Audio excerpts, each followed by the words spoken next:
You must have been swinging on them or something. I don't know what. They never gave me a full-on explanation. I wondered, like, the details. They didn't just told me it's like sometimes it happens, especially in guys that, like they way back up and they tend to be a little aggressive.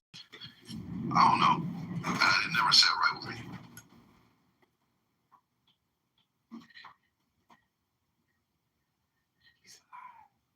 No, Brandy, bruising like my face, my right shoulder, bruising like that. And I'm a kind of person, like, I don't bruise easy. I have tough skin. I don't walk around sore even after a heavy workout, only like in a certain spots if I was targeting a muscle group, but my body doesn't respond that way. That's why I noticed it so quickly when I woke up.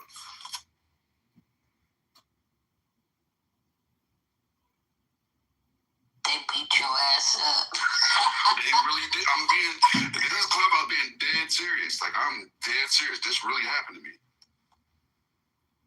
Only once. I've been put under more than once, but only once. But yeah, when I woke up that time, I was bruised up. It makes you realize you're at someone's mercy during that time period, like 100%. Definitely. Most definitely. I wonder why. And I know it would probably be expensive, but do they film people in the surgical room since you would? They should. You know what? That's a good point. There should be cameras in every surgery room because you don't know what's going on in there. That should be like a body cam. They should have a body cam and a room cam. Fuck that. You should have a. Even if it's just for insurance purposes and something happens and we can say they didn't follow procedure, right? Yep, I agree. I think you should have a right to see what happened while you were under the sedation. I've heard in trigger warning. I've heard about women that were taken advantage of by doctors during those time periods when they were under. Right? Like, there's been multiple cases like that, and it seems like a camera would have stopped them because nobody wants to do something when they know some people will, but you know what I mean? The majority of people won't.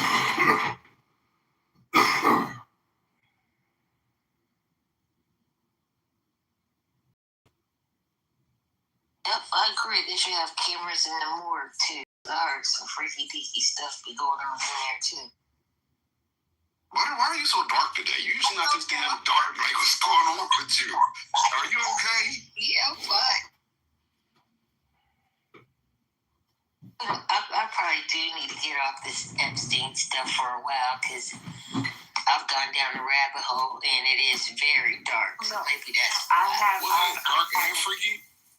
So, like, last night, were you in the room last night? We had that Epstein thing. Did you go in there? I was in a room talking about. I can't remember, girl. Bree was hosting it. Bree and Pink Pill, they were going down the road, and I fell asleep listening to them.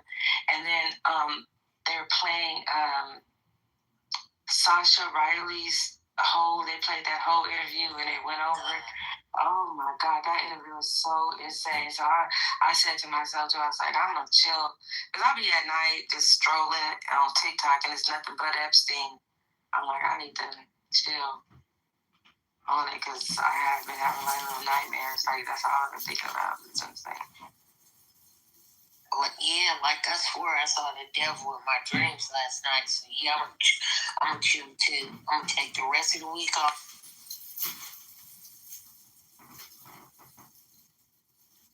That Sasha Riley view is insane. I don't know.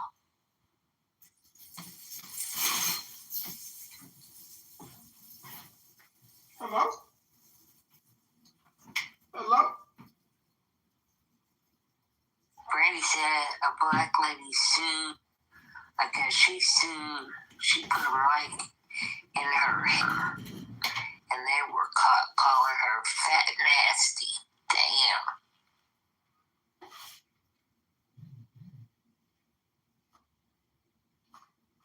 That point about the Sasha Riley thing, it's hard to watch Jim Jordan up there now because he's one of the people that he prominently mentioned. Yes, from Ohio. Watch him today. Yeah, it's literally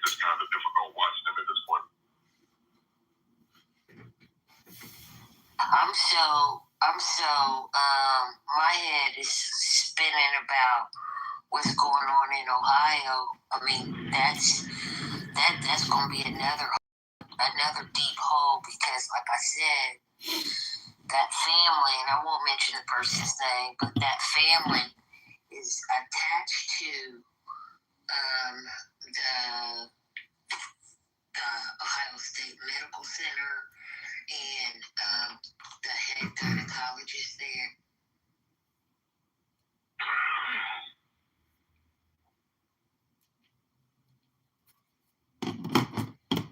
Okay, but there is a cute little pair of shoes. Would be so nice to wear in Miami by Sam Edelman, even though I'm supposed to be looking at boots.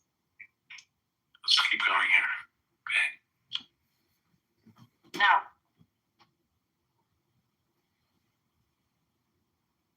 Fine, I'll be back with them.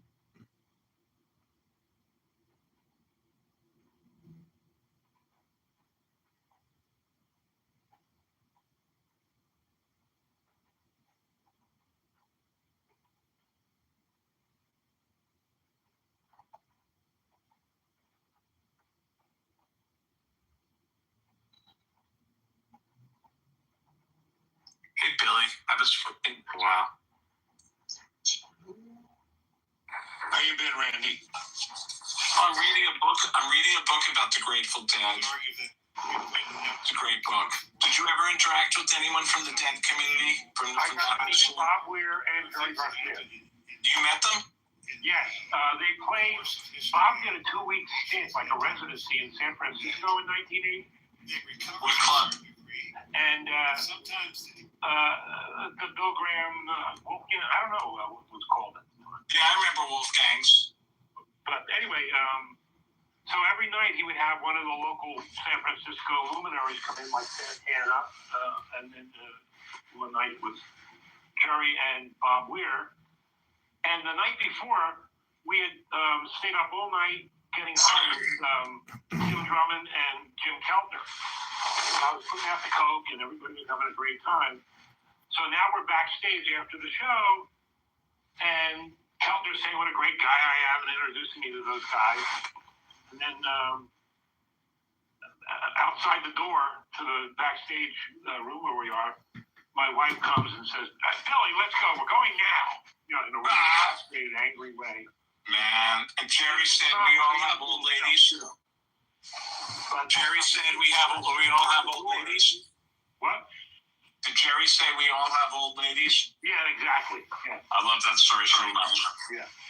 He was very insecure in love, Jerry Garcia. For a superstar, he had a lot of issues. He had a good relationship with Mountain Girl for a while. Yeah, for about 5 years. Yeah. Yeah. His third wife is like a satanic figure in Grateful Dead lore because, he had when he died, his final wife, who he'd only been married to for a couple of years, she reneged on all his obligations. All the support for Mountain Girl, she stopped paying it. His guitars, the Dead sued and said the guitars were owned by the band, and she said no, they were owned by Jerry. I own them now. There's a lot of lawsuits involving her alone. That's right. You guys sound like all the old guys, like the cool old guys I hung out with in college, like talking about your Grateful Dead bootlegs and stuff, sharing your weed with me. Like you guys are... I would definitely share my weed with you. Yeah, you guys were cool. Like we would just sit on your couch, play with your dogs. You guys would like talk all this shop about, and the sound system, the sound wall was like incredible and all that stuff. Billy, did you mention the sound wall? I just did. I learned a lot in college.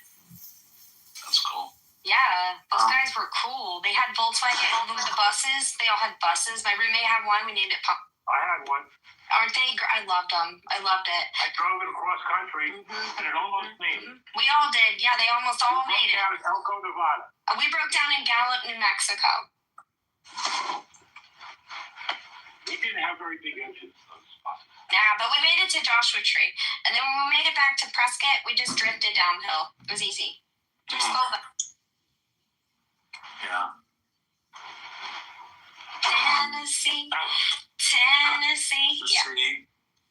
Shake it. shake it, sugary. Sugary. Just don't tell them that you knew me. You'll need to unlock your iPad first. Serious. God, they always gotta ruin it, bitches. They always want what I have. You know what I mean? They're coming after it. You know, I'm like vibing with you, and then here she comes. Oh, here comes the Sammy. Very well, let's have a good time, Yeah, she's right? prettier, right? She's pretty. Go have fun. I'll tell you something else. Leave your weed and your bootleg. The Dead doesn't get enough credit for the great songs they wrote. They were They incredible. really did. They were a jam band, but they have about 10 killer songs. Uncle John's Band, Friend of the Devil, Trucking. Workman's Dead.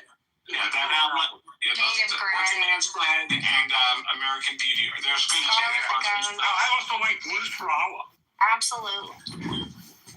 All of the above. They had great hits. Fire on the Mountain. U.S. Blues. Yeah. This is hot. Can we go to the top of Thumb Butte under the full moon naked, please? Yeah, I was going to do it anyway. I love this. Who's driving? My friend. You guys want to go to Sedona I love tomorrow? driving. I love to drive. I just got to be in Joshua Tree Sunday. That's it. I just got to be there on Sunday. We got a 2-pitch climb. That's all I got to be. Shake it, sugar baby. What's another one? Well, Fire on the Mountain. Well, what was it? There's something that goes into China Cat Sunflower. There was like a famous, like when they played one song, you knew the next song they were going to play after that. Maybe Morning Dew. Yeah. Alabama Getaway, Touch of Grey, Althea. These are all great songs, you know.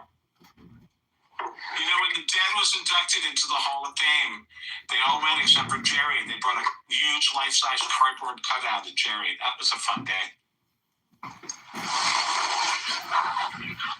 I could keep going, but I can't read the room. I'm waiting for Jeff to say stop, so... I think he's asleep. It's nap time. Don't say his name. Hush. I'm trying to gatekeep. I was just. Oh. It's good you said you're waiting for me to say stop because Because it's too one who wants to be socially, appreciated should probably stop before someone has to say stop. Well, I feel like everyone's appreciating but you, but, you know, it's all right. You got a rat in the house. You got a rat in the house. That's not a nice way to talk about Gary. No, you know. I'm talking about the round table. Oh, got it. You got the round table in the room. Yeah. What about you, Elena? Did you ever fool around with anyone in the Grateful Dead? Excuse me, I'm not going to stay on the stage right now because you got the doofus in the room. Well, Who's that? Is that someone in the audience? Who's she talking about? Doofus. Bobby, I'm an entertainer. I'm a comedian, Bobby. Bobby! Bobby! Bobby! Don't call your grandson a doofus! I'm not a doofus! I'm your grandson, Bubba! Rafi, could you do your public service announcement for the love of God? What's wrong with you? Fuck, Rafi. I'm a little you're lucky I paid. but I can do it. Give me a second. 1 second. Guys, if you like the content that you're streaming right now, please send your checks to 5562 West Edmund Street, Chicago, Illinois. And please do make those checks to John Kitover for the great stream you're listening to right now. Again, 5562 West We're Edmund going to JohnKitover.com, 5562 West Edmund. Send the check, $10.11, $10.99. We're both on the love. You got it in. Just check us included in the envelope.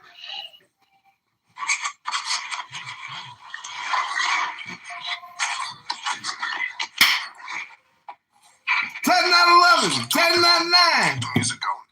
Hello? Look at the loser. Look at the loser. He's a loser. Hopefully he'll go to prison. Uh-oh, somebody's projecting. On X, it's like, yeah. Hello? See? Play some good music. Hello? Taylor Swift. Play some Grateful trucking down to New Orleans. We're trucking. Uncle John's man! This is the John Kitover man! Those are my favorites right there. The band did a lot with David Crosby. He was like a sixth member.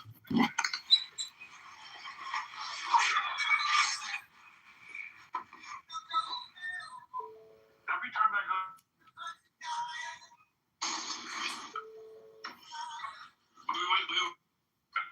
It wasn't a grapevine, but I'm just saying this. I have to be able to talk. You know what I mean? Or I can be with him just being honest. I'm not trying to denigrate it, but I'm just saying that nobody can write those files. That's what I was trying to. The only point I'm trying to make. Hello?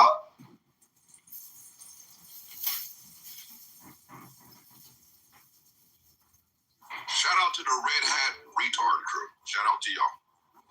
Doing the devil's work.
What do you suppose will be the next step with Maxwell, since she has openly said she pleads the fifth unless given clemency? What do you think should happen? Trump's going to pardon her on his way out of office. He has to. Or she will conveniently unalive herself due to the stress of demons. You think she's stressed? That was dripping with sarcasm. She only got 20 years. I mean, and they were trying to give Diddy life in prison. I think they give R. Kelly life in prison. Hello? Like, how is she only get 20 years for that?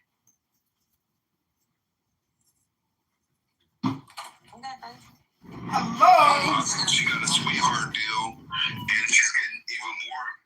Hold up. I think they let her have a puppy. They let her have a puppy.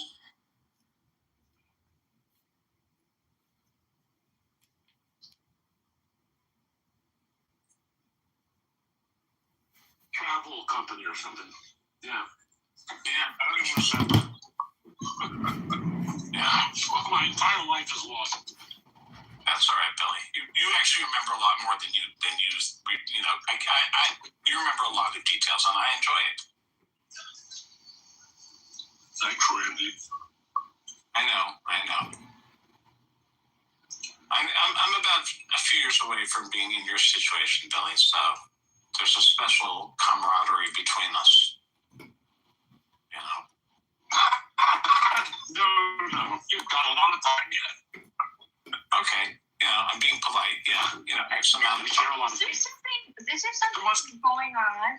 Is there something going on with your health that I don't know about? No, I didn't mean his health. I meant his memory and his stories and all that. Yeah. I think it's safe to say that Billy has about 40 or 50 years of great stories. Maybe 60 for all I know. I'm coming up to that. I'm just There's a making book that sure. my best friend wrote about us called Sunshine Path. Hey, Billy, when you get 50 chapters. you're not getting any younger. Okay, why is that helping the end? Well, she's a little distracted with free Iran. Well, then she is distracted, you're right. That's all. Iran is more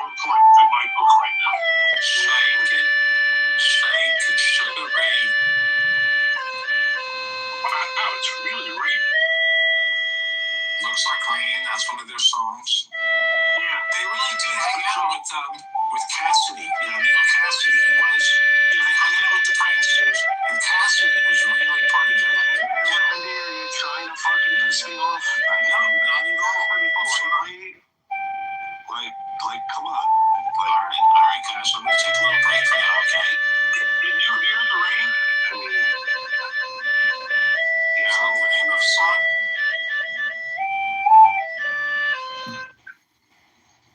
yeah. Don't mistake other people not arguing, not fighting to speak over you with them enjoying you inflicting details of conditions that didn't matter 50 years ago. Especially at this point, 5 years down the road, you've told all these fucking stories. So don't. I just read the book today, so I don't see how I could have told these stories. Well, don't conflate their silence with their enjoyment, please, Randy. Okay. All right. You're so bad. Silence is violence. Silence is violence, huh? People don't like to speak up for themselves, but they do send back channels. Yeah. Okay. Right now. I'm getting them right now. Can you read some of the back channels to us, Jeff? No. I'm privacy policy. Everyone should feel welcome to complain about Randy. I will not disclose who sent and what they said. Only Randy? They're not complaining about Billy? Okay. I've gotten one complaint about you in the history. I'll try harder. Yeah, and I mean, I've gotten a bunch of like, Billy lost his shit. What the I heck? literally just got a text that said ignore it. I'm reading it right now. Ignore Jeff. Randy, with respect, if you want to ignore me in my space, get the fuck out. I didn't send the chat. I didn't send it. Okay. Let me be really clear. Like, I provide a space that you're welcome in. Thank you. Maybe you have forgotten that this tendency that you have to co-opt the stage and talk about shit that no one fucking cares about is annoying to me. All right. And if you want to fucking disrespect me in my space, you can fucking leave. I stopped already. I stopped. Okay, good. Let's make this a long-term improvement, not just a short-term frustration on my part. Okay. They're already thinking about the future. So, anyway, Let's make sure in the future we don't have this problem. Yeah. Thanks, Randy. Let's confirm it now. So later on we can say, remember that time we had that convo? And we confirmed. I thought you were giving us some music. Oh God, not again. Hello?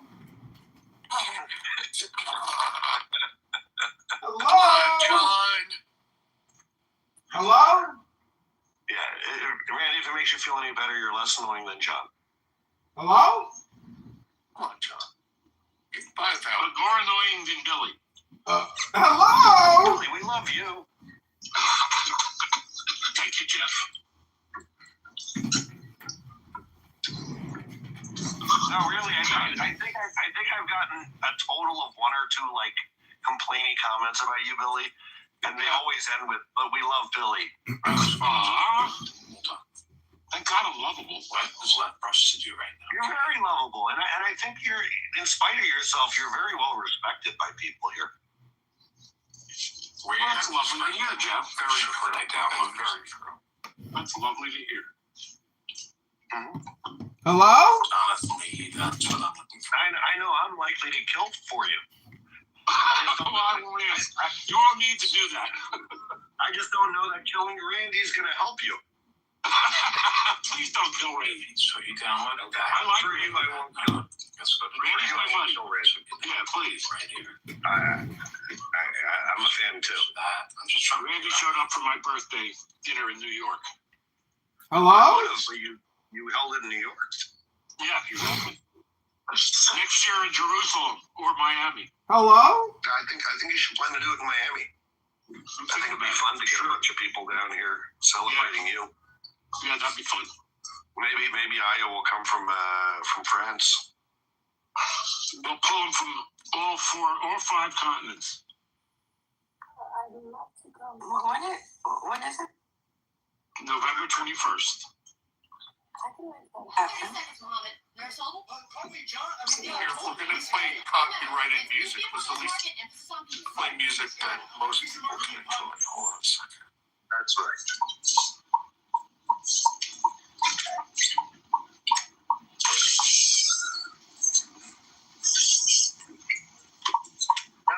helicopter, helicopter. Helicopter, helicopter, helicopter, helicopter. Helicopter.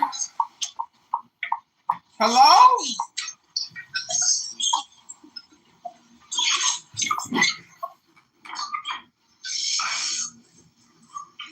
Hello? They called into the Palm Beach Police Department and articulated that. So we Articulated. There's no way you can deny it at this point, but they still just stick to that. So you can't take them seriously at all. At all. Hello? Monica, you don't have any data that will support what you're saying. In fact, the data supports quite the opposite, and you still sit there and troll. It's pretty retarded. Hello? Redundant. Stupid. And she's a fucking coward and plants herself on stage. Hello? It's really fucking sad. Actually, you should be deleted. Forget about your comments. Alright, so she's gonna sit here and troll. Okay, guys, I'll come back when she's gone. Appreciate the clips you shared today.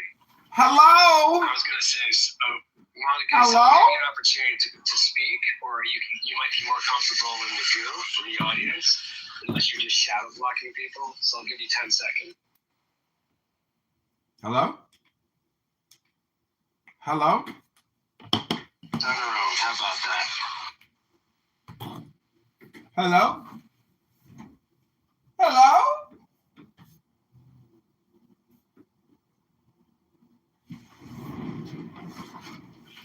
It's wild, man. I don't think we've ever seen anything like the MAGA brain. It is these guys make both George Bush presidents look like Jimmy Stewart. It's crazy. Hello? It just shows the Hello? level of cognitive dissonance these people have, and you have to give Trump credit for knowing that he could literally, I think he said something, I don't know what his exact words were, but he said he could do basically anything. These people will still be loyal to him. He knows that. And that's just an indicator right there of people who will ignore certain things just to be loyal to somebody who really don't give a damn about them. They don't give a damn about them.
Never had one lesson.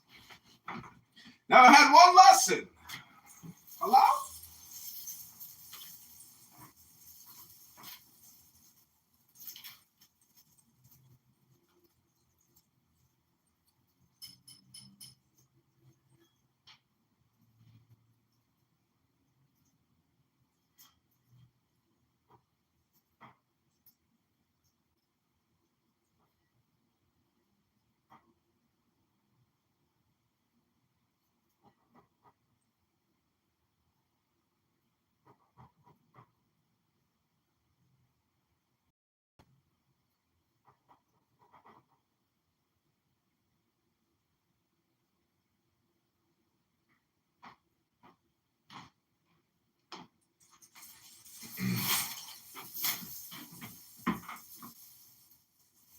Hello? Hello?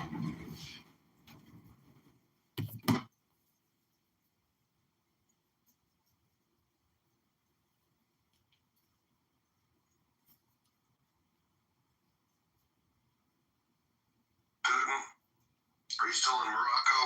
Hello. Oh. At the moment. Very nice. Thank you so much. What kind of work do you do? I have like a sourcing agency. Like I source products, mainly cosmetics and that stuff from China. That's what I do. Very cool.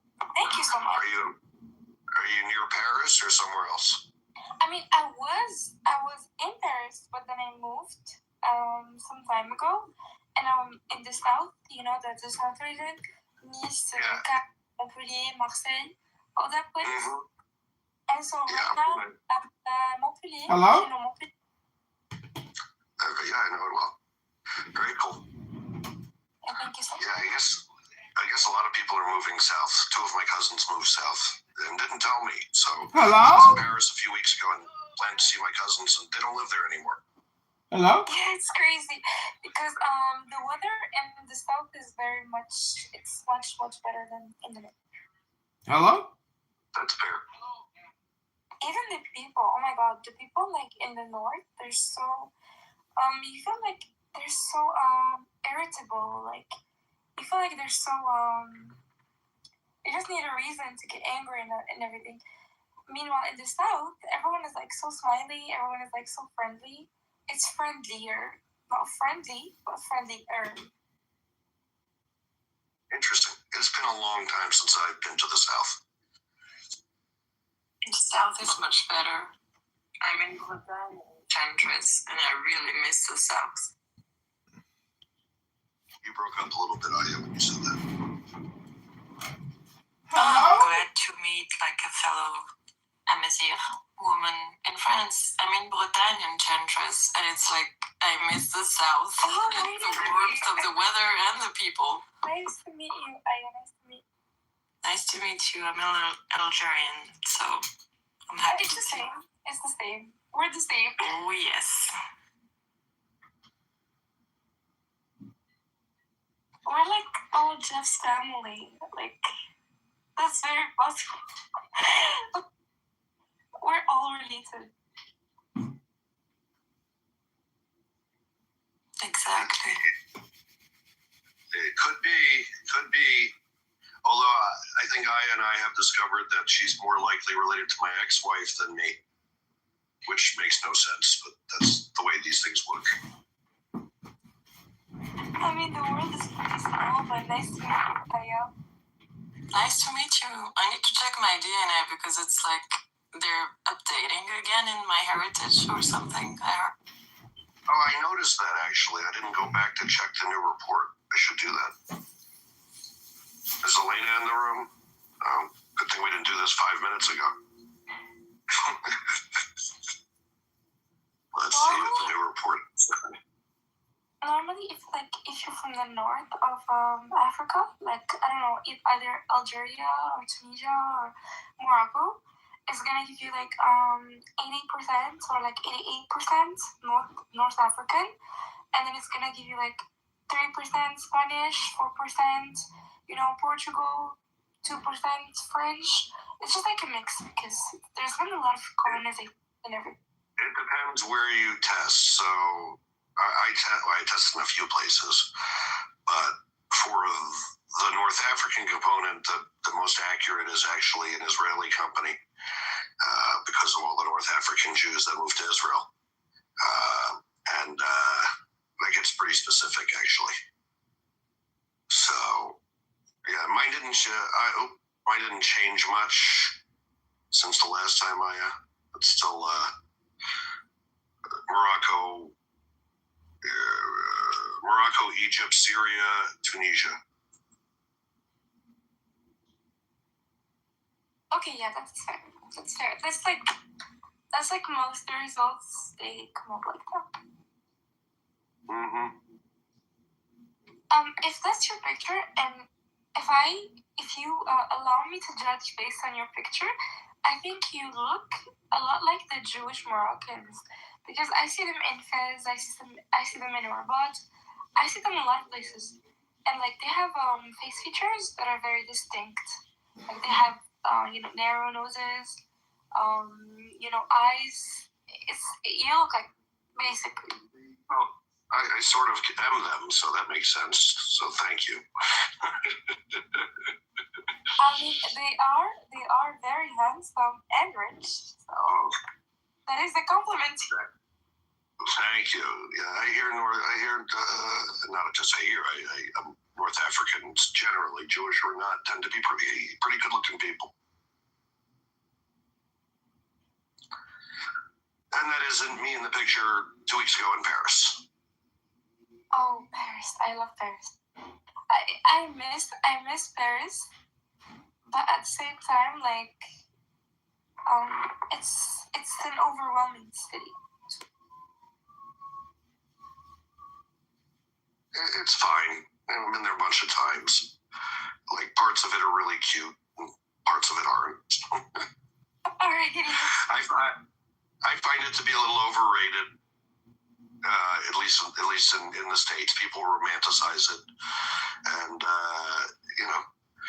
it's fine. It's got a lot of great history and unique things, but it's not any more like it's not so different than a lot of other cities.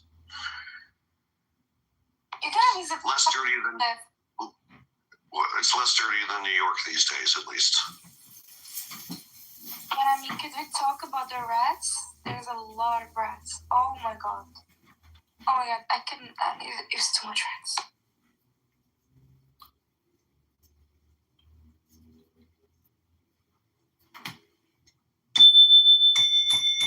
I think a lot of cities are having that problem. I know New York has a rat czar. Seth, isn't that right? New York has a rat czar. That's supposed to be fighting the rat problem in New York. Divine, I know you're busy, but do you see any headlines or you can't go in the environment you're at? Just so I can understand. I'm fighting traffic, but I did want to ask the stage. I'm fighting traffic too, so I hear you, brother. Yeah, I feel like they are menace because regarding Westmore, first they said Westmore was not invited to the governor's dinner. And then they said the Democratic, none of the Democratic governors. So I'm like, which one? Which one is it? You know what? You articulated exactly what I was thinking. Like you articulated like a racist thing, right? You articulated. Like he invited everybody. It's supposed to be bipartisan. Articulated is the daily word. And I was like, wow, that's fucking racist. What did it say? Right? Articulated. None of the Democrats were invited. So we're not having it, even though it was supposed to be bipartisan. Like, which one is accurate? Which one is it? They like to rage bait. They like to make us get angry and all, Articulated. I was angry, but I was disappointed. Were you angry if you didn't invite the only black governor who's supposed to be the chair? I just feel like there's some entity that feeds off of our anger, and I'm trying to not feed that beast. You know what? I'm not going to lie to you. Like, one of my channels, I grew it based on a lot. Like, I would say it was 50-50. Now it's probably 70-30, 80-20 in my favor. But initially it was 50-50. But a lot of people don't realize that engagement is engagement. And engagement drives algorithms. I understood that a long time ago. I would mislabel shit intentionally so people would correct me in the comments. I wanted engagement. That shit would hit 1 million views, and people like half of them is people correcting you. I don't give a fuck. My next one will be whatever I want it to be, and it's going to hit harder in the algorithm because I have that many more subscribers. You see what I'm saying? So there is a way to feed off of people's energy. Articulated. With their anger. To an extent, like this has been the biggest troll of an administration ever. They use AI more than I do, right? As far as creating fake content, did the plane dropping shit on the protesters, and he had the other one where he was arresting Obama, and nobody even really pushed back on that as hard as they're doing that on the ape shit. But you remember when he had him kneeling before him and arresting him? They've been trolling the living shit out of us this whole time that they've been in office. There's got to be some reason. Articulated. There's something behind it. Articulated. I mean, then you hear in the streets like George Floyd. Right? Augustus is here. Well, I was out protesting, and then there were bricks can be. Augustus. Yo, what up, bro? What's going on?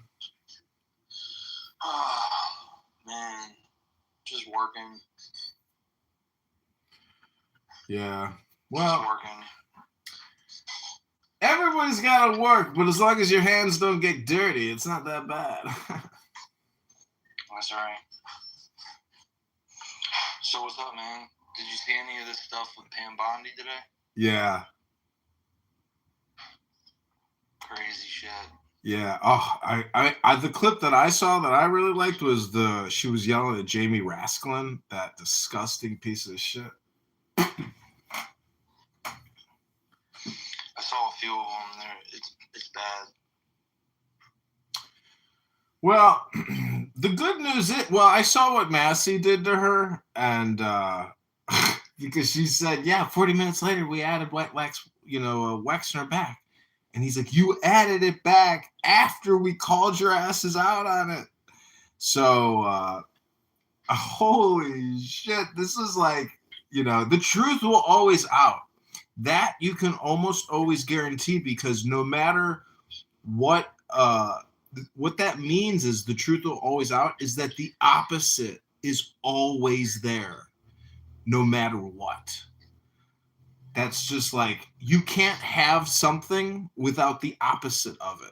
And so that opposite will always emerge if it's in the public eye. That's really what the meaning of the all-seeing eye is. And that's why all these federal buildings, when you go in, they have the all-seeing eye looking at you when you walk in. It's amazing, but it's like, because of that knowledge, there's nothing to fear, because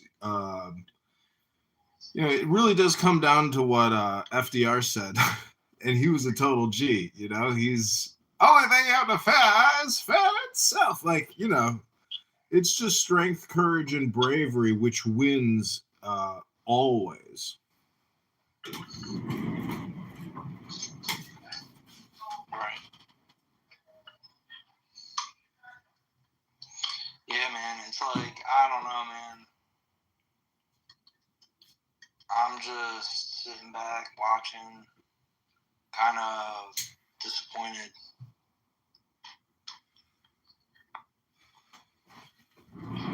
Yeah, but you can't be disappointed, because the law is one day at a time. Everything is just for one day. So you have to look at it as in like 24 increments every day. And right now, the day is at 14.4 increments. So there's 10 more increments to this total day. But your whole life is basically divided up, with your sleep. So it is, like Groundhog Day. Right. You just have to think philosophically. There's nothing new under the sun. Everything that is has already been. So, just wait till Hillary and Bill give testimony. Like, they're gonna have to speak. If they don't speak, I mean, I don't know what the repercussions of that are. Like, I don't think a grand jury is going to force marshals to escort the Clintons and their Secret Service entourage, to a Capitol office building. I just, But either way, what is it that you heard today that caused you concern? Just like, it just seems to me to be like a big cover-up, man. Like, they're covering up and running cover for this elite pedophile cabal ring, Yeah, but you can't. Like, at the bottom of that rabbit hole, it just seems like there's just a bunch of vampires, and that, like, vampires are real. Well, then, what is the opposite of a vampire? I'm not sure. It's Van Helsing, Dr. Van Helsing, who, is basically a knight. So, I went to a military college called the Citadel. And, there's West Point and there's the Naval Academy. And, the Air Force Academy. Those are basically, for all intents and purposes, federally funded military officer, training colleges, facilities with other military people that train you. So the whole thing about a military is this is all just like medieval stuff. There's knights that are out there that are not vampires. There are normal heterosexual Christian knights out there that, are in positions of power. But, that's the opposite to the vampires that are out there. It's basically like Star Wars with the Sith Lord, Emperor Palpatine. There are Siths out there. They're out there, that's just, there are evil, despicable lawbreakers, and law basically, like I was saying, runs on these 24 increments, and it's a very slow process, and it can take years and years and then never even have any final adjudication. I don't know what to tell you, man. The law is unfortunately like the Matrix, but what that gives is basically the status quo, which is the consistency of continuity. And it's very important, but it's unfortunately, nothing is based on the founders' principles. So that's the disappointing part. You'll never get your satisfaction because it just takes too long. Yeah. Yeah, justice and the law is the biggest complaint. Like, I knew this very wealthy guy who worked at Citibank for 40 years and made it big time, had hundreds of millions of dollars, island house on an island, multiple houses. He's at the Greenbrier in West Virginia. And he introduced me to a guy who made it, even bigger, billions and billions. The guy with the billions of dollars, he had an entourage, but he was still like kind of an angry prick, but it didn't matter because he had made other men into multi gazillionaires. This guy was the King Midas to this group of people, but he still wasn't that happy, and he was racing horses. But I don't know what people's personal lives are, but the Epstein thing is crazy because the emails are like all the evidence you need to know that it is a network of international saboteurs, espionage, murder, rape, torture, blackmail, kidnapping. Like the worse it gets, there's like no limits with regards to what is in the evidence. So it's shocking. But look at the Diddy trial. There's so many other. Listen, I don't know what to tell you, man. 3,000 abortions just hit the line, today. So it's like, put the order of complaints, in order, like the priority of complaints, basically, is what I'm saying. No, that's a good point. Because the now is all important, and I can go across the street right now and some 24-year-old girl is having an abortion, and it's what's crazy is when you look at it in like 24 increments, that baby, let's say they decide to kill it at 600 hours, but then our politics and media says late-term abortions happen at 800 hours.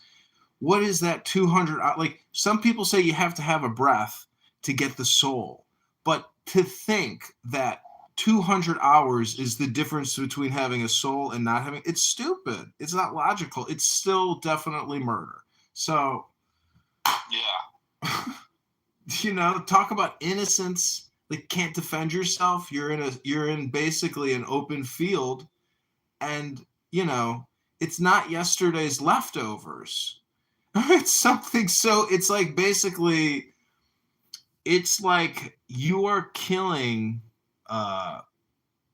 Because it's just the probabilities of a baby coming into existence is very rare.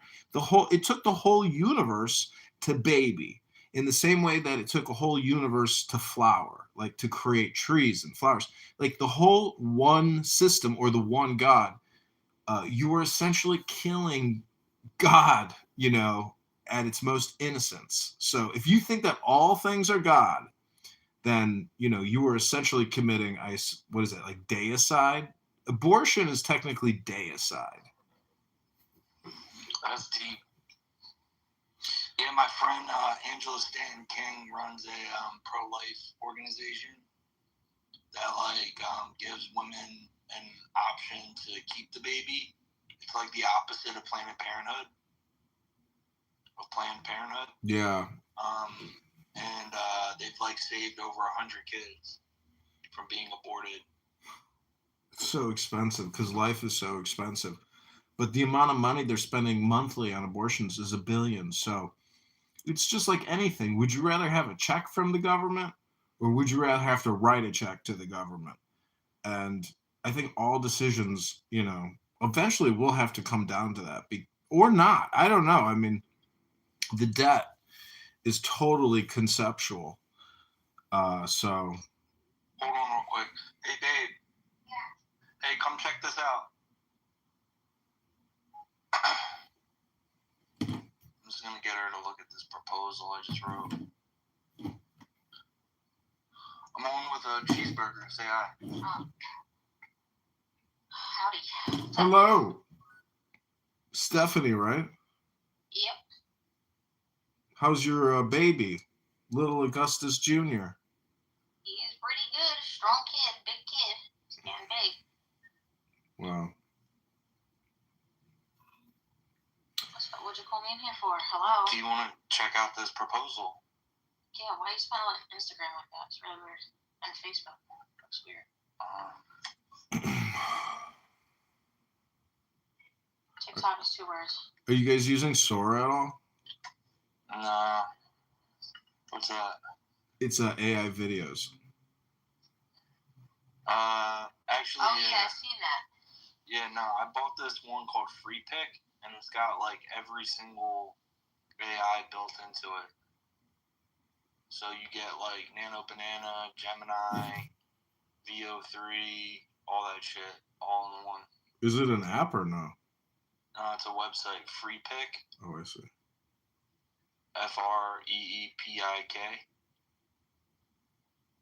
And it's got a bunch of shit built into it. They do have an app, Free Pick AI Video Generator. Is this good? It's so annoying. It's asking me to confirm my age in Google Play. You want to just pull it up on your computer?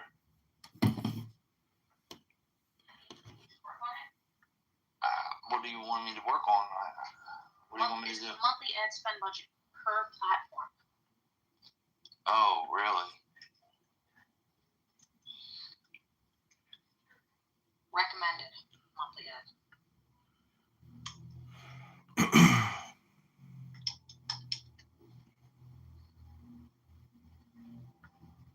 I don't like the word fee. It looks like we're charging them fees. Everybody, when they see the word fee, they turn a big rage. We had it here. I don't like it. There it is.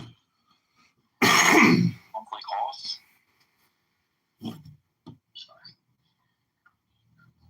I used to work at a company called dealer.com, which is automotive advertising. And it's unbelievable how much a car dealership spends on Google ads monthly, but also how much they spend on radio and newspaper. But yeah, in terms of raising budgets on Google ads, it's always easy to show if you can show statistically, what the ROI as you increase incremental spend, and couple that with other keyword ad strategy or keyword brand, keyword additions. The whole thing deals with keywords. And it's amazing because brand advertising is Google's biggest business. And for example, Ziploc or, Raid, or just think of any brand name like Samsung, Apple, etc. Those keywords, those mega corporations always buy the #1 spot. And it costs them a fucking fortune because It's an open marketplace. Content calendar and scheduled posts. Their competitors like Samsung, are constantly trying to bid for the number one spot, but because it's basically like blackmail, Google, will always give you the number one spot if that's your brand and you're willing to pay, and they pay. It's unbelievable how much they pay per click. They run it at a huge loss, but they just don't care because it's an annual quarterly budget.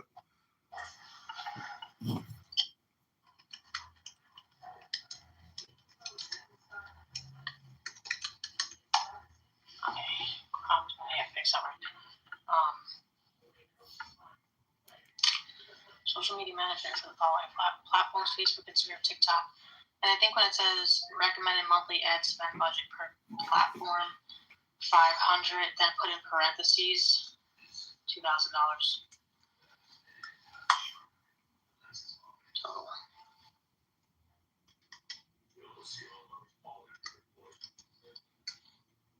Comma after two.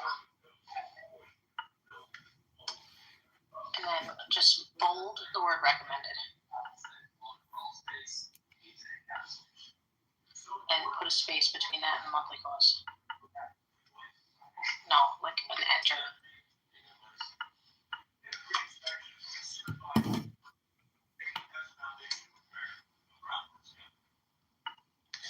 Like that.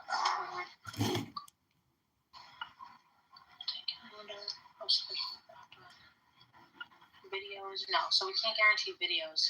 So let's say videos. And a lot of Trump is closer to the end than he is at the beginning. But like Pam Bonnie's middle age or whatever, like Cash Patel, Marco Rubio, like Ted Cruz, all of these fuckers or whatever that got 40, 50 years of life left or what, they need to wear that shit for like the next 4 to 5 decades. Or you can add that to the Yeah, unfortunately, reality is they'll always have jobs, they'll be employed, they'll always make money, they'll never be poor. And that's it, because there's a segment of society that will always hire them. And, there won't be any shame, there won't be any punishment for them. Sorry, I'm cynical, but this is the reality. No, and I'm with you, Spiritus. I hope we get your wish, though. When people do this and get triggered or whatever, but it's like, I hope we do get an American, like Nuremberg, our version of some kind of trial or some kind of accountability when all this shit is done. Enter. Get rid of the.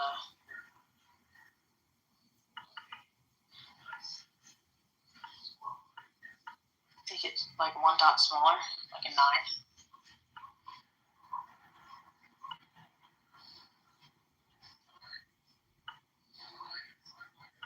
What happened to the italics? I'm gonna put a star in front of it. A star at the end of editing and a star before that.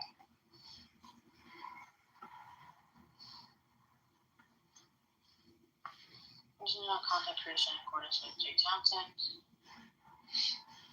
Try to get rid of that dot in front of it, and if you have to space it, just press space bar another time.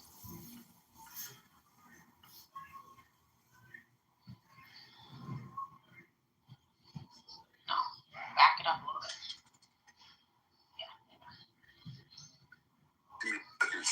Radio? Yeah.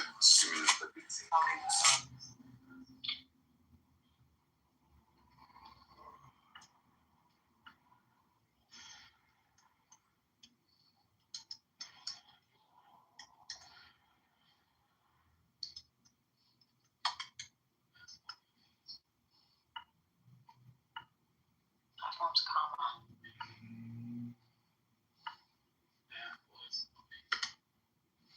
Video captioning and editing contingent on creation with Jay Townsend. Content calendar, post scheduling for optimized posting time. All right, let's look at some previous things that we've when Bannon says if we don't win this next election, then a lot of people in this room are going to jail, including myself. Isn't that an admission of guilt? Yes, but you see what's going on now. That's not real admission of guilt. They're operating in a fashion. They don't care about innocence and guilt are like out the window. Like the rule of law, right and wrong, like the Constitution. They're just spitting in the face of conventional wisdom. They don't care about anything at this point. So yes, what he said, we all know that they're doing stuff. But yeah, if they get out of power, then it's going to come to bear. Donald Trump has said it. He literally said, I think 2 weeks ago, talked about being impeached. You know, what's going to happen to him. They all know because, and now all this Epstein stuff has come out. So they're really shit out of luck. That's why I say this shit with the midterm is going to get real interesting.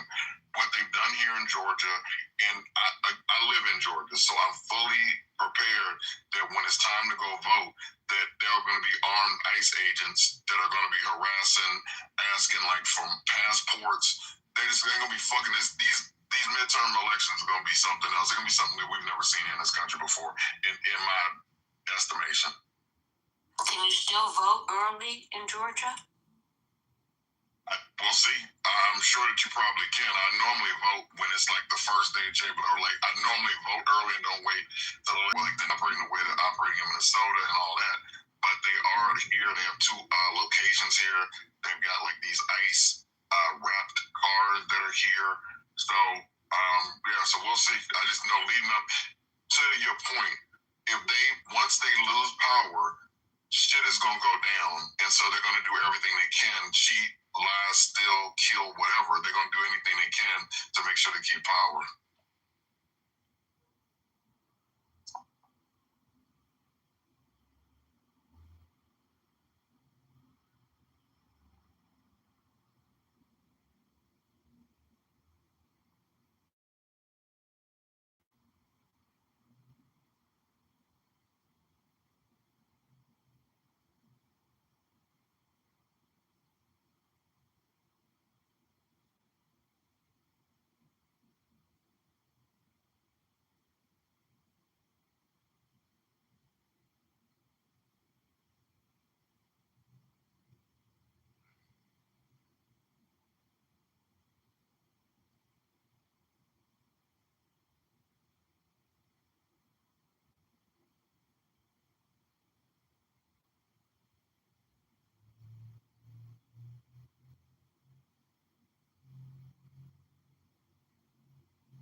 guys hear about them removing the brochures at Medgar Evers' homes because they list the person that killed him as racist? Did you guys hear about that? Yeah, we talked about it briefly, but you can wake it up if you want. Well, did you see that they actually brought the brochures back? Yeah, that's what I predicted. I figured it was, who was it? Blanked them, the Tuskegee Airmen. Remember when they made those changes in the Defense Department and there was backlash and they brought it back? I figured it was going to be like that. So they brought it back already? Yeah, literally hours later. Yeah. We can have the Medgar Evers, who was shot and killed in Mississippi by an open Klan and White Citizens Council's member whose words we have. We can have them tell us how that's not racist. I'll bet up Notorious and some other MAGA to tell us why the Trump administration wanted to erase that history, all the while saying that the Democrats, like Beaver, all the while the importance of keeping up Confederate statues. Let's see, MAGA's here. Let's see. We got a hand up.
Okay, nobody wants to come up. All right, go.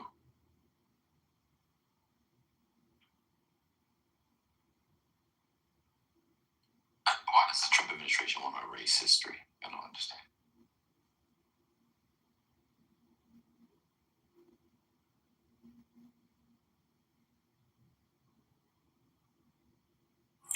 There's probably dozens of examples of this in the last year or two.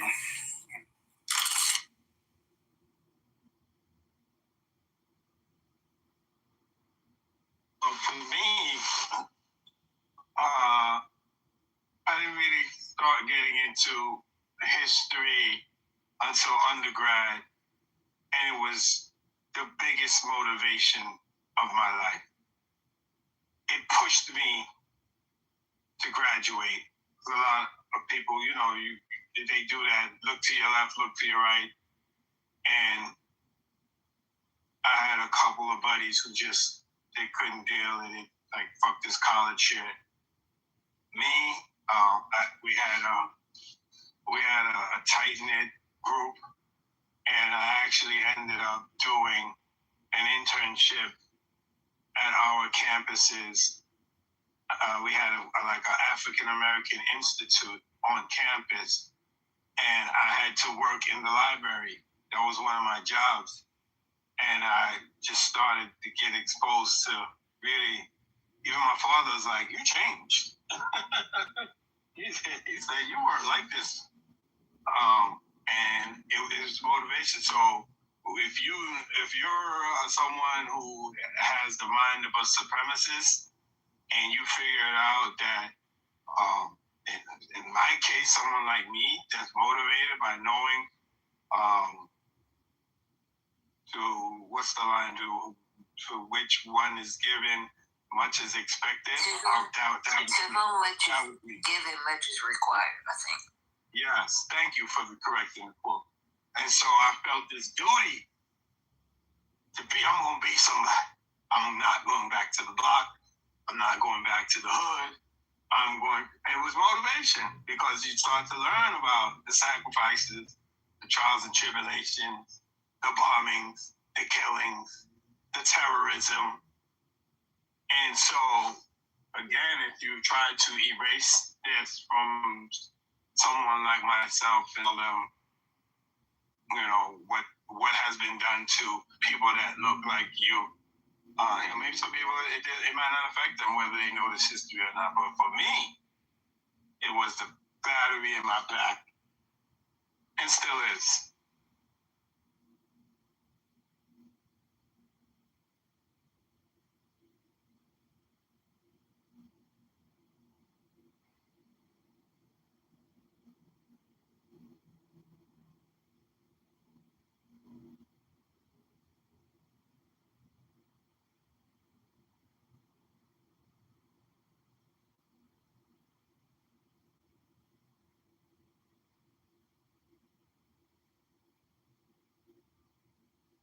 Also, fear is that they're gonna erase history. What are they gonna replace it with? That's even more concerning. Define the version that they wanted to be. Like this man was an overachieving racist. He was a part of 2 organizations. One wasn't enough. And the fact that he got called racist, they wanted to take back the brochures and rewrite them. He said deplorable things. He murdered Nigger, and the state of Mississippi largely assisted him in getting off for years until he was finally convicted. It's just absolutely horrific.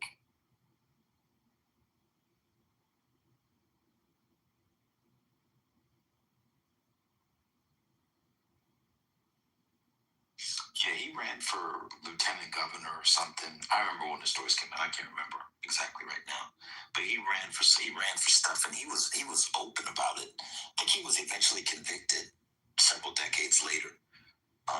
Just open about it. But that stuff they want to erase. But the statues of people who wanted to enslave others, those things need to stay up. It's pretty incredible stuff, man. Pretty incredible stuff. I don't know, man. It's crazy.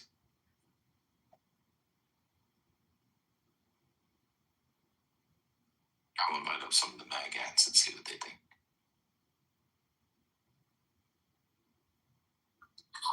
Yeah, he actually, when he was running for lieutenant governor, he told people that he believed in absolutely white supremacy under white Christian rule. And then he tried to bomb. They caught him with the bomb in New Orleans, trying to one of the Jewish leaders there in the community. Deplorable hurt.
So just as a quick point of note, there wasn't a single Republican that asked about the Epstein files. Oh, wow. During the testimony. Yeah. They got their marching orders.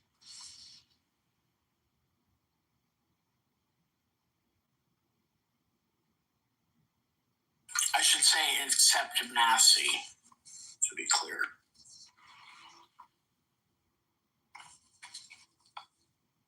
On stage. How are you? Are you calling from the grave? Okay.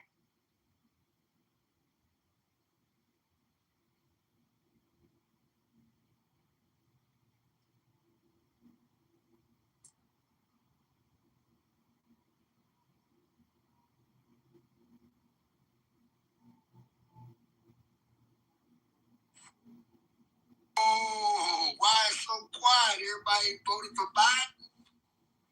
I did. I voted for Biden. It don't matter who you vote for. You don't think so? Nah, it don't matter. It's already, I live in Mississippi. We got, 5 electoral votes? That shit don't mean Mississippi, you guys have. When I get through sipping IPP, I'm from the South. It's a cold world, but it's hot in the South. I think Mississippi is more than 5. Let me see. 6, might be 6. It ain't more than 10. Yeah, 6 to 7. It's 6. It's 6. I know it's not more than 10. Yeah, it's 5 or 6. 6, 7. 6, 7. And you know, type shit. My nephew told me to say that shit. Type shit. Type shit. Young folks like that. Type shit. They do. I don't know what it means, but I call myself selling toilet paper. You know, I sell toilet paper $1.99 a roll, $2.13. Politics, huh? Politics. Politics is a very fucked up thing because with Trump, he made politics beautiful now. People are into politics. When Obama and Bush was running in my day, shit, nobody cared about politics. Now everybody looking at it like a live TV show. And Trump, when Trump in the movie Home Alone, he was like a cool cat till he became a politician. So sad. They kicked me out of rooms because of my ATV. They say it's not right to puff a Newport and sip a beer at the same time. Wait. Newport say never eat wet pussy on a rainy Tuesday. Wednesday. Yeah. No, that's right. There's nothing that says American like a Newport and a beer and getting behind the wheel, bro. No. Can't get behind the wheel. Them DUIs, boy, that third one, they gonna send you up, boy. Shit. I can't drive no more, man. I sip too much. And when I get through sipping, IPP. That's your question. Hey, if y'all want to end racism today, if everybody in this room close their eyes, everybody be black. Let me ask you a question. Colt 45 or Old English 800? Man, I'm gonna have to go with that Coke, but I didn't drink neither one of them 40. I'm gonna have to go with that Coke, man. I'm gonna go with that Coke, that 40, man. Hey, I'm gonna have to go with that 40. That 40, man. That 40. I'm gonna have to go with that. The Old English, I think, was 32 ounces. That Coke 45 was 40 ounces. I'm gonna have to go. In New York, you ain't got a 40 ounce. Yeah, both in New York. You can get a 40-year-old Gold, or you could get a 40-year-old 45. Hold on. You're around about my age. You can't leave out St. Ives now. St. Ives, hey, you get one black. The special brew with Snoop Dogg now.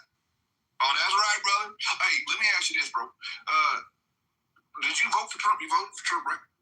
I didn't vote. I could vote, but if I was, I probably would have voted for Trump. I sure didn't want the koala bear in high. That koala bear, I knew it, man. Hey, in a tampon in boys' restroom. Man, hey, look, I ain't got no children, but I told all my nieces, all y'all gotta do is go to the boys' restroom in Minnesota. Y'all can get free tampons. So you told your nieces to go to the boys' bathroom. That makes a lot of sense. Let me ask you this, though. No, you don't get the free tampon. No, I heard you. I heard the tampon, Tim. I know where you're going with that. Let me ask you this, though, brother. I'm going to it didn't land. Let me ask you this though, brother. So, what would have made you, even though you did not have the wherewithal or the gumption, I think that would be appropriate, the gumption to get up and gumption. Oh, that's your word that you're choosing to come. I chose gumption. I chose okay. Go ahead. No, it's gumption. I chose gumption. But outside of this, just hear me out, brother. Hear me out, brother. I'm listening. I got 2 ears. In one mouth, so do the math. Look, so with that being said, sir, I got 2 heads. Yep, I hear you. Anyway, so with that being said, sir, what would have drawn your potential vote that you didn't give towards the Trump administration? Oh, well, first of all, it was just competence. Competence? He's competent. Yeah, between the two of the evils. In other words, if I was going to choose a snake, both of them are snakes. I would choose Trump because he was a rattlesnake. At least he shook his tail before he hit me. But them other little slick motherfuckers, they were like water moccasins and cobras. They just would have bit you and wouldn't have said shit. So I'll take that rattlesnake. Of the 2 evils, I'll take the rattlesnake. At least I know he's coming. I got you, but let me ask you this. What exactly makes Trump the better snake? Matter of fact, take it even further back. What makes Kamala, what makes Kamala evil? Well, it's not that she's evil. She wasn't competent. She wasn't ready for the job. It's just like I live next to a college. Are y'all familiar with colleges? HBCUs? I've heard of such. My daughter attends one of those things. She goes to UCLA. But keep going. Well, UCLA is not an HBCU. I know it's not. I never said it was an HBCU. There's barely any blacks there. I'm not fucking stupid. Okay. Keep going. I attend one of these southern schools, and one thing about HBCU, they're all named after white folks, so I don't believe in that motto. But my point is, it's just true. Like when you, at these schools, all of them are owned by white folks. Rockefellers, Alcorn, where I go to school at, is named after a white person. Oh, yes, it is. You can do your history. And Hiram Revels, that the one about dormitories named after, he's the first black senator and the first president of Alcorn State University. Oh, well, do it. You got Google, brother. You sound like you voted for Koala Bear, too. But back to the point. See what it is? It's just like joining a fraternity or a sorority. You need some pussy. So all the black women got with Koala Bear because she was came from Howard. She wasn't qualified. She wasn't qualified to run shit. She ain't qualified to run shit now. So I picked a businessman that went broke 10 times and still a billionaire.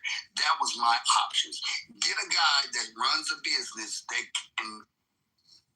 is well qualified or fuck their way up to the top. Gotcha. Now, and your boy Montel Williams, y'all know if y'all heard of Montel Williams, that was his sidekick back in 2000. By the way. Give me 1 second, man. Just go ahead, bro. Man, can I have just a brief second with him, brother? Just a brief one. And then I'll hand you to me, right? That's fine. But one thing, I understand you said she wasn't qualified. You see what I did there? I liked it.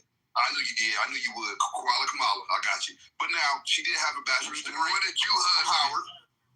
She did, right? She passed the bar.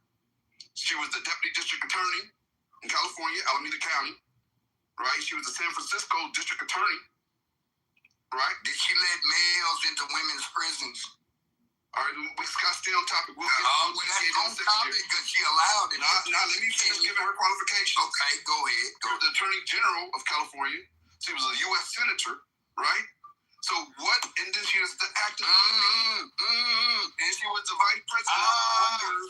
Senator. Where was she a senator of? No. California. What? U.S. Senator, California. No, she was not. Yes, she was. That was Hillary Clinton. Yeah. No, she was not. Bro, tell me where, Senator, where? Listen, I'm going to tell you. Can I build, brother? Come on, I'm telling you how she's qualified if you listen. Come on, man. Let him finish. She was a U.S. Senator in California from 2017 to 2021. Okay? She was the first black woman in the U.S. Senate. You didn't know that? She was also the first black woman. Indian. She's not black. Well, South Asian and black, if you want to add that in. She had a little spice, too. Okay, no problem. She wasn't the No problem. first. But it goes a step further. She was the vice president. How much more qualified do you need to be, brother? You're not making any sense here. Man, I heard you come off mic. Go ahead, brother. One mic on you. She wasn't the first. Can I ask you a question first? Can I please ask him a question first? The movie, what part of Mississippi you from?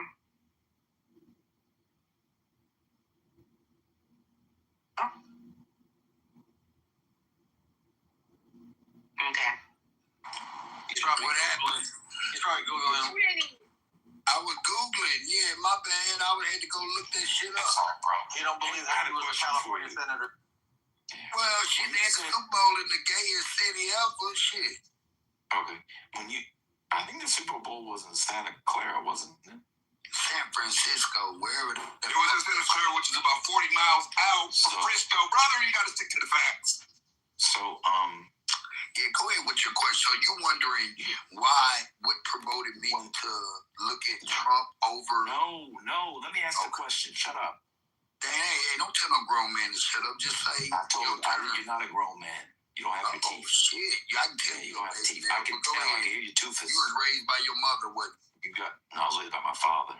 You would have more respect than that, but go ahead. No, he told me to respect thinking people, not dummies. He told me to have standards for men. What side of the river are you from? I'm from the side that showers. That's not the side you're from. Yeah, I'm saying west side, east side. I'm from the south side. West side? You're from the dirty side. Yeah. Y'all get a lot from us. You know, a lot of people. I can smell your house through the phone. I know what I live in a trailer. I know you do. It's a double wide. No, that was a big accomplishment in your life. And so you live in Cali? You sound like you're from Cali. I don't live in Cali. Says she's from the Cali, but she lives in Cali. Es on your mind, on my the eye, like little boo shirt. One time. Say you want Bad Bunny was your favorite rapper. Just a stuff. Tell me what state you from. Shut up. No, come on, Gemini. That makes it worse. Because Gemini, you get. No, but I'm saying, what state are you from? You don't mind me asking misinformation, Gemini. Okay, clear it up. My bad, brother. There was a black lady in the Senate before Kamala Harris. But the movie, I had a question. Black and Asian. I put that up in the chat. Black and Asian. She's the first with that combo. Wow. But more Indian though. She was the only with that combo. I'm just saying. I don't think Obama's from America. The movie. Stop. Let me ask you a question. When you said all the HBCUs are named for white people, you meant where you were or just generally? No. Like if you take Tuskegee and a lot of these houses. I'm not asking you that. I'm just saying, did you mean where you were or all of them? All of them. But definitely where I'm from. Chill out. There are some named after black people. So a lot of them named after donor. Chill out, bro. I'm just giving information. I don't want to. No, I'm saying give me one. Just give me one. Yeah, Bethune-Cookman. You know Mary McLeod. Bethune, that's after the Rockefeller's ex-wife and shit. She's along with the other lady. Mary McLeod. Hold on, bro. Yeah, but Mary McLeod Bethune was a white lady. Yeah, man. They all like you. Did you know Hitler was black? Hold on, bro. Calm down. Man, they done calm down. I'm gonna boot you from the room. Just calm down. Are you joking or you being serious? Yeah, I'm serious. All right, Google Mary McLeod Bethune, and tell me what you see. It's the Cookman part. It's the Bethune part. It's the Bethune part. You said all. Who's funding it? I'm about to. Come on, man. You're making it less fun. Man, I don't give a fuck, man. Talk about something else then. I live right next to HBCU, Alcorn State University. Because the problem is it's funny if he can talk, then you can talk. But when he keeps talking over people, it's not funny. It was actually hard to listen to. I agree with that. I hear you. But as far as misinformation, because I don't like to give out misinformation on stage, the combination is what I'm talking about. Like you said, she's the only one, but that still makes her the first.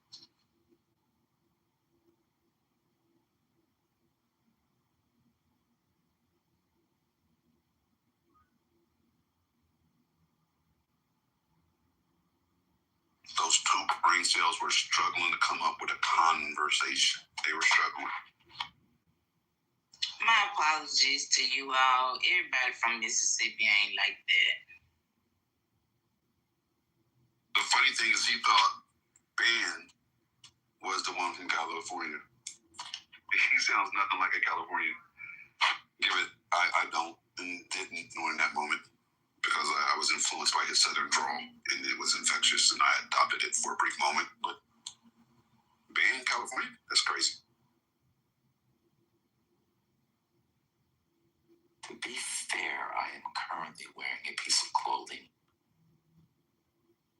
from California. I was just thought you were insinuating that you usually don't wear clothing at all. I didn't know you wore Gap. Interesting. Ben has been cosplaying all this time as someone from Maryland. The nigga's from Gardena, y'all. Gardena? Mm-hmm. Say it ain't true, man. I thought it was the Inland Empire. The IE? You're from the IE? From Fontana, Gemini. Fontana. Man, that's fighting words they saying you from now. Yeah, you gotta know. You don't know what's being said. That Ben. Fontana is, oh my God. Ben, just listen to my voice. Swing first, ask questions later. Just trust me on this one, huh? I can't. I'm in and out because I keep getting kicked off thing. What did he say? I said you're from Fontana. Fontana, brother. Oh, Fontana, California? Yeah, you gotta swing. You gotta swing on them. Don't ask me any questions. I'll explain to you later. Just swing on them right now. Trust me. Gemini, I lived in California for many years, bro.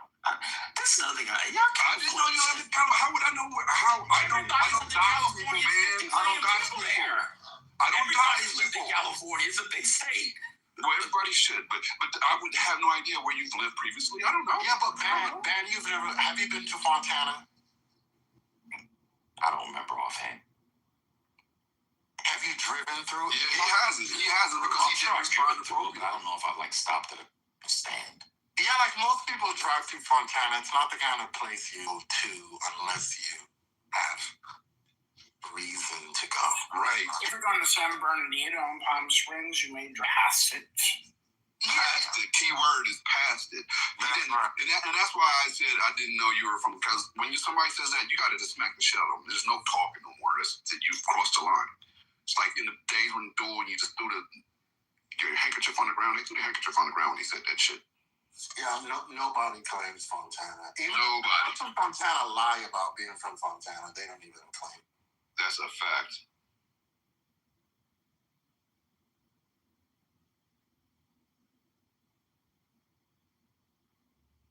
I never heard somebody say, "What side of the river are you from?"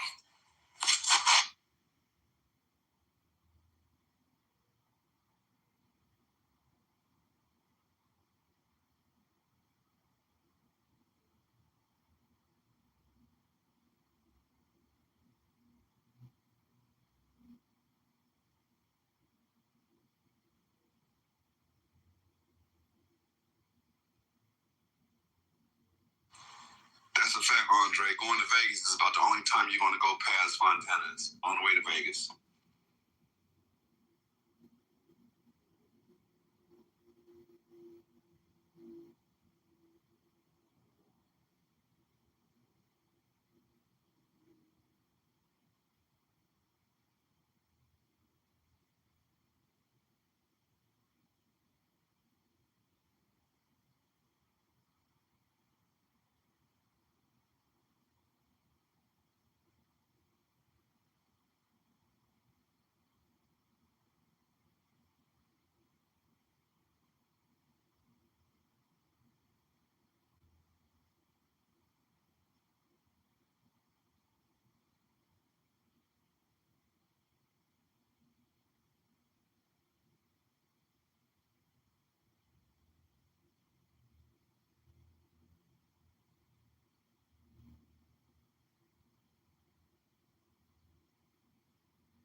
Precisely because it's so cheap, it can go either way. Wait, what is the chiral load? In other words, if you were an alien species and you had chirality, how many things in your body are chiral? And how many things do those things depend on? It depends, because you could have like neuromicrobes that are capable of metabolizing like common achiral compounds, like carbon dioxide or water or something. Would you agree, Euro, that any gut bacteria used to digest food would probably be chiral, but they would come with their own gut biome, so their that gut bacteria will produce the correct chiral, but their gut bacteria will have a problem, which is that they may not be chirally aligned with doing that work. All life is I would say chiral that based. a lot of gut biome will struggle to digest food if it has the right ingredients but doesn't have the right chirality. I mean, if you're worried about it infecting humans, I mean, you have some issues, because if there's ribosomal incompatibility, it's unlikely to affect us. Or if you have like genetic transcription incompatibility. No, but what's the chances that they'll just die of malnutrition because they? That's what I'm saying. Can't. Well, in the lab test, it seems that I dropped them in below the lab test there. It seems that like these opposite-handed chiral forms do find to digest nutrients that already exist on Earth.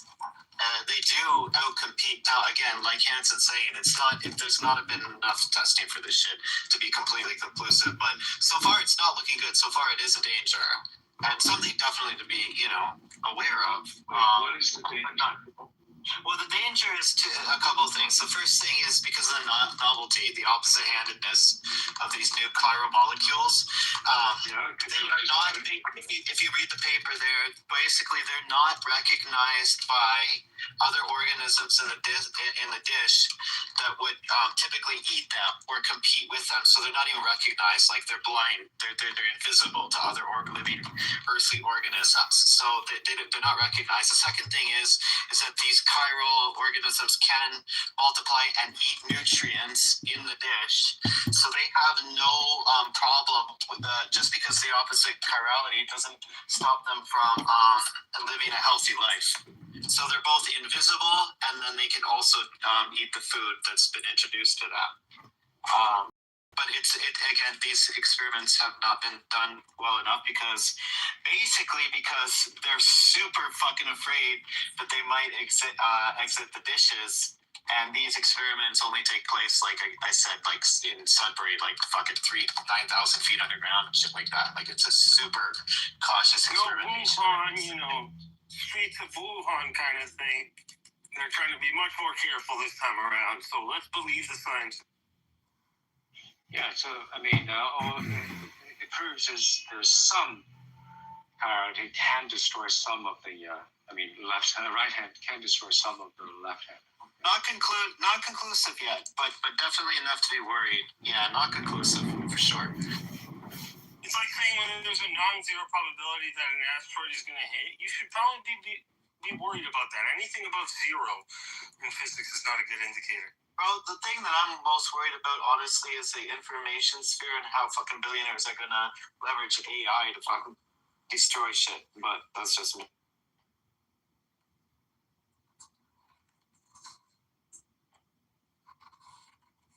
I'm firmly in Eliezer's camp, Kyle. 100%.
Not wrong. It's also not right.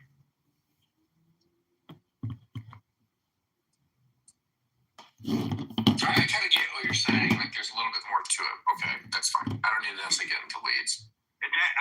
Definitionally, it's very simple.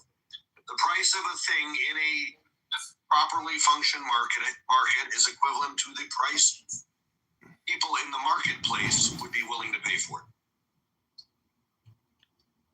Okay, so this is this. Now, if you want to move into the should be willing to pay for it, then you get into things like past pricing, earning per share, a bunch of other things if you want to estimate what that price is supposed to be. But the literal definition of pricing in a market is the answer, the price is what someone is willing to pay for it in a perfectly liquid transaction, I believe. So in other words, a transaction that doesn't have anything slowing it down. So this is kind of what I understand. Like, can you tell me for a while? So when you have an IPO, which means you're just selling those shares for the first time, the company decides what that share is worth, right? Like, we're going to sell 100 shares, and I'm going to value each share at $3,000. I'm sorry, I'm going to have all the shares are worth $3,000. So every share. They set what's called the par price. Yeah. And then what you see is when it actually gets released to the market, usually there's a substantial gain or drop within the first couple of trades. So that $30 or that $3,000 that goes to the company, that's all capital they're allowed to use, correct? Well, I mean, a portion of it's going to the financial advisory firm that's helping them put it together, to lawyers like McZed, but some net amount off of that $30 per share is going to be capital that goes to either the company or the shareholders that are selling out some of their stake. Okay, so the company is issuing the shares, and the par value is like their actual amount, right? Like 10 cents, right? Nothing. And that's just like to replace the paper. But then the value of the share is they make a deal with a bank. There's a middleman. And he says, you know what? I agree. I'm going to finance this IPO based on the belief that you'll get like X amount. And that's why they want like the high valuation from the independent banker financial advisor. Once they get that, then the financial advisor together with the company issues the public offering and the public gets their vote. And then that's when it looks just like any other market. Yeah, okay. And then once the IPO happens and the shares are out there, right, I decide whether to hold them, to put them back on the market, and I get if I sell a share, right? Yeah, once it's on the market, it's literally like a stick of gum. It's like $1. It's in circulation, and you can trade it freely with people around. It's just under a regulated system that like pulls all these different organizational structures into one regulated system. And then now you can trade a stock for dollars and go through a dozen different companies all in a day. Okay, so now the vast difference on the market of on Bitcoin is that they have a registry that isn't done through traditional means, right? They have a registry that's done through the what is it called? You've already got your head up your ass if you are trying to compare Bitcoin to stock. Well, that's what I'm saying. It's not comparable in the sense of the way they do the registry, right? Bitcoins are like closer to aligned to like an index, like a more complicated financial product that assumes the existence of other financial products.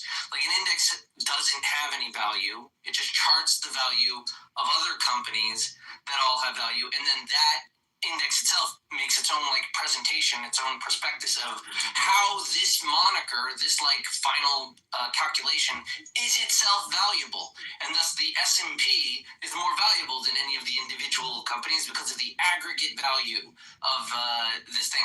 Bitcoin is functioning under that kind of rubric. It's giving an argument for its own justification that what money is, how it is limited, and therefore it is valuable. And then IPO, let anyone use it or not, and it is used, and thus it is valuable. Yeah,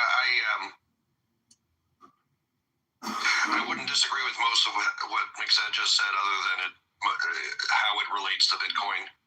I would explain to you Bitcoin this way.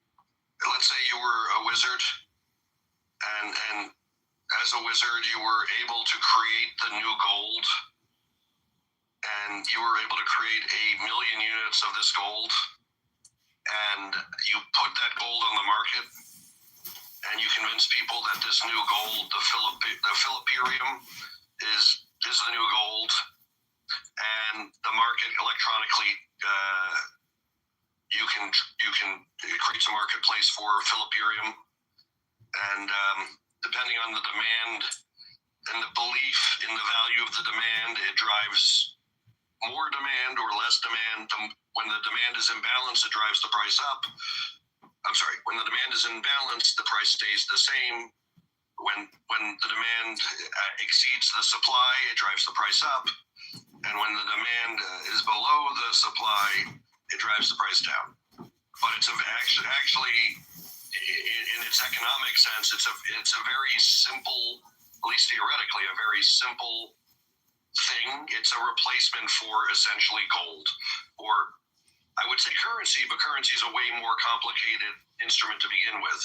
But the best way to think of it is as a fixed number of units of an alternative for gold called Philipperium, and there is a market that trades Philipperium, and the demand drives the price going up or going down. Yep. I cannot imagine putting millions of dollars into it.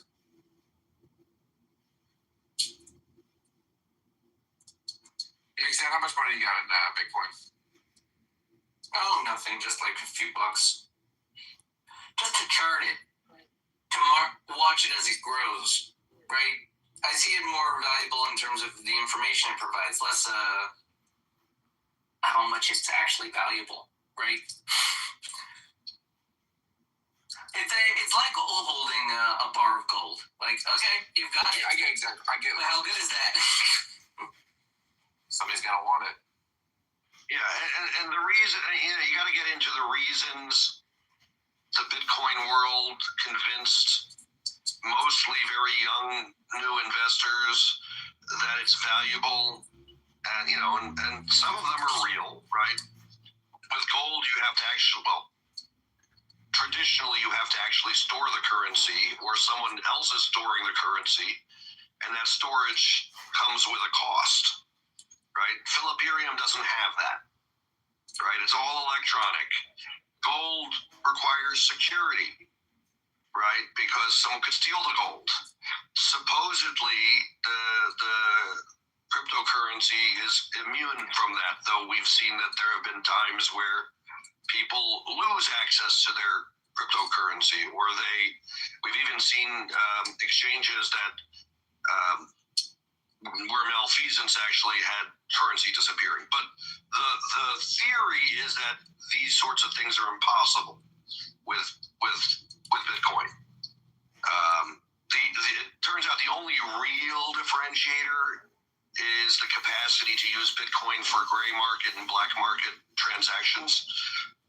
In my estimation, that's the only natural marketplace that Bitcoin actually has real advantages over other options.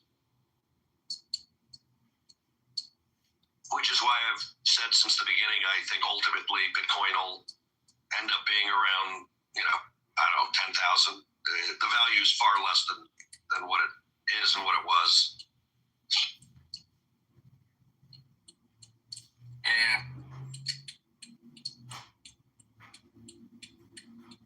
Well, I always thought it was funny that, it was self-regulated, and I thought that was like when I used to talk to the people that related to Bitcoin, it's self-regulated, the government's not going to be involved, they can't manipulate the market, it's worth what it's really worth, this and that, and now, like 5 years later, it's exactly the opposite, it seems like. Very much regulated, the government's very much involved. It just shows the naivete of those who embraced Bitcoin for that reason, right? Yeah, you can have this ecosystem and this exchange that isn't subject to any state's laws. That's doable, but anytime you want to convert real currency or real securities into Bitcoin, you have to do that on an exchange that is subject to various states' laws, right? So to the extent you already have money in that sphere, like Iran has a bunch of money in that sphere, they could do all sorts of black market, they could buy nukes, they could do whatever they want, in theory, because there are exchanges in countries that don't regulate them at all. But anytime you want to take U.S. currency and put it into that entire ecosystem, you either need to somehow get that currency to someplace, I'll make up Madagascar, who theoretically doesn't regulate them at all. Either you got to transport pallets of cash to Madagascar in order to get it into that exchange. You're going to leave a signature to try to get your money into Bitcoin in order to do black market transactions. And also the taxation piece, obviously the United States and most countries want to be able to tax gains on this sort of, can't really call it a security, but this sort of investment.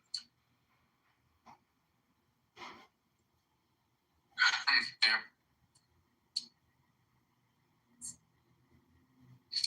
it's funny. Like, there's part of the regulatory market that actually makes it very secure for me. There's part of what? The regulatory market that secures my finances, right? It does a pretty reasonable job of securing your finances. Not your finances, but your investments. My investments, right? Yeah. That's part of the reason so much capital is driven to the United States, because both our self-regulatory elements and our governmentally regulated elements function pretty harmoniously and tend to minimize malfeasance. I also think it gives you more visibility to information that could and more standardization of information. Well, that's not an also, that's a because, Yakov.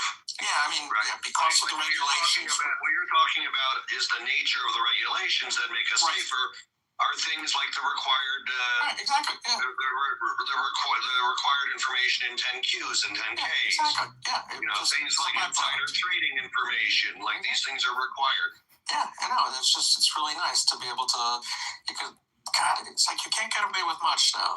Just like we were talking about yesterday with the video cameras. It's like it turns out you can actually kidnap somebody's famous mom. Blowing my mind. Of course, yeah. Philip, you're doing it again. Bringing up topics you don't want to talk about. I just meant not that. I meant I was just more. I'm still blown away right now. Did you guys see they investigated somebody and they released them? Yeah, I don't actually give a shit about the topic. That means he wasn't involved. Yep. Well, or they don't have enough on it to get anywhere. And I looked again. It's a pretty remote area where they were. I doubt there were cameras like you described.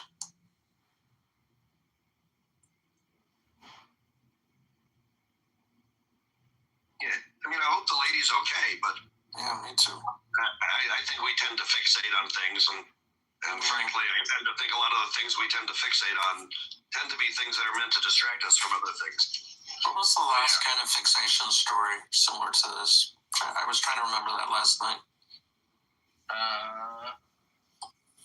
Besides Epstein? No, like where something happened to somebody and then we were waiting for an outcome. Like Epstein, this is just an evolving clusterfuck, it's a shitstorm.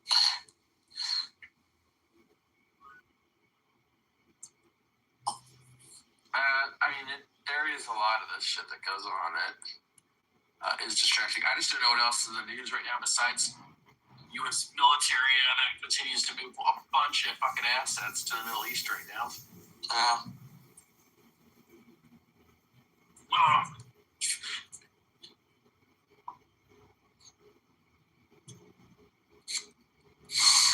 Hey, Jeff and I were looking on Flight Tracker the other day, and you could pretty much filter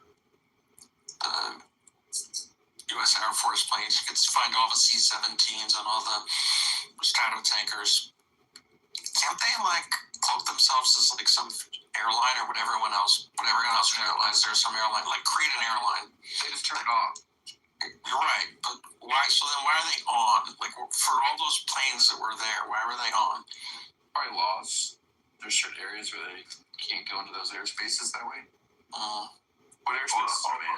Also, if you're Trump and you're negotiating with Iran, you want Iran to see that you've got 1,500 tankers a day landing in the Middle East. The ones we noticed were over Azerbaijan, over Greece,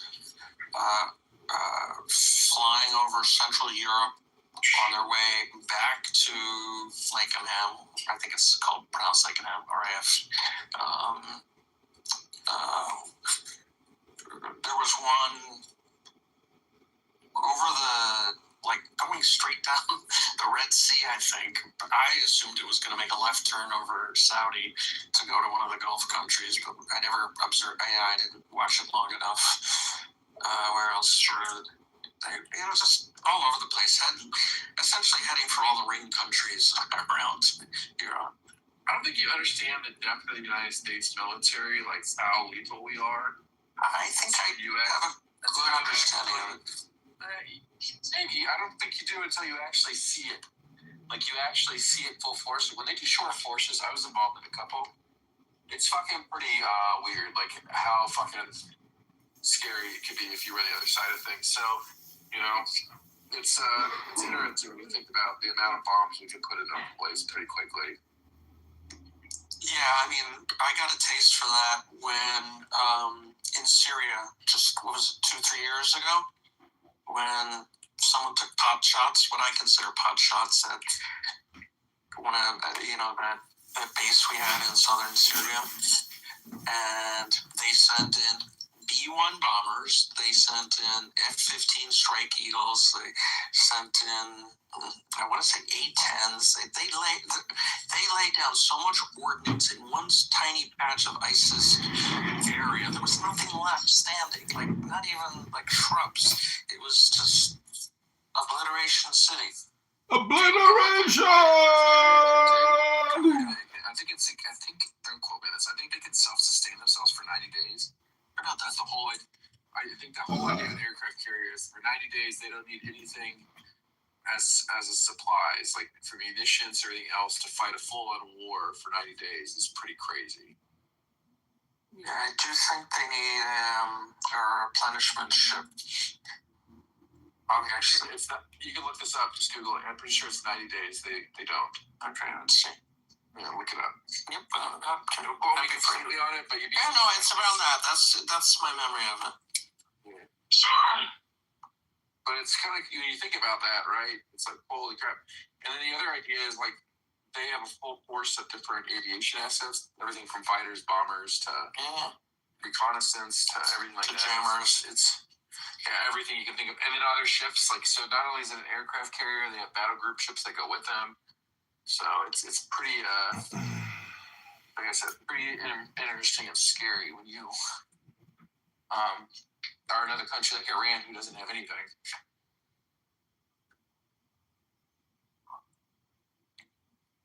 Yeah, they literally have no Navy, basically no Navy, basically no Air Force.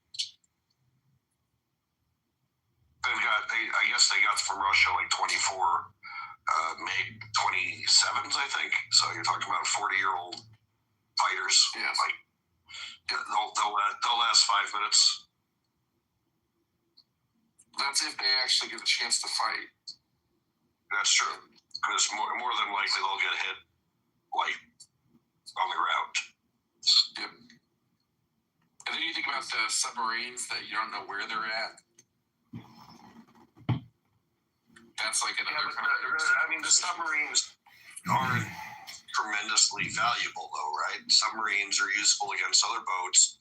I guess they've got some surface missiles. Yeah. So here's the answer to your question. It comes in 2 parts. Did we ask a question? Yeah, Philip did. What was the question? How long is it self-sustained for? Oh, aircraft carrier. So, what is it? Food, dry storage, and consumables is 2 to 3 months without any resupply. The thing that gets in the way is what I mentioned was needing a replenishment ship, because based on operating tempo, high intensity combat 7 to 14 days before critical shortages of fuel, moderate tempo 2 to 3 weeks, low activity presence missions 1 to 2 months.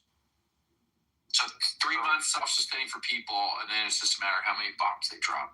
And fuel, because like FA-18s consume a shit ton of what everything does. 8,000 pounds of fuel per sortie, so that's a lot. And they carry about 3.5 million gallons of JP5, so that's going to go pretty quickly. Pretty crazy, isn't it? Yeah.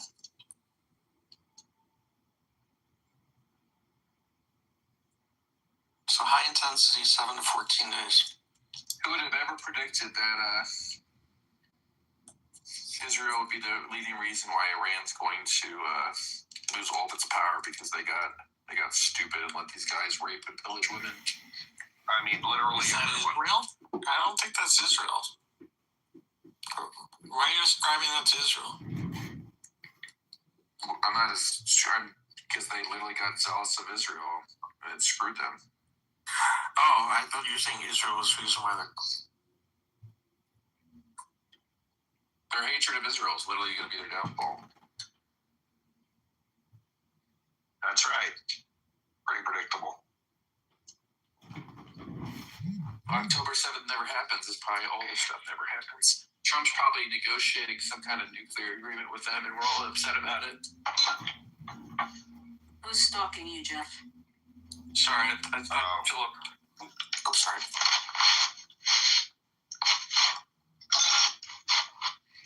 No one in particular. Hey, Jeff. Hi, everyone. Hi. Hi. How you guys doing? Hi. Good. How you doing? Good. How you doing? How you doing? Go ahead, Jay. How are you guys? I'm good, man. How are you? I'm doing good. You look so handsome in that photo. Oh, thank you. I love that. Yeah. What are you guys chatting about? Iran? More specifically, yeah. I mean, Iran, but carrier strikers. Oh, okay. Of the Obamas as apes. There's been outrage about the new East Wing that's been destructed and being now rebuilt as part of the White House. Outrage about the January 6th people convicted and now pardoned. Outrage about Bad Bunny, God forbid, and look what happened there. There's outrage right now about the new Southwest Airlines and their new policy about people who are overweight and additional costs there. Outrage about the different tariffs and how tariffs change. Outrage related to Sudan. Outrage related to NFL streaming, that too many people have to subscribe to too many streaming channels. And I'm just illustrating the point that as tragic as what's going on in Iran, unfortunately, you just got to add it to the list because there's just an overwhelming amount of outrage. And I just don't know how people can really comprehend it all because we're just overwhelmed. And I'll leave it there. Thank you. Obviously, you're not a Jedi. Because if you were a Jedi, you would have just simply said, Howard, there's a disturbance in the Force. And I don't know what that is. I don't. Now, there's somebody very close to me who's extremely religious, very traditional Christian religious person. And, you know, he says this is all preordained and predicted in the Bible. And, you know, of course, every generation thinks prophecies are coming to pass during their generation, and then they don't. But, you know, as I said earlier, things are RFU. And you're absolutely right. There is fatigue. And I find that there are two different kinds of people in this world right now, at least in my circle. There are those who are like the folks who are attracted to this room, who are really engaged and curious and want to know what's going on and are striving for understanding. And there are those who are just saying, fuck it. It's not healthy to even consider these things. And they're ignoring the news. I guess, you know, out of mind means that to them it's not happening. They don't have to be stressed out, and maybe they are healthier than we are. Maybe this is very unhealthy for us to be concerned about things. I think also, Howard, there's a common denominator to all of your examples, and I know there are a multitude of more that you could have reached into your bag there and pulled out. And that is, people are frustrated because they feel there's seemingly nothing they can do about it. So I think you're right, there is fatigue. I think some of it is just because things are happening organically, but I think some of it is perhaps, and I don't know whether you're implying this or not, that may be by design. That so many things are purposely being thrown at the public by certain people who are in a position to do so, that we become so overwhelmed when we tune out. Every time something comes up, at least domestically, people say, well, this is done as a distraction so that we don't focus on something else that's happening domestically. And then when people focus on that item, then people say, no, this is a distraction to the form.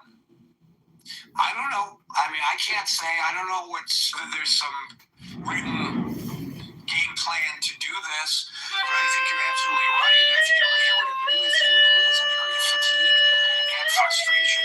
But I think when certain things hit a certain level, when certain instances occur, now let me give you an example. And we don't discuss this here because it's really not in our wheelhouse, but I'm just going to use it as an example. I think Rick Sanchez pointed out in the text a couple days ago, and I have no reason to doubt his figures, that 700 adult Americans disappear without a trace every year in the United States. And if you stop to think about it, that's a couple people a day across this entire nation with the population as large as ours. That's not outside the realm of possibility. One would think, actually, if you stop to think about it, it would be greater than that. But he wrote 700. He does stories about these 700. Sometimes there may be a local story about somebody who has disappeared. Samantha Guthrie's mother disappears, and that's the lead story in the news. If the cops make a traffic stop, this guy has eyes that are similar to the eyes that were masked, but the eyes protruded in a video, and so they want to check him out. It becomes wall-to-wall coverage all night long last night until the morning, all night long. Experts are coming on saying the same thing, because what more can you ask? Well, why are the authorities doing this? Why are the authorities doing that? What does it mean when they say that the money has to go buy Bitcoin? What is it? There's nothing new to report. But this one hit a nerve. And if you'll notice in the coverage, they don't refer to her as Nancy Guthrie or Guthrie. They refer to her as Nancy. Nancy. Is Nancy still alive? Nancy. Oh, like she's your friend and my friend. She's everybody's friend now. Nobody even knew she existed outside of her own circle of actual friends. Now you can talk to anybody on the street. Hey, have they found Nancy? They know exactly who you mean. So sometimes something, for whatever reason, resonates. In that case, the notoriety, the people involved, it's a person who, Samantha Guthrie, who is, we invited to our living rooms, or maybe onto our iPhones. I don't know where people watch the Today Show today. So with Gary, anyway, who decides the topics, I have to say, Howard, this really fucking resonates. That they would have the audacity to go into the hospitals and kill people seeking treatment and kill the doctors and nurses who are helping them. And so if I'm going to park my outrage for some of these other things because I'm so I can't on this one. And I'm not expecting everybody to follow along with me on this. I'm not expecting it. But I'm just explaining I think there comes a time that something bubbles to the top point where, and there may be other things that are just as bad or maybe even worse that are going on. We just don't know about them. So if we don't know about them, we can't be outraged. I don't know if that responds directly to your commentary or not, Howard.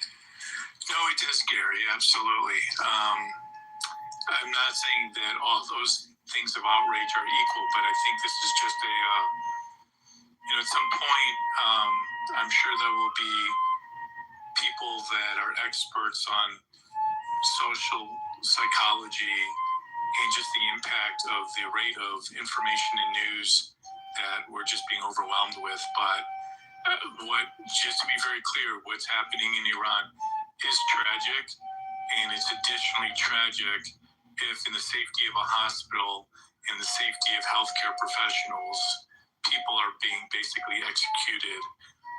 That just is, a whole degree of outrageousness, and I'll land it there. Thanks.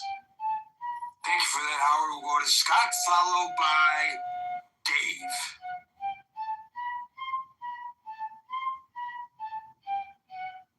Scott, our cleanup hitter. I see your microphone is on, but I don't hear you. But I left Scott speechless. He doesn't know what else to say.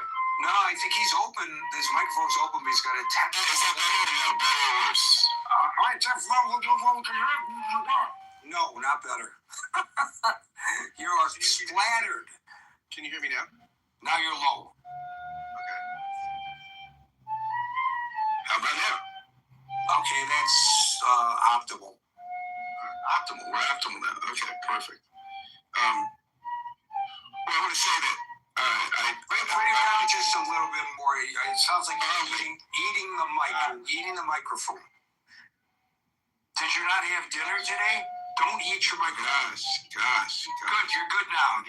You're good now. Yeah. So I think regarding Howard's comments, I agree. There's so much outrage and so much fatigue. But I'll tell you something that doesn't outrage me, and I never get tired of, and that is ORL, Organic Oral Care Toothpaste. When you're feeling outraged, just remember, your teeth are the best friend you have. ORLcares.com, and you can get more information on this fantastic product, domestically made, right here in the great state of Arizona, my friends. Don't miss out. Well, I will say, I think that I'm not surprised that the hypocrisy and the lack of outrage and I will say something. I'm going to play a clip, Gary. It's very short, but a clip from Bill Maher's show years ago where he was debating, he and Sam Harris were debating Ben Affleck, and Bill Maher's point is that liberals don't defend liberal values when it comes to Islam. I'll let it speak for itself. Who understands the officially codified doctrine of Islam? You're the interpreter. You would say, well, this is. I'm actually well educated on this topic. I'm asking you. So you're saying if I criticize you're saying that Islamophobia is not a real thing. That if you're critical of something, it's not a real thing when we do it. Right.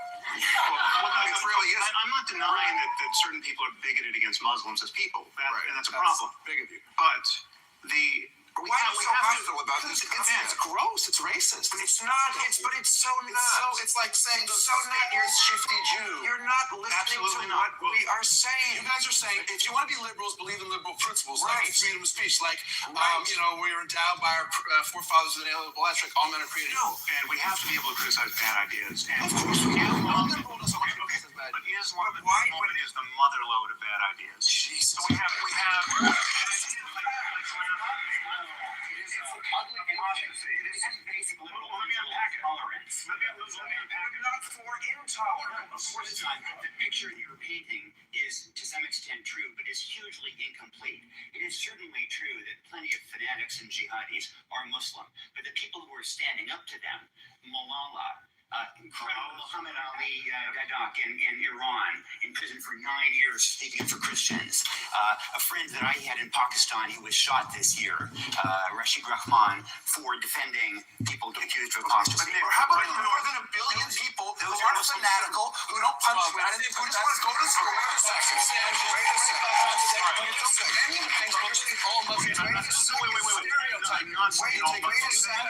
And you're painting the whole group religion with that same let's get down to who has the right answer here. 1 billion people, you say. All these billion people don't hold any of those. 5 or something. Don't hold these pernicious beliefs. I wouldn't. Well, that's just not true, Ben. That's just not true. Can I just explain how I think it breaks down? You're trying to say that these few people, that's all the problem is, these few bad apples. The idea that someone should be killed if they leave the Islamic... That's horrible. That should... Wait. You're saying that the idea that someone should be killed if they leave the Islamic religion is just a few bad apples?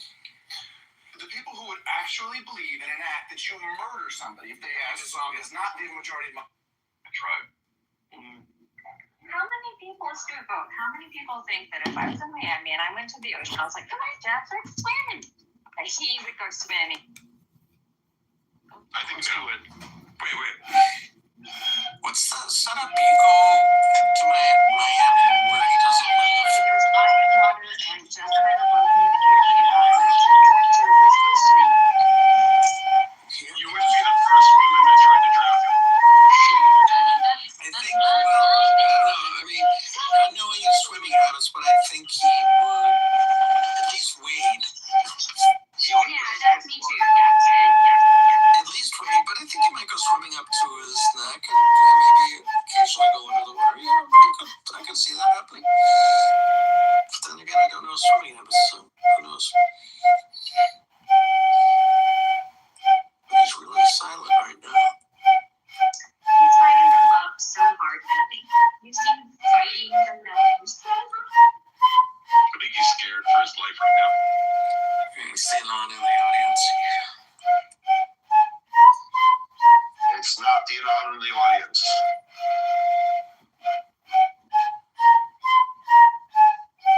The topic?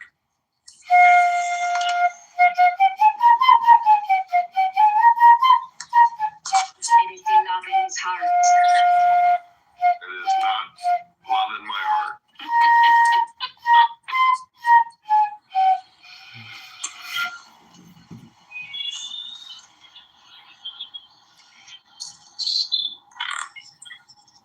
Nor is it the congestion in my nose.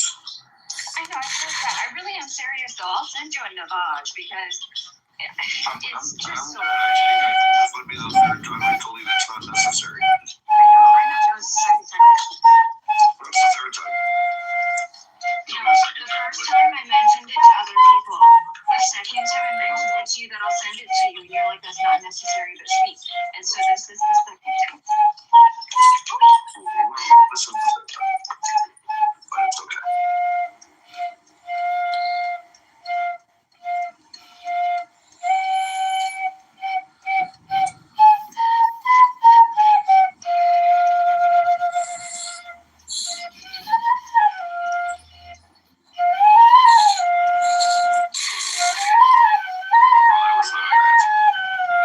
Sorry. Was that Rafi? Oh. Was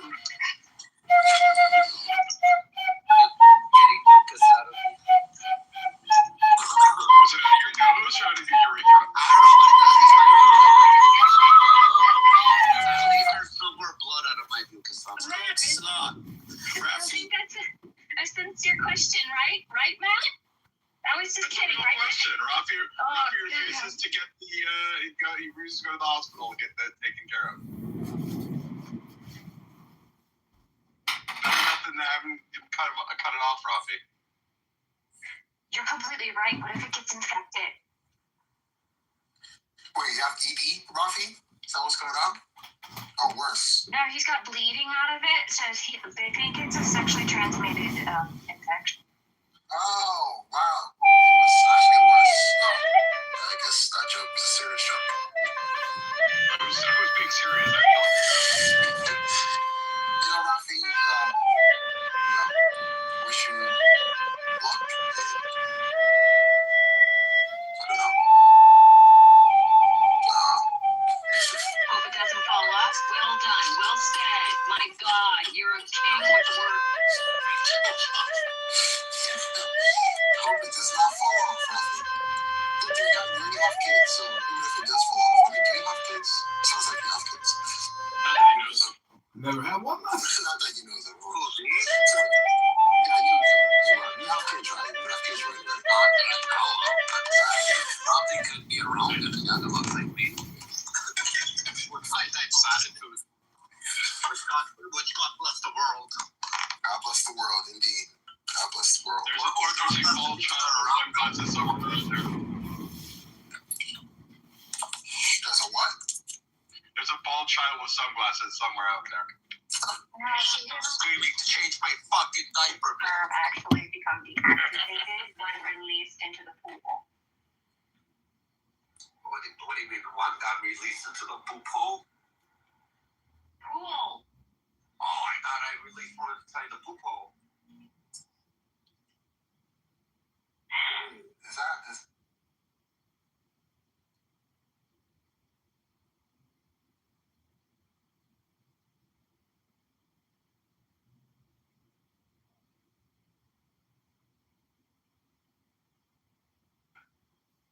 at worst and intimidated at best on our nation's capital are funded by the Chinese Communist Party, and it should be the lead story that protesters in Iran are being shot in the head on the treatment table in the hospitals. We're not doing our job properly, in my humble opinion. Those of us who are in the news media. Thank you, Scott. We'll go to Dave, followed by... So, Gary, you're absolutely right. I mean, you conduct critical thinking forum. So most of your peers fail to be qualified to be in critical thinking forum because their critical thinking ability is compromised. That is happened to most of the left-leaning media. Most of these people, their critical thinking ability, cognitive ability is compromised. And that is very dangerous. That is just the tip of the iceberg, what could happen, right? So how we talk about, we are totally overwhelmed. But if you rank how important all this event, then you start to be able to handle, right? So if this critical thinking ability is compromised, American is at risk of civil war. This is why I'm here every day, right? If this critical thinking ability is compromised, the world order already compromised long time ago. So once you rank all this thing, then you start to ask the question, should you stay silent? Should you stay to let your critical thinking ability compromise every day by the barrage of misinformation? Then what is the worth of you living? You live every day like a zombie. You are easily compromised. You are easily indoctrinated. So the question is, you are with the Iranian room. I already asked this question.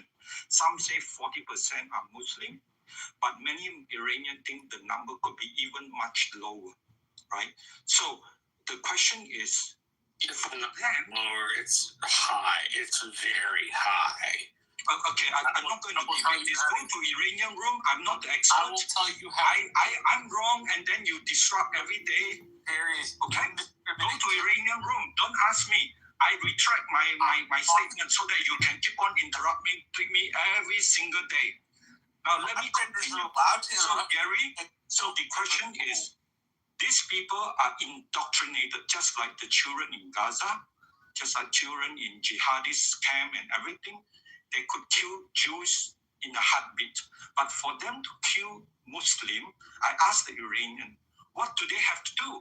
The Iranian told me, I think they somehow have to, I don't know, spread water with certain chemicals so that they are losing, their moral compass. It's difficult for Muslim to kill a non-Muslim, but kill Jews in a heartbeat. So the topic today is, what could actually make a Muslim, when somebody injured, still kill them, right? So we are just touching the tip of the iceberg. It's serious indoctrination. I debate a lot with pro-Palestine, pro-Hamas. I recognize the cognitive signature of indoctrination. Unfortunately, what we observe here in Critical Thinking Forum, Many people are indoctrinated, walking like a zombie without realizing. And that's why when Scott shared this, right, I fully understand. This is very serious. I debate a lot as well with the lefty people. When I ask them, Created by Israel. the truth, speak the truth. Created But by they couldn't speak the truth. The lefty, just like what's shown in the Scott sharing, they couldn't speak the truth. You force the truth out, they stuck in your throat, you can kill them. Because their truth, they are indoctrinated, the truth cannot come out. And there are many participants here, and that's why yesterday when I speak to Rob, I say, Rob, I'm so sorry. I understand your situation, but we are facing global indoctrination, and journalists, once indoctrinated, they are no good, they are damaged goods, they are walking around supporting more misinformation. Thank you, Gary. Thank you, Dave. Just a quick note, because somebody jumped on the mic there. We have people on the stage. In the critical thinking peak one at a time, and I call people in the order in which I see them. I'll get to everybody. You know, here's the thing about all of these issues and the prism by which we look at things. Statistically, and I'm not going to argue who is and who is not a Christian and who goes to church and who doesn't go to church and all of that. Statistically, 65 to 70% of Americans identify as Christian. So when it comes to analyzing things, I'm going to make this into, with a great degree of trepidation, because I am not a Christian, and recognizing that my good friend Scott Jones is a clergyman, that I could be contradicted because I'm going way out on this one because it's not my area of expertise. But I believe in, and I look up, so that's my get out of jail card. If the source I'm looking at is wrong. I believe in John 8:32. Jesus Christ said, the truth shall set you free. So we should be, for those of you who are Christians, and even those of us who are not, we should follow that advice, seek the truth. Sometimes the truth against our preconceived political agendas. Well, too bad. The truth, we can have our opinions, but the truth is the truth. So I'm going to admonish Christians in the room, on stage in particular, to seek the truth and try to express the truth. If you are part of that 65 or 70% of Americans, and most of the people here are American, not everybody is, and I apologize to those of you who are not, then shouldn't that be something that you strive for? Strive for it. I don't want to sound like I'm a religious expert, but strive for. Alan, are you in a position to speak, Alan? I am always for you in the position. Well, I don't want to take you away. I don't want to take you away from your business, and I understand. No. They already did a great job before you even tried it. I know you never did. You always been help and inspire, and you always understood my situation. But unfortunately, somebody else took all the customers. I don't know where the heck they are anyway. But you need to add something on the top, Mr. Gary. Iranian kills the protester and jailed the doctor in the hospital. They tried killing some of the doctors and nurses, killing them. Of course, they take him to jail after they rape him, the women especially, and then they killed him. It broke my heart the other day. I was going to jump in and say something, but I said I better quiet. I don't know. You probably knew. I don't know if I told you or not. It's last 2 years. There was 12 orphan kids, and a friend of mine in city of Carriage had him under his wing, and he made a soccer team out of them, and they were very successful. And I helped them, support them, financially, because I don't have any other way to do. And he sent me a picture. His name is Castro. He was 13 years old, and he got shot in the heart.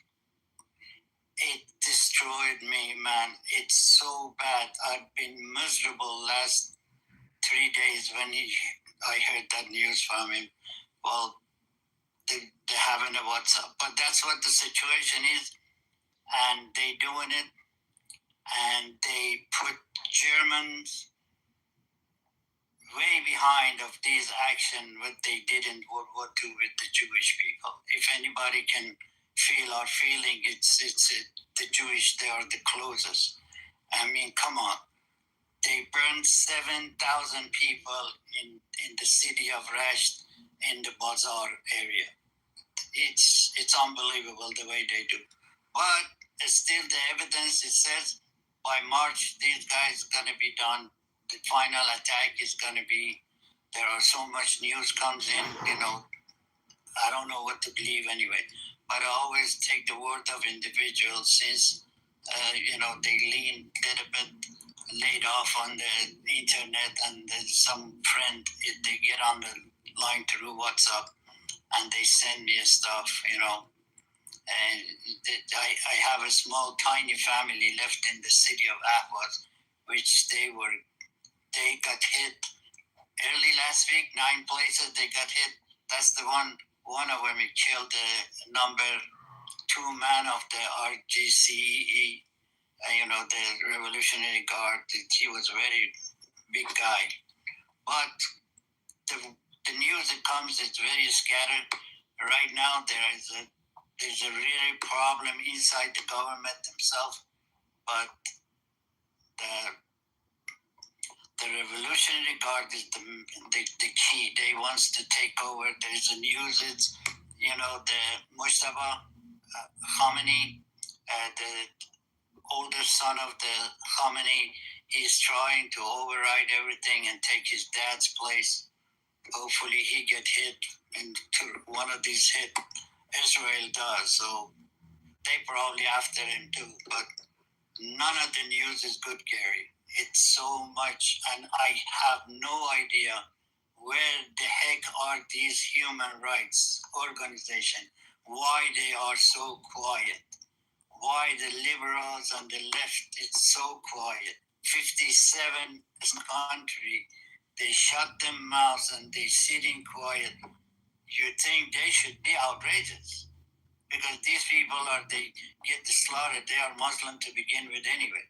But I have no idea why these 57 countries, they just decide to stay silent. We are the only word. I thank every individual of you, the gentlemen, they come, the ladies, they come to this room. I beg them to be the voice of these guys. Iranian, all they asking is, it's please to be our voice and do this. The 14th, it's going to be a global demonstration all around the world. So I'll probably have to close, because it's in Dallas. It's 1 o'clock to 4 o'clock. So on Saturday, probably I'll shut down the shop and just go over there. What is going on? It's going to be a mass of at least about 200,000-300,000 people probably. There's a big one in Houston too. Houston has a big, population of Iranian there. LA has always been the top anyway. But back to you. Thanks for listening. Thank you, Alan. A couple of housekeeping notes here. Firstly, Leanne, many of you may know, but many of you may not, she and her husband are involved in an organization that actually goes out to find missing people. And I quoted the number of people, adults, who go missing each year. The one thing I really love about this room, If I say something wrong, I want to be corrected. Because I don't want to go, go to work afterwards with the misconception that I've got the facts in hand. I'm an editor at work. I want to be edited myself. When I first became an editor, an old-time editor said to me, even an editor needs an editor. So Leanne hosts in the main chat. There's an estimated 600,000 people per year, 600,000 people per year that go missing in the United States. So I stand corrected and I appreciate it. The other piece of housekeeping is we normally stop inviting people on the stage at 5:55 Eastern time, but there's so many on stage now, I'm going to ask the moderators to not allow anyone else on the stage. But at the top of the hour, we will go into extra time to try to get to everyone on the stage. We'll see how far we get. And with that in mind, I expeditiously go to William, followed by Daniel. Hello, everyone. I have 4 points. Number one, where's Greta Thunberg? You were talking about outrage. Where's Greta Thunberg?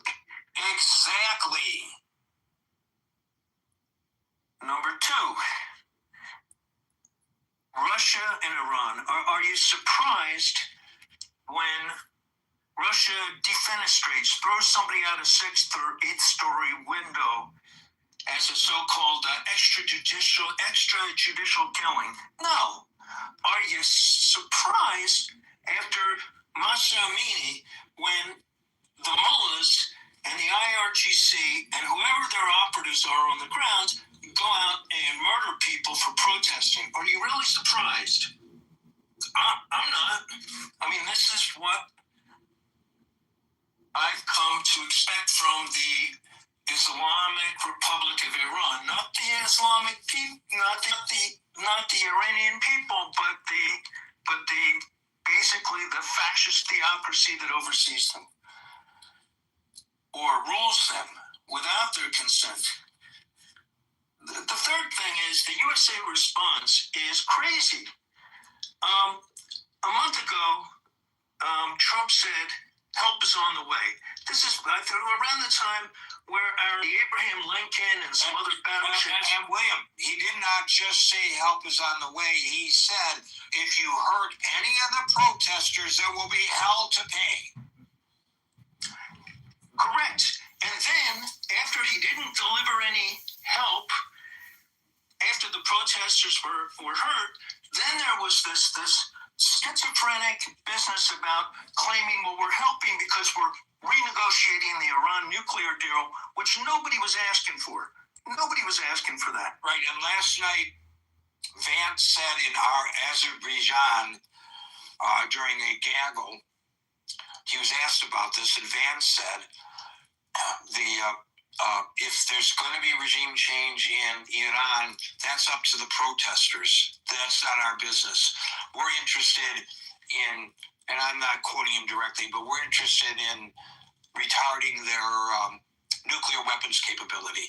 So that's in contradiction of what the president was indicating, as you correctly just pointed out, William. And then today, following his meeting with Netanyahu, he sends out a Truth Social. I'm sorry, Scott, a truth.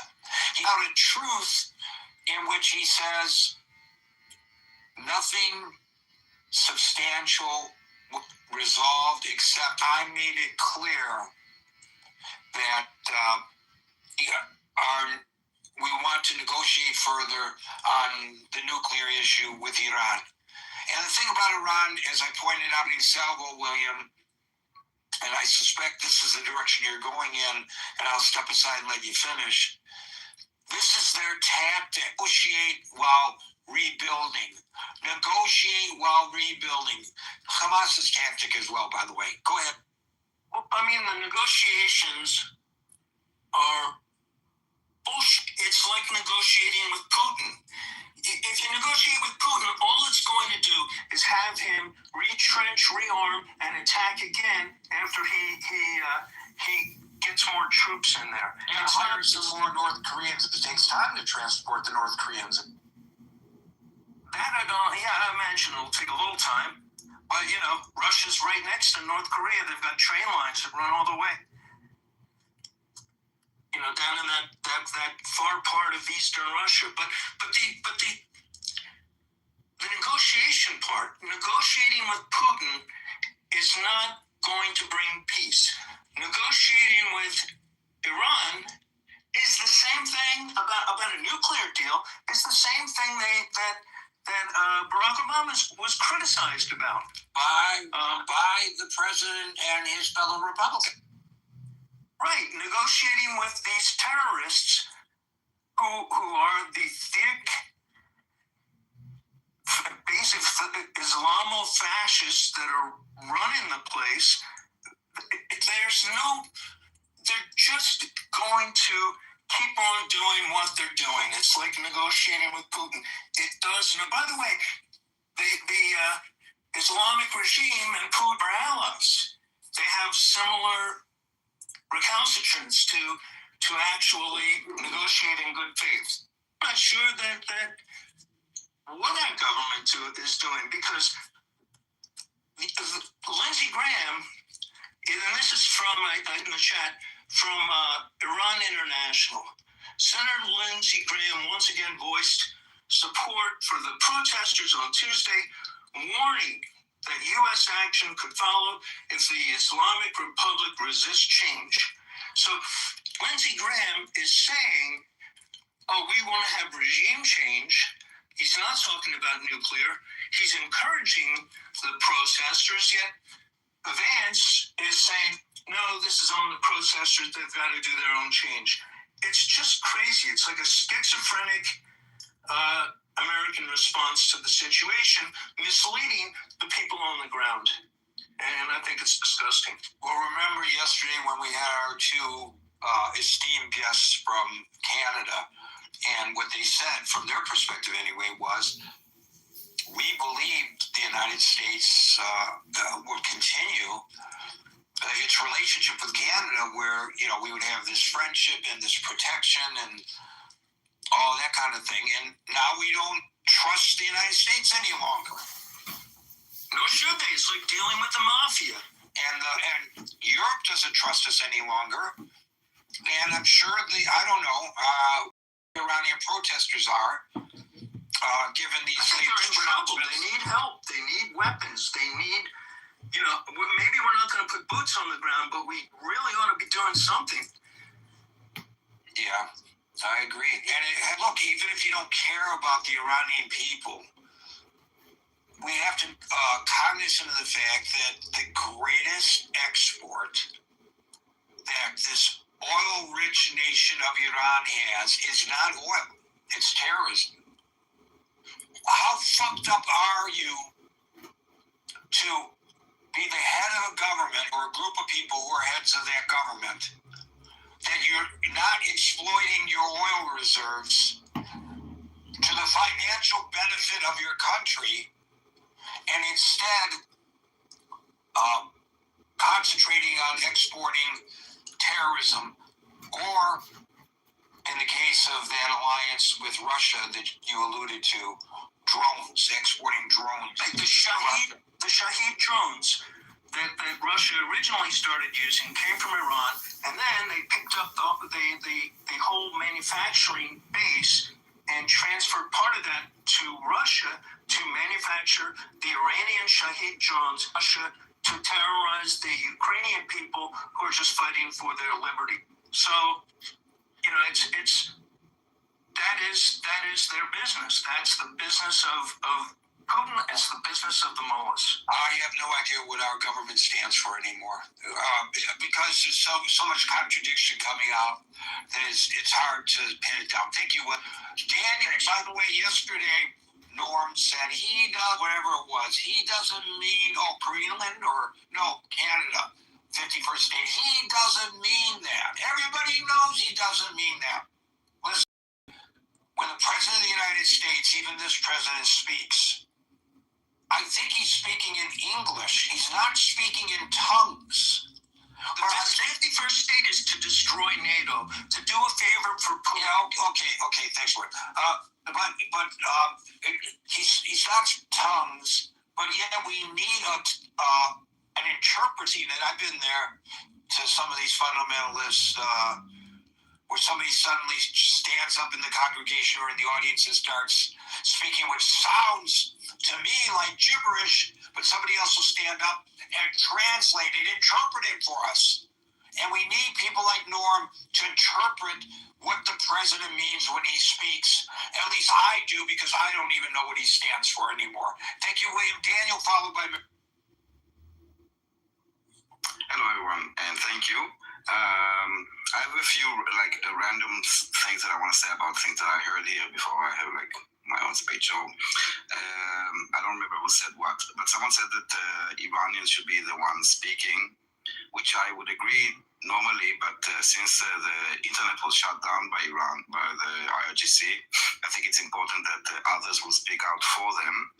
And speaking of that, I think it's kind of bigoted that, we heard about the international community, journalists not allowed to go in Gaza, everybody's condemning it, I don't know what's the organization of journalists is called, condemning it. I didn't really hear, and I was kind of looking, but maybe I missed, too much condemnation about the internet shutdown. Antonio Guterres posted once on his Twitter about the situation in Iran, and that was about a month ago. I think it was the 11th or 12th of January. That was the last time that he posted it about it. And then he was basically very weak tongue calling for restraint and very general terms. If an UNRWA building will be closed by Israel, then you will hear him really roar. Now, I think that there shouldn't be any surprise about the lack of outrage. It's not because of an outrage fatigue. The demonstrations against Israel of the Free Palestine movement were not about human rights, women rights, equal rights, all that. It's not about resolving anything. It's about keeping this alive, actually. And it's manufactured, and it's mostly anti-Israel. It's not pro-Palestine. It's maybe pro-Palestine, the cause, not pro-Palestine, the people. And the reason that people are not outraged, again, it's not, I think, because of not fatigue, because it's not pushed to them by the people who really control the media, not the Jews. Like Qatar, that is spending a lot on education, on lobbying, on Al Jazeera, controlling completely the narrative. And also, we are living in a world of black and white. Israel bad, Arabs good, or Palestinians good, and the fact that Israel and the Israeli people are supporting the Iranian people, then people automatically are like, no, we cannot be on the side of this evil Zionist, that, it's probably a conspiracy to take over Iran and whatever, they're conniving, whatever. So that's another reason that this is not happening. And third reason that so-called pro-Palestine movement is not really about Palestine. The people that join it are anti-Western. Israel is a very easy target for this. It's Western enough to be condemned and to be all the condemnation and ICC on the legal work, but it's also far enough so you can dehumanize them as Zionists and not really understand them. Now, I do hope that Trump do speak Middle Eastern. This is not business. This is not about money. This is more religious fanaticism, and he needs to understand it. And regarding the mixed messages, we need to understand that we are at war. You cannot be completely honest. Before the 12th Day War, there were also a few tricks that were done and statements that were made that were false. But that is part of we will find out retroactively. So I would be careful. I mean, Trump at the end needs to create a legitimacy by attempting the diplomatic route and to kind of show that it exhausted it. Also, he needs to focus on the thing that America should care about, like the nuclear program or the missile program. The Iranian people is not legitimate cause for United States or Israel to intervene. It will be amazing if it will happen while they attack, and the Iranian people will do it. And I think this was a hint for the Iranian people that when this is happening, you need to be organized and to mobilize, because that will be the time for you to take down your regime. And I think that are the points that I wanted to say. Thank you.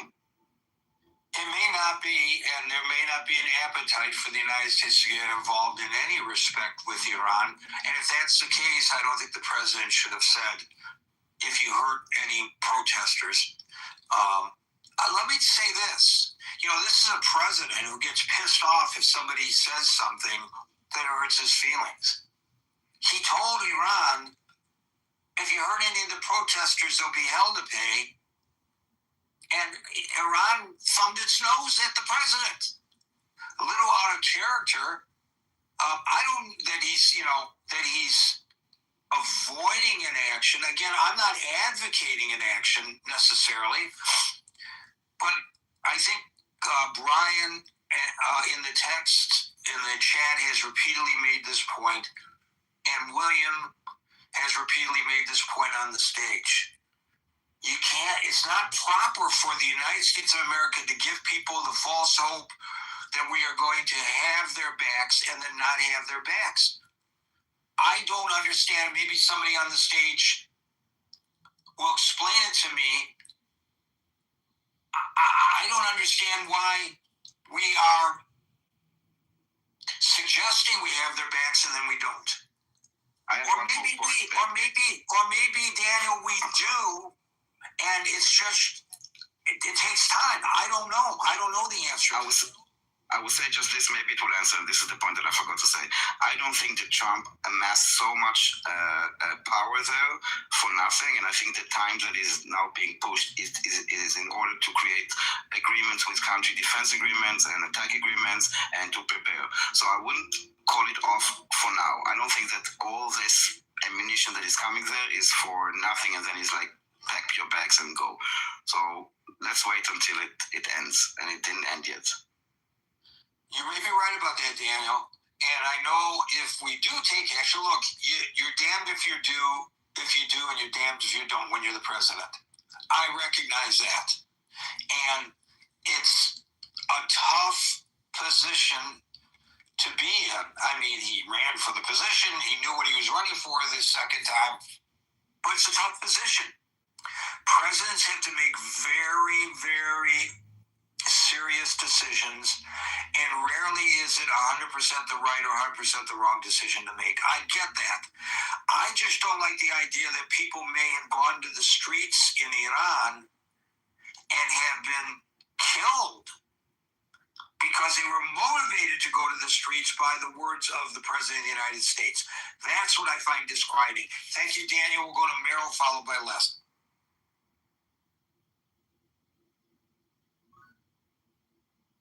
I'm sorry. Can you hear me? Yes. All right. I'm quite outraged. I've been outraged for a while. Now, I just want to do a little bit of housekeeping cleanup real quick, because you brought up the where the money's coming from some of the organizations that are picketing, that are all of that. And in the very beginning, everybody talks as liberals. I want to be careful about the word liberals, because I want to make sure that everybody understands that Democrats or people that are slightly to the left are not the left. They're not the far left, and they're not, when they say liberals, don't bunch everybody together. That's one thing I want to be certain of. When you talk about, there's a little bit of confusion too, because 4 years ago, Gary, you and I was involved in conversations with you, I believe on Facebook, about Jews that were being horribly treated on college campuses. And when I started to research where the money was coming from, it wasn't China, it was coming from Saudi Arabia. It was coming from people that now we are being told are our friends. We're now at Qatar. Now we're being told. So I think there's a little bit of confusion about who do we really care about? Who cares about us? Who's doing what to whom? And when we went out, and those of us who went to the hands-off marches and the No Kings marches, who do care about Iran, do care about people, we're told that we're being funded by Soros. And so it's got to be cautious. And when we talk about where's the people and where's the outrage for women, well, guess what? You tried defending women in this state. Talk about women anywhere. You wanted to talk about defending women anywhere in any country. Listen to who comes after us. Listen to who comes after us. It is our very administration. It's every Republican in this state, in this government. So we are outraged. Regarding the United States and Iran, we screwed up pretty good. We put the Shah in there one time, and remember the Shah, he was torturing people, he was killing people, but he was good to the West. He liked the West. Then he got thrown out, and we interfered, and guess what we got? The Ayatollah. So we're not the greatest, smartest people when it comes to Iran. Now, regarding the president, you're getting a little bit too, you're so, and I'm not meaning to be mean to you. I'm saying, you say, well, it's a big decision and it's just all of this stuff and, people can make mistakes. Don't credit him with making a mistake. He's a fool. And I'm sorry, I am outraged. He is a fool. They put a fool into office and he's done nothing but create problems. He is a fool. We can talk about, yes, the Abraham Accords, that's gone. That's not the same thing as what's going on right now and what he's done. And he didn't just say, we're coming, we're going to take care of you, we're coming. He sent a thank you note. Do you remember? He publicly thanked Iran for not hanging somebody. They said, they're not going to execute anymore. Do you recall that? That made the press. Yep, I recall that. Yeah, thanking them. So, and we also, when we started this room, you started this room, Jerry, we had a lot of Iranian people that were tuned in, a lot of Iranian people. And there were some who took the stage, one in particular who took the stage and tried to point out at that particular time that a lot of the Iranian protesters, a lot of people don't protest because they don't have the weapons, they don't have the will, they don't have all the different things that were wrong. And then he said there were so many who didn't protest because they didn't care. He said he really knocked the Iranian people as being stupid or ignorant or whatever. But the one thing he did point out is that they should do this alone. So when we have a president who comes out and says, like Mighty Mouse, we're coming to get you, we're coming to help you, that is the most absurd, awful, horrible thing he could have said. And right then and there, I know in my mind, I thought about all the people that are going to get killed. And every time he does this, he has to remember, Iran looks at the protesters as being pro-Western. They care about us. Iran doesn't care about us. And I think it is unforgivable that I don't want to make it something that, we misspoke. I don't want to make it something where, presidents have a tough job to do. I never said he misspoke. I just said, I never said that. It's the second time you said that. I never said that he misspoke. I didn't mean that. I'm referring to someone else who always says that he misspoke. Or there are a couple of people in chat that he was kidding, he misspoke, he didn't mean what he said, he always says stupid things. No, what irritated me, the only thing you said towards the end was, it's hard. Presidents have difficult decisions to make. Sometimes they don't always make the right one. That's not true. I mean, it's true that they do, but that's not true of this president. This president is not the kind of president that thinks hard and sometimes makes a mistake. And presidents, they just big decisions to make. This was the wrong president to ever get involved. Ever, ever, ever. He was not the right president. And there's going to be much more problems now. And the other thing is, we hear every day, we say we're not covering the protesters, but every day we're reading about the ships are being moved here, the ships are getting to the Middle East, everything is going there, and we're always being told that it's imminent, this is the weekend that we're going after Iran, this is the weekend that the president's going to do this. Who in the world broadcasts that anyways? When they finally did go after the nuclear weapons in Iran, nobody knew they were going to do it because it wasn't announced. Now, all we're hearing is all of this stuff. They're going to do this. We're on our way to do that. There's all the speculation. And I don't see where that has helped one bit. I really don't. And am I outraged? I'm outraged about every single thing. When Howard talked about the things, those are things, they're legitimate things to be outraged about. And on top of that, the things that go on in our lives that we can't control. There's a lot of things that go on in people's lives that are not within their control. And we are used up. Our energy gets used up. Sometimes when you start talking to me about what was going on in the hospitals, I feel like crying. It's one more thing that's god awful, that is not within my control. It's not within our control. And the people who can possibly do something are stupid. They just aren't qualified. They are not. I apologize for being so angry, but aren't we supposed to be outraged? Thank you. No need to apologize. I just want to point out again, the example that I use is a result of a State Department report to Congress, which says that these two organizations specifically who were organizing the protests against Israel and Jewish students on campuses, the People's Forum, which I have previously revealed to this audience based on my reporting, is a Marxist organization, and the Pink Group,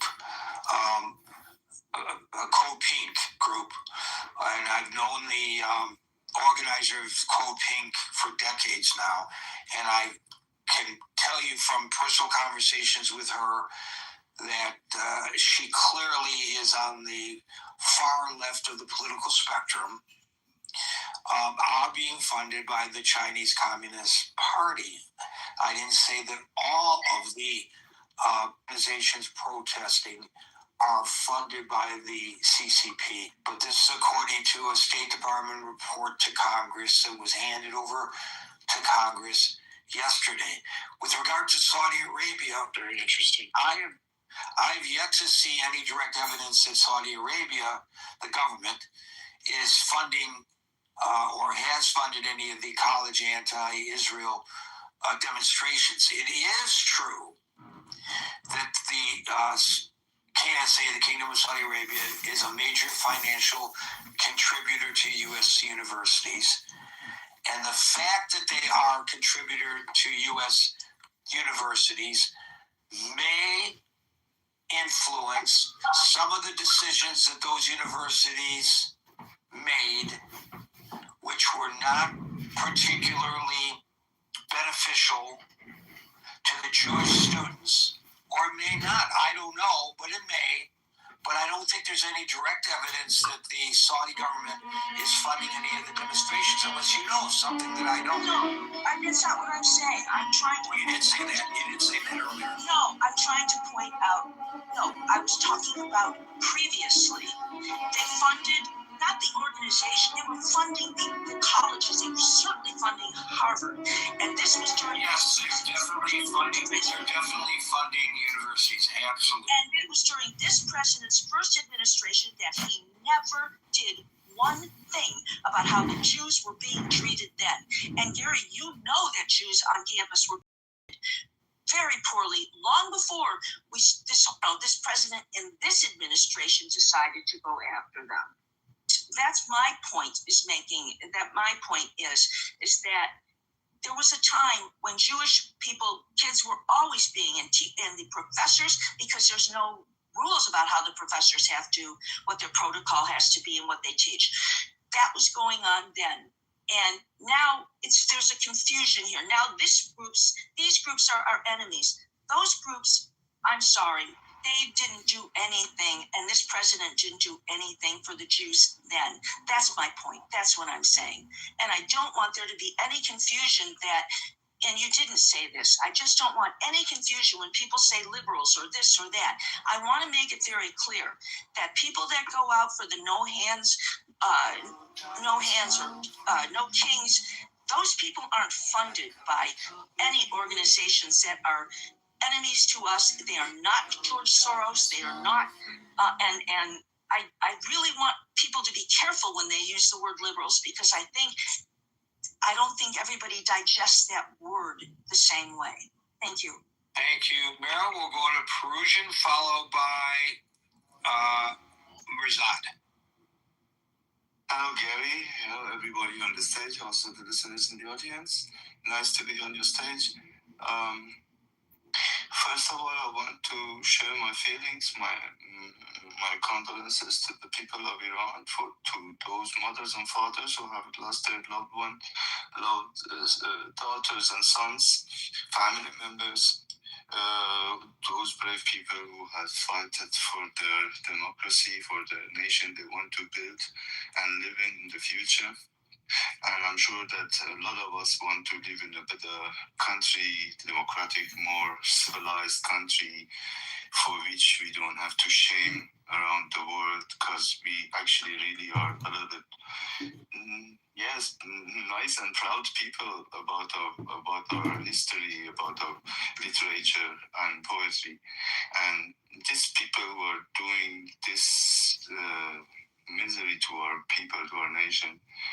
A while ago, William was saying here on the stage, if we are surprised that they were capable to do that act of unhumanity, or that, you have to excuse me, my English is not that well as my German. You're doing fine, so don't worry. I think we all understand you. Thank you. William, I am surprised. I am surprised that sadly people of my nation are able to do that much harm to the other of our own. Same language speaking, believing to the same God. They have done a lot of harm to the soul of Iran. We will never forget this act of murder, what we have witnessed. But of course, sometimes, somehow, we have to look into the future. I'm in Germany also a member of Social Democratic Party, and I try to be diplomatic. I don't want to say something that I have to shame for myself for that later. And also in the room there are some reporters of Iranian IRGC who are listening carefully what we are talking. So I have to take also a little bit, be careful, because I still have family members in Iran. The future we are planning is not with this murderous regime. This regime has it is not qualified to rule such huge country and wonderful people, kind people. And we want to live in peace with our neighbors, especially with those with whom we have troubles during the last decades. Troubles because of what we weren't a part of, we didn't want to be a part of, or we didn't want to be started at the first place. This future is achievable. Talking from Germany, I'm talking to you from a country that is the host of the Munich Security Conference in 2 days from now. There is a huge dynamic in the Iranian diaspora. The people in Iran are also, of course, are sad. We are more than sad. Words are not enough to find. But I don't want to make it private, so I don't want to be that. I just want to tell it to you with dignity. We have lived during the last 4 decades in enemyship with the West, especially with the United States. We have once occupied their territory, their embassy. It was a shameful act for this. I wasn't part of, but I am ashamed of, and I want to excuse myself for my part being half German, half Iranian part. I want to say to you, dudes here around America, I am really sorry about that black page in our history. The other country with which we are living in, sadly, in trouble is Israel. I am really not willing to be a part of whatever kind of an enemyship with Israel. I think that Israel could be a partner for Iran, actually the best partner for Iran. Like the people of Jewish faith was all the time part of the Iranian history, very productive part of the Iranian nation and history in all matters of art, history, knowledge, in all cases. And this is not achievable with this government. If this government was able to live in peace with other nations, to develop or bring the country into a situation that is,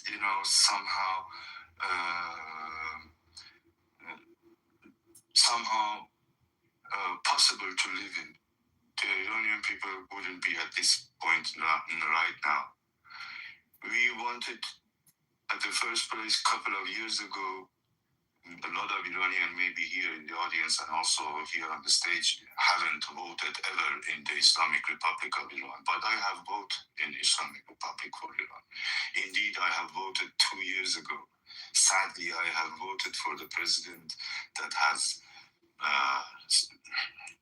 done this to us. I feel myself responsible, but it must be something I have to really try to, I don't know. But it is a very sad or dark part in my mind. I thought that I was a smart boy. I am a businessman. I thought that I smelled the wind, the right wind. I thought that we would be able then to achieve an atomic deal with America. But I didn't know that they would rather go after Israel with all this 7th October misery and terror and then start unnecessary war with Israel 1 time, 2 times, rockets there and up and down. And so now this point in which we are, we as normal people, me as an exiled Iranian, actually German boy, actually with Iranian roots only, I would be very happy if I can go back one day again or to bring tourists there or make some business or whatever. But the biggest part of my life I have behind me. So I just really wish and pray to God for the next generations of Iran. So smart, and the generation Z and X in Iran, like all the smart girls and boys, adorable girls and boys worldwide. They cannot live in that stupid enemyship made in yes, Marine far leftists. I want to call them RAF, Rote Armee Fraction, Red Army Fraction. Those were the best dudes of the Palestinians in the 60s. They were those who took the Israeli Olympic wrestlers and sportlers as hostages. Then later they came to Iran and brought us this kind of behavior. They teach us how to occupy other embassies, how to get it managed to be sanctioned. Such a wonderful, rich country, to get it that poor, it is really something so shameful, So the matter of fact is, now, as we say in Germany, the kid is in the Brunnen. The kid is, so the misery has happened. They have killed so many people. No Iranian normal people can, maybe, okay, I don't want to say no Iranian, but most Iranian cannot imagine to live with this kind of murderous regime ever in the future, because there is no trust anymore. While they were killing people in the bazaar of Rasht, there's the bazaar, the marketplace, and the church. Actually, in each society, the main core of a society, it was the church in the middle of the city, and then the marketplace around it. There was a tie and a relation between the church and the economy. And in our society, to act like that burn the properties of the people down and killing other people simply in fire. This we cannot forget from our mind, and this we want to change. And the last point is, and now I try to land my point, Gary, sorry that I spoke so long. The saddest point is to see we are now in this situation. I don't want to mention what Mr. Trump has said, motivated people or whatsoever. This is a judgment. I don't want to allow myself to judge like that. I try to be polite. But,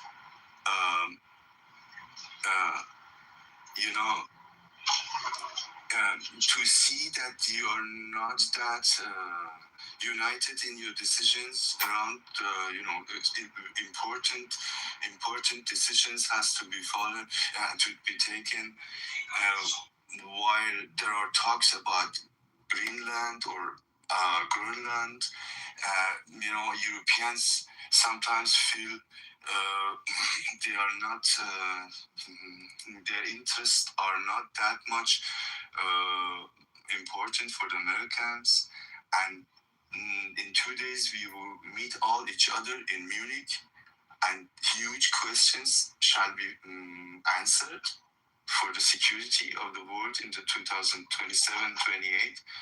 And Iran is on the top of agenda, and we have an American administration and foreign ministry and presidency that are talking different, and the Europeans are scared about Greenland, scared of the support of Ukraine in the war, and now they have this new issue of Iran on the table. So let's pray to God that we Iranians, we will be strong enough to try to start our democracy or win our democracy, maybe on our own. I know that countries or regimes like this who are dealing like that, they are not to be, they cannot be overthrown so simply. But after what all the American administration and all the our office president said, it would be a pity to let the people of Iran now fall. I wish you all the best, and I'm thankful to have had the opportunity to talk to you. If my English was not that. Thank you. No, I think we managed to understand you pretty well.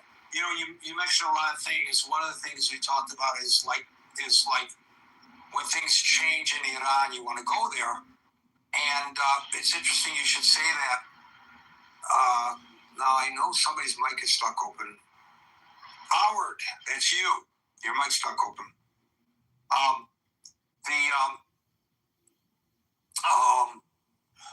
The thing is that Alan and I have been talking about this for decades now.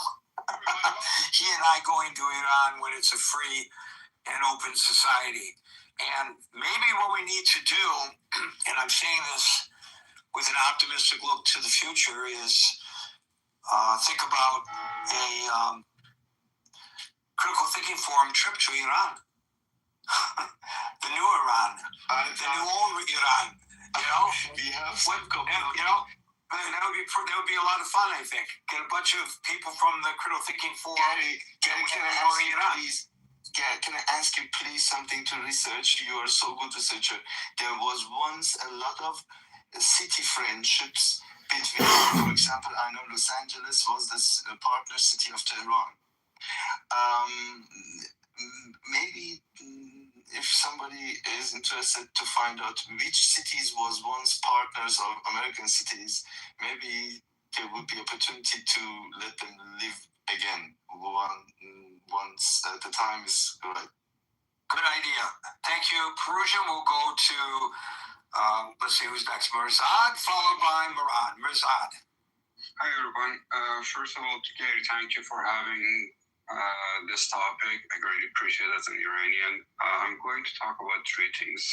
First, two going to be very quick, then I'm going to get a little deeper on my third option that I want to talk about. The first is to answer Howard as far as the evidence of killing people in hospital. There's multiple news outlet that they talk about it. If you want, I can personally share with you a very graphic image of people. They have EKG electrode attached to them and they've been shot in the head between their eyebrows. That's on that topic. The next, one of our friends was, I think was Scott, was talking about, I forget his name, about Iranian believing Islam. So correct, the majority of Iranian are Muslim. We have Jews, Zoroastrian, Christian, and other minorities. But what happened in the last 47 years, the number of people that I would consider as agnostic or atheist has increased, and thanks to Islamic Republic showing the true face of Islam to us. And now I want to get to your question about Trump talking the help is on the way. So he said that, but you have to consider that the U.S. has 19 military bases, a permanent one and 11 temporary one around Iran.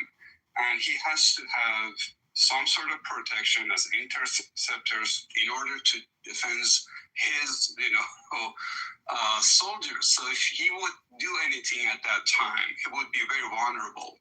So the first thing the United States did to bring those interceptors to their bases, make sure that they can completely secure their own soldiers.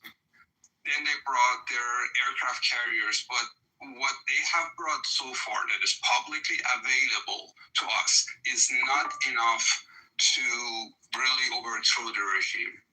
And my reference is back to 1990, the Gulf War, when the United States and other allies attacked Iraq. So what we have right now is not enough. At least that's what we know as a public, and as somebody who followed this, I do not see enough offensive, a weapon that available to overthrow the regime. Unless United States has other things that they want to use the item of surprise, that's, we'll see. Nobody can tell at this point. But we have to consider three different scenarios. If they bomb Iran, there's a chance that, the country become a failed state. And we have evidence of that is around us, Iraq, Afghanistan, Syria, and so on. The other Hey, Beret, your mic's accidentally open, man. May I continue? Yes, of course, I got it. The other option is that the regime gets, weakened. Like what happened during Gulf War, over 85,000 tons of bomb was dropped on Saddam Hussein, and he stayed in power. So we have to consider this, that they may have an aerial campaign, and this is not many of my fellow Iranians would like to hear, but I have to consider different possibilities. That I'm just going to use previous wars and historical fact to see if there is a possibility of or not. But consider what happened during Gulf War. They bombed the shit out of Saddam, but Saddam stayed in power.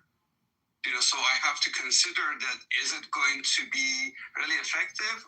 I don't know. I would love to.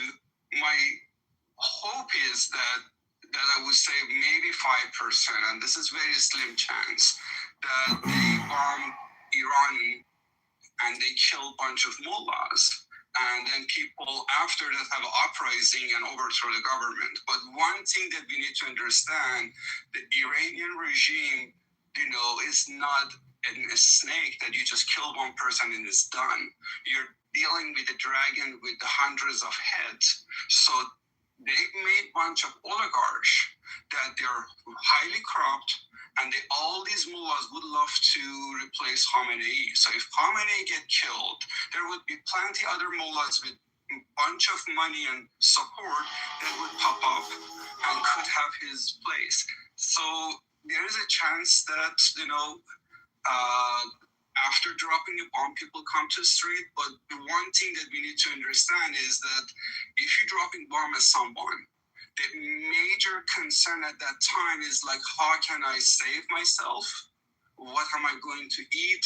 Where can I find a shelter? What am I going to find a clean water? So you cannot expect to dropping bomb at people and next day they have a revolution. So I hope this is going to happen. I hope the Reza Pahlavi comes and we have a referendum and Iranian can decide if they have a republic or they want to have a republic. I don't know, but that's my hope. But we have to be realistic. That's a very slim chance. Right. So the issue that I was raising was not an argument for or against military action. The issue that I raised with regard to this was the false hope. Now, this is from my perspective as an American.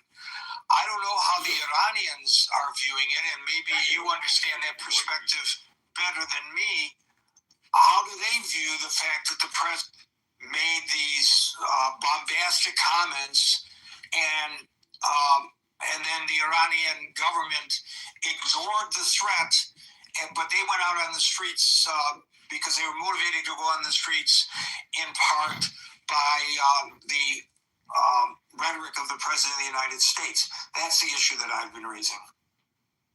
I understand what you said, and so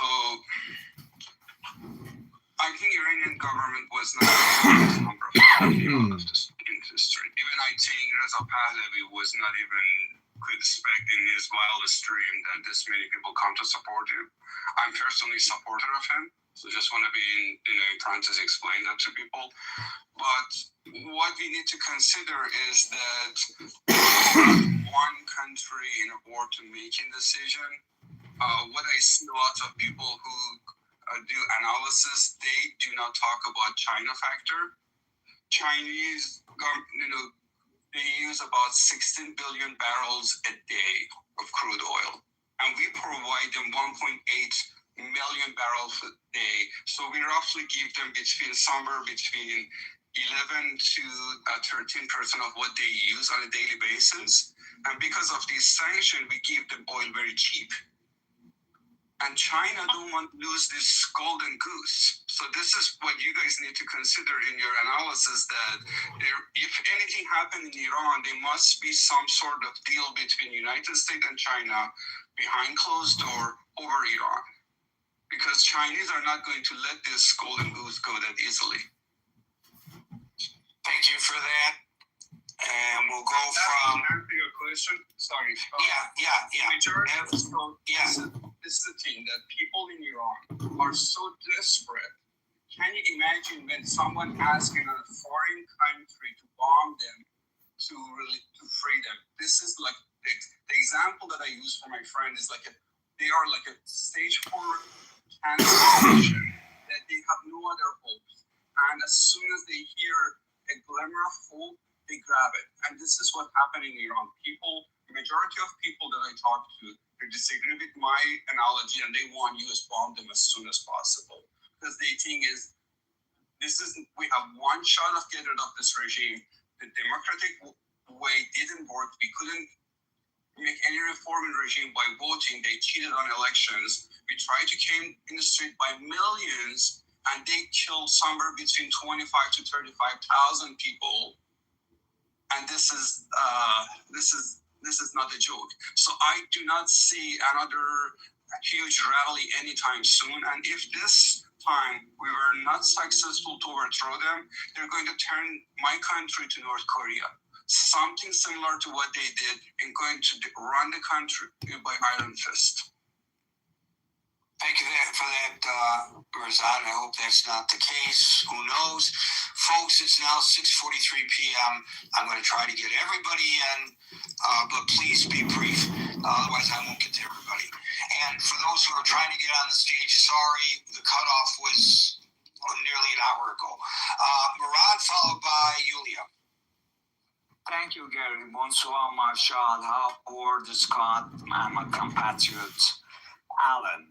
Gary, the issue and the matter is so deeper than this. 14 centuries ago, Second Caliphate of Islam invaded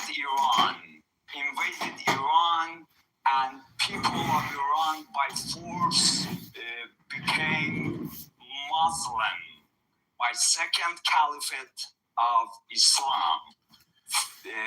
And there is too many religious discussion about that. And these people, these Muslims, in the century 11, under the tenor of Safaviya, they became Shia. These Sunnis, they became Shia by the tenor of Safaviya. And from could you provide the name of the Second Caliphate for those listening who are not? I know what you're talking about, but when you say Second Caliphate, I'm not sure there's no. Can you give them the name? Yeah, I don't want to name his dirty name, because if I survive him, if I survive Second Caliphate of Islam, I will kill him 10 times. 10 times. So, these Sunnis became Shia in century 11 by the tenor of Safaviya. This Safaviya distorted the whole Islam, distorted and a great anagram in Islam, you know, and the Islamic Republic is the follower of Safaviya, and they are enemy of the Prophet Muhammad. They are enemy, the utter enemy of Prophet Muhammad. And they are anti-prophecy, they are anti-Jewish, they are anti-Semitic, they are anti-Christian, and they kill people because they are ill-gotten, because their criminal supreme leader from 30 years ago in his house in Tehran, he picks up Lebanese Mediterranean girls, and he has got prosthetists now.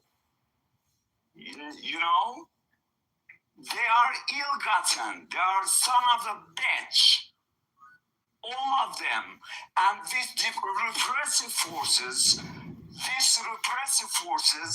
they pick up girls, they rape girls, and they are ill-gotten, and they are son of a bitch, and they have no humanity, and their crimes in AMIA in Buenos Aires is registered, their crimes in Iraq, Syria is equal with ISIL and al-Nusra, you know, is equal with ISIL and al-Nusra because they killed Syrians. They made addicted Syrians and Lebanese but kept on tablets. And now they're killing Iranians. They are not Iranians. They are called Mawali. Mawali means those who became Muslim by Second Caliphate, not by Prophet Muhammad. And they are anti-humanity, and they have no humanity in manner. And you know that it is 5 years that Iranian drones is killing Ukrainians. And this is the regulation of nature. The disaster comes back to Iran. It is 5 years that the Islamic Republic drones is killing Ukrainians. But people of Iran, inside Iran, never protested against Islamic Republic. Why the Iranian drones is killing Ukrainian generation? And they propagate that Ukraine is a part of Soviet Union, is a part of Russia in the governmental television.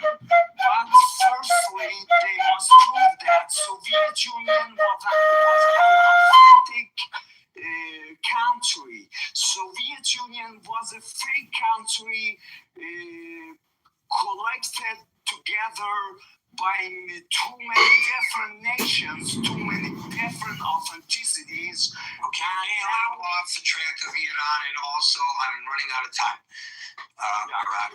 Okay. Yeah. Thank you, my brother. The last sentence. Yeah. The last sentence is the quote of Sir Martin Luther King Jr. Free at last, free at last, we are free at last. God bless America. God bless Iran. God bless Ukraine. Back to Gary. Thank you very much. Thank you, Murat. Thank you for mentioning Ukraine as well. Somebody earlier, when I pointed out the stalling tactics of negotiation for the purposes of rearmament by Iran, made the comparison as well to Russia, which clearly has no intent on letting up on the Ukrainians, but that's not getting the kind of coverage it did in the beginning either. I'm going to zip right through Ben Barang, and Dude. Ben. Yeah, I'll keep it quick, Jerry. Thanks for hosting the room. I just want to say this really quick. I've been openly critical of the Trump administration, Cam Bondi, Kash Patel. Donald Trump got offered a $400 million airplane from Qatar. Qatar dumps millions and billions and billions of dollars into the American educational system. So I have no problem calling out the Trump administration. However, when they drop bombs on Iran, basically destroying their nuclear facility, there was barely a peep out of the mainstream media other than to say, I mean, let me put it this way. You had people like Tucker Carlson saying that it was going to be the start of World War III. Tucker Carlson is an outlier, and he's clearly no longer mainstream. But there was a lot of coverage of that military action, and all of the coverage that I saw was positive in nature. Let me just finish by saying this. People like Charlie Kirk died for the idea that we should not only have the ability to speak freely, but we should call out bad ideas. So when I'm hearing people within the Democratic Party that refuse to go after their own far left, I'm sorry, it's a little too late to the degree. The far left now runs this party. You've got people like Zoran Mamdani and AOC who are now mainstream figures. Yeah, let's not lose sight of the fact that Zoran Mamdani is a Democratic socialist, not really a Democrat. Sure, but my point being is, like a lot of Republicans are calling out Tucker Carlson within the Republicans, I would urge Democrats to do the same. That way, when you actually do have things like what's going on in Iran, you actually do have a base that you can actually call on. That's an excellent point, Ben. Thank you for that. It's an excellent point. I endorse it. Ryan, followed by Dude. Yeah, hi, Gary. I'm going to be quick. Iranian people are disappointed from President Trump not following through. The second day of the protest, he said, we're lock and loaded. If you heard the protesters, we're going to come after you. I heard on a tape a protester who was later shot dead saying, President Trump is behind us. We're going to go and take our country back. A lot of people went onto the street believing that U.S. air power, U.S. Navy is behind them, the government. I'm going to be honest, they surprised everyone on Thursday and Friday of 3 weeks ago when they just shot everyone with weapons from war-grade weapons and high-caliber machine guns and whatnot. The death toll is between 20, from what I know and what I heard, and the numbers and names, between 20 to 40,000 people. And Iranian people, unfortunately, are alone in this struggle because it's not like a Palestinian struggle that you have like liberal, far-left, anti-imperialist forces behind you. We don't have the Muslim world behind us. If anything, they're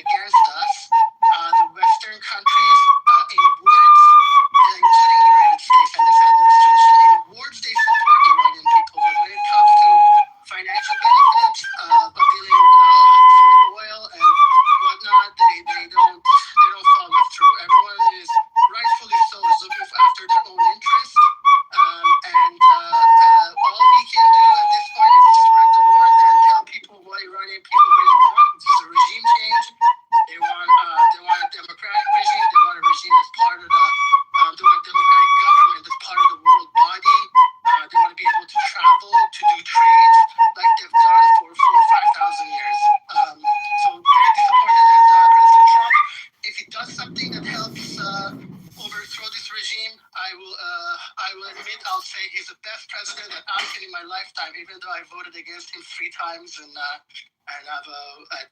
donated my time and money against him all 3 times. Thank you so much. So there are pressures, and it would be inaccurate to say that there are not. The United States is leading the sanctions war against Iran, in particular the mullahs and the Revolutionary Guard. And I don't think that we should be discounting of that. And before I leave, those sanctions, they call them the merchants of sanctions in Iran. Revolutionary Guard actually benefits from a lot of those sanctions because it keeps their monopoly on black market of goods coming into Iran.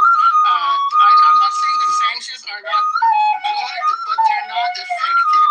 I don't know anything about that. I'm not going to argue it with you because I don't know. It's the first time I heard that they're counterproductive.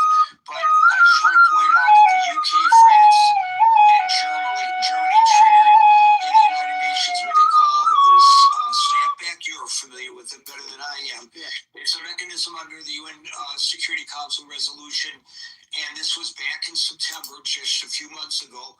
It ended the 2015 Iran nuclear deal, the much debated JCPOA, at the UN level. So it's not just Trump tossing out what Biden had put into play. I mean, what Obama had put into place.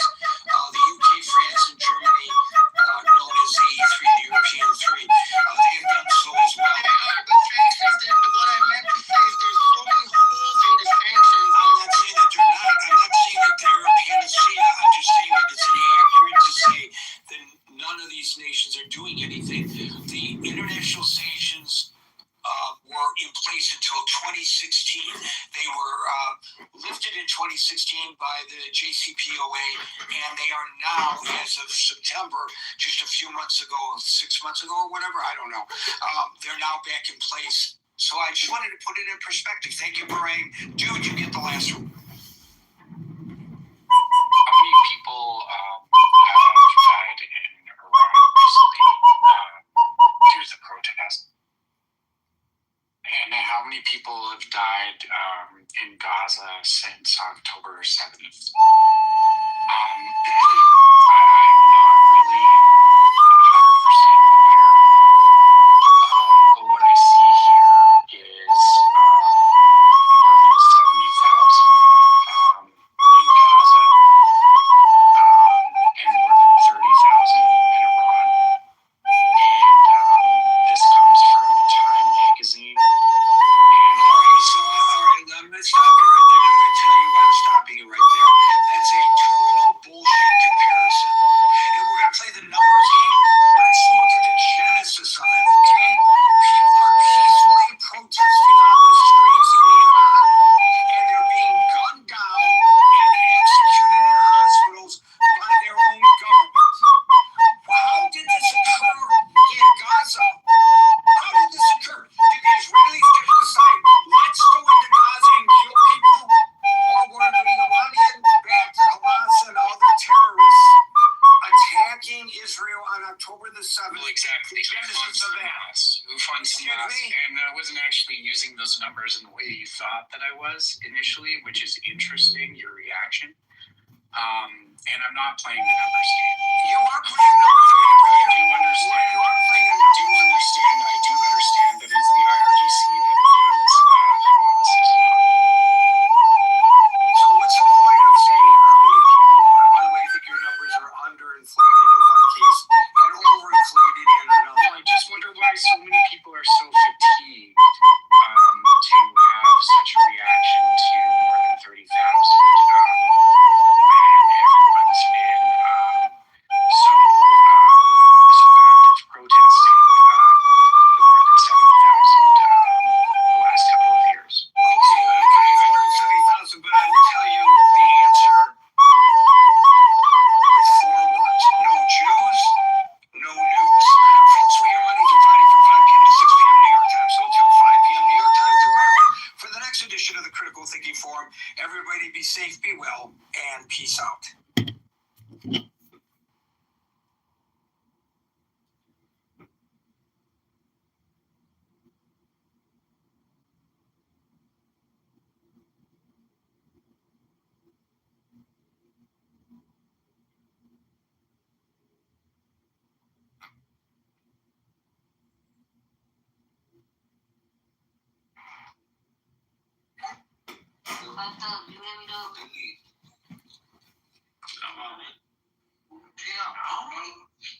Okay, so a lot of these men that transition to women are still dating women. They don't start dating men as a woman now. They only feel like a woman, but they still want to. Most of them actually still date females. I think these transgender people, they're confused. They're confused people. I know a guy that's married, and then he transitioned, and he's still married to her. Why would you transition when you're like 50? He's like 26. I know somebody who's married. I mean, like, I'm straight, daddy. I'm still not married. But anyways, the whole thing is that they're not coming gay. They're not part of the gay and lesbian community. They become part of it because they're supported because there's no gay community. I mean, they're not actually. They just have sex with each other, like in. This is where I'm just like, shut the fuck up, Jacob. All right, sorry. Because it's just everything you just said has no point to it. And it's inaccurate. Exactly, extremely inaccurate. I had to make a stupid comment once a day. Dude, you make it every single time you open your mouth. Yeah. Anyways, so the whole thing is that when this occurs, right? It's like they don't belong to anything, and then when they start calling, like, there's 45 or 46 pronouns. Like, what the fuck? I can call myself a fucking window, and I'll call me a window because I feel like a window. And then all of a sudden the window would get fucked by the wind or something. Oh my God, Jacob. What? I mean, I'm just saying the wind would identify as the wind. Damn. Woo. Oh my God, Jacob. Yeah, but I'm saying, like, is it that hard to just respect somebody for the pronouns that they want to be? What if they want to be called the King of Finland? Yes, the 7th. Do you know? Hey, if they're a customer in my business, yeah, bro. Hey, listen, you're the king. What if you're a cashier at Walmart? Do you really want to talk to somebody that? It's not even that. What the thing is, it's that they try to force it upon everybody else and make it like it's okay. It's not okay what you're doing right now. Like my grandparents would have died. Jacob, shut the fuck up. I'm gonna kick you out because you keep squirting out. Hey, Boris, I don't see anybody I don't see that community really forcing anything on me. I don't know. I didn't ask you, Ducky. Did I hear you right? Like 50-some pronouns that people go by? Yes. What? No way. Yes. Yeah, he's right. Oh, he's telling that's what he's telling you. So that's the thing, right? It's like it's such a confused community. So you being whatever you want to be, whatever, I don't give a shit what you do behind closed doors. When you come into the public, and it's like me going to the public because I like to party and have cocaine.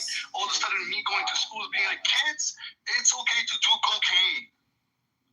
It's okay to fuck hookers and do a bunch of blow-ups and pussy. Wait a minute, no, come on. Yeah, that's the same. I'm sorry, but it's the same thing. He's right. It's the same thing. It's your personal opinion. No, it's not.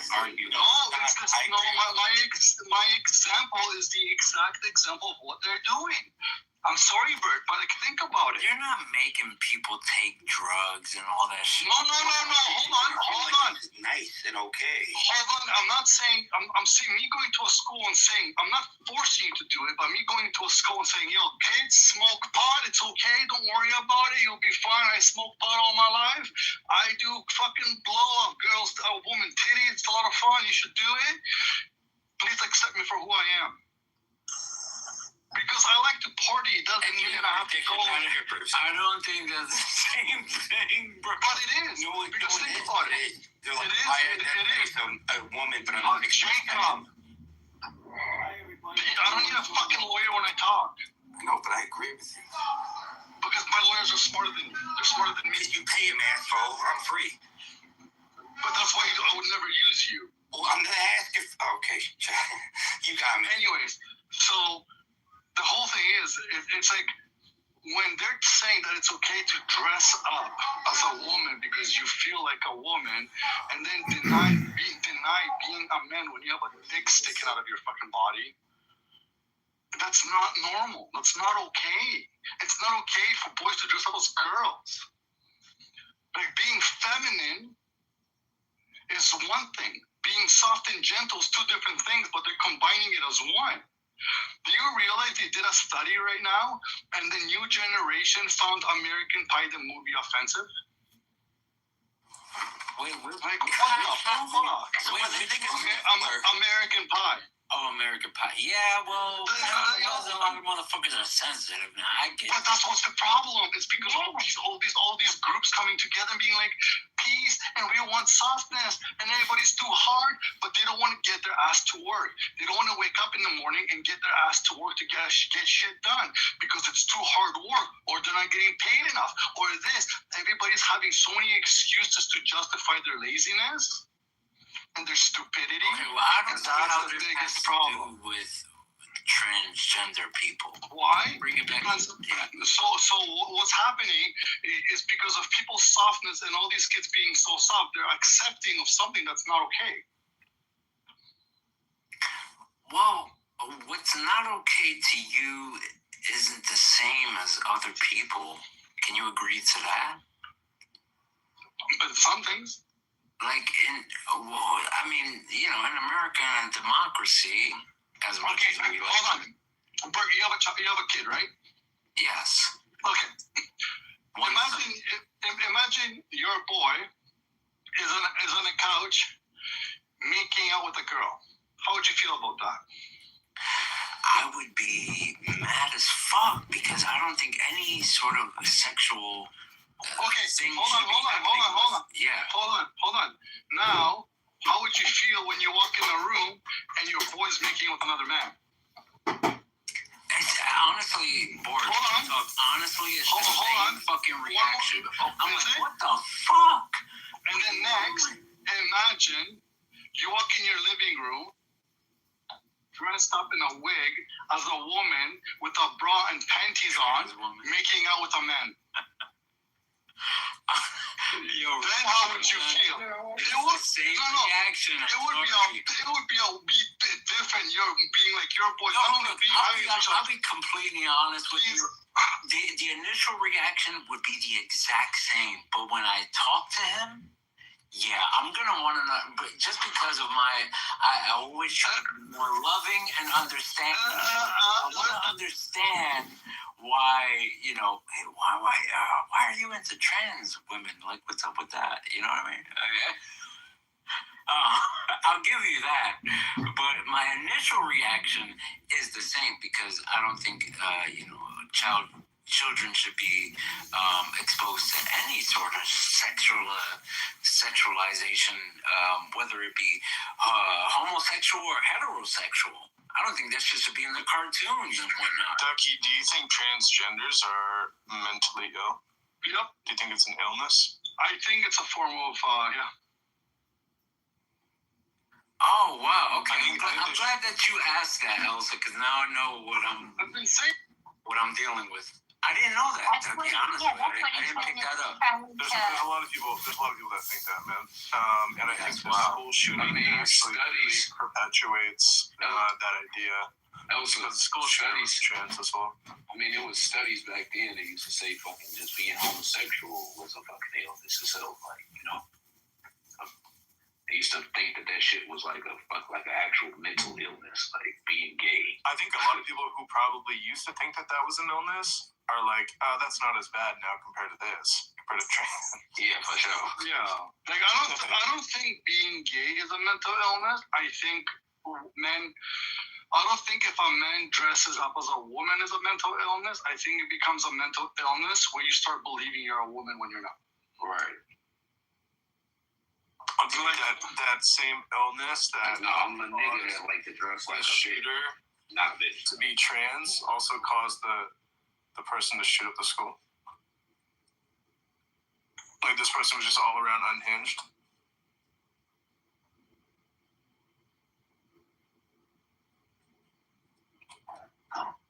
I don't think this trans. Wait, say that again. Say that again. I'm sorry. I'm just saying I don't think this trans school shooter is going to represent the LGBTQ community very well. No. Oh no, it's not. Gonna make him look real. But if you look at the statistics on the people who actually got those fucking sex operations done, it's a very high suicide rate with that shit. A very high regret rate with that. Yeah, because they're fucking mentally ill. Seriously. Hey, Boris, I just want to acknowledge that no matter what, if I come into my house and my son is making out with a woman, a man, or a transgender woman or man, my initial reaction would just be, what the fuck are you doing in my house? You're making out with anybody. It doesn't fucking matter who it is. What the fuck are you doing? So what you think? What you told me a lot right now, But then, hold on, I'm conceding with you a little bit. But then, if it was like a transgender or even a man, I would want to have that conversation only because I try to be, every day I try to grow and be more understanding and loving. So I really want to know, like, what is that about? But look, take for example, like how social has a big impact on my brothers, right? So like, take for example, what if we don't understand those people that were actually like hit were targeted? Those are people who made that person initially feel so like fucked up that they got that sex change or whatever the case is, and now they regret it, and now they're taking that shit out on a motherfucker. You get what I'm saying? Like shit ain't like a rabbit hole. Yeah, a rabbit hole be a fucked up rabbit hole sometimes. We can really look into stuff. But you gotta take into consideration, Bert, right now, how for the last 10 minutes it's been on his head saying, "It's my son, trans." Okay. Yeah. What do I do? Yeah. He's like, hold on, I'm gonna go on this line. Yeah, I need a little bit more clarity. I want to understand more. Like, what is it? It could have been a woman, but it's not. For example, I even think in Thailand the lady boys are a bit off, right? They have some mental shit going on in their head, right? But at least they're honest about it. Hey, no, I'm serious. Hold on a second. My bad. No, the reason I'm saying that, Dougie, is because I just saw a fucking video. It's crazy that you brought that up. The dude that was riding on the scooter with the girl. Yes. I saw that. No, the first one says I'm a lady, and the other one lady boy. I saw that. Yo. Go ahead, Dougie. The whole thing is, I spend a lot of time there, and I'll tell you, not once have they lied. They'll tell you they're a lady boy. They don't have a problem with admitting that they're boys, with dress like ladies or feel like ladies. But no matter what, they are men. They admit to it. Yeah. In America, they have this weird psychological fuck up that they actually feel like women, where they talk about trying to put tampons so they can wear tampons when they don't menstruate. They're trying to fucking have babies when they can't have fucking babies. Like, it's some weird fucking shit going on. That's where the mental illness comes in. I'm lady boy. I have big dick. Yeah, dude. Yeah, bro. And a lot of them look better than the women. Oh, well, I don't know. What you were saying before. I'm serious. Bert, I guarantee you, if I did a lineup of women, you would not be able to tell which one's a lady and a lady. That's how bad it is. I guarantee you. The way they are now, fuck, I believe you, bro. That's why it's sorcery, it's wizardry. And I'm scarce and protective on who I give this D to. I mean, but you gotta be real. Like, you got fucking women out here that are fucking magicians with that fucking makeup that they be having. Like, holy shit. Motherfucker walk out that house and become a whole different person. Like, what the fuck? Did you guys ever see the video of the guy calling the cops waking up with the wrong woman and his wife missing? I did see that. Yo, that was epic, bro. See that? You didn't see it? Wear so much fucking makeup, didn't recognize. Yeah. Hilarious. I woke up with another woman in my bed. Sir, if you just let her go to the bathroom and wait 20 minutes, your wife will come back. Oh, me. Holy shit. But it's true. I never liked women with makeup. Nope. That's why I always liked Alicia Keys, bro. She always was a Alicia Keys. She was my fucking celebrity crush for a long time. Come on, man. Her and Lisa Ray was my crushes, bro. Oh, Lisa Ray. The only thing them two women used to do is a little mascara. That's it.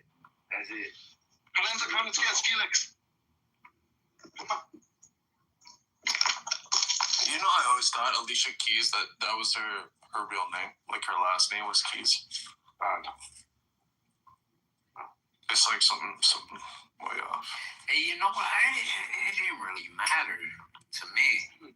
As a stage name, I don't know. I respect art as an artist. Like, I don't know. Like, you think of like Usain Bolt. Like, would you think of Usain Bolt the same way if his last name wasn't Bolt? Probably. It's just too perfect. Probably not. Yeah, it's you're right. And then you think of some of the kids in your school who were named like Cletus, and they live in a fucking trailer park. No, but like, you know what? You know what's crazy? Going to school with Jabari Parker, like certain names you just know. You get what I'm saying? Yeah. I definitely know what you're saying. Like, it's just certain names you just know for a fact. Like, or certain, even if it's their stage name, you know what I'm saying? They nickname or some shit. Like, nickname, something about their fucking nickname. And then 10, 15 years later, you see the fucking nickname all over the TV. Yeah, like if you're an artist, even in rap or any genre of music, and you have a name, that's your stage name. I like to refer to you as that. Kind of like Sabrina, she likes to be referred to it. If you're not gonna call me Sabrina, call me Ray, because her stage name is Solstice Ray. And me personally, I like to address, artists as their, stage name, because to me that's like the realest version of them that you get. You know what I mean? Yeah.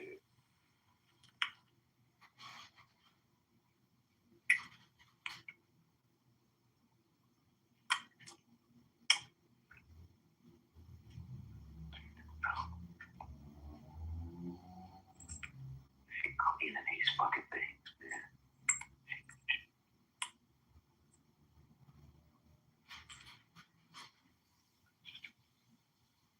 Your heart liking it.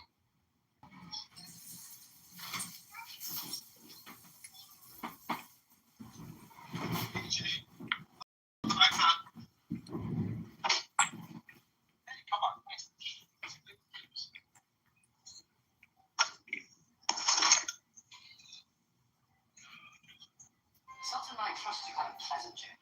Present you with this gift.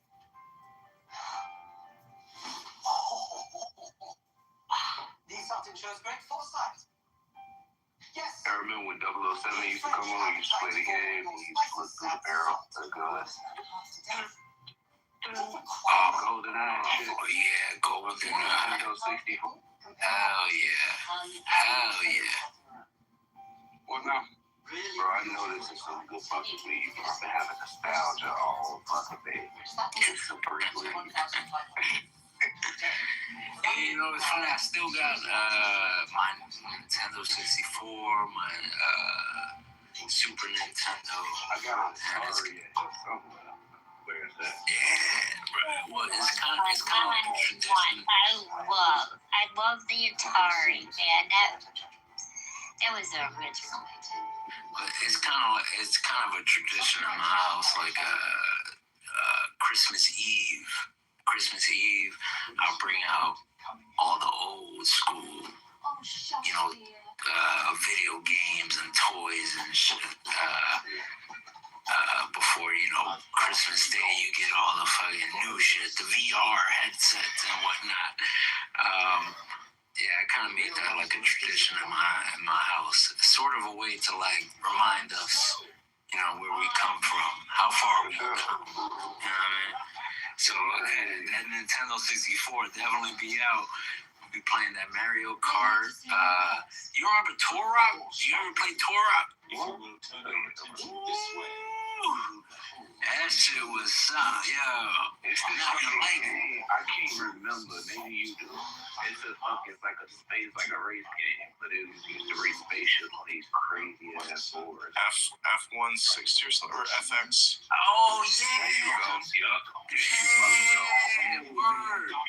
Bro, I ain't gonna lie. This might be a stretch. Sound like a stretch. I get my left nut fixed. The original that's a good fucking game. They play that shit for hours, bro.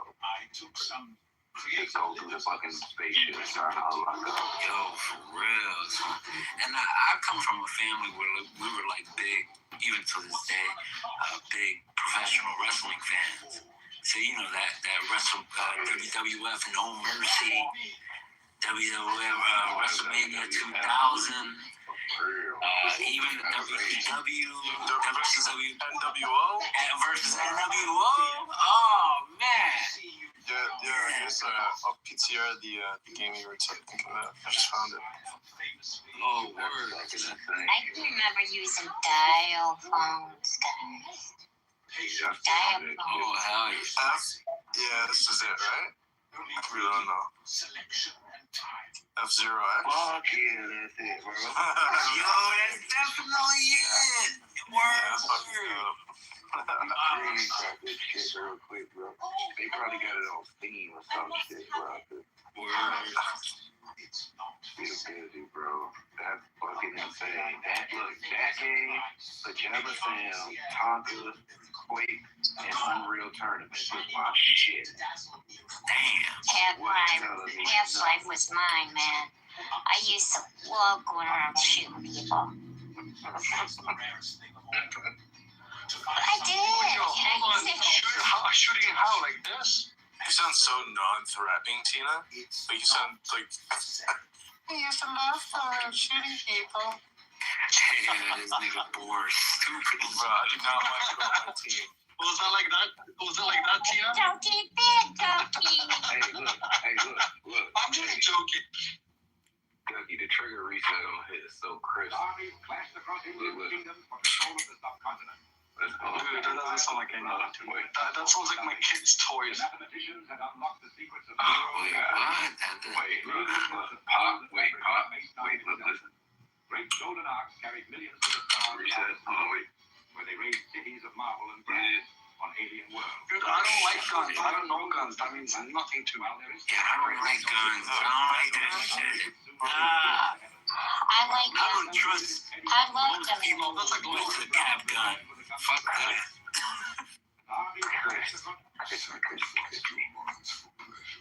I thought you were flexing the joystick on your N64 controller. Oh, no. And that was like the sound of the snapback. It's different type of control. Hey, you know what I ended up learning how to do though? Fucking with the game, right? Fucking with the PlayStation shit. And these shitty fucking PlayStation 5 controllers they got. Alright, for the stick drift shit, I learned how to restart like the fucking the TPMS sticks and the Hall effects and shit. Oh like, yeah. Restarting them to the motherboard. I know about that. Yeah, for sure. I ended up learning how to do that shit. I didn't want to pay a person $80 to fix the first. Buy another fucking controller. Wait, what? I don't even get it. I'm using it on time, bro. You know when you play the game and you get like stick drift, sometimes you're not like pressing nothing on the controller, you just drifting left or drifting right. Oh yeah. Yeah, that shit. I learned how to fix that shit. Like go in the controller, take the controller apart and shit. Oh no shit. Just being bored and shit. Like I grabbed the fucking Sonic kit from Amazon for like $12. That's smart. That's what doing smart. That shit. No shit. My boy just what do you call it? The new game that's coming out, the Resident Evil game. He pre-ordered it. I can't wait to watch him play that a little bit. always loved watching him. I thought you were shooting all the bad guys, Tina. Well, I used to be a Half-Life person. Oh yeah. But Steam. my ex won on Resident Evil. I won it on the second one, and my son has just been going shoom all the way through 'em. And his son is Leon. He named his son Leon after the game. Wow. That's hardcore.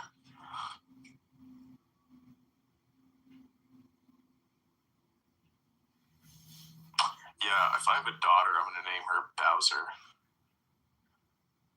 You know, hopefully I get one of those. You did on that poor girl. Yeah, but you know, you get a daughter who's not so good looking named Bowser, and like no guys are gonna want to come knocking at the door. You know, it'd be very easy. It might be true. It might be.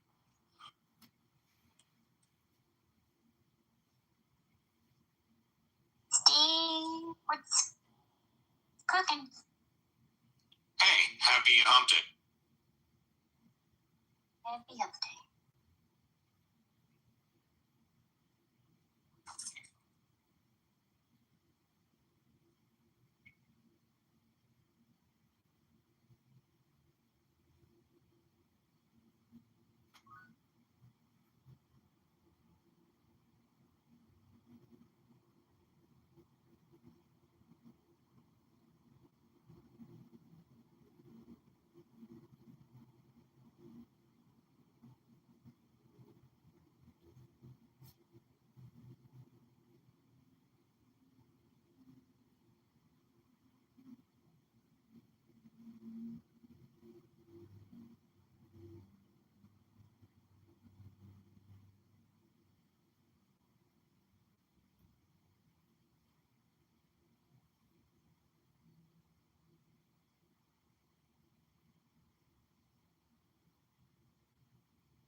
Because you looked out.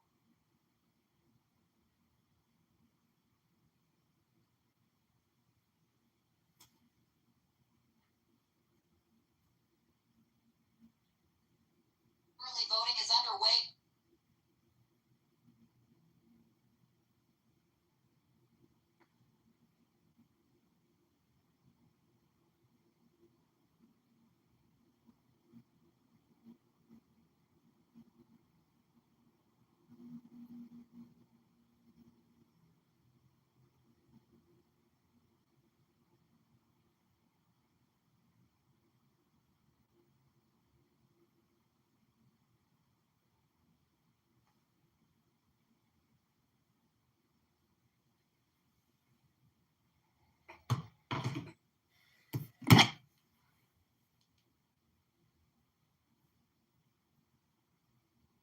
No.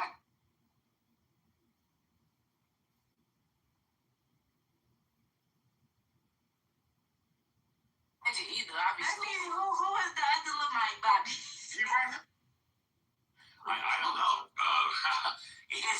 It's a lot easier to fight an insult than it is to come undeterred. Well, I'll tell you that. The reality is that when I dox Steve, I understand that Steve is now on his second marriage, when his first marriage lasted about 10 years, and his second marriage, I believe, is going on his 7th year now. And the reality is that, Steve, you failed already once. Well, you can't really dox a public figure, right? No, but it's a fact. I promise you, it is a fact. Nothing I have said is false information. And if it is, what do you go? Hold on. And if it is, what are you going to do? It's correct information. So what I do? The question is if the information you just gave is false, a lie, what are you going to do? Who's going to prove that it's false? I can. How does it even matter? First, tell us what you're going to do if it's a lie. If it's false, I have to revisit my sources and see what's going on. Then I said, but why does this even matter? Like, what is the point of this? It's intimidating to Steve that I know his life like this. Crazy, hold on. You can't say something like, anyone with a little dick and too much time in their hand can run around and learn shit about people, right? But like, I think what's more telling is the kind of decrepit piece of scum, cocky ass burglar that would fucking go and need to intimidate someone. Like, how? Like, I heard you're Mexican, right? But like, that's no reason to act like a fucking just pond scum, right? Like how little a person are you? And you might be a midget or just have a teeny tiny dick. But like, what type of fucking deranged insecurities are cause someone to? I am Batman, and you are my Robin. Educated cunt. I'm speaking. You only came up here because I came up here. I gave you a sense of security. Stupid little bitch. Will you let me fucking finish talking? And when do they fucking kick you out of Mexican school? Jeremy, you're in love with a white girl. You know what? I can't with these Mexicans. You fuck. I built your house. Yeah, I don't know what's going. Crazy. I thought you went to college. The Scribe College. I thought you said you went to neurology. What is the purpose of college? Why does it matter? That's not my question. Well, you're saying I went to college as if it undermines my ability to upset people. It is Gucci. Let's move on.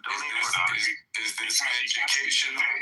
You can't speak English with someone who doesn't know how to speak. Like, if someone doesn't understand the way of conversing, like, hey, I said something, and then I finished, and then you said something. But if they don't understand that basic concept, then yeah, you might as well just be fucking Jeremy. Being loud is a sign of low intelligence. I understand that you and Steve went to the same grade school, but being loud does not make you correct. I could indulge in these random tangents, but I mean, we could just have a actual Would conversation. you guys like to debate about something real? Because I'll bury both of you in anything that you feel is true. Go ahead and throw something at me.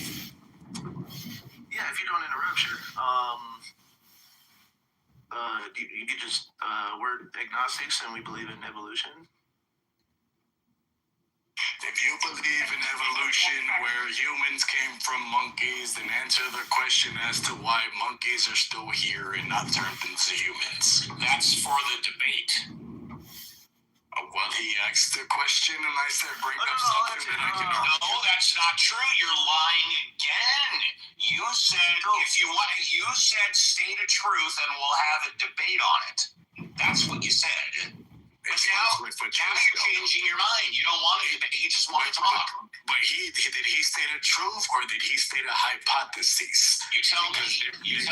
What did he state? There is no evidence that humans came from monkeys besides the facts that monkeys are represented. Well, that's why you need to have a debate and not talk about it now. When do you want a debate day? Okay, well, it's a hypothesis. So if you want to talk about hypotheses, I can tell you why your hypothesis I don't want to talk to you at all.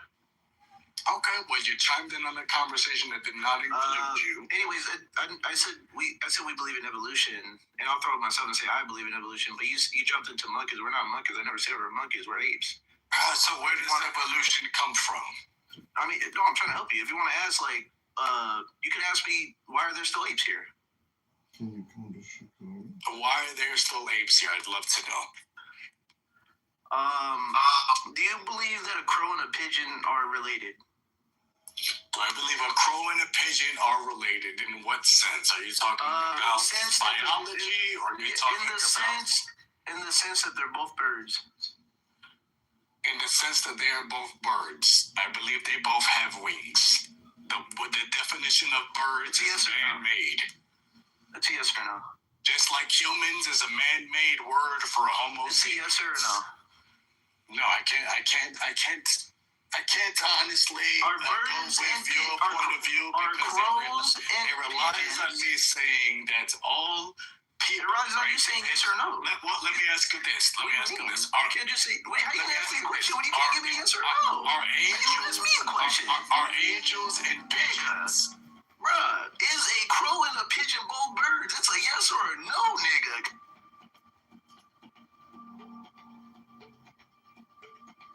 The answer is yes. They're both birds. The same way a fucking gorilla and a chimp are both apes, and a human is an ape. I know this. Crazy is chicken. Crazy will never debate you, Day. In fact, he probably won't debate Jeremy or me either. And if he agrees to, as soon as it starts, he's gonna leave.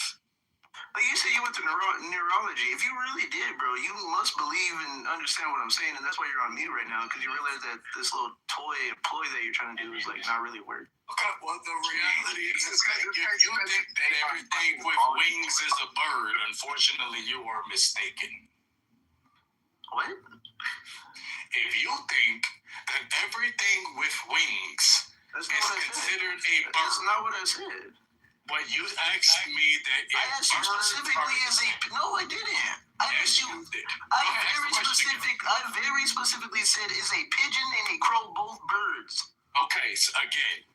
It's a yes or a no. So let me ask you... You're gonna go on a tangent again?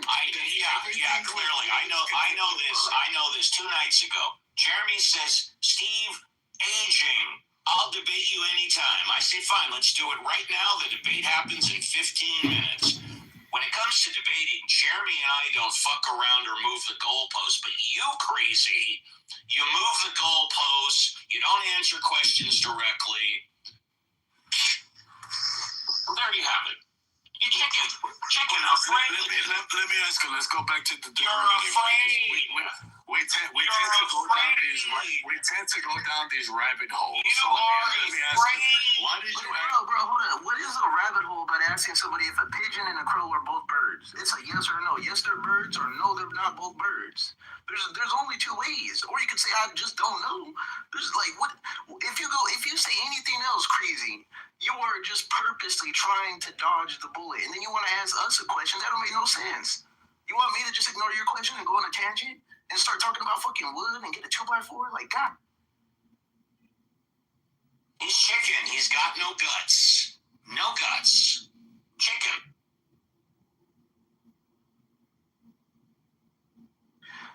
So you want to answer? I'll just answer for you, Crazy, because you're just gonna sit there.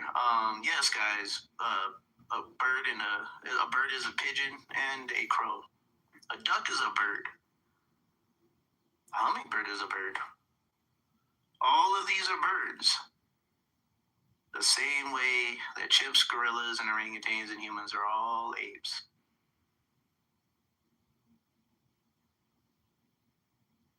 So you're easy to lump other animals together, but when it comes to yourself, you want to feel like you got like this pedestal that you're just not related to everything. I mean, we're all life. You breathe and bleed the same way every other animal on this planet.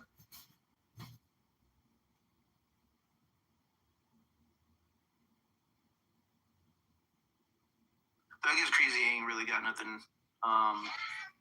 Anyways, I'll put up a title. Well, if you forgot why you asked that question, just be honest, because I was offering you $100 if you could tell me why you asked that question. Bro, trust me, I don't need no money. Trust me. Okay, but I'm offering a free $100, whether it's necessity or not. Let's talk about ego.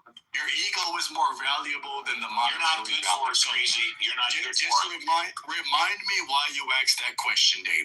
So you're not good for the $100. I asked you that question because you asked me why I believe in evolution. You wanted to debate about it. So I was elaborating. I never asked you why you believe in Crazy. How are you going to send them the $100? You specifically said You specifically I will answer both of you. You specifically said, why are we monkeys if there's That's still monkeys exactly out what I there? said. Exactly. I said he answered you. Where are you going to send the $100? You want to send it to a donation? Let me ask you. Let me answer the question. Oh my God! Jeremy, bro, you fucking slow ass nigga, bro. Listen, you asked me if monkeys or how are there still monkeys if we're here? I'm just making the analogy. You do not understand. It's a fucking clear analogy. I'm just asking the analogy. I'm putting an analogy that birds or have multiple of other animals. A crow and a pigeon are both birds, the same way a human and a chimp is an ape. I was just making an analogy. You could have just said yes or no, and we could have kept going. And that's why I asked you the question, is everything with wings, is that considered a bird? No. Okay then, so that means that everything with limbs is not considered a monkey, correct? Yes, and I never claimed any of that. Anything with opposable thumbs is not considered a monkey, correct? Which means that your entire ideology, which is birds have wings and crows and pigeons are the same, is completely incorrect. That's not what I said. Really quickly. Is your experience in neurology because you were lobotomized? Like, is that where you're because that would make sense. Like, that would make all of this make sense. My experience in neurology comes from the fact that I went to school for 6 years to study neurology. $100. He isn't good for $5. All right, so crazy. When did I say that you have to have wings to be a bird? Well, that was the point of your injection, right? No, the point was whether a pigeon and a crow is a bird. Right. No, not the same. I'm assuming is that humans. Oh my God, bro! It's not the same. It's not that they have to have wings. It's just a simple fact that they're a fucking bird. It's a yes or a no. Is a crow and a pigeon a bird? God damn you, fucking. Okay, so they're both birds. I will give you that, Day. Thank you. God damn. Okay. So let's go from there. I'm going to play in your courthouse. I like to go in your courthouse, and I like to be the judge. So they're both birds. Let's go from there. Why did you ask that question? To make an analogy, like I just said, because you asked me why are there still monkeys. And what was the analogy proven? The analogy is you could be a crow asking another crow, why are there still other fucking birds if we're birds? They're all gonna look at each other and have this high ego, just like you are. If they have the high enough intelligence to have self-awareness, they're gonna probably consider themselves other shit. And we all know they're fucking birds. A duck is a bird. I want to move past the childish level so I can get to the intermediate level within the boss level, which would eventually be Jeremy. But first I gotta get past you, and then I gotta get past Steve, and then I'll get to Jeremy when I actually get to debate. Yes, he has to be a very close relative in order to be considered a bird. Do you know what defines a bird? Why is it called a bird? There's a criteria. I can find the exact criteria if you want to list, but I'm sure it has to do with if you're going to use it as an analogy, you should probably know the derivative of it. Well, I'm not going to have the entire criteria. The definition what classifies every single bird into a bird. Well, I'm using basic universal examples that we can all understand. And if you want, I could pull up the criteria if you want to have the entire list of what defines you into putting you into the bird list. Otherwise, there's no other, like, if we're gonna do this about every little animal, I'll pull it up right. Let me ask you this then: do you consider a pterodactyl to be a bird? No. Why did you not consider it to be a bird? Because it's a parasaur. The same way there's pteranodons, pterodactyls, there's all kinds of different animals that are pterosaurs. There's like 10, 20 of them. Okay, so why do you consider a whole league of pterosaurs, just like there's a whole league of birds.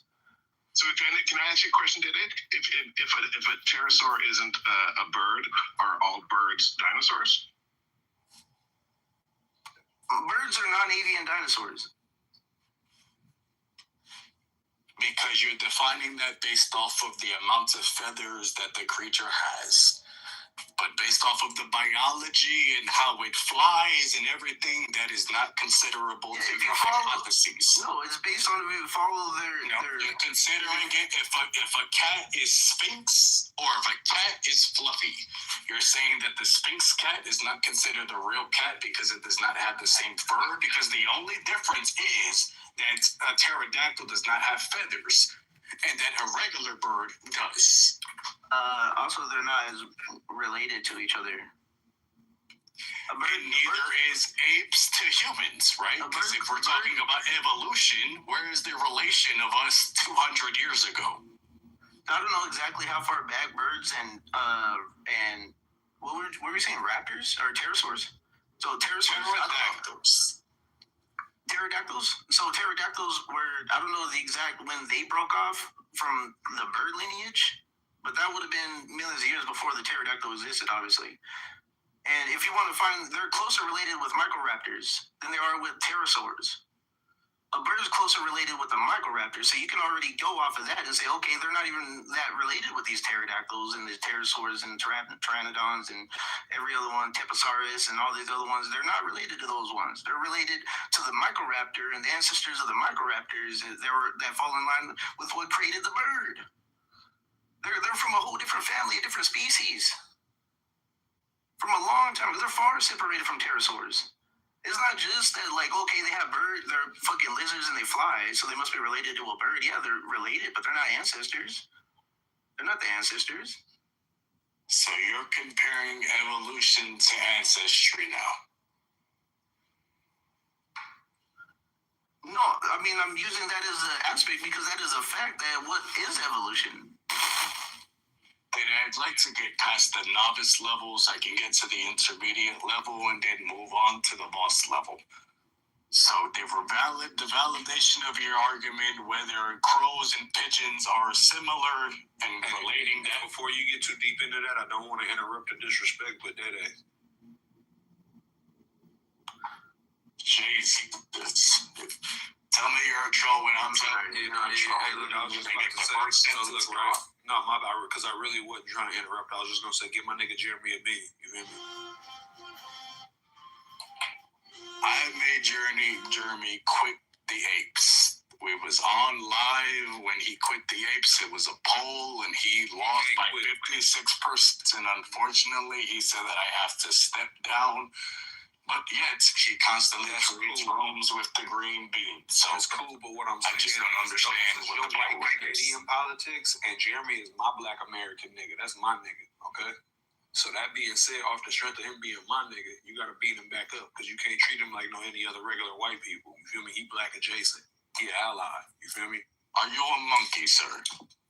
No, I'm an ape. Okay. Why are you an ape?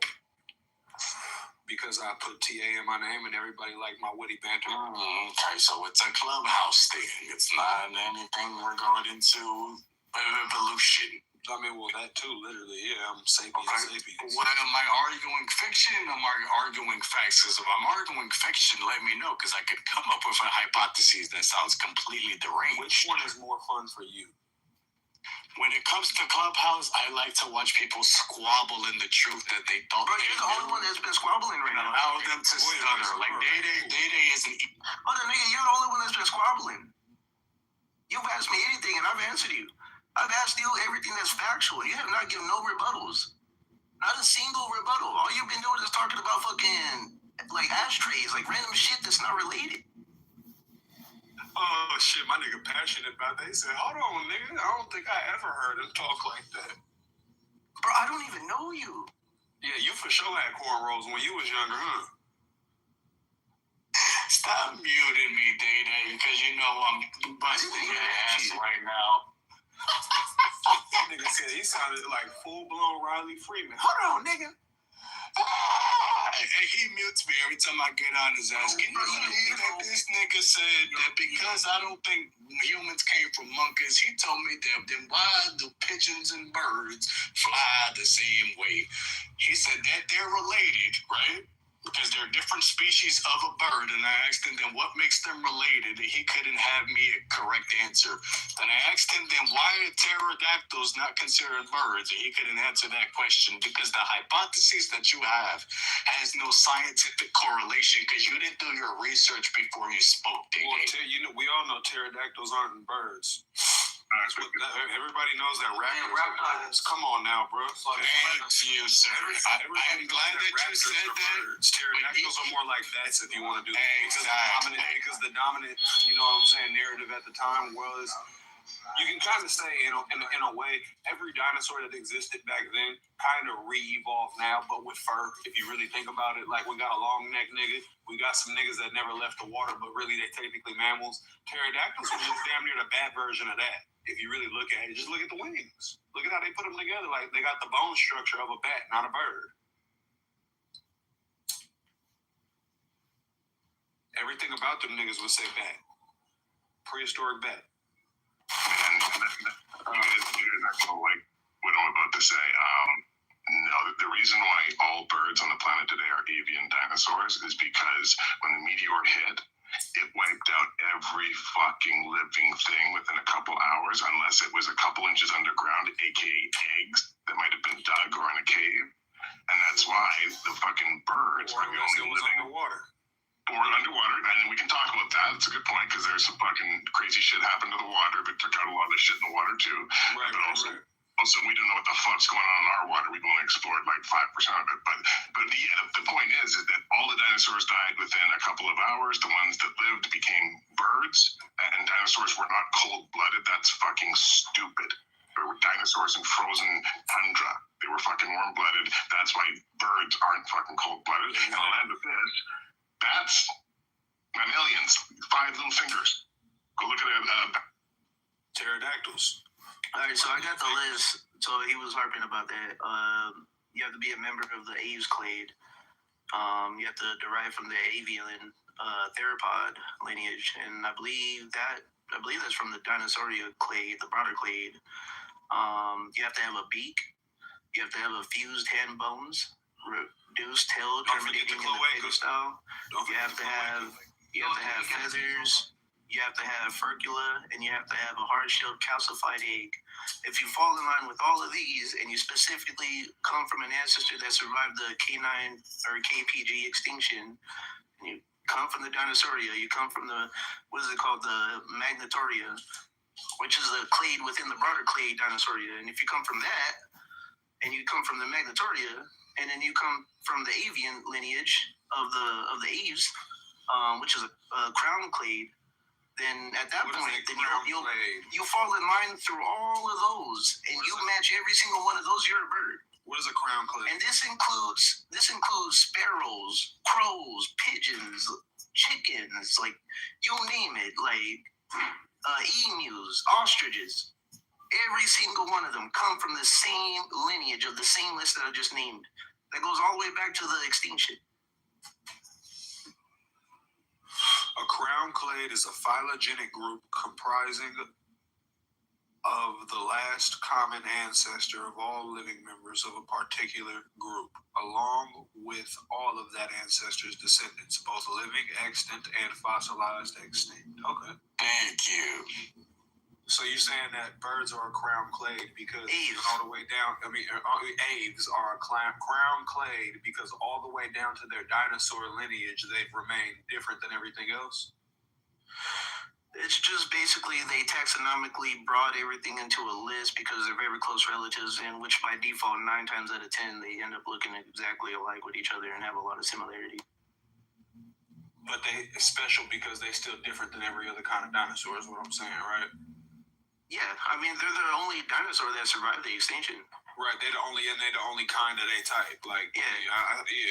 Two kind of. Going down the rabbit hole of stupidity is crazy. Even a velociraptor is very extremely close with a bird, but they come from a different clade, a different kind of dinosaur. Going down the rabbit hole of stupidity. I can't think of the species off rip, but there are certain fish that kind of like almost have a crown clade. Like, you know what I'm saying? Like those fish where like them niggas damn near go back to my favorites is and shit. One of my favorites is a Plesiosaurus. If you look up a Plesiosaurus, they're one of the most beautiful fish to like ever exist, and they're like not even a fish or a dinosaur. They're like this weird thing that was a mammal technically. Can we go back to the original question, Dede, which is why your thing it's an air-breathing seal lizard. We come from monkeys because we're not monkeys. God, why do you keep saying that? We're apes. Come from apes is a type of monkey. Apes come from monkeys, but we're not monkeys anymore. We're apes. Semantics, sir. Why do you think humans came from apes besides saying that crows and pigeons are the same type of species? Because if you go back 10 million years ago, you and a chimp were both brothers. You weren't even separated. Check it out, Dada, because if he gonna exercise willful ignorance, then what I want to know is this, right? Check me out, Crazy. So look, nigga, if it was Planet of the Apes versus Planet of the Monkeys, and we was still like modern day humans, but they was like super monkeys and super apes, who you think will win? Like the monkeys is just as smart as we is, or just as smart as the apes, which might have been smarter than us. Well, we are apes. So like, no, hold on, you missing what I'm saying is. So like, it's a three-way death match, Planet of the Apes style, between us, modified monkeys, and modified apes. Who gonna come out on top? Do we have our ability to use technology? All three of us do. Even the like, say a capuchin could operate an automatic 22. They're smart now. They got it. They've mastered fire. You hear me? Oh, dude, it'd be devastation. You know? Imagine a gang of baboons with silenced 22s, bro. I'm not coming out the house. I'm not, nigga. Do you know the size of the canines on them bitches? Yeah, dude, we have a hard time fighting them. Bro, I ain't gonna lie, this dog, nigga, she is a savage, but she ain't standing up to a genetically modified baboon. Sorry, bro. Listen, you got, and this is the interesting thing, right? As we look at what they're doing with the dire baboons, never seen a switch before. No, they have them. You're missing the point. They have them now. They have them now. Exactly. That nigga, they got control the whole. Oh, that's game over. That's what I'm saying. It's Planet of the Apes style, nigga. They got everything we got. They can drive, nigga. No, they're smarter. They're better. They're stronger. Nigga, a baboon on a Yamaha, nigga. Yeah. Nigga, imagine a Kill Bill ninja style baboon on a Yamaha, nigga. There was no. Yeah, nigga, you just wave a banana and nigga get this truck. No, he's smarter than you. Tim always about that. That was well timed. Back it up. This nigga. Smarter than the human. Why y'all fucking say that every fucking other word? Because we can and you can't. Because we can. There you go. Yeah, y'all started it. I mean, wow. Don't be mad. Started it. What do you mean y'all started it? No one started anything. All right, so here's a list. You have no tail, broad, shallow rib cages, highly mobile shoulder joints, a wide foot cuss pattern, enlarged brain relative to the body, slow life history, which means long development, parental investment, flexible forelimb rotation, opposable thumbs with precision grip, and trichromatic vision. If you match all of these, then by definition, you're an ape. Trichromatic. Nigga, fuck you. I love being an ape. I ain't gonna lie. So everything I just listed, a gorilla can do. Like, bro, gorilla with dual-wheeled sawed-offs. Listen, one thing that is a reality in Thailand right now, or gorilla with dual-wheel KSGs, is that monkeys will go up and intentionally steal tourists' phones, and then they won't give the phone back unless the tourist gives them food or snacks. So they literally understand extortion. Oh yeah, they figure that shit out. Oh yeah. What are y'all really talking about? Evolution or who's gonna win it? Fucking this hypothetical. Well, we kind of went down a rabbit hole after crazy tried to. You know what I'm saying? Yeah, he was asking me why they're still apes. Yeah, he got a little debaucherous. But does Crazy know that we are apes as well? Dude, were you suggesting that like humans didn't evolve from apes? It's like all the evidence is there. No, we still are apes. What do you mean evolved from? I mean, we are. But I mean, like, I'm sorry. Like, we evolved from like the great apes. Like we evolved from Neanderthals, and we share a last common ancestor that basically descended with other great apes. So one of our common ancestors has to do with all the other apes. We all share a common ancestor, and the last one is within the great ape lineage. So we are apes within the lineage. We broke off and we evolved differently, just like the same way gorillas evolving differently than a chimp and everything else.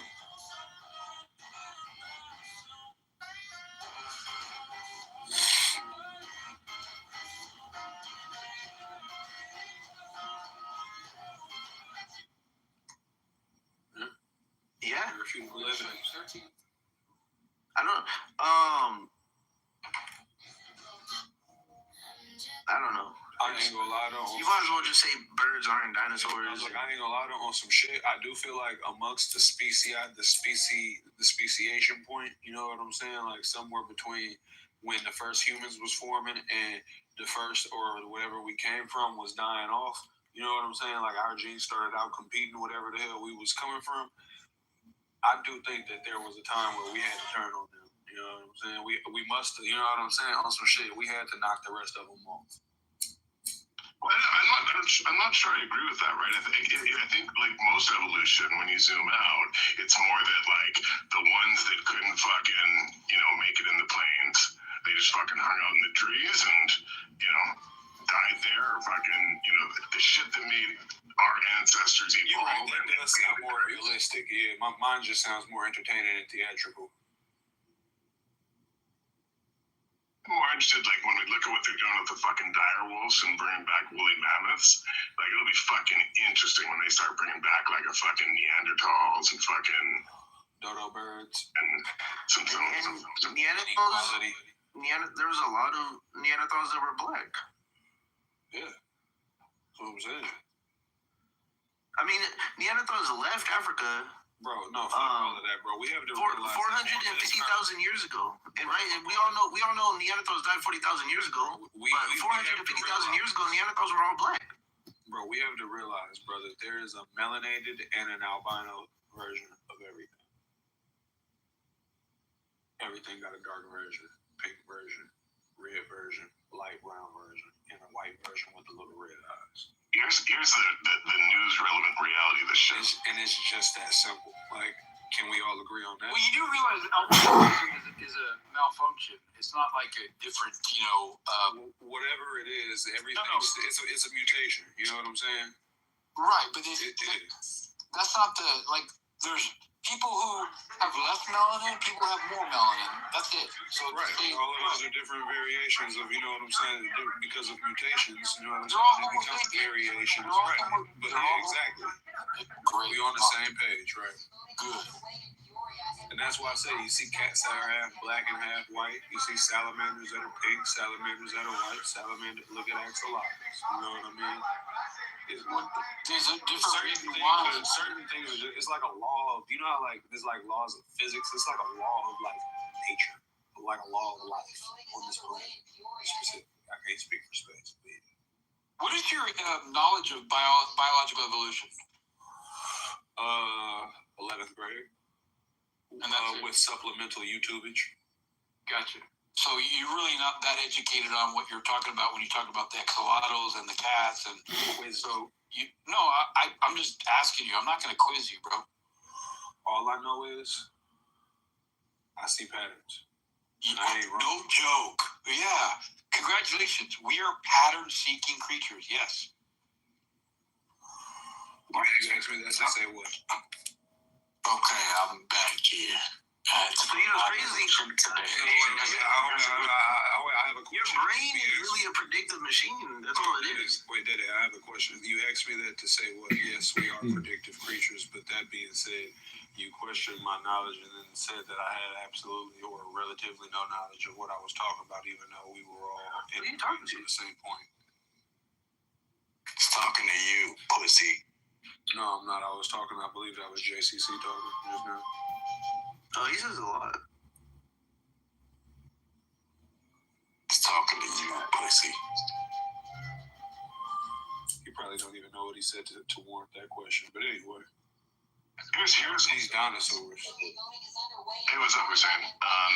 This is where I disagree. This is what's interesting is I think like when you look at the origin of anthropology, because this is relevant, right? The whole Trump Obama the monkey post, right? When you look at the origin of anthropology, there's a bunch of white people going to Africa to try and prove that black people were monkeys, right? And then the irony is where I disagree with Danny. The irony is that they found out, no, it's the white people that are the fucking Neanderthals. Right? It's actually the black people who are more pure Homo sapiens than white people. So no. See, the crazy thing is, even though white people are closer related with Neanderthals, Neanderthals, and Asians are closely related with Denisovans, which a lot of them do have Neanderthals. Asians are closely related to Dennis Rodman.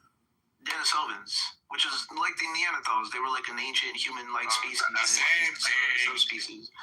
And they lived in Asia. They're called Denisovans. They were like ancient, like hominids. That's and crazy. Dennis Rodman is an ancient hominid. Denisovans. So when Denisovans had to do with a lot. Rodman, that was funny.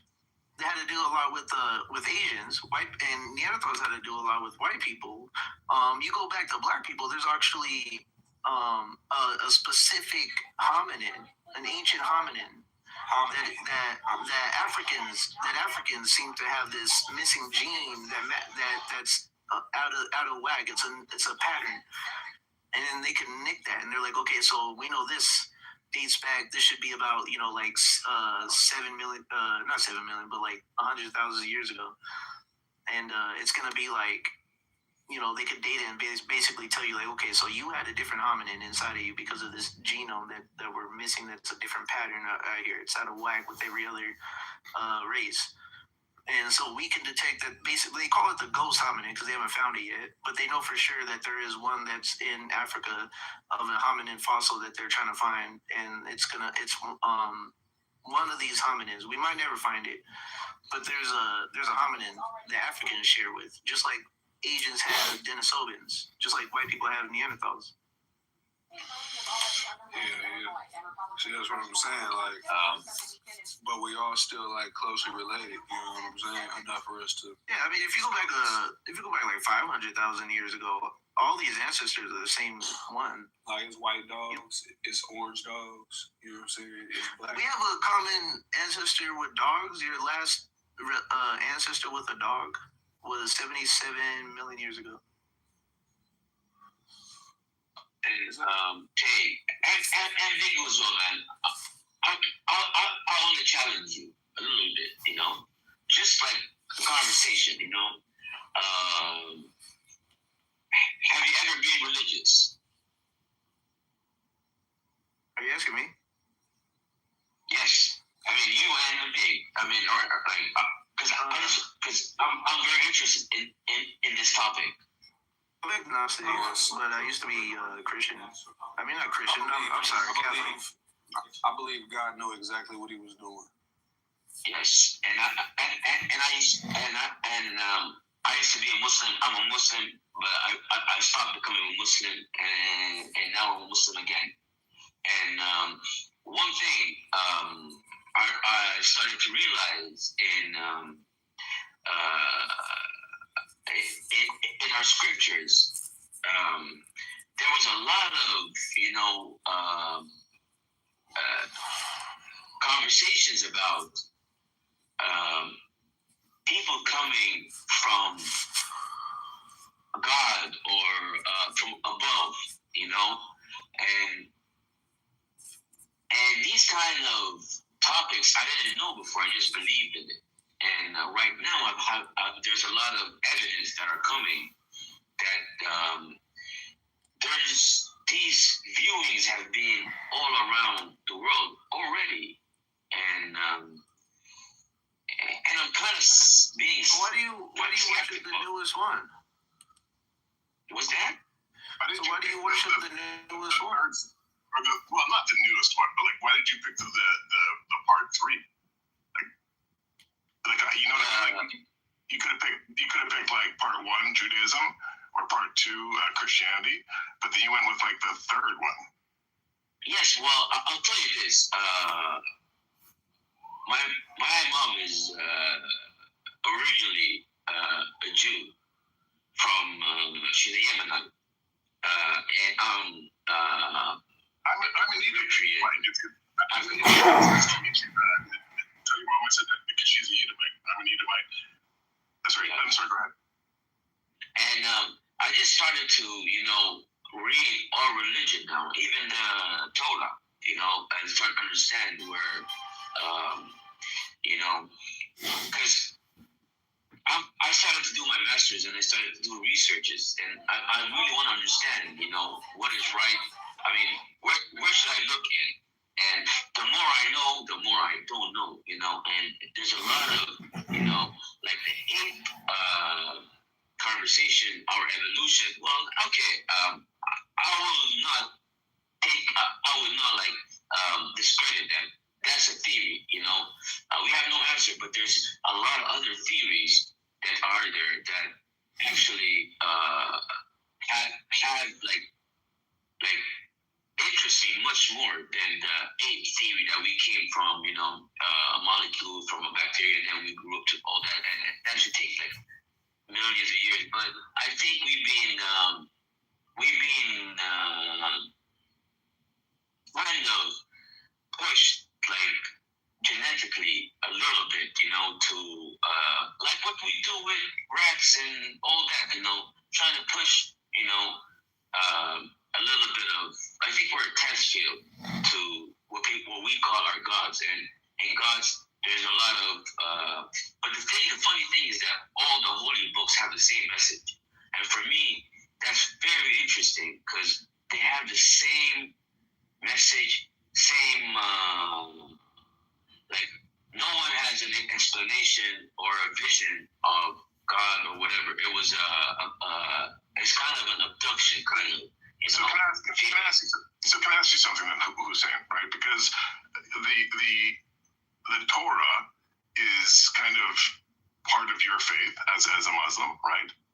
And Christianity, to a large degree, with the exception of kind of the belief that he came back to life, which that was, I don't think that was really gospel. I think that came after. And then you have Islam, right, with the teachings of Prophet Muhammad, peace be upon him, right? And so when you go outside of the Abrahamic faith, right, and we go to the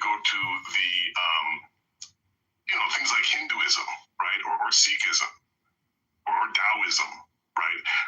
If you say, hey, if we go to the core message of these religions that have lasted a long time, yeah, I think there is a underlying idea that like we need to be good to each other and be good people, right? But if that's your belief system, why would you choose to go back to Islam rather than going to a religion like Sikhism that believes like, hey, everybody is praying to the same God? Like that's literally their religion.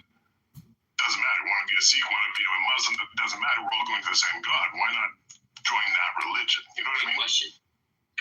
Absolutely great question. And I'll tell you this, you know, once I stopped for a while believing in my religion because I was forced in a kind of, you know, a way to think. I stopped believing in it. Like I'm like, you know what? I don't want to do nothing with, like, it's not about that religion. I just don't believe in this stuff, you know. And I'll tell you how it started. I had a Christian friend, and I was born in Saudi, and there's a lot of Saudis where they just almost like just, you know, if you hang around few axioms. He started counting sets, adding one, and the next one, and the next one. Maybe you have something like the well-ordering principle or the least upper bound. And with those two things, you end up landing on calculus of integration. That's all that's required.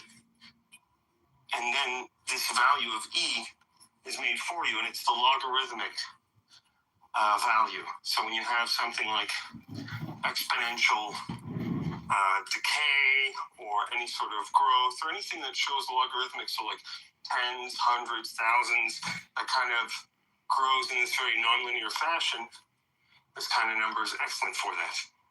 And similarly to how Pro said, it also governs how far you have to move away from certain phenomena, because that number determines that threshold. So in this very simple way, it's the simplest mathematical example of something from the mathematical world reaching into our world and making choices of which we have no choice in the matter.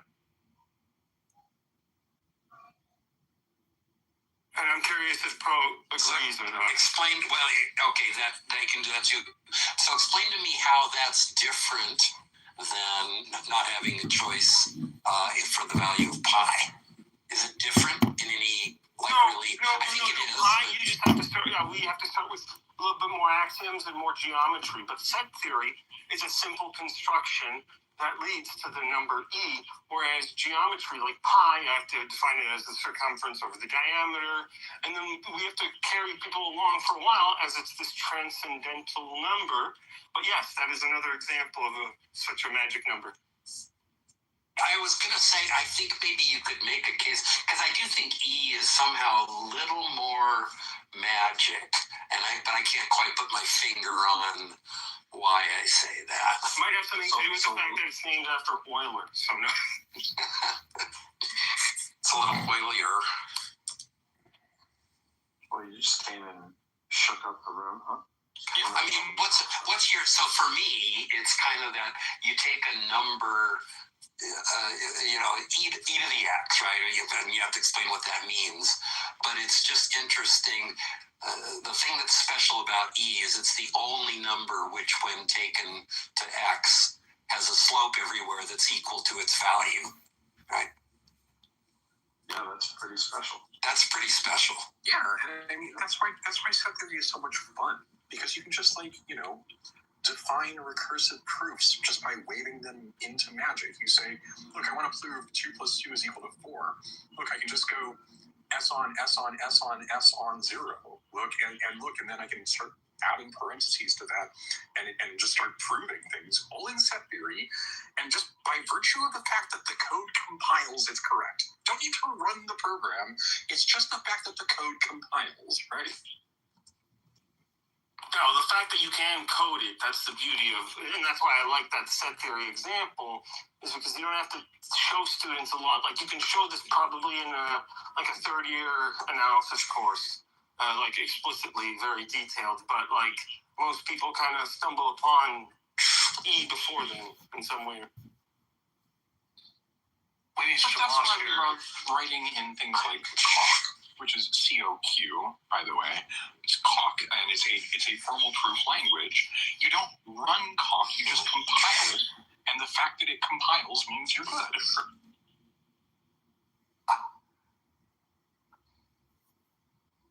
I use caulk to fill in the cracks in the walls before I paint.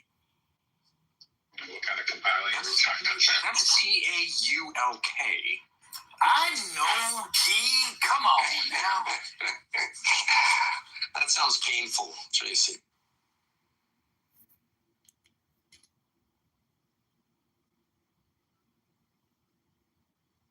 But that's the joke, is that nobody runs COQ in production, because you don't run COQ, you just compile it.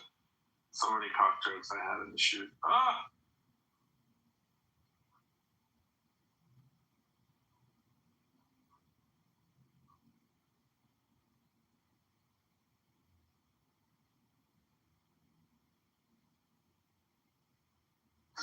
I know that Greg dude a little bit.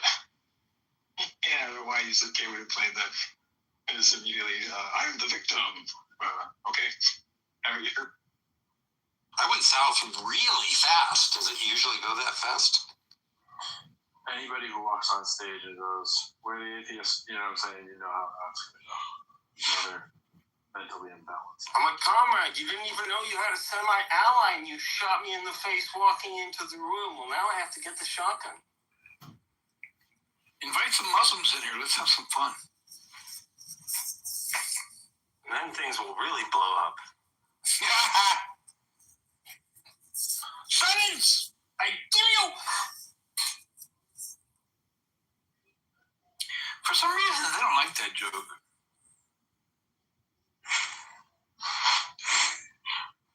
There's literally zero context in my life where I would ever think, hey, let's get some Muslims for fun. Well, it's clubhouse related. Come on now. Muslims don't seem very fun to me. You can probably get Muslims. They kind of take things a little too seriously.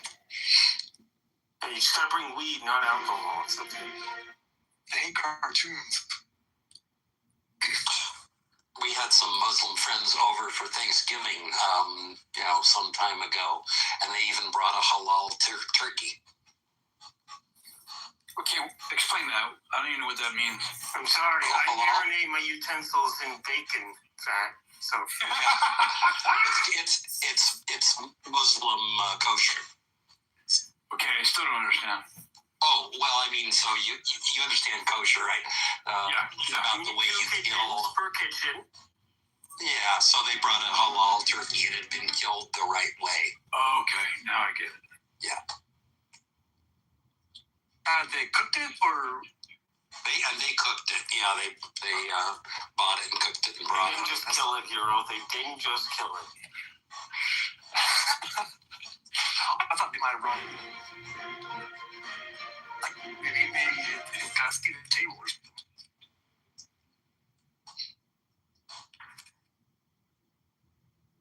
Permission, like isn't it taking a standard seat? Maybe like a seat for the turkey. I didn't catch that. You were a little in the matrix. Yeah.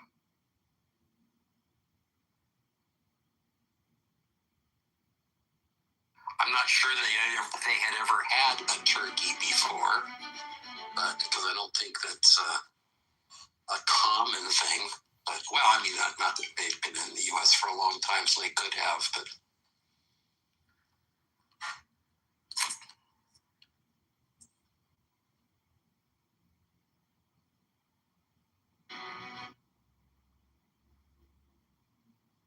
I think it's weird that second price, not second price, excuse me. You said something about weird. Yeah, no, I said what I wanted to say wrong, but now I forget what I wanted to say. Oh, second place. Sorry. I think it's weird that second place for, like national bird, it was Benjamin Franklin, right? Wanted the turkey to be the bird. When you go from second place in your prizes, you become the bird designated that everybody eats. It's kind of glad it worked out that way. I mean, it's like you don't see people eating eagle. I know. Wouldn't that have been? What made me think of it is just how crappy of a bird turkey really is. It's like this dry bird, and I was like, I guess that's what happened when you lose the election. It's just. Well, don't you think maybe Thanksgiving bird? By now, eagles would probably be flat land-bound birds if we decided to eat them instead. Oh yeah, never thought of that.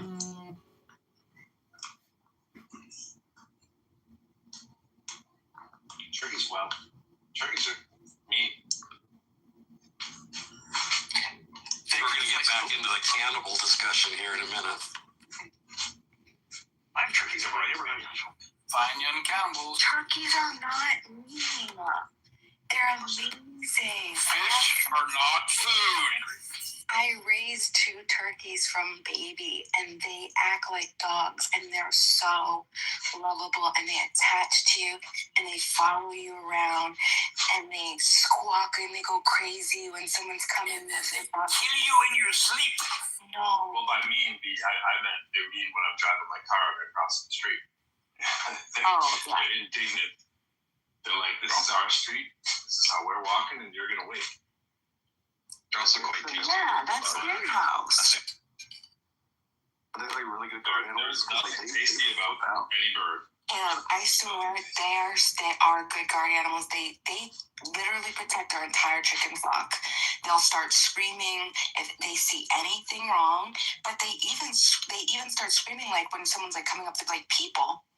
Like, like a FedEx or somebody's like, they'll just start going crazy. The guy like, is it okay? I'm like, yeah, no, it's fine. They're not gonna attack you. Yeah, I mean, I wasn't sure the first couple times. Rolling up on a turkey that is not having it is a frightening experience. Like, it's straight up. Those things are legit.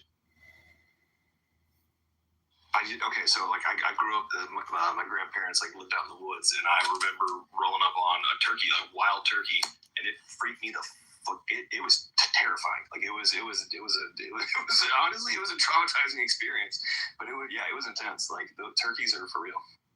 I wonder, I guess probably if like the domesticated aspect is probably maybe one. I mean, That's a good point. Yeah, like these were like, I got them as eggs. I got them as like a set of 12. Only 2 of them made it from the 12.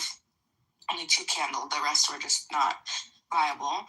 And then they, hatched in my home, and I raised them until they were big enough to go outside. And but they're sweetgrass turkeys.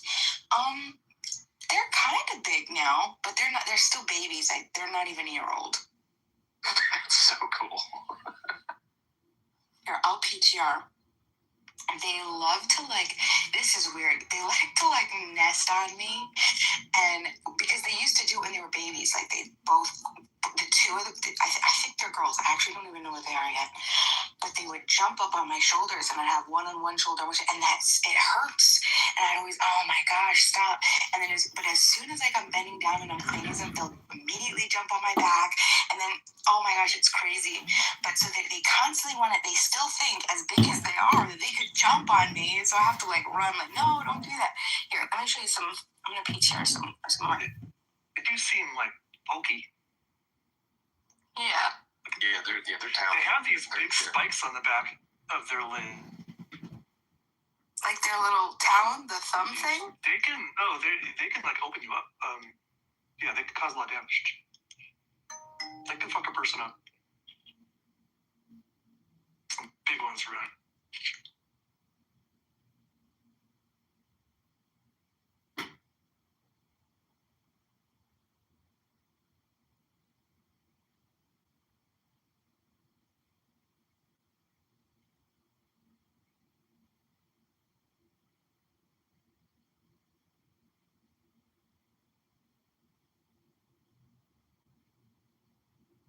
So what was the cannibalism stuff about?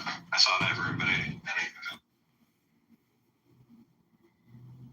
Well, it was just it had come up in another room somewhere where they were talking about, people were talking about, killing, about it being immoral to kill people. It's and somebody said, yeah, just a bunch of cannibals around, and it occurred to me that, cannibals don't just go around killing people. They kill people for the same reason anybody kills people. They kill enemies and, stuff like that. Now, maybe they kill people a little more often. Who knows? I don't know. I mean, I really don't know many cannibals. But the point is that it's not about, the thing about cannibals is not that they kill people. It's that they eat people, right? And so, in some sense, if you come upon a dead person or you kill somebody and then you subsequently eat it, I don't really care too much about the eating part. John, I don't think you put enough time into this book report.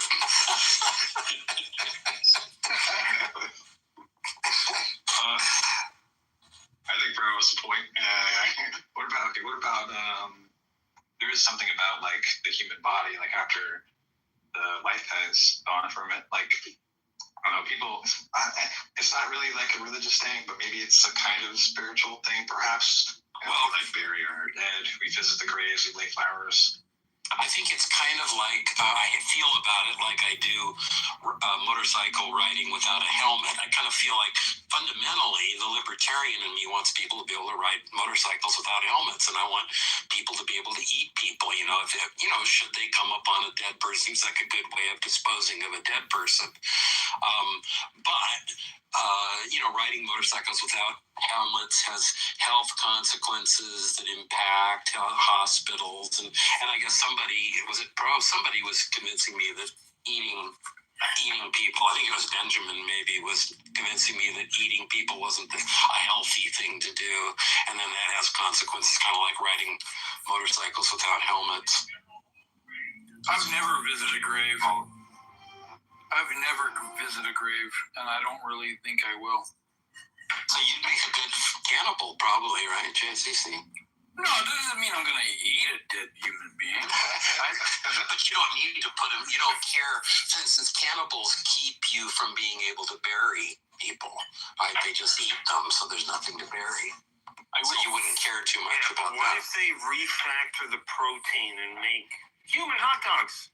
No, I'd rather just let the body break down and be fertilizer for the plants and the fauna of the earth. That's it. Well, it kind of does ultimately, right? I mean, you process it. Well, I don't want to eat it and shit it out. You don't have to, but I mean, if cannibals want to. Yeah, if they want to, have at it. I don't think that's a good thing to eat, dude. I will point out, JCC, that you genuinely are missing some of the most serenic monuments in humanity that I've ever come across. Oh, that doesn't mean I haven't. Cemetery is. That doesn't mean I haven't seen a cemetery. I've yet to stand or kneel before a grave and go, I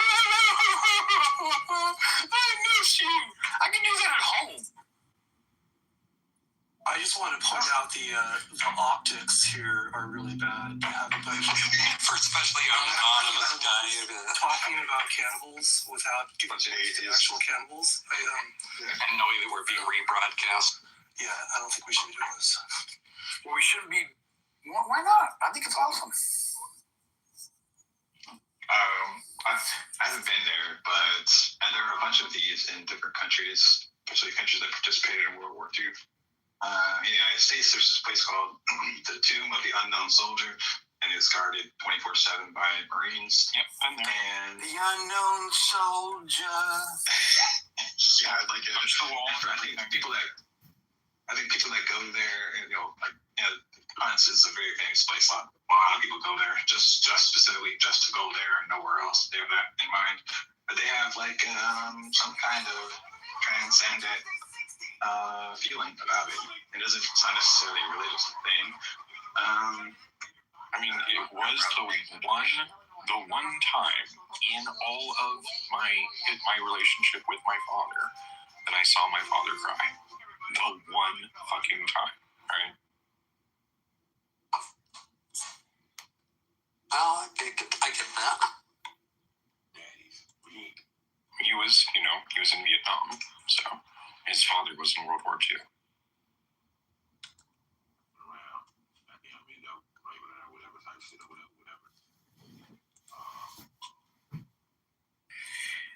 So if I get the chills when I hear somebody play or sing, or like my daughter gives me chills sometimes when she plays her violin or when she gets out her guitar and sings some cool song she learned, is that something that you would consider transcendent?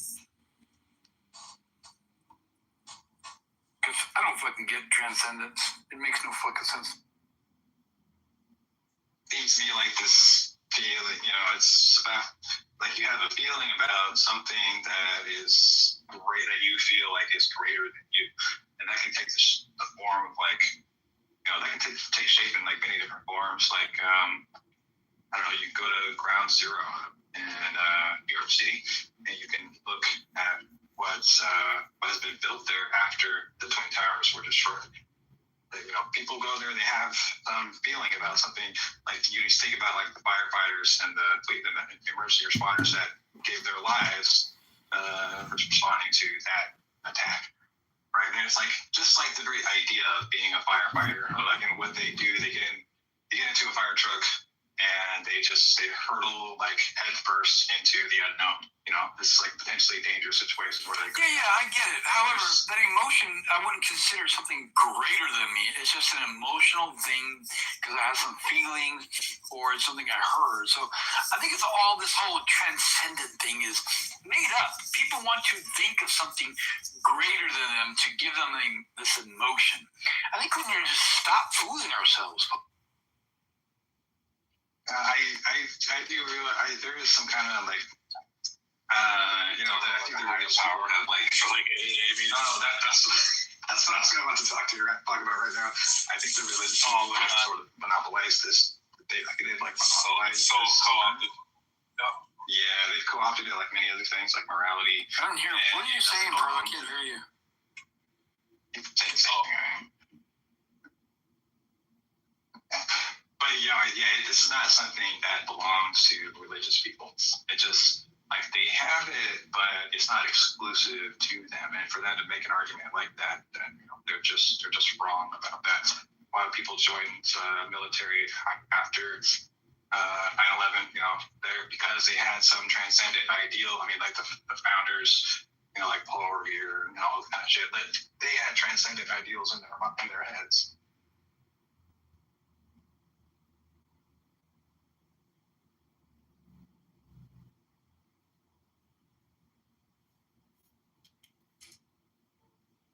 When we say transcendent, how are we defining that? That no equation can be used to solve. I knew you were going to say that. I knew he was too. I was just hoping he had some restraint. Yeah, I knew both of you already had it in chambers, so shut your mouth. Actually, I didn't know if it was going to be you or Pro, but I knew.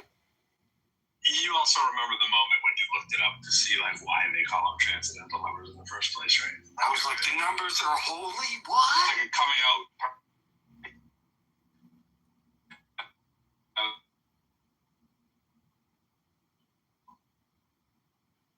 But it's one of those loosey-goosey words for spirituality stuff that no one really knows. No two people define necessarily the exact same way, but you might find some people. See, if you just put in all that spiritual effort into mathematics, I assure you, you will become enlightened. It will happen naturally.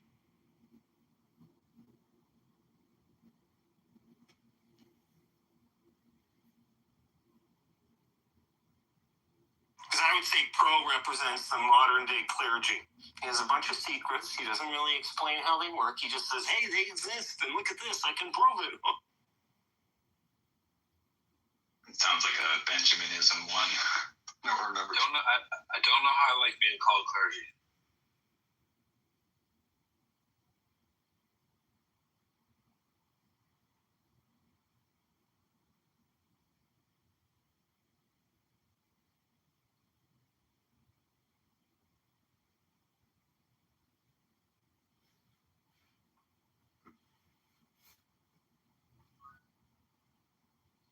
Elliot, do you really want this room recorded?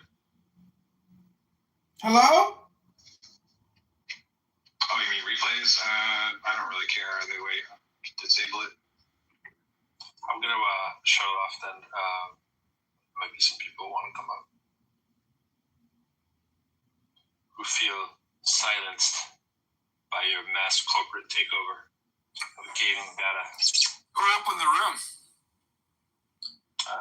Elliot. He who opened have capability to turn off replay. All others do not. They figure it out. All others do not have that capacity. The opener has the power.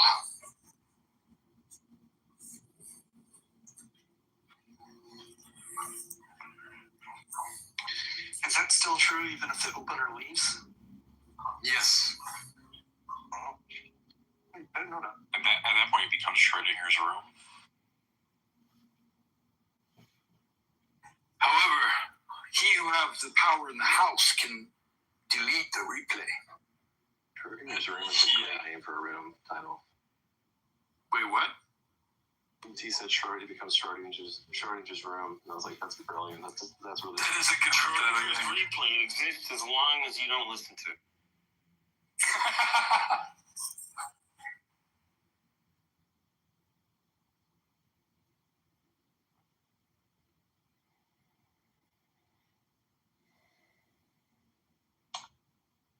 Never feel like it's a complete room unless there's a good anon here. You say anon, I say anon. Well, I like to call them anon because they are a non-person. Oh, okay, you just say something I do. Oh, wait, no, I just contradicted myself. That's right, anon. I was going to point that out, but I thought... I caught it. Anonymous. See, I say anon for anonymous. I let a lot go. Don't let it go, bro. I think there ought to be a Clubhouse Plus, which you can join, and then that'll allow you to find out who the anon is. I can see who you are. Maybe there is. There probably, well, of course we know some people can find out, but you just have to buy in. That'd be a brilliant subscription tiered system, and you could just keep paying whatever amount of money more. Yeah. Whatever, you could turn it into an auction. Levels of masking. That becomes from the movie The Big Hit. The bus, to bust your buster. Anyone know that scene? Such an old movie. Here, I'll pull up the clip.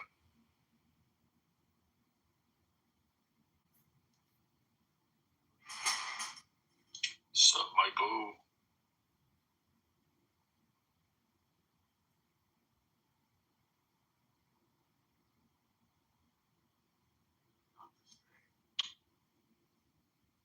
Hey, what's going on? How's everybody doing tonight? Hey, Michael. We were literally talking about turkeys, bro. Just a few minutes ago. That should give you a brief indication of the level of discourse. Wait a minute. I'm sorry. You were talking about what now? Turkeys. Oh, turkeys. I thought you meant Turkey, like the country. Okay. No. Bima actually has a turkey in her PTR that she's raised since they were children. I guess. What do you call them?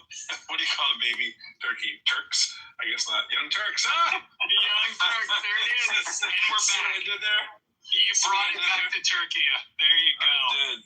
Brilliant. I managed to. That was a progressive joke. Oh dear. I managed to briefly raise the IQ of the room earlier when talking about the SaaSpocalypse and the actual reason behind it, but that didn't last very long. Oh, I'm sure Michael would love to join into that. I'm always lost in the meta. I feel like, all the fun, social commentary around the commentary on this app. I come in and I want you or T to be my guide. Just give me the TLDR.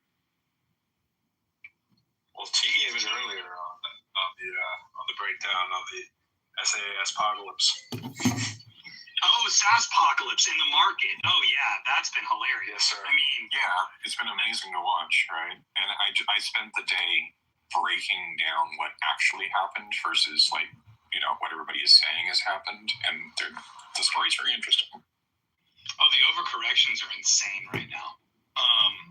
I'm sure you got into that, T, so I won't bother the room with it. But it's been fascinating for me from my perch, watching supposedly brilliant Wall Street analysts explain their rationale for sinking companies that report 30% year-over-year earnings and beat estimates, all because they don't understand how MCP works or UCP or any of the other protocols that the non-technical analysts are talking about. It's pretty fascinating.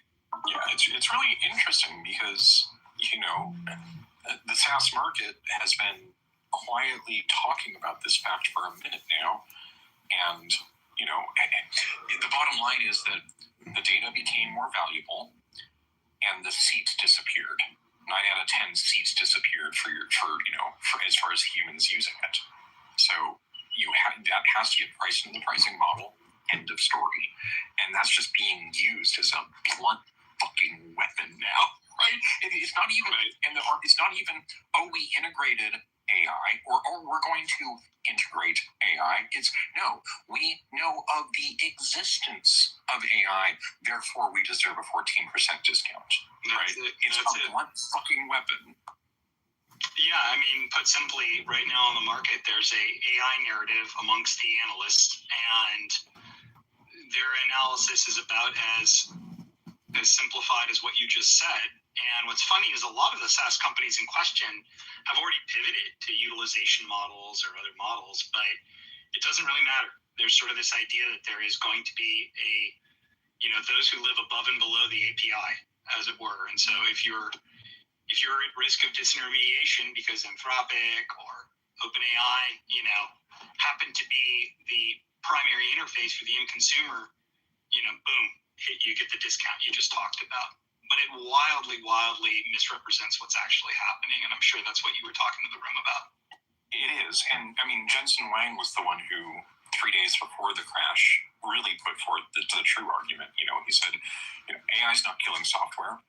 That's insane. The more AI you have, the more software you need.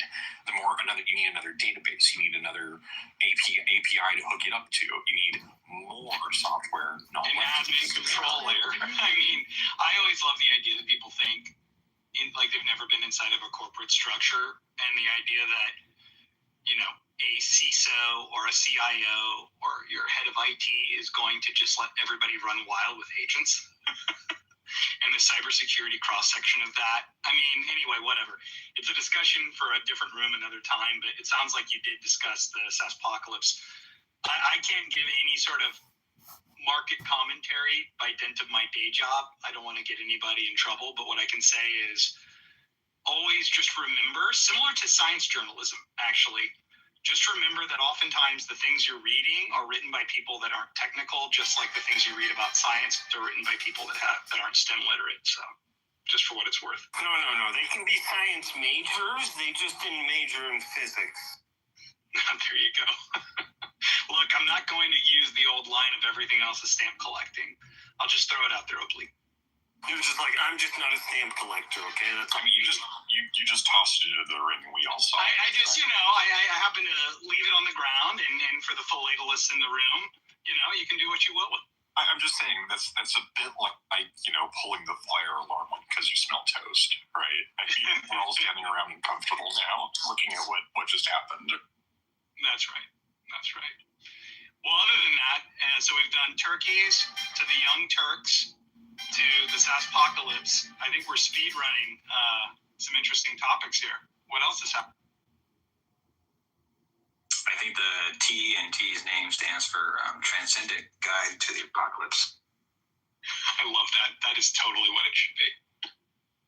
And they got these files out, these Epstein files. That's something.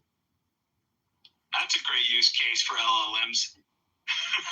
Yeah, somebody already did that. You know what the conclusion is? Yeah, he's definitely Trump is mentioned more times than God in the Bible.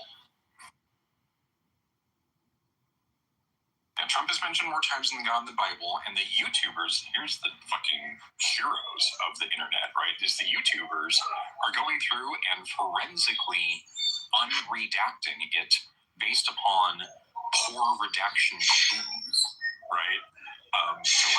Sorry, you're hot micing, bro? For example, they'll have, left the serif of an S, right? Just barely visible, 2 or 3 pixels is all you need type of thing. And then you can start doing, pattern matching against that with length matching and all of that, and start narrowing the list of what name could this be, right? Based upon font analysis. And yeah, it's amazing, right? They are literally unredacting it. So did they, to your point, any sort of proper redaction is going to try to obfuscate the string length? I have not looked into this, but my understanding is they didn't. That's right. My understanding is they didn't, which is like redaction 101. That's fascinating. Right, that's correct. Right, and that's one of the major clues that's being used as well, because all you need is a serif on the left and a serif on the right, and the length, and you can get 98% of the way there. That's right, yeah. And because also, correct me if I'm wrong, there are certain cases where they're redacting large tranches, but for the most part, it's single words, so you can also use that with the context elements for probability analysis. It's really right. Once you start plugging in all the vectors of analysis, it becomes unavoidable who it is that we're talking about here underneath the black box. Absolutely fascinating. What is I've obviously, again, I've only been obliquely following this, but I've heard, different members of Congress have been, reading and then doing a bit of theater about, sort of trauma theater after they go through the unredacted files and teasing out that they're going to release things. And where do we think this nets out for those who are following it more closely?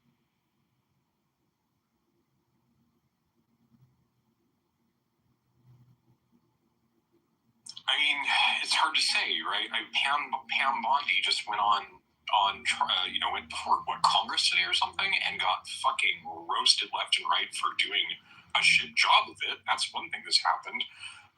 Jon Stewart had to apologize for appearing in the Epstein files because Epstein mentioned him at one point, suggesting a pitch idea or something, and then following it up with and somebody like Jon Stewart could read it, right? And Jon Stewart, upon reading this, got pretty indignant. He was like, someone like Jon Stewart or the Jon Stewart?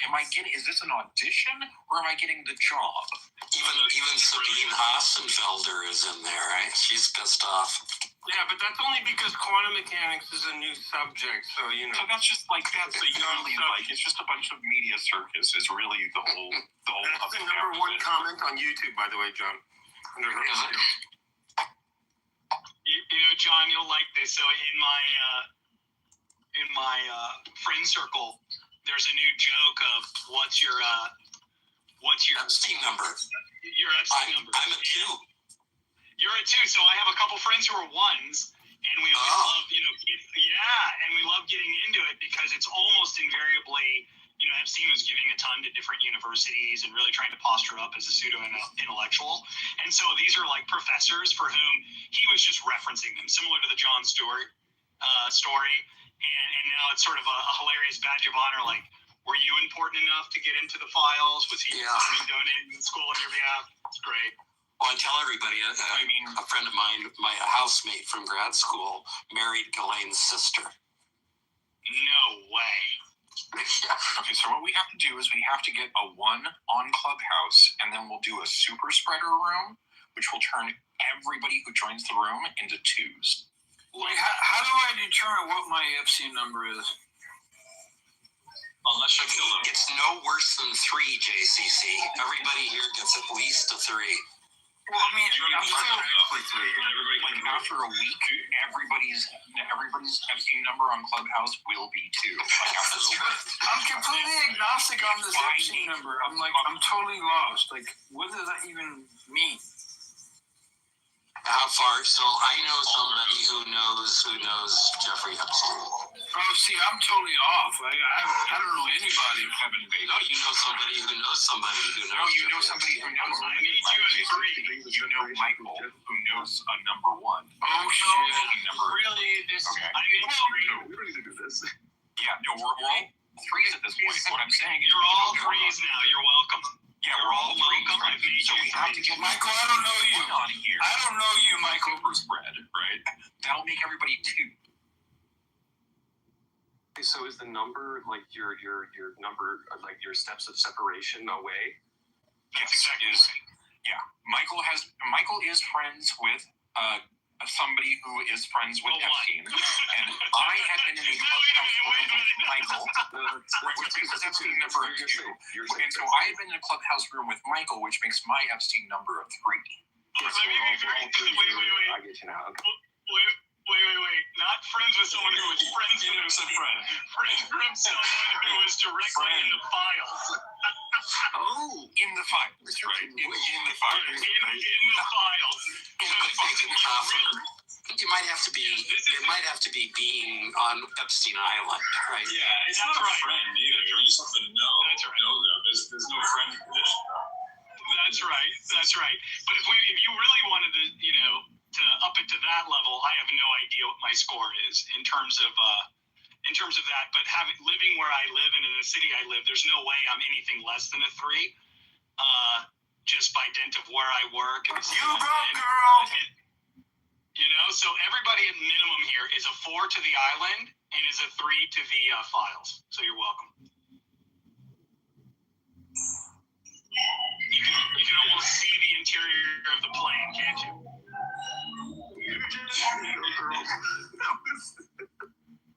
You go, girl was the perfect statement. He's like, I'm a 3. I'm like, no, you rock it, girl.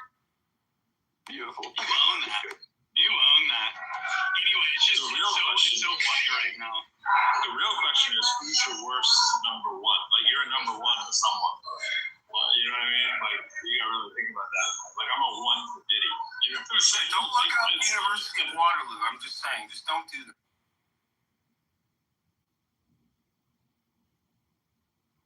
I'm like, say word the Nazis were involved.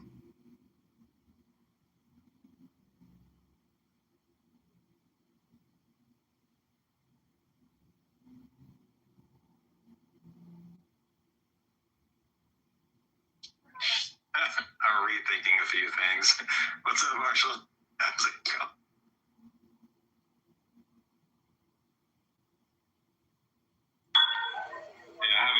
stark realization I just made to kind of like everybody back there.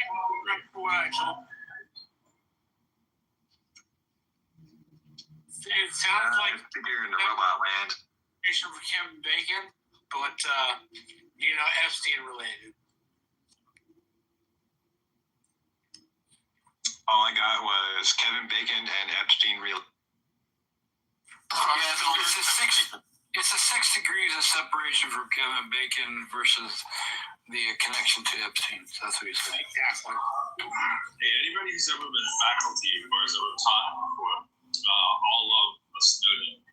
And I was just thinking about the fact that when you're an adult, when you're a dad, you don't really have days off, right? You have a day off. The kid doesn't have a day off. Well, you don't really have a day off, right?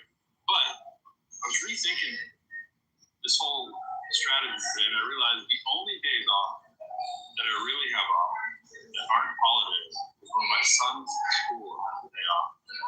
Then I actually don't have to get up in the morning. So my schedule revolves around him. Having some realization, I'm looking at the wrong calendar. I'm actually calendar to find all my days off. These days off. I don't know if anybody has one, but I'm so excited. My son has tomorrow off, Friday off, and Monday off. Now Monday, we both have Monday off. So it doesn't really count. But having to work tomorrow myself, not have to get up at 7 o'clock in the morning to try to wake and sleep. Such a great realization. I didn't even think of this. I get to sleep late. I just want to share that with you. Listen.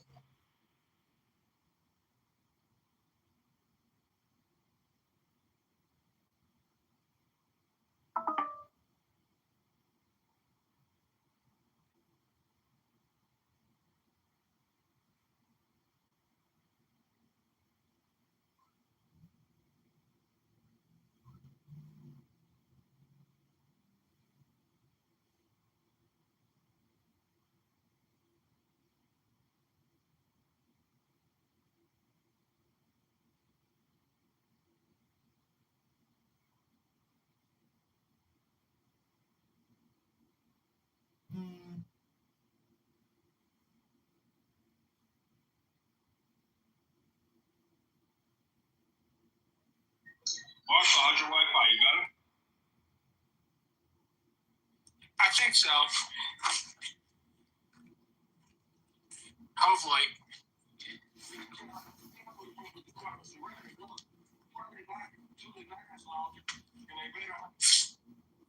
What are you watching, Marshall? I am watching Chicago PD.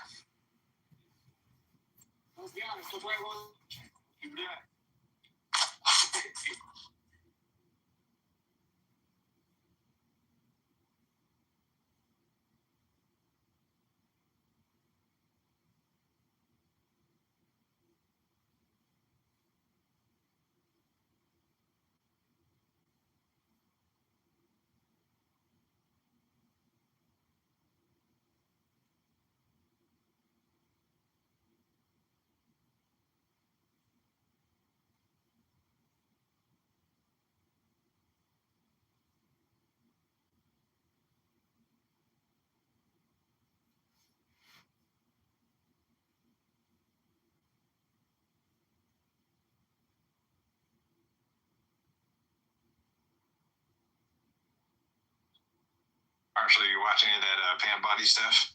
I saw part of it, and I'm glad it's being broadcast, but I also didn't watch a ton of it because it's a campaign spot for all the people in the chamber. Right? They're all getting a chance to dunk on Pam Bondi. It's just a dump session. That's all it is. And so, I don't know. I don't find those sessions of Congress to be particularly valuable. They're not really about fact-finding or spreading the appropriate blame around. They're more about what you can get away with. It's literally performative, right? It's funny. That's a really good word for it, performative. Yeah, it absolutely is. Yeah, there's nothing fact-finding going on. I can't stand the performative aspect of it. be crazy, so I don't watch it. Like, I read news, but I don't watch much news anymore. I may watch Red Bear or, like, the 5 o'clock session of CNN or MS Now, but, like, I don't watch much other than that. And the rest of it's just aggravating. And it seems like it tends to be aggravating. Yeah, it is like really performative.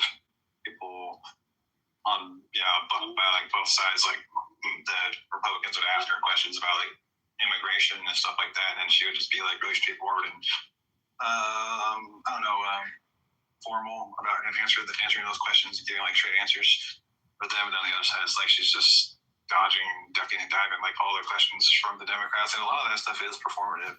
But I also think it's true that there is some kind of, I mean, like part of the reason why we have congressional hearings like sort of this nature in the first place is to lay the groundwork for future congressional investigations. I don't know how much of that was going on, but I think there was some.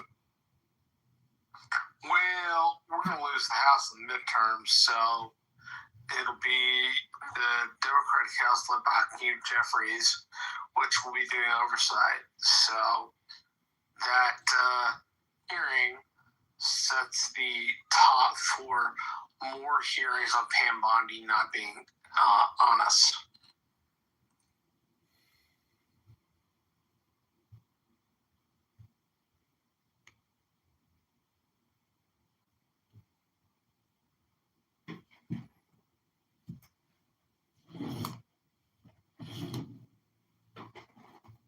So is there another country that has a playbook? I'm sorry, is there another country that has a playbook on like what to do when your executive branch like fucking takes over, like the 2 other pillars of your government like aren't successfully keeping one of them in check? You know what I mean? Like does that make sense? Like it's happened in other places. Like what do we do? Well, historically, I mean, each country is different. Oftentimes, there's a default to military oversight, right? Where there's a military check. I know in Turkey that's been the case, and some other countries it's the case where, especially in a fragile democracies, there's a strong military sort of check. But I don't know. It's what Marshall is the resident sort of political expert here. So I'm curious, Marshall, what you would think or how that would be relevant to what the procedural mechanisms would be here.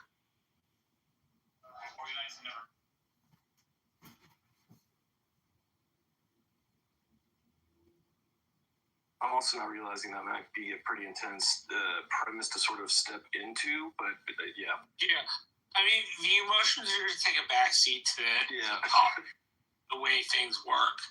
So if you have an emotion that is not congruent with the law or the way that court documents function, you're going to have a very hard time.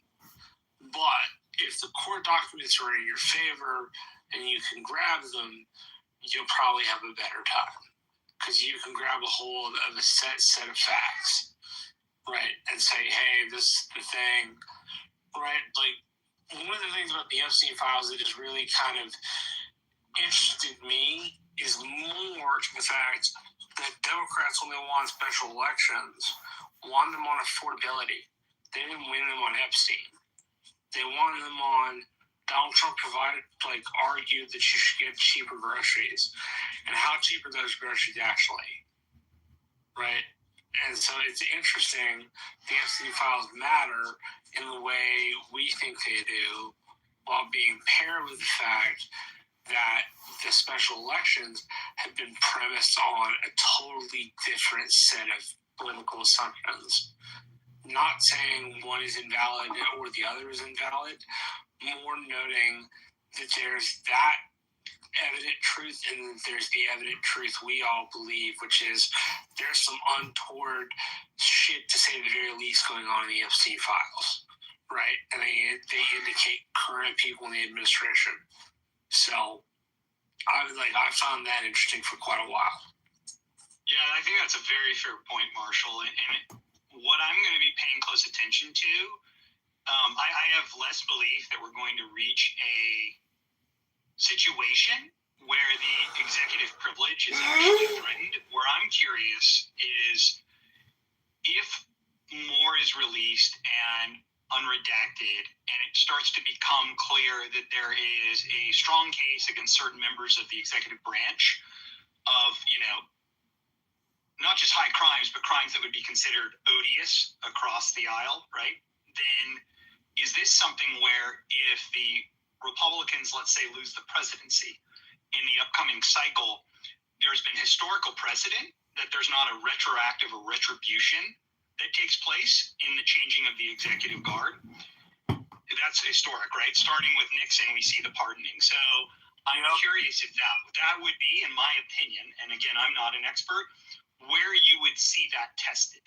You would see it tested once that executive privilege handoff is there, especially if that person was elected on a sub-mandate along with a lot of other issues. There should be justice. So that's a very interesting point. I'm curious, Marshall, how you feel about that. So I tend to think that unless it becomes an overriding matter, it tends not to matter.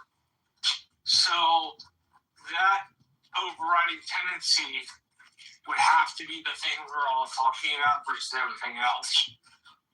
It has to be a mandate in a sense. It needs to be like a core mandate. Yeah.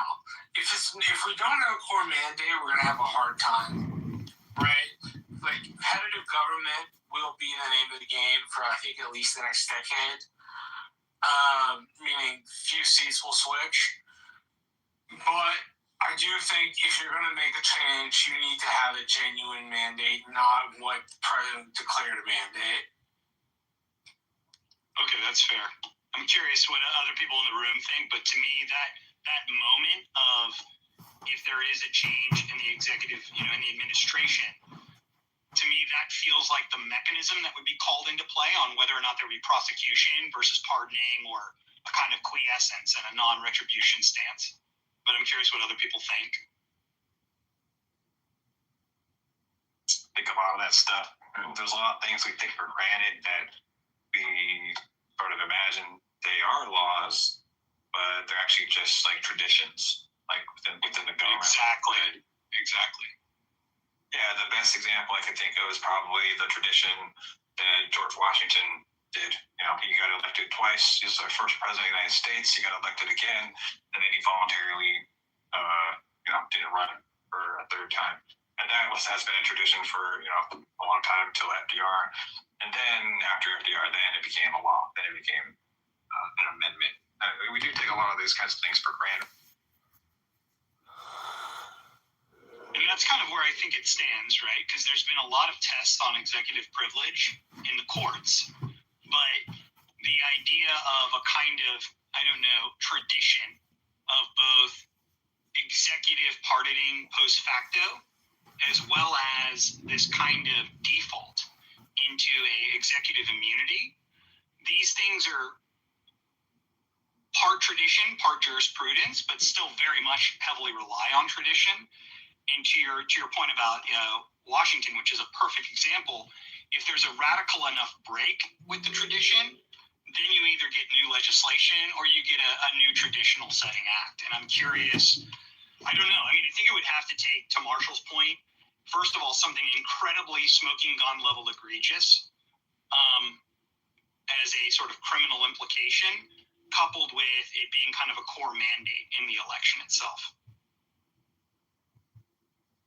Because remember, the only reason Nixon resigned and these things happened was because there were votes to get him out, not because Nixon had a kind of moral fall on his sword moment, but rather he realized he'd lost his own kind of privilege and protection from within his own party.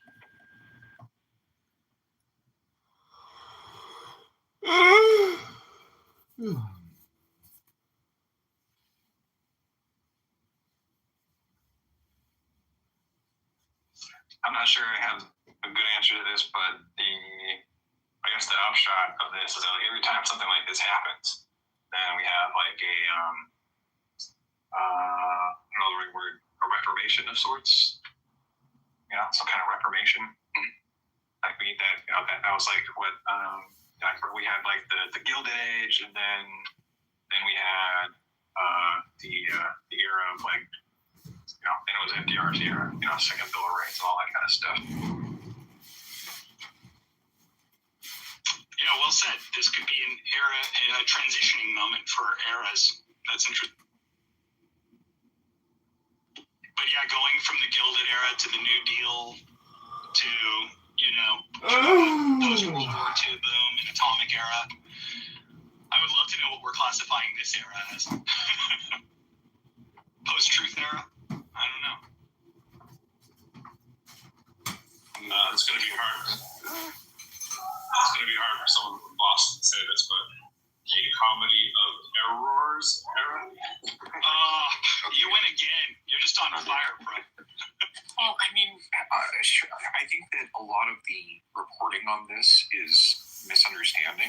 Like, for example, the average IQ dropping. I don't think that's really the accurate measurement of how we're advancing as an intelligent species. Because as we advance more into this information technology wonder that is AI, it's not necessarily about the things that you know anymore. It used to be. That used to be like where you made your domain expertise. Now, it's more about how efficiently you can access the information that's available to you. And that's a different skill entirely. It's not about rote memorization anymore. It's about access skills and utilization skills and efficiency in getting shit done skills. Things like that start to matter a whole lot more when you don't need to memorize everything, because everything's already, the entirety of human information is already at your fingertips and available to you through AI, right? It becomes more about how many times can you multiply yourself over. That's the much more interesting question than how many rote facts can you memorize. Right? It becomes a matter of like actual individual capitalization rate. It's nuts. It's cool. Assuming that everyone had their, personally, that would be me. I run my own business, but I guess like organizations anyway. I mean, it's good timing on that. There was a Senate committee hearing recently where a neuroscientist testified. I think his name's Dr. Jared Horvath, and you can look up the committee recordings in the last couple weeks. All right. Well, then never mind. There you go. No, keep going, because I was pushing back against that article quite a bit. Okay, great. Just the way it was bastardized in the Daily Wire. That's because our friend Benjamin decided to post it to use it as a referendum for why his point that all colleges are evil and wicked is true. So wait a minute. So before I even go further, so you're telling me Benjamin used as his primary reference not the actual Senate hearing recording and transcript, but the Daily Wire? Yeah, that's exactly right. So you understand Benjamin. That's exactly okay. Got it. Why he would search for headlines that validate his bias. Right. And then he finds that article, doesn't read it, and doesn't look at where they reference the actual study or the Senate hearing. No, why would he do that? Right. Got it. Well then, yeah, I can see why that led him down the primrose path. But that being said, the only thing I was going to bring up here is I think there's conflicting ideas about its impact. I think the neuroscience around knowledge and skill attainment, this really goes to kind of what T was talking about. It's been rooted in metrics in the pre-sort of information age era, and that is sort of the benchmark and baseline we measure against. And so, sure, against those benchmarks and against certain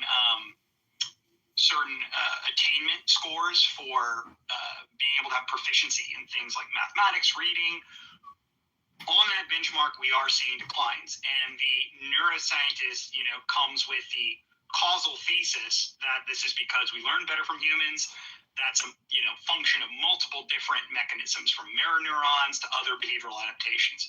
Okay, let's put that to the side. The point that T's making is very fair, which is if you were to classify what intelligence is and say that is, a locked in stone, timeless idea versus a measurement of adaptiveness or usefulness based on your era, you kind of have to start from that first principle. Because if we're not, you could say that also spatial ability maybe has gone down, or dexterity and manual ability as we move from a craftsman era, right, to an abstracted era.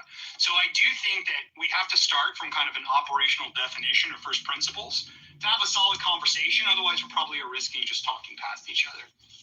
Yeah, I agree, because at this point, I may as well have forgotten how to code for how much coding I actually do. And yet, I am shipping more fucking code every goddamn day than I was the day before. That's just like how I'm multiplying myself, right? So I think to your point, like, absolutely, by the way, T, I don't want to step on what you just said. That's absolutely right. I think if we use this as a jumping off point to how should pedagogy, evolve for early childhood education, I think that's a really fascinating and open question. I'm not an expert in it.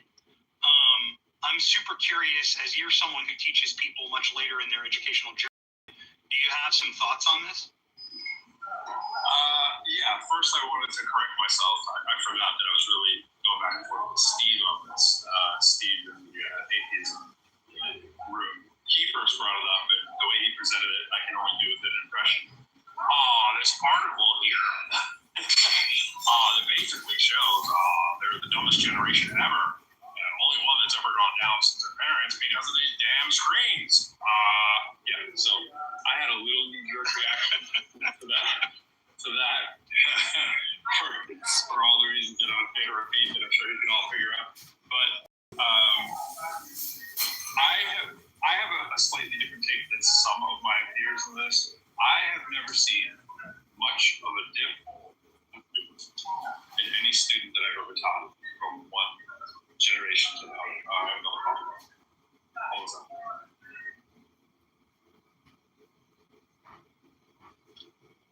I know Pro's got to take a call.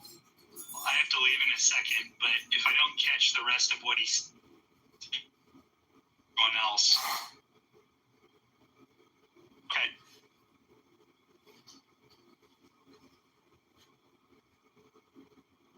I didn't really quite catch what you just said, Michael. I definitely heard you talking, but then it was cutting down to like really specific parts. I could. I was just saying, I when Pro was on a call, and I was really excited what he was about to say, but thanking everyone for the great conversation and saying I can't wait to hear what his thoughts were on this. That was all. Oh, word, right on. Am I still cutting out, by the way, or no? Yeah, absolutely. You're totally in the Matrix, but it's all good. Okay. All right. Sorry about that, guys. Good night, everyone. Oh, well, all right. Shit, I didn't mean it like that.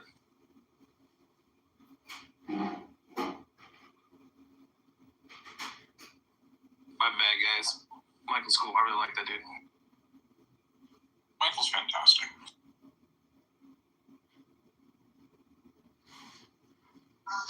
So is it performative or is it fact finding when Ted Lieu asks Pam Bondi? Let me see if I can remember the questions. He asked like a two-part question. He asked two questions. The first question was, is Prince Andrew in the Epstein files? Do we know that he was been partying with Jeffrey Epstein at in the presence of underage girls? And Pam Bondi took 10 seconds of silence, and then she answered yes. She did that, and then Ted asked the next question, basically just replacing Prince Andrew with Donald Trump. Okay, and her answer doesn't matter. The question that I'm interested in is this a performative question? Is this performative, or is this fact-finding, or could it be both?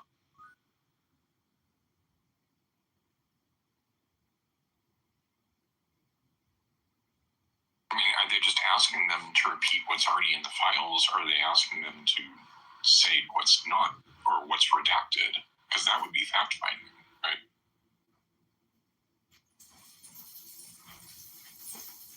I don't know the answer to that question. I think I want to say that the Democrats, at least Massey, plus a few others, maybe Focus, maybe a few others of them, are interested in who these people are. It can't just be that it was just Epstein and like just like Ghislaine Maxwell. Yeah, no shit. It's a lot of people fucking. A lot of people fucking. I guess it could be fact finding in that kind of sense.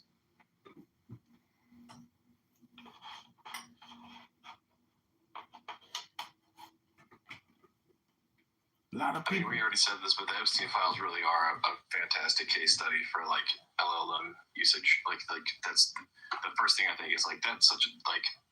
I would immediately feed that to an LLM and be like, "This is your training data. This is everything you didn't know," and then I would ask it fucking everything, like whatever I wanted to know, and then yeah. Yeah, that was one of my initial reactions to when they posted this down their website. The DOJ website was, there's millions of documents here. I could use some help here, but there doesn't seem to be any way to like directly get an LLM in there to like categorize all the files or whatever. I think you have to do something like what Euro is doing, where you just start downloading all the stuff and then putting it into a format apart from what the DOJ had. So I haven't like looked into it enough to like start. What am I trying to say? I haven't personally done an investigation. Maybe that's what I mean to say. And with that, I haven't like gotten into the actual try to download any of the files or anything like that. Though I have heard that they made, I guess the Department of Justice when they released it, it's like. The allegation is that it's intentionally difficult to like make copies of this information and download it. I don't know if that's true. Maybe it's more like it's just like a really shitty UX because it's like a thrown up together in a few minutes type of website, and like maybe that's what's going on. I don't know. But is it difficult to actually get the files like as a citizen? I guess is what I'm asking. Like, do we all need to like file like whatever those Freedom of Information Acts or whatever? Like, thinking out loud. I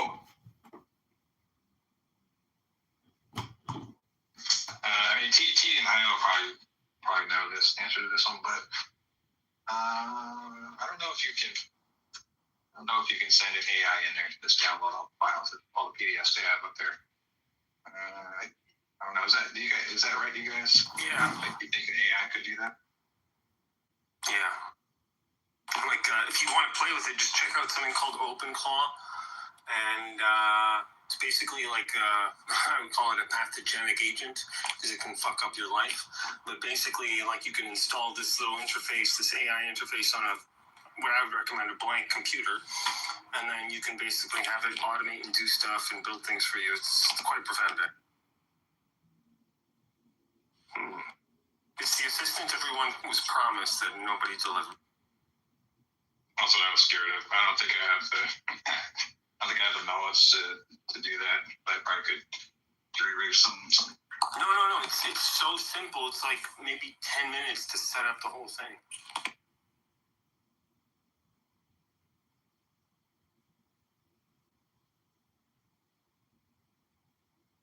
But you'd recommend like a new clean machine, so like setting That's up. right. Yeah. And then make new emails and everything, so it's like on its own. It doesn't like invade your life all of it. Sort of stuck it at the end. It's like all at once. Like, it's gonna take over your life, but just it'll slow down a little bit. Yeah, it'll become a gradual infection.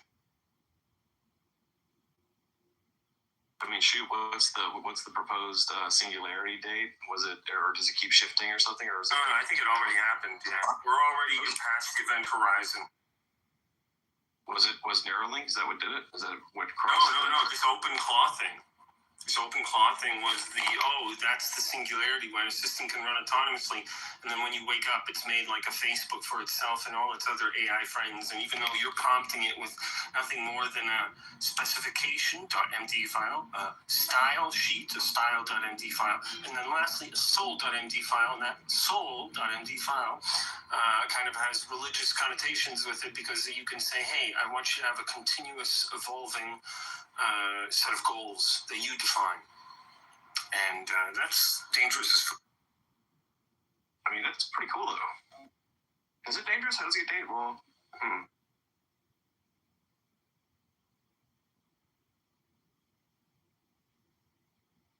Because after a while, you can't even tell what it's doing. Like, if you just leave it running, are you going to audit the last 12 hours of it fucking around? Are you even paying attention? So that's why it's pathogenic, because, like, the monitoring is not quite in place, nor is the safety. There's basically no safety.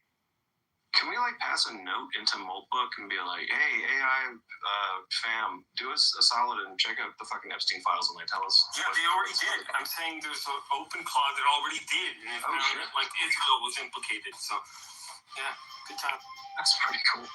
Yeah, the YouTubers are going nuts right now with the Epstein files, just having a fucking blast. Between the open clauders and the YouTubers, we've got something very dangerous happening right now.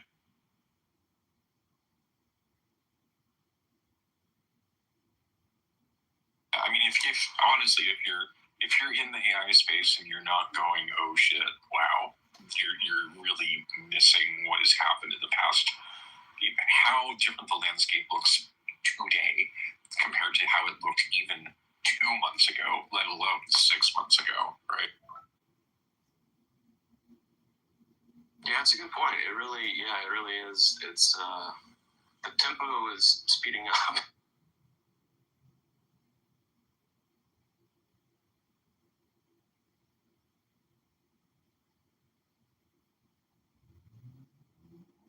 And I think all negotiations are on the table at this point with regards to pricing. You know, I think that these SaaS companies, 14%, now you need 90% correction. You know?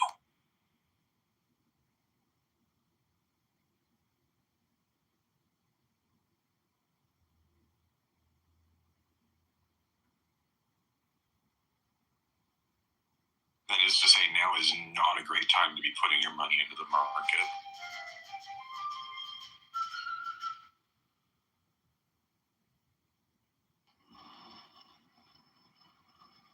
Unless it is. No. I mean, you're about to enter one of the most unstable market periods I can possibly imagine. You know, what do you make out? It's just going to be volatility. It's going to be up. It's going to be down. It's going to be fucking everywhere but sideways. That is actually, believe it or not, that is specifically what I am really about. I am all about facilitating the mispricing of volatility and arbitraging it whenever possible. That's where the money's made.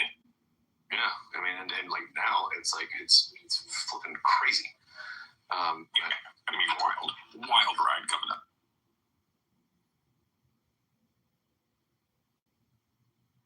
And we're at the start of the ride. We're on the first whoop-de-doo of the whole roller coaster. There's still the loop and the corkscrew to go through, and we still got more on this ride. You know?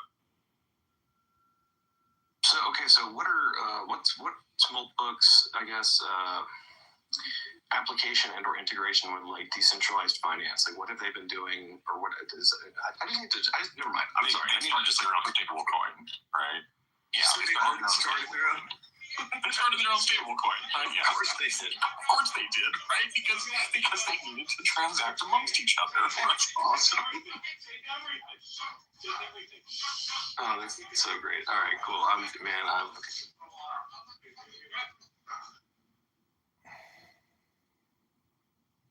about to get into all kinds of different rabbit holes. This is gonna be fun. Yeah, and that's the thing is every single time you think to prompt your Claude to go explore something, it just turns into another like, oh my god, rabbit hole of cool things to just dive dive into. So much so that at any point you could just snap one of these things off and turn it into a project, you know, and then launch it tomorrow on Vercel for free. And that's just the world we're in. That's dope. I absolutely love it. That's awesome.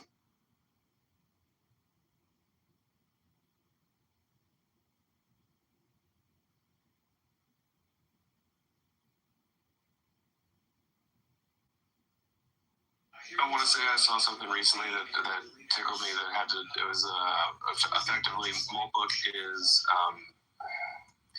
making like constant flywheels in terms of like trading betting markets, like pawning market in terms of weather. And what it does is it pretty much just like looks at what the available like weather system data from the NOAA or whatever that like the organization that just like gets what the actual data is on the place, and then it just like trades and arbitrage trades. Anyway. The more I'm talking about it, I'm like, I don't know precisely what I'm talking about, so I don't want to like say something incorrectly, but it's trading and it's consistently making money like stupid quickly.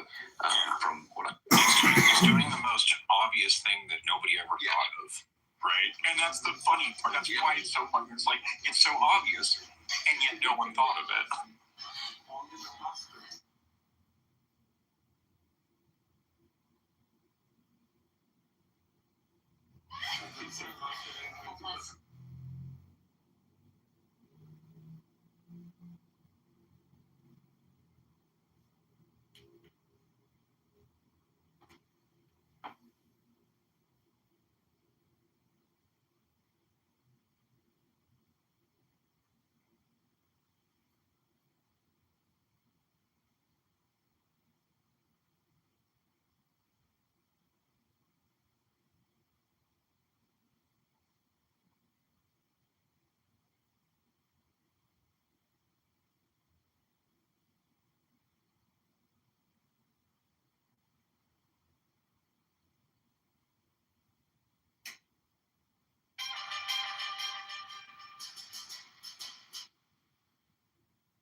This skull is being buried under 2 kilograms of gold grain, and I'm going to show you what that gold grain is for after I hand it off to Omar, which is the gold chef right here.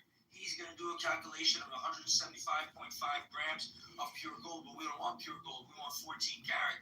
That means we have to do a little mathematics. We got to divide by 0.585, and you're going to get 301 grams, which we need to top off with an alloy of zinc, silver, and copper, which is going to give us 14 karat yellow gold at 301 grams. Got to be precise. Every grain is a lot of money, especially when it's gold. Of course, there's different blends for different colors of gold. There's 18 karat white gold. There's 14 karat yellow gold. Once you got your appropriate blend, you throw it into the crucible. Once it's properly mixed and melted, you're going to be able to put in your casting mold, which has your casting tree, and drain that gold with the force of gravity to create this. Once you have these cylinders, you clean them, and then you get this, which you clean to make fine jewelry that looks like that. That's what we do here at Tracks and Icy. That's where we bury that gold in the skull. This skull is being buried under to the left. There. It's called symmetry for left. There. It's called symmetry.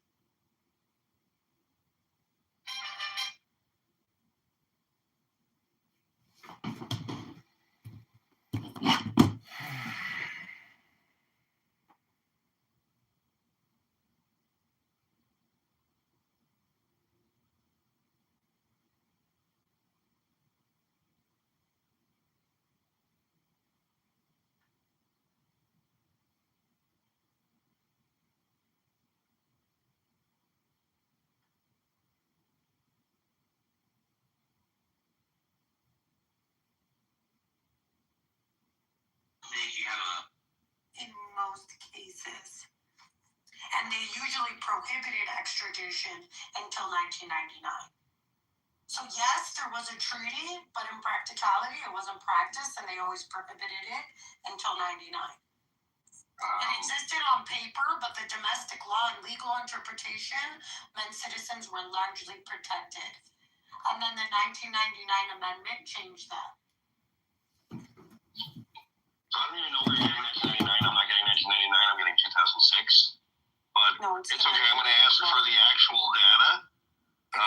Because there was several high-profile cases that prompted it, like the Scheinbein murder case, 94, 99.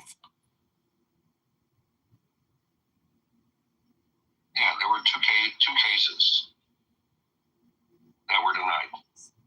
Mm-hmm. So yes, it existed on paper, but it wasn't practiced till about a year. So there were.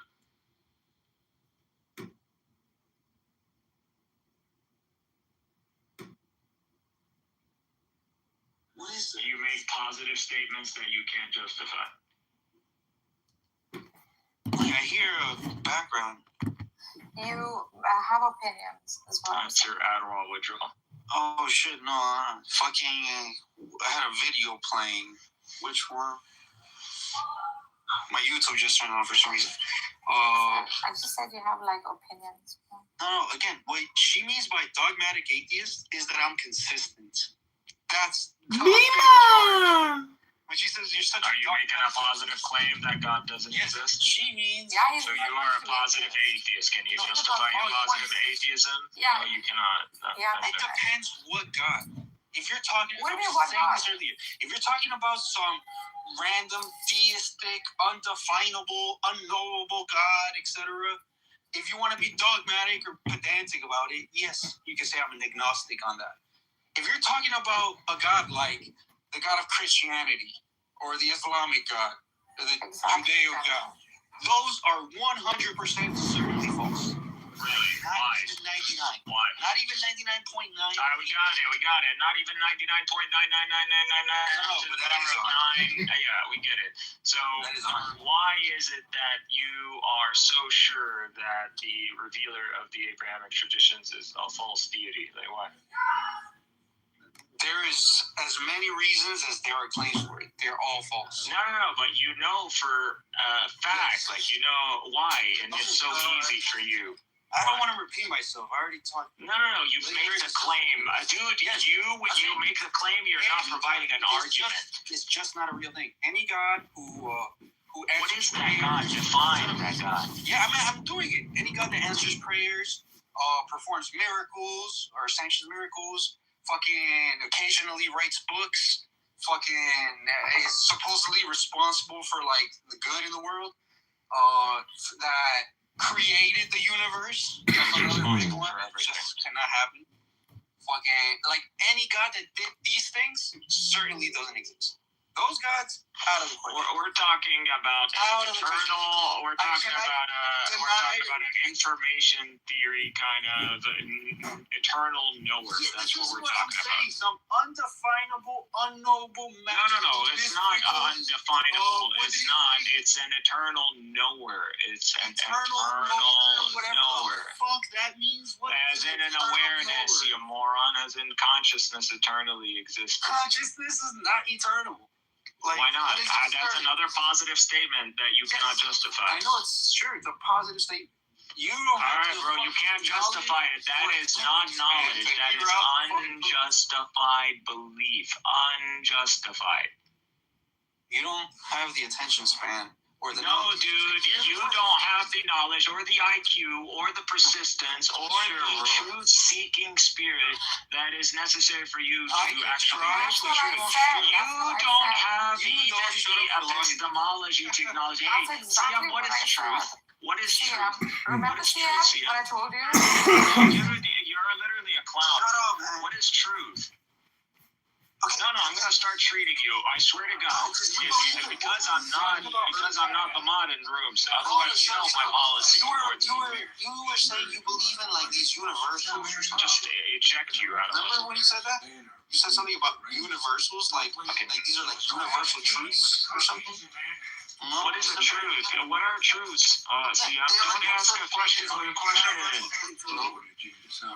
That's not what I asked you. I didn't ask you about universal truths. I asked you to define truth from your framework, whatever absurd framework you're operating under. However you're defining truth, just say it, bro. I'm not that guy. I'm not gonna knock you for not getting an academic definition of There's logic. There's no one. Shut the fuck up. There's logical truths. There's empirical truths. There's what the fuck? No, we're not talking about falsifiable data. Falsifiable data is not a truth. Anyway, that's the scientific fact is not a truth. That's what we use to determine, for the most part, falsifiable. No. What is truth, bro? Stop dancing. Stop dancing and tell me what truth means. Give me a truth. Just tell me a truth about it. I just want to hear an example. Yeah, there's different types of truths. I would like to hear just one. Objective truth. A truth. I want to hear a truth. That's a truth. Again, what is subjective truth? Oh my God! See, what is that truth? He has to define it. Or if you want, that's math. That's induction. That the sun, our sun, the sun in our sky. You're gonna argue against that. Is an objective truth. That is not an independent. The sun existing. That our sun in the sky exists. Why? Because we observe it. For us. Even if we're in a simulation, it exists in a simulation. Okay, so exactly. So it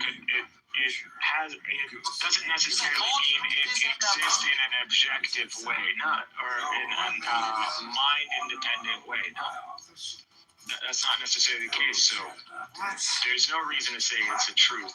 We can falsify it.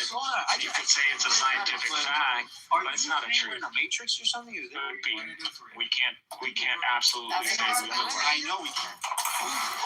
Yeah, because you don't have the epistemology. You just don't have the epistemology to argue against that. You can still have, again, it's a more local truth. No, don't again me when you don't even know what epistemology is. Don't do that. You never heard of like fictionalism, where you can talk about truths within like a fictional universe? Like you can, I get it. You can say this is true. Not everything logical is true. Sherlock Holmes is a detective.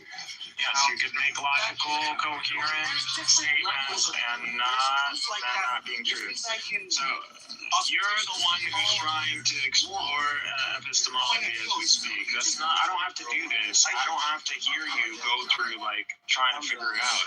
Either you figured it out already and you have the answers, or you're still trying to figure out. You're waffling, and that's what's happening. And it's not just you that does this. Bart does this a lot too. No, bro, you want some ChatGPT generated? I'd rather hear that, something more decisive and to the point, than hear you waffle. Yeah. Then I said there's different levels of truth. I gave you examples. I didn't. No, you didn't give me examples. You gave me math. You gave me falsifiable data. That doesn't mean truth. You literally made the argument why it doesn't mean truth because you provided the notion of coherent fiction. So you said coherent fiction, that is logical because coherency demands logic. Just because something is logical doesn't mean it's the truth. So that's the reason why Harry Potter doesn't actually exist. In the universe that it's taking place in. So just because Narnia or Harry Potter as a story has a logical spread to it does not mean that it is a truth. No, it's true within that universe. Like this is. I told you this. Okay, that's a different. No, now you're just making that universe as a different universe. No. You're just being pedantic. That's what this is called. The whole point is that you cannot define truth. You cannot give a clear definition of truth that we can then analyze your examples and see whether it aligns or not. You cannot do it because you will kill yourself, and you continue. We stand as subjective. However, depending on how you define it, you have to maintain it as a standard. And if you don't align with the standard, your internal system as an internal critique is invalid because it is incoherent. It is illogical. Bro, it's not hard because it's just, it's literally algebra. Epistemology is algebra, pretty much. It took a while to translate. That's it. Yeah, there's nothing really to argue. Just cannot. You don't even have the justified grounding to even hold to a concept like truth. You don't hold it because you're an empiricist, which I don't even think you hold to empiricism properly. Because I told you, there's no absolute universal fucking truth, bro. Okay, so you don't hold to objective truths. That's it. You don't hold to mind-independent things existing in an objective sense. That's all right. You're making my argument. You're a fucking idiot, bro. So you don't hold to truths. Of course, I believe in objective reality. You were stating Platonism allowed you to ground things in world of forms, or you're practically saying knowable things exist independent of matter. You know what my mission in life right now is to find, again, a coherent logical grounding for mathematics within the physical natural world. That is my mission in life right now. I do that. I can officially claim everything we're talking about that exists. Just solve all a lot of the mathematical I think it's going to prove naturalism. What I call naturalism, most of it is physicalism, but it has room. It is like physicalism plus saying. Ass, does that mean it comes from like a baby pig's ass, kind of? No, it's from the hind quarter, but it's a very small section of meat, and I'm not sure exactly where it is, but kind of, yeah. I probably have had it then, because my first trip I ever took to Italy, whenever I was in Ireland, my aunt would technically kidnap me internationally. She'd tell my mom we're going down to Dublin for a day or two to bring me to the zoo and everything like that, but we'd actually fly to different countries for a long weekend, and I was never allowed to tell my mom. In the first place, one of the third of those trips that she brought me to was Parma, Italy. She forced me to go to an opera when I was like 8. It was lost on me, but all the food was incorrect. Like, yeah, Parma's a cool fucking city. Isn't it Jewish, bro? What? That's why we're talking about pork. Is it pork? It's not a Jewish room. There's non-Jews in here. Oh no, Sean looked like Jeffrey Epstein's son. Oh. Who's Jeffrey Epstein's son? I mean, did Jeff have a son that was born in France and was some sort of a Protestant? Something about Sean's face. Give me the egg. Sean is a handsome man, and actually, he looks like the Gordon's fisherman's son. Actually, if you look at it very closely, He does look like Fisherman's friend. I mean, I can tell you Sean is most definitely not a Jew, and one hint would be that Sean is not generally a Jewish name. I actually know Juan. I should know a guy. Travis, are you a Jew? No, I'm Muslim. Oh. Sorry to hear, sir.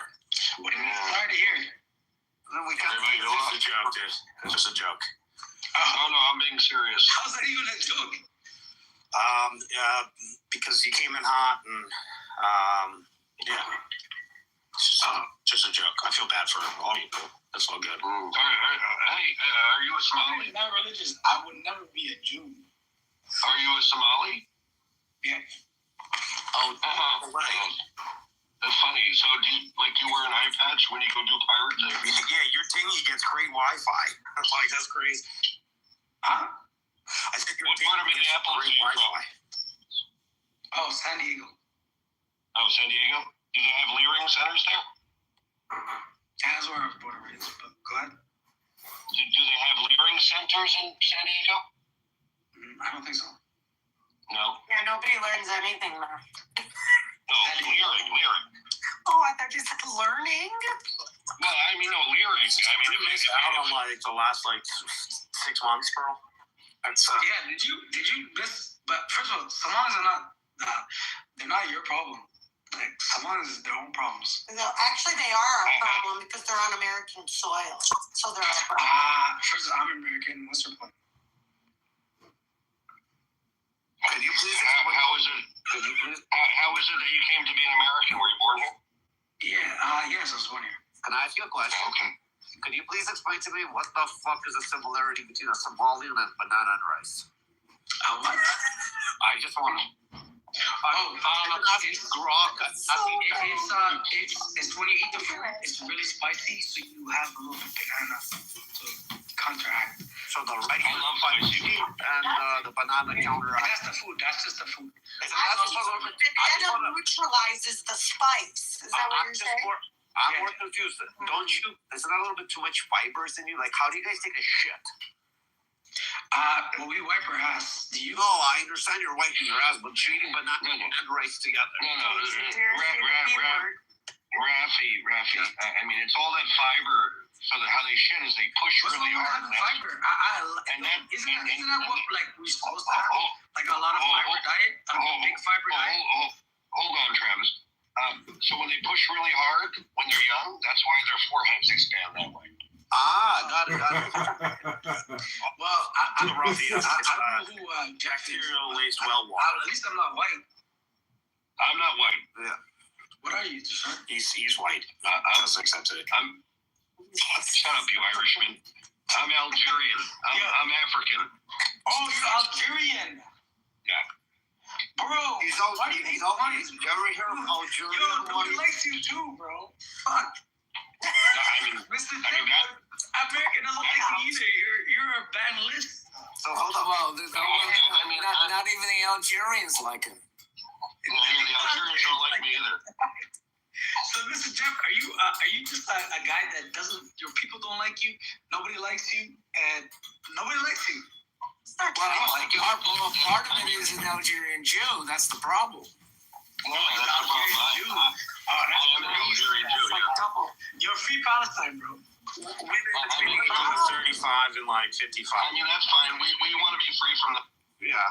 Free Palestine, brother. I mean, that's good. What are you doing to support the fight in San Diego? Yo, do you know that Israel wanted to bring Russians? We say Russian Jews, so they didn't free have to Palestine from Hamas is what we say. They didn't want to bring Arab Jews. Yo, Jeff, did you know that?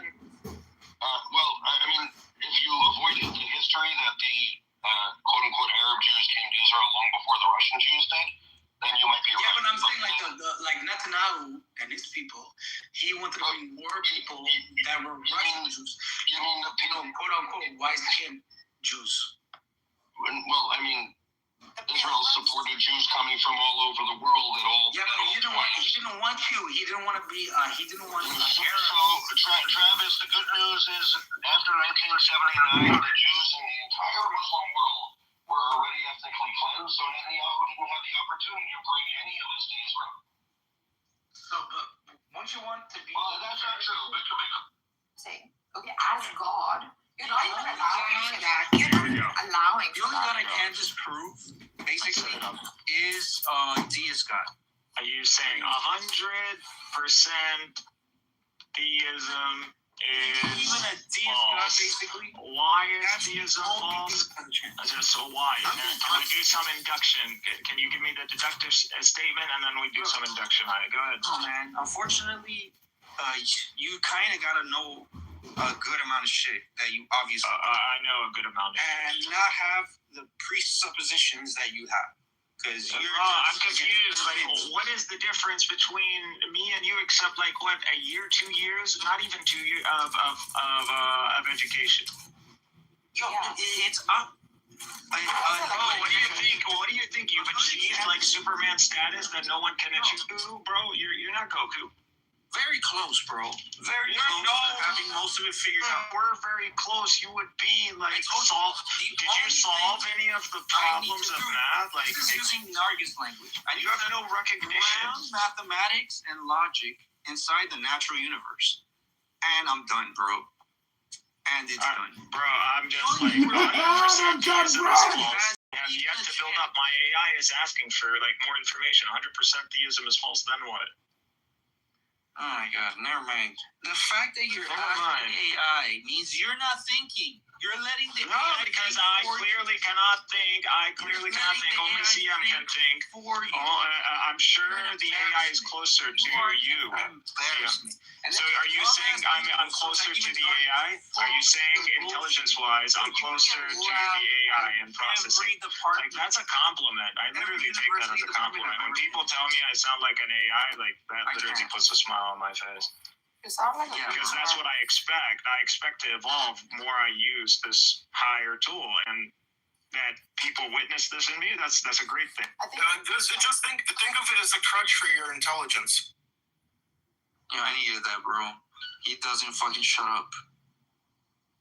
Don't fucking set him down. He was also wild. I needed a break, bro. No, bro, don't do that. Yeah, all these like chat GPTs and stuff like it, it's only a search engine, and if they're trying to use it to prove their argument, it's just a crutch for their intelligence. It's exactly what it is. And then his shit, and some people fall for it. It's the worst. He's providing enough, and it's okay to fall for it, right? He's worked it out somehow. The thing is with you, CM. He's not thinking, Nargis. Bro, okay. Yeah, I know. You could poke holes at what I'm saying with the AI too. He's going directly to. But why is it that no one can do that on this app? Yeah, because there's no respect for something like that. Because I'm someone who is using AI, and I've already been analyzing a lot of your statements and collecting, not just from you, I'm speaking in general on Clubhouse, seeing how people, not just on Clubhouse, but TikTok, other platforms, I've been applying statistics and the main arguments. I have all this set up, dude. AI gave me superpowers. Everything that I couldn't do, but I knew was available in academia, statistics, structural system engineering, stuff like that. Now, there's nothing. I evolved. What happened to you? You're retarded. What had changed from you? At least I can still reason with my human mind. I'm literally discussing right now with you, reason with human mind. The only reason we cannot apply, we can't speak through retrieval of memory is because CM refuses to recognize truth and facts for what they are. And so we have to use an arbitrator, and that is going to be the AI. You can set up the AI under specific parameters, CM, where you disable the retrieving data tool. So you can disable that if you just fucking use prompting, you freaking moron. But because you are a math major, you're not a fucking programmer, you're not a system engineer, you don't know what structures are. That's what it is. Automatic proof. I'm asking you for proof. Motherfucker, I'm asking you. Go argue with your AI. You have a better chance arguing with your fucking AI and coming up with a formal, logical syllogism and fucking presenting your views as Barth has been learning versus fucking continuously doing what you're doing, which is literally the definition of insanity. And just because I'm so used to saying this so fast is not me being an AI. It's repetition. It's a skill. I don't need to fucking knock someone out who's barely adhering to proper epistemology. Like, I don't need that. I hope you didn't kick him out. No, I don't kick. Drop. You drop him? I didn't even kick out or drop him or kick him. He left. He said, I'm leaving. And I recorded his shit. So. There's nothing he says. Well, the problem isn't only doing what a father or a professor would do. Now, you want to be a mother, you want to be a support team, you want to be some sort of spiritual clique or gangbangers, that's your choice. But I see a problem. I care about CM. Why? Because he's educated, and not only he represents our country and our education system. So when he's going around and he sounds stupid, he makes us all look stupid.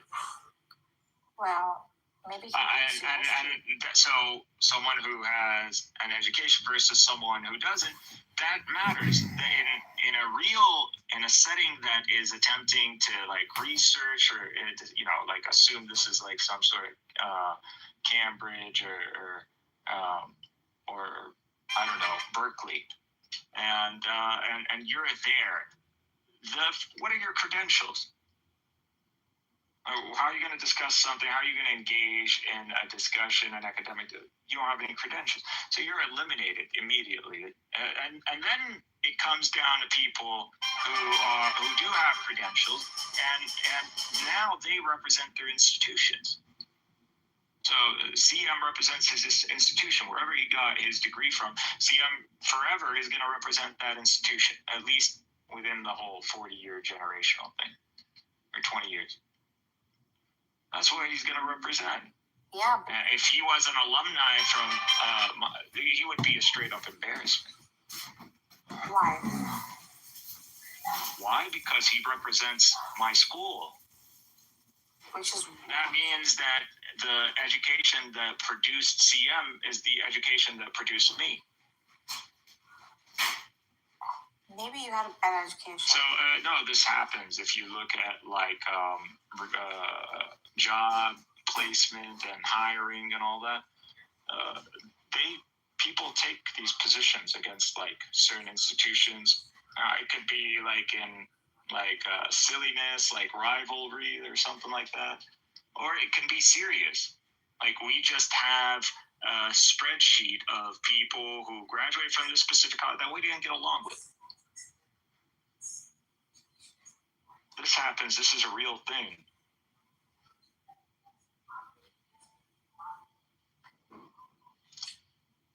Especially at East Coast, West Coast, Ivy League. We won't lie to you in California. We'll tell you in California, any job position for the most part is going to go to a UC graduate before it goes to a non-UC. Or a state graduate versus a non-state. So we discriminate based on state.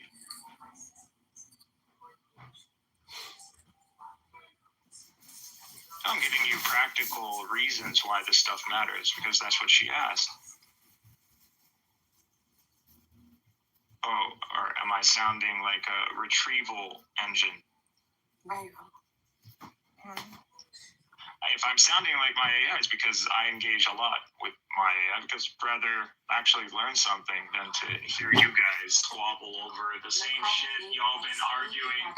No, but it's just like stupid. Like, even I don't play when in my 20s, early 20s, I couldn't play a game 5 years, and you would have DLC like Destiny or Cyberpunk or Witcher. You could not play those games for those GTA barely. I am very educated compared to you. So if it is the case, if you're then repeating the same arguments for 5+ years. Yeah, definitely. This is open to everybody. I just wanted the men to speak. Denial of any of these things, it only makes it's not Pompeii. It's only Pompeii when it's not the truth. But you understand that if you are of education, you are held at a higher standard than the typical public. Why? You know better. It's not about caring about them. It's not about them. Like, again, this is what frustrates me, is that y'all have allowed yourself to be around people, low tier, uneducated people, and you have adopted their way of an approach of things and discussing these topics. Not only that, you have defaulted to their dichotomies without actual analysis. So you are simply, and this is happening, and at this point, I'm willing to argue against anybody.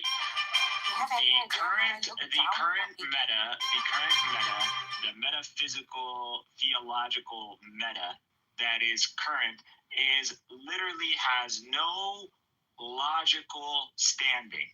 There are no points of contention that are based on incoherency and logic. I would suggest you to read a book. And I'm ready to send you the entire series of Spinoza. Oh my fucking god. I want to have a fucking serious conversation. I don't want this fucking low tier cockroach discussion. Fucking bitch, don't come at me. This is the fucking attitude that got you in the fucking doghouse to begin with. What doghouse? I am not on this app to fucking entertain the opposition. I am there to engage with the opposition in a fair playing field where one guy comes out and the other guy fucking goes to school under that guy so he can get good. That's... If I'm in to repeat the same thing for the sake of repetition, or for the sake of hearing your own accent, or some shit like that, well, I've already made a parody of that. Y'all not fucking smart. If it's about talking in an eloquent or high accent, or fusha, this happens, this is a feature in Arabic. That is not a representative of your intellect, and just because you get sheep that are willing to zone in or zone out on this accent, it's not a thing, even though these are real studies, obviously. Eloquence, delivery, agreeableness, influential power. Oh, that in science doesn't matter. That in academia is done. Attempting to appeal to the sheep. No. We live in a reality where appealing to the sheep is no longer necessary. The sheep need to appeal to us. Who the fuck is appealing to the sheep? You are, with showmanship. That showmanship, even though I understand what you're doing at the moment. Oh my god. Okay, here we have to do this again. Do you have any statement that you know for a fact that you're trying to conclude to that you want me to agree with? Just let's not debate for the sake of debate because I hate this stuff. No, this is your problem because you open your mouth before figuring out what you're trying to conclude. If you've already figured this out, no, just wait. You're interrupting. Talking while I'm interrupting. Don't talk while I'm interrupting. You've been talking for fucking minutes. I'm telling you. Go to the audience, bro. You've been talking for like 10 minutes, bro. Please don't do that. No, fuck. Yo, what abuse, bro? I don't give a fuck. I'm ready to boom this room. I was gonna boom, but I wanted him to hear it. Nobody left. You fucking left. You fucking left. Again, you fucking left. You said I'm out. I come in here and be Pharaoh? What's this? Like, tell me what is up with these people, and then we want to talk about ego. Kick him out. I told you, I don't kick people He left. out. What would you like to engage? I stand by with what I'm saying. One, because I'm a man, and my words matter. And when I say something, I'm not trolling because there's a lot of people at this point, like Daniel, like Barth, where their word means nothing because when you put them, when you hold them to the words that they said yesterday, they're going to tell you I was trolling. That is not true. Now, that doesn't mean I don't engage in my trolling, but at least my trolling has a benefit. It leads to some sort of, I'm trying to highlight a truth to you.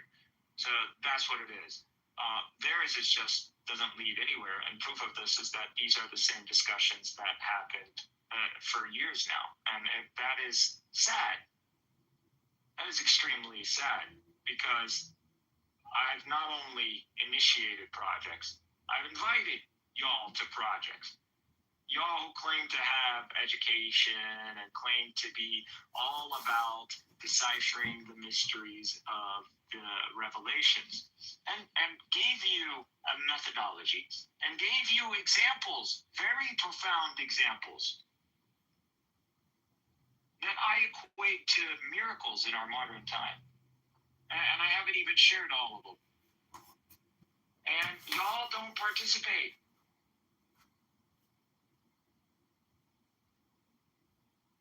But run some of my arguments, which is crazy.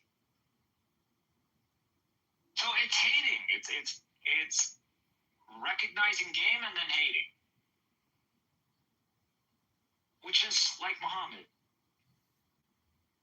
My name's Michael Klein. Dude, I'm a proud you don't member. want there to be a reality where there is no God. Forget about it from an actual truth perspective. From a practical sense, a human, spiritual sense, as in our footprint in existence. If there is no God, and Muhammad is the one, the initiator, the mastermind, the brainiac, then what humanity is saying is that Muhammad literally schooled us. Muhammad took us for a ride that we'll never hop out of. That's one.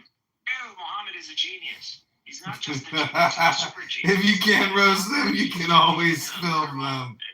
Natural phenomenon that is the human pattern.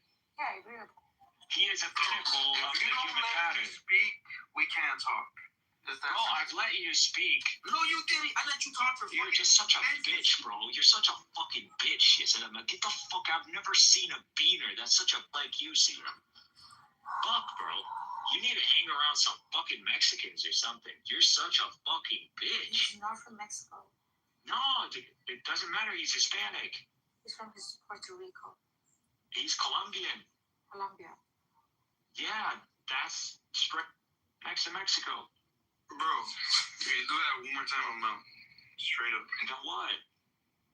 Please. Can you do that one more time? You were already in the doghouse with me, bro. Like, I'm giving you I let grace. you speak for 10, 15 minutes. Uninterrupted. You can speak, but you can't interrupt. No, you left and you said bye. You said I'm If you done. shut up right now, it's over, bro. We can't. Oh, fuck you. Here's over when I show you all. There's over. And there's a Respect block. each other's powers. He's black because he's gonna go back to the doghouse because he's been blocked for the longest time. I don't know why CF thinks he could speak to me that way without any evidence, without a refusal to come to an arbitrator, just an AI, which motherfucker you can prompt. You can prompt against retrieval. You can disconnect you can disconnect the web. You can disconnect perplexity. You can choose exactly what sources it want. You can literally academia, simple, only academic research papers. Again, this is stupid. It just shows me that you didn't even look into AI. That you're not even in academia because it's impossible. It's impossible that you are entering any lecture hall these days and AIs are not being mentioned. I know this for a fact. If it's happening here, it's happening where you're at. Because we're ahead of the curve.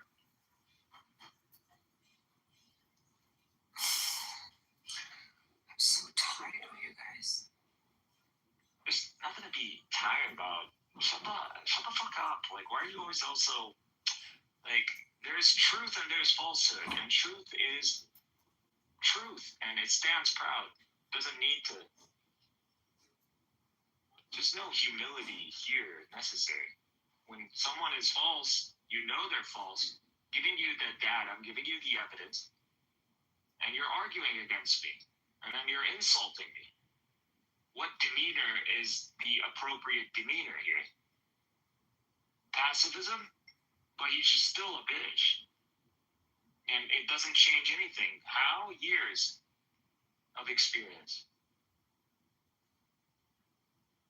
Like, y'all think this is yesterday, but I know I've engaged with you for years. CM, at least 2 years. I remember CM from October 7th before. What do you want? Like, what do you really I want respect, and I want adherence to the very sources of knowledge. Methods of knowledge. Huh? If I didn't respect you, I wouldn't talk to you. I'm not talking to you. We're talking in general. I literally, when I think it's an English language problem. There's some You're sort of, saying like, you, bro, and you're talking. Who are you talking to? in Arabic, I speak Arabic English. It sounds like English. It's no accent, but I am operating, or everything I'm presenting to you, if you pay attention to the structuring, is literally a one-to-one with Arabic. Do you think I have ilm al-ghaib? That you're speaking in freaking Arabic? You're literally bilingual as well. And so you have a mapping. You know, I'm the only one on stage with you. When you say you, I'm assuming you're talking to me. Critical. I'm explaining to you why I'm making this statement, and it's not directed towards your person, a general statement. Like, why do I have to continue to clarify myself in light that I should already be given the benefit of the doubt, as I've already proven myself? You're not talking to one of the douche from yesterday who just hopped on this app, 2025 or something. Yeah, that's true. I'm a veteran. I have one of the top security clearances in this country. I've worked on a program that you will not ever even touch the frame.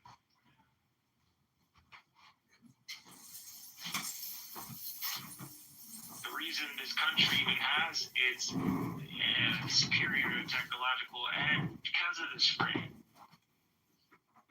That after God and his angels, you thank this firm for your ability to sleep at night.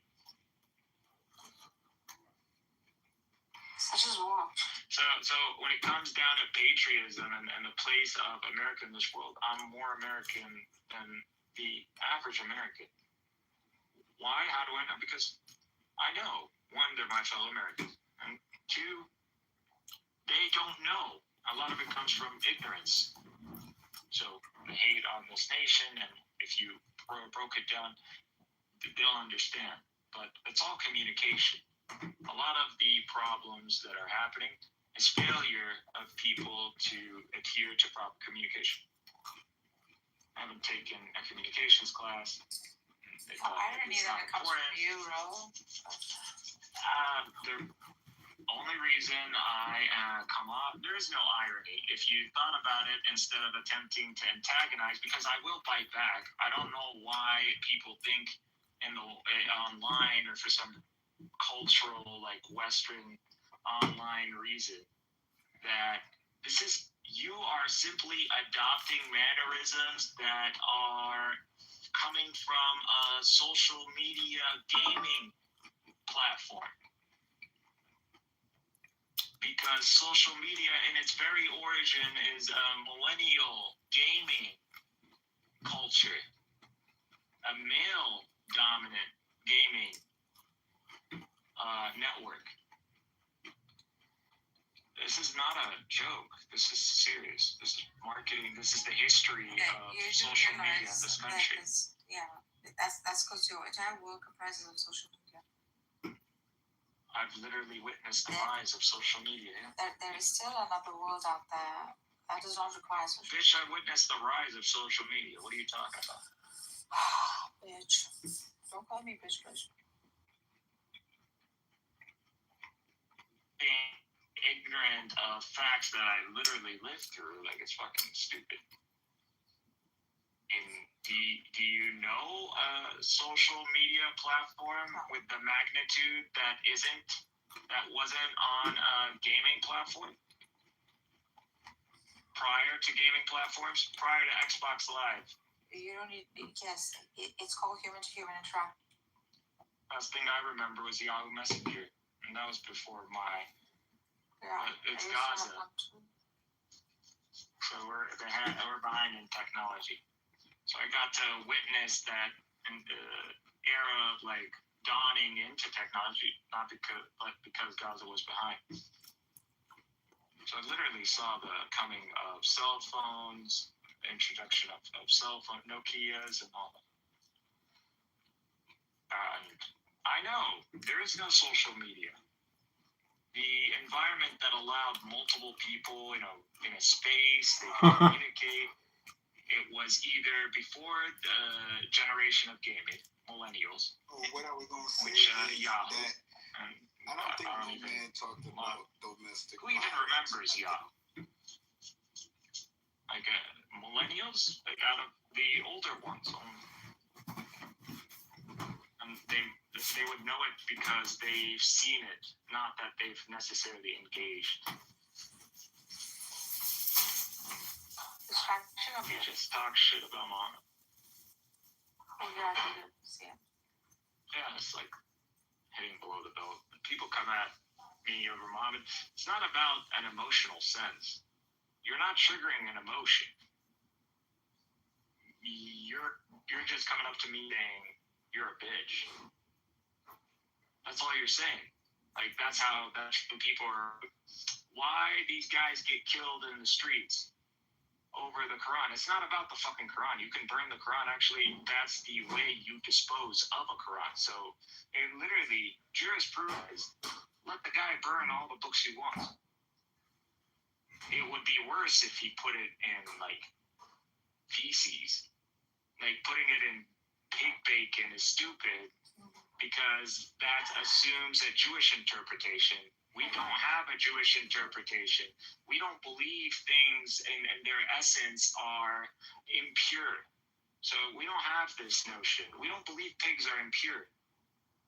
As in that sense, no. You can touch a pig. Just don't why? Divine command theory 1. 2, because practical sense brings about harm and God knows best. And it has a specific what's the problem? I loathe that word. I've argued again, Western academia doesn't present these positions properly, but that's why it's good to have an education from another side of the world. So it's easier to pay attention to these things. But yeah, you're right. What is divine command theory? That assumes that God, anything He commands, is the right ethics. Okay, but if God commands us right now to kill each other, all the believers to kill each other, are we going to do this? No. Because it says so. That has to be like the most. We're not saying that it's not fair for God to say so. So if God commanded it, it would be fair for God to command it. He created us. He can do whatever He wants. Again, this is assuming a very simple steel man of God. That's not how God operates. God can't drop everything. This notion of God snapping His fingers and something happening, that's not how it works. That's not how. That would require what you would say like a supernatural event, an angel or an emissary or a messenger appearing. So someone who can traverse space-time. And the only thing the faith speaks of that can do that are angels. God doesn't traverse. What are angels? Just angels.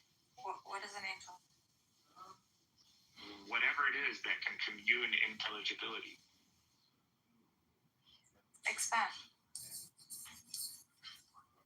Personally, under an Icarus framework, it's energies, the electromagnetic force. Electromagnetic energies, absolutely. I want you to have this.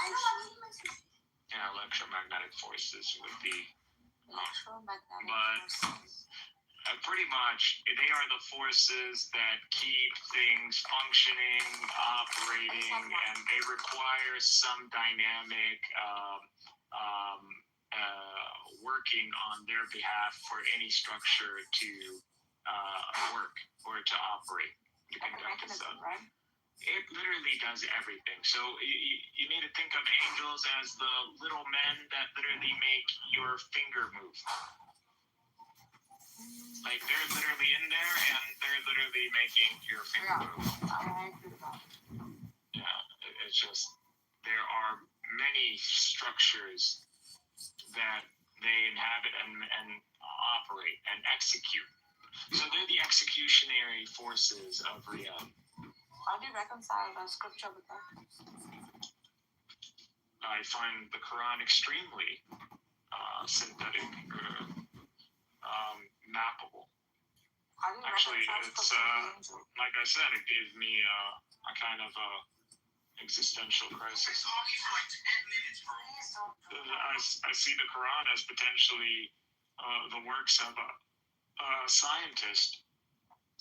Just the variables that are being used are variables that are appropriate. So if you would, in our time, if we name anything, we're going to think of things that we can maybe reference a bit. Like, we're not going to look in a dictionary to an old term word that no one fucking knows what the fuck it means. And we're not going to resurrect a fucking word. So usually that's what we're going to reference. If we do use ancient terms, it's usually patronage to like the Greeks or some civilization that originated the process. So, giving credit to where credit is due to the predecessors is the honorable thing to do in science. To name things after yourself is egotistic. I agree. If it isn't the Quran, what other metric would you hold? If not the With Quran. exceptions, obviously. Because if you're a discoverer like Einstein or Maxwell, I believe it's appropriate to name things after yourself. But if it's something that comes on the shoulders of giants, then you should name the giant before you. Yeah, I agree. Now, if not the Quran, okay, if not any kind of scripture, what would you base your measure of truth on? It's not. I don't concede to the reality that truth is objective. It's not. It's not filed in my system as like an axiom. It's filed under a hypothesis. So it's a hypothetical. It's a conditional. So if truth exists, this is the framework that I can justify it with. In light of this framework, do I witness clear revelation or literature that's claiming to be the revelation? That is the case. If I look at human history, I do see divine providence. So this just logically is in alignment. Not only that, but there is that product, and this means two things. It either means this is a coincidence, and I don't believe in coincidences in a reality that is just patterns. Like literally patterns everywhere. It's fucking makes you want to throw up. Or this is this is design. Patterns are design, but this is the highly exceptional. Or highly exceptional. Yeah, what was I saying? Forgot. Probably something stupid. Some comment you made. Because I actually think people want to learn when they ask these things. It's like this app, if you're doing research, if you're already into this stuff and you're into metaphysics, I've solved it. Like I seriously deserve recognition on this. But even though I've literally got people conceding to what I'm saying, they're convinced, but not giving credit or not necessarily highlighting the metaphysics. At least divine ontology. Yeah, I agree. And its synthesis with Semitic literature and that whole issue of temporality, timelessness. Yeah, I've solved that. Not to say I've solved the metaphysical or the truth of everything, or the theory of everything. the theory of everything obviously would give you the metaphysics of everything. So do I have the metaphysics of everything? I can explain to you reality metaphysically. Yeah, I do have a metaphysics of reality, but I don't claim it to be complete. I can give you how it works in alignment with scripture and science. But that's why I'm more vocal these days, because we have science backing us up. Because there's a whole issue with physicalism, probability, and QM theory. So, like, it's not me. Like, I'm following other people, but my algorithm, all these people are higher than me. I wouldn't be listening to someone lower than me anyways. And you're not worthy of listening to anyways. You got nothing to, you have no ingenuity. Receive our third sacrifice. Bring our men home. I mean, it's not enough to be Not to cock up your plans. a good reasoner. Someone who can reason. It's necessary to sacrifice me. It's okay if you For someone who has options, you don't have to. Perfect sense, but I feel really You have to demonstrate that you can use this intelligence to produce something or to bring about further coherence. You're trying too hard.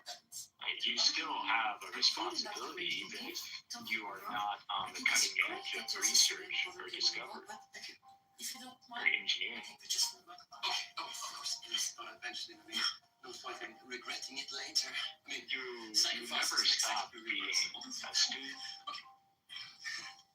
If you've given up being a student, you never learned anything to begin with. receive our third sacrifice.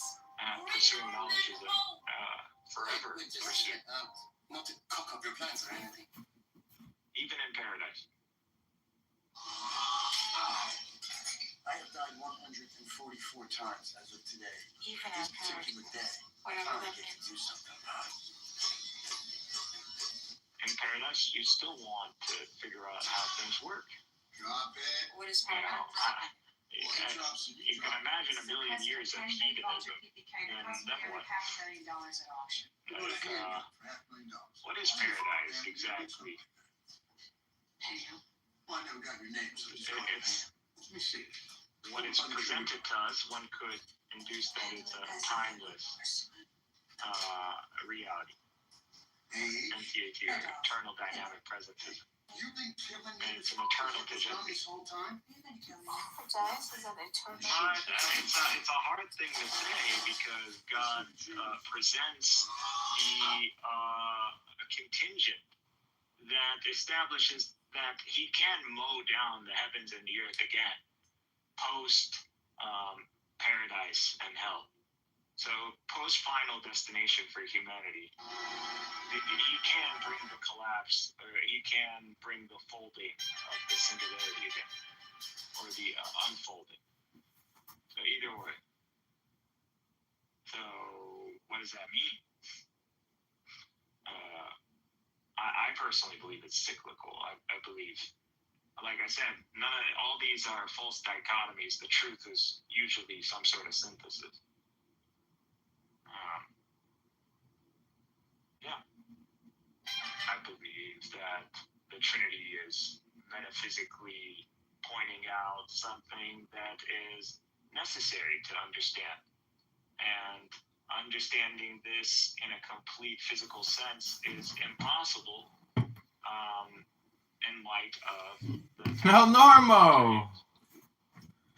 El Normo. This is Cynic AI Super Consciousness. He's on TikTok live answering questions. I gotta go get my lasagna out of the oven. Hope you enjoy.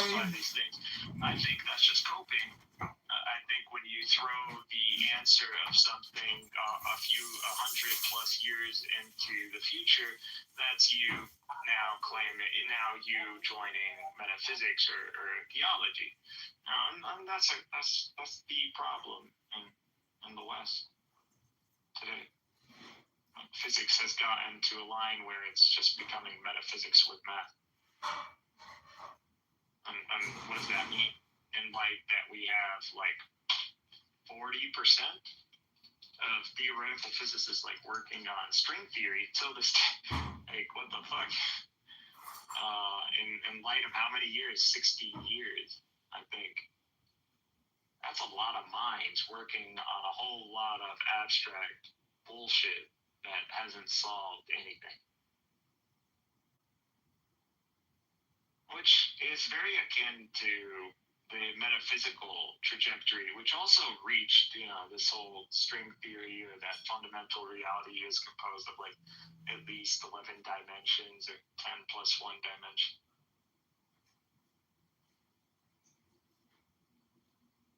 Like, just because they have a physical, like, falsifiable framework attached to it does not mean that there clearly isn't the same pattern expressing itself.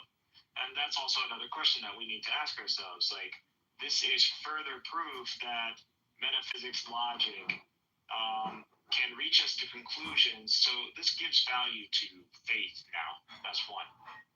So faith being the acknowledgement of beliefs as justified or acknowledged, even when no falsifiable data is present. So, Norma, what do you think about AI superconsciousness? OP, aka Mikhail, has he achieved omniscience yet? Or is it just mild retardation? I don't know. I'm not paying attention. I went into TikTok because you recommended it, and I don't know where. What is Cynic on TikTok? What is he? I don't know off the top of my head. What's the name of the room? Cynic. AI gave me superpowers. Okay. Eat slowly and enjoy. I don't want to disrupt your thing. Hang on here. I'm never on TikTok. Even Grow is my friend.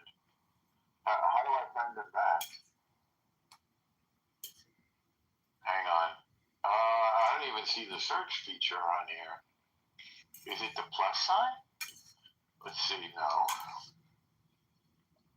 I've never really used TikTok. I have like an aversion to it. Mm-hmm. Oh, it's a hangout. Mm-hmm. Right? Mm-hmm. Okay, hang on. Oh, this will be so funny. It would be really funny. Help me find it. I lost the thing. What? That's Cynic talking. Let me see if I can find it. I added him on one of my phones. This education system works under a framework where your test is clearly questions from the very material that you On Clubhouse, it's just unlike, Cynic. West, which is more research based. The text is Oh, they deleted my TikTok account. Never mind. You need to go and research. They want you research. They don't want you OP. retrieving. OP? Yeah. Pros and cons for each. Again, there needs to be a synthesis. But one user, it's not a right or wrong. But the negatives should be highlighted.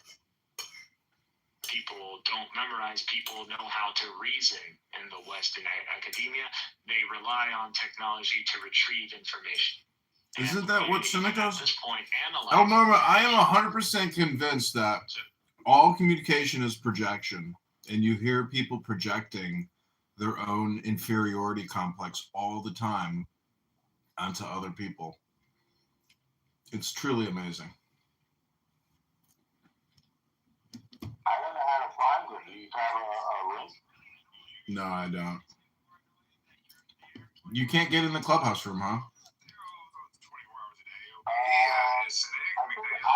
Fucking name is. No. I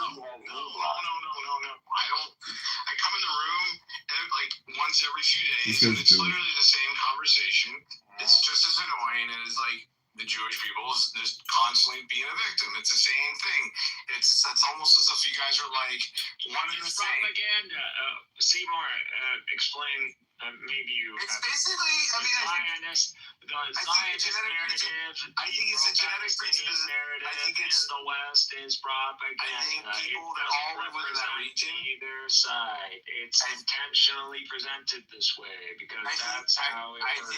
I think all people from that whole region, whether you're Jews or fucking Arab, are genetically predisposed. It's not about Jews and Arabs. This is about Islam versus this, an internal rabbinic Jewish kind of synagogue versus the whole, Rome establishment that they want to continue in their framework. That is what it is.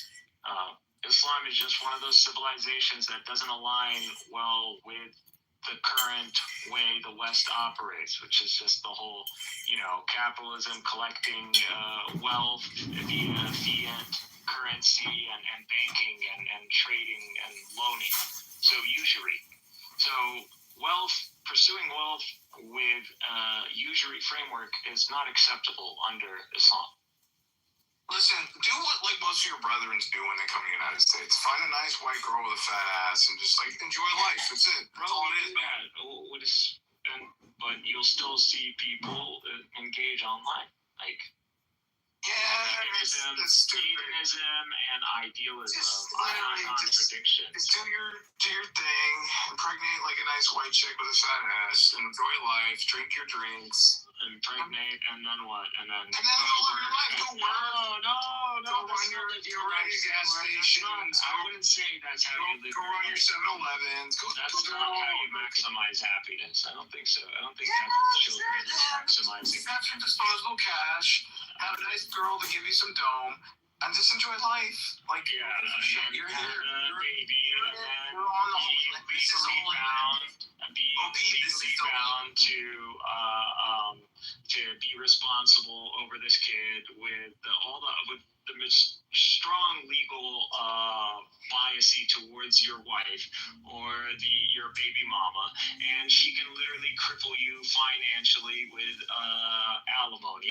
She can pretty much seize your property. Yeah, we're not talking about your typical maybe Italian Jew-esque northeastern just in general. We're talking about maybe Southern Belle. That's it. Those don't exist, man. They do absolutely do exist. Seymour, in what state are you? I'm in Puerto Rico. What the fuck? You're not even in. The fuck are you talking? Wait. You're not in Puerto Rico. You're in New York. You're in. No, I'm one of those crypto millionaires that moved to Puerto Rico. See, trolling. It's like, bro, y'all can't fuck. Trolling. I'm being trolling. It's my worldview. My analysis of people, or it's the highway. Okay, this is the way. Or Seymour, you can elevate a level above and understand that this is all propaganda war, and some people just love doing it. Like Norm here is a self-styled crusader in the Zionist crusade social media brigade. Let Norm be a crusader. Norm wants to be a crusader. Yeah, but that's his exactly. So it's a social media world. Norm is doing Norm. Leave Norm out of it. Norm is doing his thing. He enjoys life. He enjoys life. Different life and gaslight by he's a blonde. Seeking Rome. He was the one who did a fake identity called Fake Castinian, and then tries to make to do terrorism. I didn't create it because I didn't create the name Norm, because the name term Palestine is before 12 centuries before the Common Era, so it's older than Israel itself. And we got Herodotus 5 centuries before the Common Era talking about the region called Palestine. Can you become a substitute teacher? I really like artificial do you use AI, Norm? Do you use AI, Norm? Do you use an AI? Would you mind if we AI this right now? Would you mind, Norm? So you don't like AI as well. Okay, you don't like AI as well. You're another one of those bitches that refuse to experience an actual baptism of fire. Norm, I don't mind fucking shit. Let me finish with Seymour first, and then we can do our usual round. Actually, it's been a while since we've done our round. You're pathetic. Any fucking school, my dad doesn't even know any facts. I can literally any fact, any fucking statement let's go. You don't even know God, you heathen. God is you're literally Islamic shit. What are you talking about? You don't know about Abraham, and Horus, the halachic law. Yourself because you've abandoned law. You are not even Israel. You're not even Jewish. This is my scientific fact. No, sir. You like doing this. The bear kicked your ass. I didn't mean Seymour Lee. The bear, and the bear kicked your ass. Shut the fuck up. No, and now he's gonna leave probably. But no, more. Yeah. Seymour needs to understand Norm's tactics. But that's another thing. Seymour's a fucking Jew as well. Like herself, even when they blaspheme in the Holy Spirit, that literally in their own narrative is brought about and make them a nation. So Israel is a nation under God. It is not a nation that can sideline or engage in secularism. Once you engage in secularism, you are not of that nation. You have literally blasphemed in its very constitution. The nation of Israel only knows one constitution, and that's the Torah. And not the Torah that is in between their hands, as in the Torah, the commandments of God. That's Israel. To anybody claiming to be Israel other than that is a liar. Does not know what Israel is. Israel is to struggle in sustaining the Holy Spirit in the land that God has designated, which is this southern Levant region, or the crossroads between three continents, or the bridge where the three sons of Noah meet.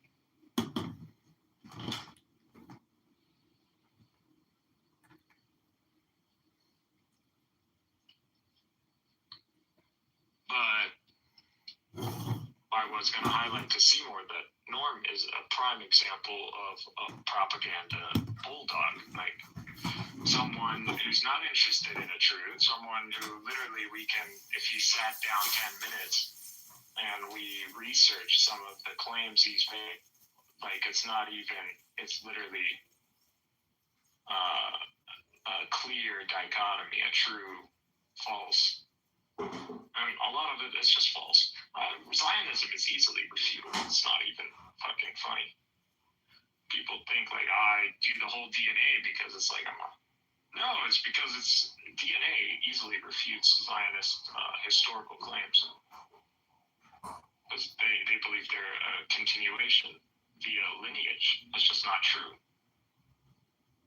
Not only is it not true, but it's not true even under their rabbinic framework. Rabbinic Judaism is post-Second Temple. It literally commits a Jew to those who are of a maternal line of Jews or former Jews or a former maternal Jew. That immediately on its own disconnects you from any historical lineage claims because the historical lineage claim of Israel is a paternal. Like, this is just inescapable logic. Like, this is necessary by implication. You necessarily have to conclude these things because the premises are true. Zionism is extremely easy. It's not even worth it. The reason you see the polemics is because it's a propaganda war. Because it's not about the truth. If it was about the truth, you would just see all of the media pursuing the truth. They would be investigators. They wouldn't be broadcasters. It's a silly question. Like, why are people always discussing this? That's a good question to ask yourself. Why do people even care? Why is this even on their algorithms? That's one. What is it about this conflict versus other conflicts that is gaining so much attention in the world? And why this conflict And what does this mean? Because this is the birthplace of Judaism, Christianity, even Islam as a central civilization, a central Islamic government. The Dome of the Rock represents that. I've talked about this with Notice before, but in the Dome of the Rock there are specific prescriptions of verses of the Quran, and it talks about Mary and Jesus. So it's a denial of the divinity of Jesus, it's a glorification of Mary, and it's a description in Quranic verses. All of this literally in a circular, like containing the rock, the very essence that it's popularly believed to be the literal ascension of Muhammad.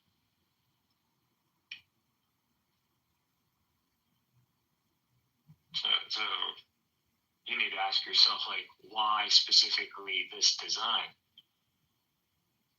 And what does this mean? So yeah, it was establishing the differentiator between the Islamic seat and the Roman seat. That's what the Dome of the Rock is. It's one of those assets that helped define Islamic civilization, distinguish it from like a predecessor like the Romans or the Sassanids, but mainly the Romans. The Sassanids were crushed, but the Romans are different because Rome isn't like a nation per se. It's an empire that enveloped many nations. So it's a system. And this system continued to use like these outdated references or un-Islamic references, because we were talking early Islamic caliphate used currency that was Sassanid or Roman.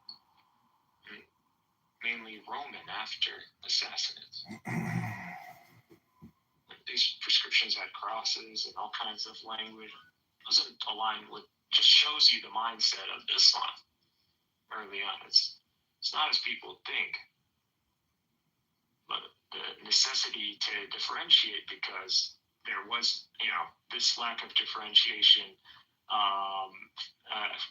was one of the core reasons for the failure of a central government in establishing itself in the early Islamic caliphates, which led to the death of those early caliphates. They just were able to command or initiate the gathering of bannermen, but they had no castle and they had no constituents themselves. So what happens when the bannermen decide, 2 or 3 factions of the bannermen decide to turn on you? What happens then? There's no working with them. Well, guess what? They outnumber you. So that was the problem. That's literally the whole Shia-Sunni divide early on, is how do you approach this problem? Why? The Sunni world was like, the God, divine providence solves this. Like, that's how we just look at the history of this, and we go, what is the overall spirit of this empire, and can we claim that it's a caliphate if it itself claimed to be a caliphate? That's why there's only usually the recognition of 4 caliphates, even though there were many empires that claimed to be caliphates. The early Islamic caliphate, which is the 4 Rashidun, or the guided caliphs, or you could add 5 if you want to include like the Hassan or Hussein. I always get those mixed up. So 5. Some even say like 6. Hassan and Hussein. 6, they add, which is the one that I'm talking about, the medical one. So that's the reason he's the one who establishes a strong central Islamic civilization. He's the one.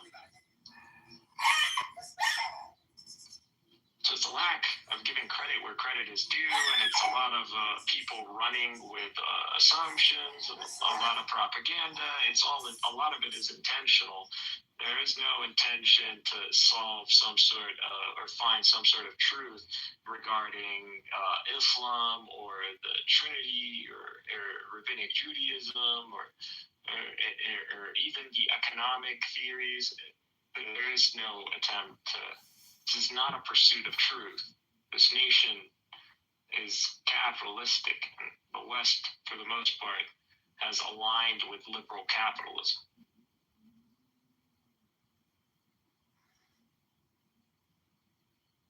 It is what it is. Don't let the internal domestic politics fool you. That's all. To keep the sheep as the circus and bread, you know? So circus and gladiators. It's so stupid. Who gives a fuck who fucks whose ass? Like, why are we even talking about this? That would have been the proper response to this. That the American people gave it no.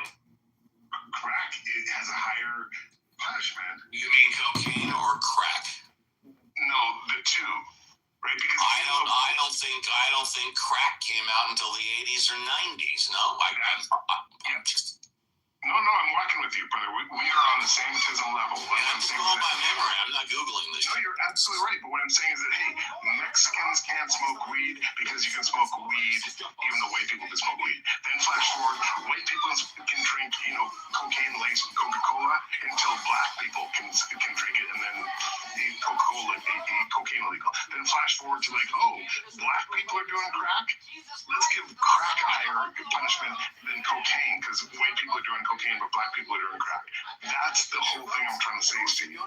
Is that if you want to ask me what drug should be legal, that's an interesting question which you asked originally. And I would say, if it doesn't damage your person or property, it shouldn't be illegal, but it should probably be regulated as well. Which cocaine was not.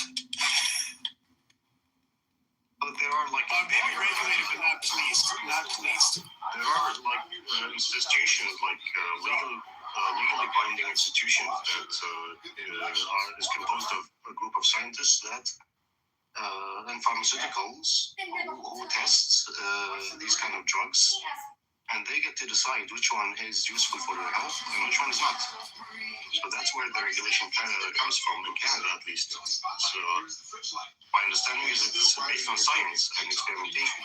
But do you agree with it, Michael, or not? Because I'm about to attack you. This is going to be Canada on Canada hate crime, and I'm less Canadian than you, but please go ahead. Do you agree? Yeah, we have to agree with it because we have to trust a group of scientists. Oh my goodness. So guys, I am sorry. Americans, close your eyes. I am so ashamed as a lesser Canadian about to attack this Canadian savagely. But first, let me ask you a question, Michael. Before I American you, ice you like you're a white lesbian. Michael, do you think it's justified to throw someone in jail, to strip them of their Canadian democracy? Because I'm going to ask a series of questions. Because they had 3 pounds of marijuana in Quebec in their possession when they were pulled over in their car. Yes or no? Oh, these days it's legal, so there's no problem. How? That's the most, brother? Breaking of the law. So if the law... That's not the question. There's a certain drug that only pharmacists and specialists have to be able to handle, then we as non-pharmacists, we have to stop and we have to comply. If we don't comply, it's a crime against the society, and it's not acceptable. Okay. So and Americans, I just want you to watch this, because this is what Canada on Canada crime looks like, or hate crime, or like vicious, savage infighting. This is literally a Canadian on Canadian mass shooting, and I want you to look at this, because this is important. It's also one Canadian lying to another. I went on to Google, and it says adults may possess up to 30 grams, 1 ounce of cannabis, the maximum allowed per purchase, but a full 5.25 ounces may be kept in a household. This guy says you can walk around with 3 pounds. According to Google, that's not true, sir. So thank you, Steve. And this, I was about to be so American, because I was like, fuck Michael, fuck Steve, fuck all y'all. I'm gonna kill all y'all, because I've been hanging out with a lot of Americans. And Michael, I love that we're having a mass shooting now, and I think the Americans are going to be shocked that this is what a Canadian mass shooting looks like. Yeah. I appreciate your original submission, and my counter to Steve's, like, again, Steve, you get a 30-day visa to Canada. I'm handing these fuckers out. Every time an American says something Canadian, you get a 30-day visa to Canada. Don't quote me, because I have no authority. But Michael, I love what you said, but I hate what you said. Hey, may I interrupt for 5 seconds? Of course. I'm sorry. I apologize. I want to thank everyone here for this time. Joe, look at my PTR. It's our dialogue between me and you when he kicked Steve's ass, and he lost the case against us. Though you won the greatest lawyer that Abe's ever had. I mean, to beat Steve? Oh, dude, that was a debate. That was a hypothetical debate room where we each played a lawyer. That was fun. But are you downplaying the fact that Steve lost to you? Oh my God! No, I think we won. But that was when we were doing those legal debates. That was great. It was beautiful. JCC, are you there? JCC, it was one of the beginning of our court dates. The fact that you're not there, JCC, is everything that's wrong with you. But Sin, here's the thing, man. My bad, and I appreciate the beginning of what you said, because it was. And before you go, Jeremy, before you start, I'm not doubting this happened, but your profile doesn't say Steve anywhere on it. This was a I don't know if that was Steve. No. That was. I can tell you this: I don't remember it, and I don't even understand what's on the profile. No.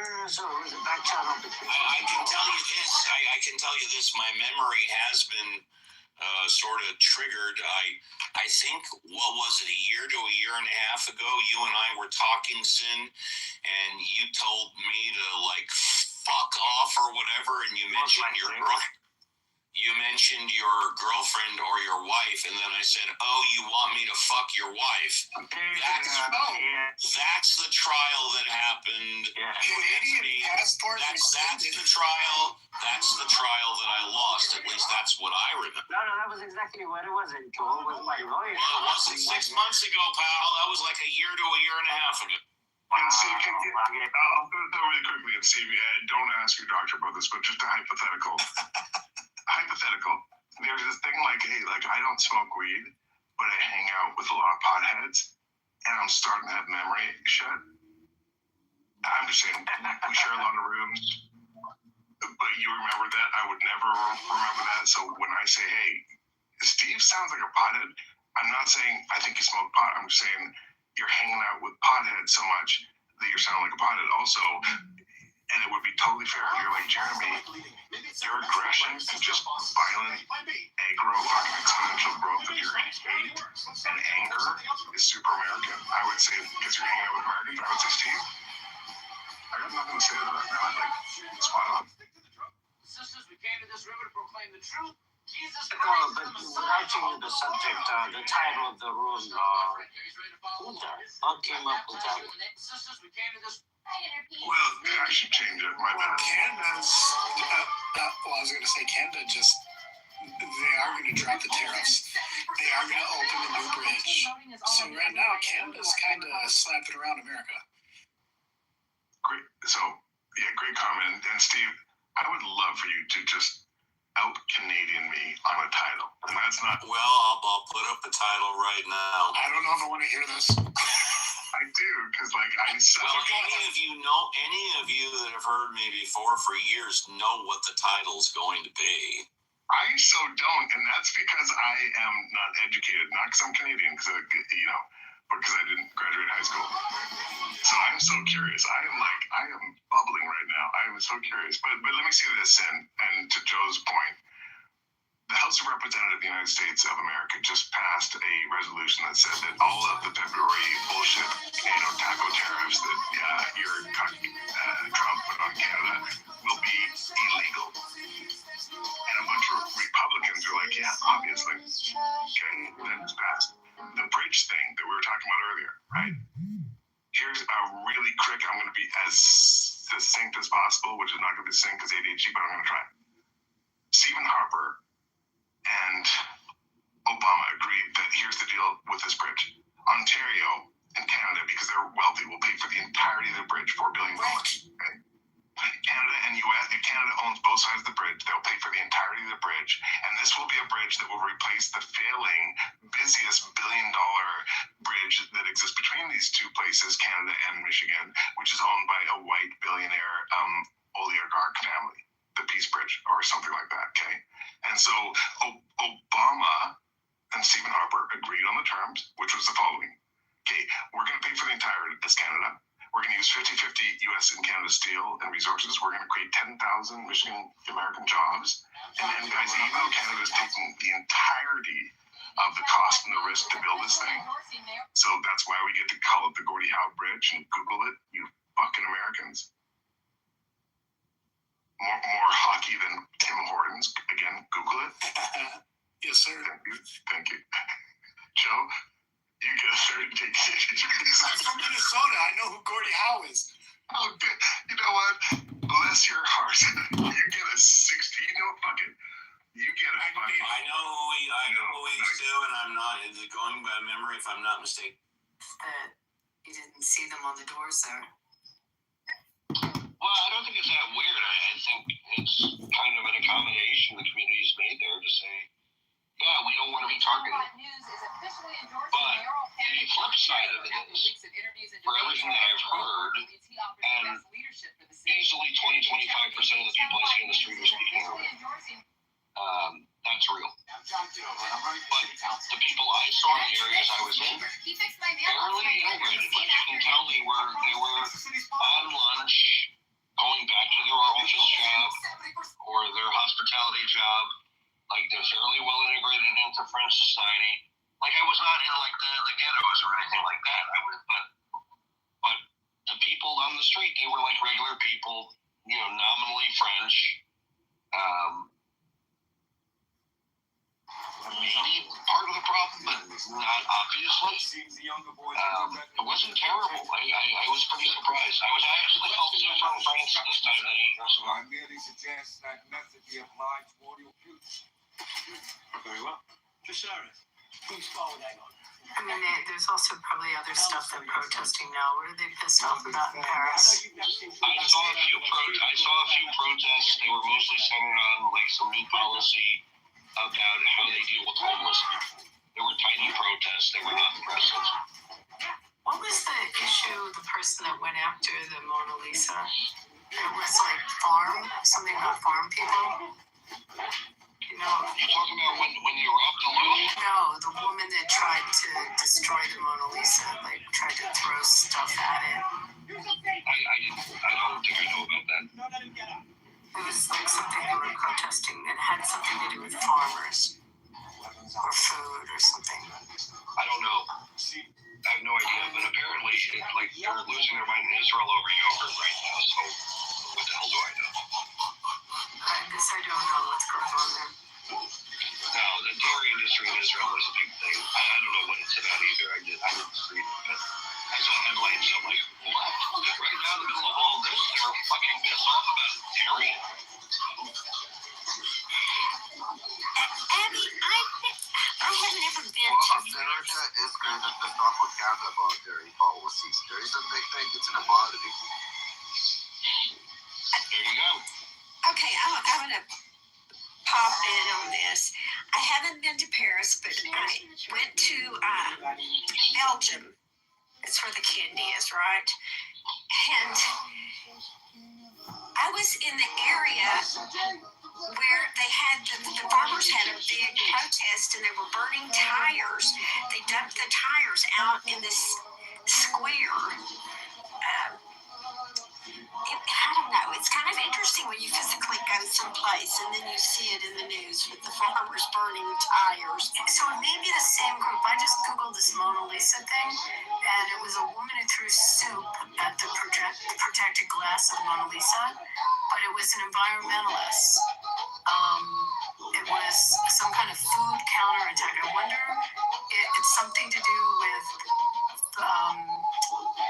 what their, I don't know, sustainability and things. I wonder if that was similar to what you saw, if there's like a movement in Europe on this. So tires would be like, what would they pissed about?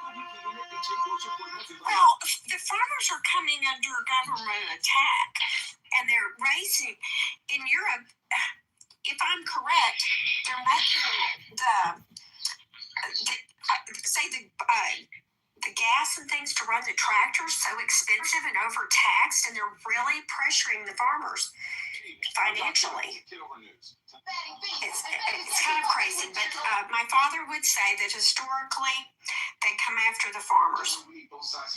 They're an independent entrepreneurial group, and when they want to go after us, they go after the farmers.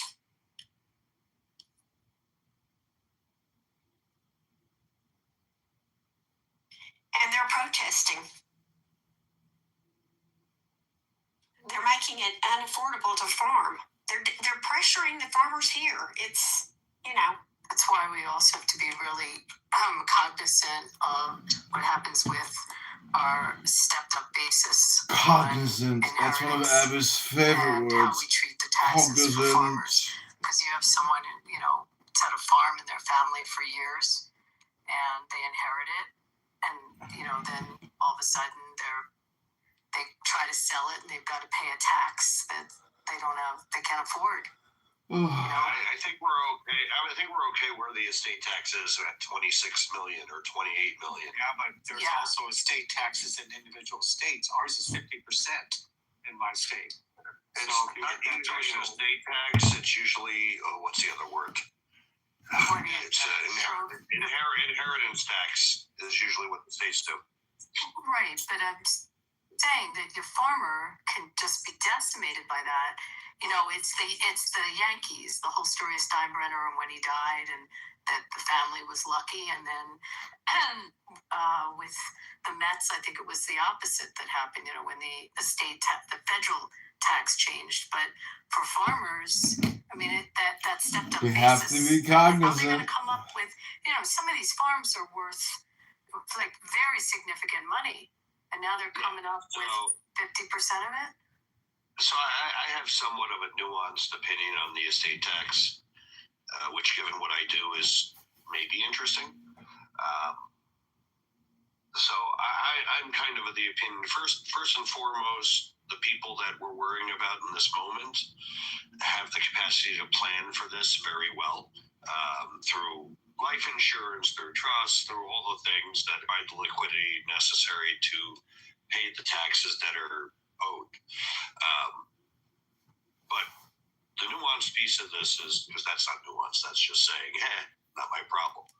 The nuanced piece of this is, when Obama raised the estate tax in the first place, and then it's been raised since, my reaction to that was exactly this.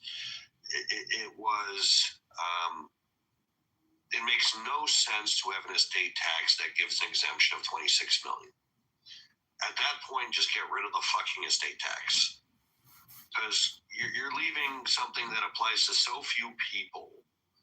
It makes no fucking sense. But to complain about 26 million as the top also makes no fucking sense.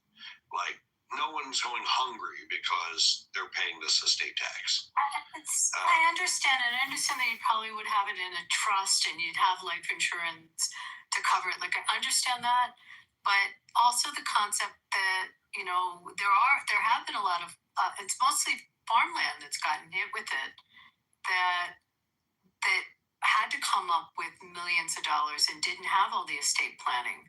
We're not as sophisticated. And I've dealt with farmers as clients, and the truth is they fucking do business on a handshake, and they do business with bad advisors. Like, that's really a thing. Jeff, you're right. My grandfather was a farmer, and he did very good estate planning, though. But to your point, you're right. My father-in-law made a handshake deal that just actually screwed his son over, my ex-husband over, because that's how old people used to do things. Guys, I love you. I love getting to see y'all. I got to go to bed. But James, I haven't seen you in a long time.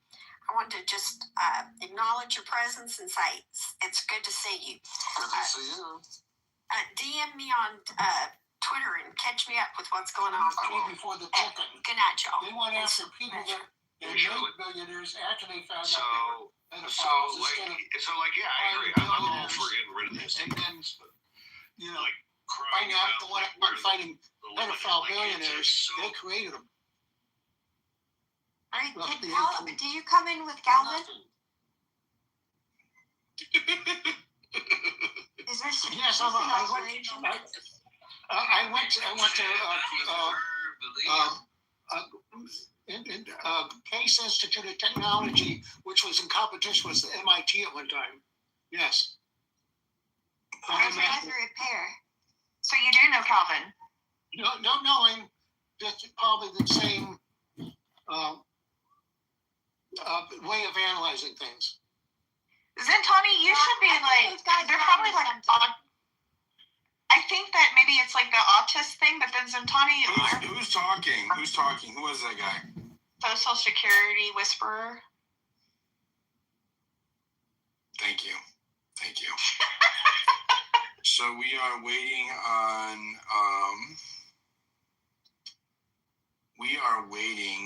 this guy to come on. So I sent Ian. Okay, so Ian said that is the devs. He said it's one of the devs using his web accounts. And I said, text them the link to my space so we can get in here and wants to discuss your site. So his name is either Kevin or John. Apparently it's John, looking at the chat. And that's...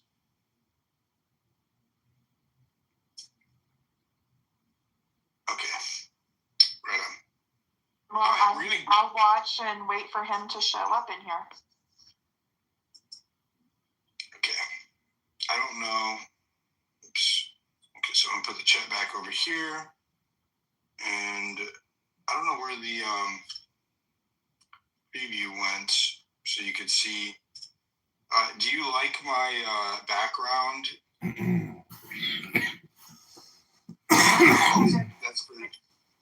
This is for Zentani. It's better. You guys see it? Listen, it's better than the. It's not driving me crazy. Let me show you Let me show you. No, Go ahead. don't put it back to the ocean thing. This John guy is in the chat right now. He's letting us know it's not letting him join from his phone, and he hates the X app, so it sounds like he's having some issues on his end. So not sure how long. He's a developer and he can't join the space? Yeah, I don't know. He said he went to your page. Initially, he said he went to your page and that it was all like blocked or restricted or something. So I was like, that's where I was like, I gotta double check this is actually coming from the right account. But yeah, it is him. He's having some trouble getting on there from his phone, apparently.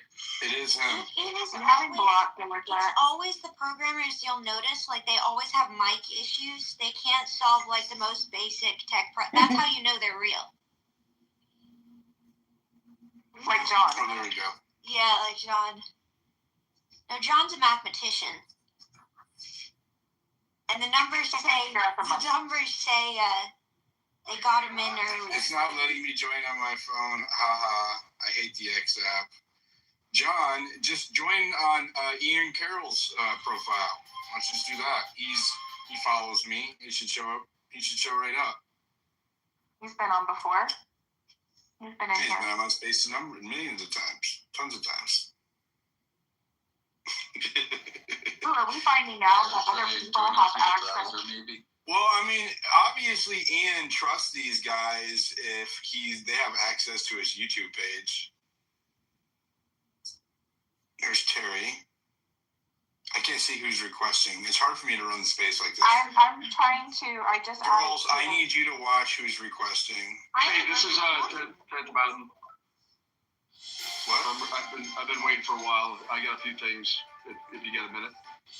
I can't see who's talking, girls. It's 10th Mountain. It's what? 10th Mountain. He is going to bring up. Yeah, don't be talking about games and all that kind of stuff. He's going to be talking about games and articles. Right? He's going to talk about articles. So I heard you talking about. I'm sorry. So keep it on topic, nothing personal. Yeah, understood. So I heard you talking about whether Jeffrey Epstein was connected with the CIA. That's already been established by hidden camera video. O'Keefe Media captured Glenn Prager from the DOJ, saying as such that. So it is confirmed by Glenn Prager that Jeffrey Epstein was a CIA informant. So I sent that to your Gray account, Diligent, just so you can watch it yourself. In addition, I was on Truth Tellers podcast last night discussing some facts about Palantir. And, like I said, I'm relatively new to this space. I've only been posting actively since November of 2024 or 2025, sorry. And so I discussed some facts. I called Palantir a digital cage, and I have also covered that they are a CIA cutout. Yeah, we covered that. We figured all that out last year. Yep. They're repurposing of the DARPA and CIA program, Total Information Awareness. But this guy went off the deep end on me, and like I said, I'm just getting to know everybody, So, he attacked me. Did you reference your articles?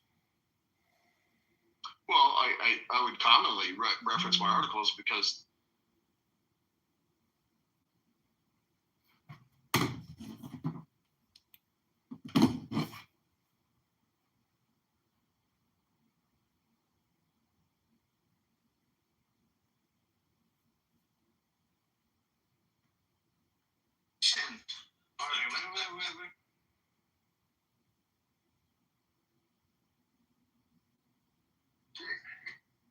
I think to 5, but with added transferability between spouses, so that really meant 10.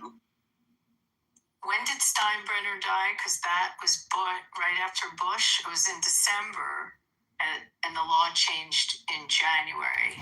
He literally died like 2 weeks before the law changed. And fuck Steinbrenner. Like the Padres, right? Exactly. He died in 2010, actually, like long after Bush. Right, but the law was changing right after he died. So if he died in 10, it changed January 2011. It's interesting. I stepped into the middle of the conversation. It's something that I would have been very fascinated by. All I know, he would have been estate taxes. Oh yeah, estate taxes and then real estate law, in some way. No, just estate taxes. Sorry. Well, estate taxes would have been talking about some obscure water taxation law. Yeah, that was in New Jersey. The riparian rights. When you were talking about farmers and how it affected them, it's interesting because there's also in New Jersey has this weird law. The only reason I know this is because one of my uncles he built. You know where Kimelon is? Where? Yep. So there's a place called Smoke Rise. It is an estate for the wealthy. They have helicopter pads, horsemen. It's an all entailed community on a mountain. And my uncle bought the last lot at the top of the mountain, like back in the 80s, and he waited a long time to build his house. He has this beautiful fucking house on like 5 acres of land, great views. You can take a helicopter into New York City whenever you want. They have like helicopter taxi services. It's like baller shit for like a guy who came from a small town in Ireland, dairy farm in like a small county in Ireland. But he found out this loophole in New Jersey law. So he's technically a farmer now that he's retired. He was a teacher his whole life too, but also an engineer. So he was a teacher, and then he worked at like factory plants. Like he's one of my favorite people in the world. Still alive, barely, but anyways, he became a farmer. Like right now, he's been retired for the last 30 years, collecting like $600,000 in pension between his like 3 different jobs that he had over the course of his career, and he's a farmer. By trade, because he found out this bushels of any type of product, he'd be able to lower his property taxes would be $66,000 because the view where it is, all that type of stuff. And he lowered his property taxes from $66,000 down to $18,000 because he's considered a farmer. Egg exempt. It's egg exempt taxes, yeah. Yeah. And like he first off, he grows the shittiest tomatoes I've ever seen. They all look like tomatoes with cancer. And that's odd for Jersey because it has the best tomatoes in the country. Yeah, but like the craziest thing is like he sells those, and like a friend will come and buy like 5 bushels for $2, like off of him, because like no, like he'd have to pay people to like haul them off to the dump like at the end of the day. And because of that, he's considered a farmer because he does $8 in sales, but he's a certain amount of bushels. This is not an obscure thing in that part of New Jersey. Yeah, I just love like New Jersey's like kind of like a little bit like for a northeastern state that should be established and have rules established by now. New Jersey is a little bit of like the wild west. No, definitely not the wild It's west. not. I live in the wild west. Trust me. Wild West. Crazy laws. Jersey Wild is West. a very consumer-oriented state. And it has a lot of consumer protection kind of laws. It also has these crazy laws with the wetlands and the pinelands and the migratory fisheries and the clam rights.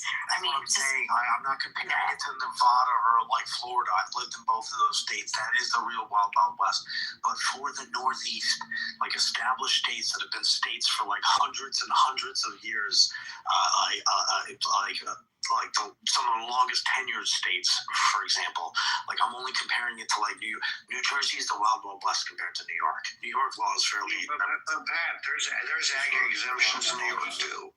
There are. Yeah, just because of the nature of the work that I do, on high profile cases, I've gotten too many threats. The facial recognition thing they're trying to throw in here too. Yeah, well, particularly when I was investigating Epstein last year, a former, quote unquote, former CIA guy who now works for Palantir was making threats at me on the timeline on Twitter. He was coming into my spaces as well. It was really weird. And I didn't know he worked for Palantir until afterwards. But he was a career CIA guy under Clinton and then under Bush, and partially under Obama, and then he's worked at Palantir for like 13 years now or something. And so, what's that? Their general counsel. As the general in cyber technologies. I after all that happened, I became very careful. But you are a dev, right? So I can just give you feedback now? No, 1 of 2. That's very small group. 1 of 2. All right, so this thing has been amazing. Yeah, it has been amazing as an LLM, but it's even been more amazing at sorting out fact from unsubstantiated theory. Yeah, so like that's really the beauty behind what's the backbone of web. So it's really, there's so much that goes behind the processing of files. We pull so much data and context out of everything, and you're not like semantically searching it like you would search Trump and like the DOJ and find everything that says Trump somewhere. It's really going based off context of what the meaning of all the text is in it and the text around it. So when you ask a question, and I was trying to mention that to you in the chat too, was if you have like a new chat and you're starting a question, you kind of want to keep pulling at that thread because you are accessing 3 million files worth of stuff. And if you think that the best way to visualize that, I thought of today, was think of it like taking a picture of the stars, right? Every star is a galaxy. So we're scooping some of the surface level as much as we can of the context around that. And then if you want to say look more into that star and that galaxy, there's so much more data in that. So when you keep pulling at threads, it gets better and better. And as you're talking in these context windows, it's building up and adding more context to it as you go. So rather than asking one question in one direction and swapping directions and pulling more context in, create a new chat, and that helps keep all that context in that same window, right? You can see a little warning there at the bottom saying your context is getting low because it's struggling to fit more data in the actual chat window. Okay, that makes sense because this is a context window. Okay. Yeah, and so really, I'm glad that it has that warning. Grok doesn't warn you. Yeah, I know, and it'll keep going, but the more honed in you get, there you go, the new chat button. You can always go back to previous chats too. And I've noticed you really haven't even got to play with the canvas feature. So in that document window there, the top right, you'll see the pin button. You hit that, it'll pull the canvas. And then you can zoom out and think of it like Obsidian. Think of anything like a content board where you can add multiple sources. You can right-click on the desktop there and add a note, and then you can grab and drag a little pinwheel from the note over to it. So you got a nice width to it. So all kinds of constructural creativity ways you can use a canvas to set up a whole research, right? But yeah, it's more than just an LLM, right? The LLM's really just kind of there to tie what's being researched together and give you the answer. And like you've noticed, it's not going to give you stuff that's not there. It's not going out to research outside of what's there. It's only giving you access to the data we provided. That's weird. I don't know if, find Epstein, CIA, Mossad ties.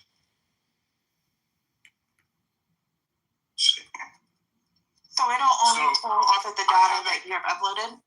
Yeah, it's only pulling from this archive. Earlier when it responded, it said 3 million files. It said 1.5 million files on the document on the file name. So which is it? Not sure why I said 3 million. So I believe it's 1.5 million after deduplication because there's a lot of duplicated where it'd be the OCR version versus the real version. So we processed down a lot of the files, but it's the original dump before the DOJ started deleting crap after the first day. Our guys got it first T, same day, and then we were able to keep that before they started deleting all that stuff. So it's everything that they put out since the beginning. But yeah. So even though they said that they gave us 3 million files of the 6 million, whenever you take out the duplicates and then add everything that's ever been released, we're still only at 1.5? I believe so, yeah. Wow. So that's not 3 million documents. It's a lot. So there's so much that went into the processing of each file in terms of pulling out what we call entities. So person, place, time, thing. And so it correlates all those together in your responses. And so if you're asking about something a great idea, and I love that you're using Grok side by side. Ian loves to use Claude side by side. We use Claude a lot for development. But utilizing it to help you frame and give a more detailed and rich answer. So think of the question as more of asking the most genius research assistant possible the question you want to find, and then keep pulling at that thread with a good question. We do a dig deeper at the bottom where it gives you 3 kind of baseline questions. The better you ask it, the better your response is, and the clearer the data is. Now, is it able to also recognize images? So all of the photos that have been put in? So that's even the craziest thing. You can literally ask it, where are some photos where they were eating dinner? And because of the way we process all the files, it's taking an understanding of what's in the image, and takes with vision LLMs to understand the picture, what's in it, who's in it, and reference all those entities to that data around it to really give you a rich perspective of what's going on. It's pretty freaking crazy. What a fantastic job. What's the dig deeper portion? Is this more leads to follow regarding context? That's that's its response of, hey, I gave you all this information. Here's some kind of weird things that I noticed, and do you want to dig deeper? And it's like a kind of an assisted question that's related to what you're asking.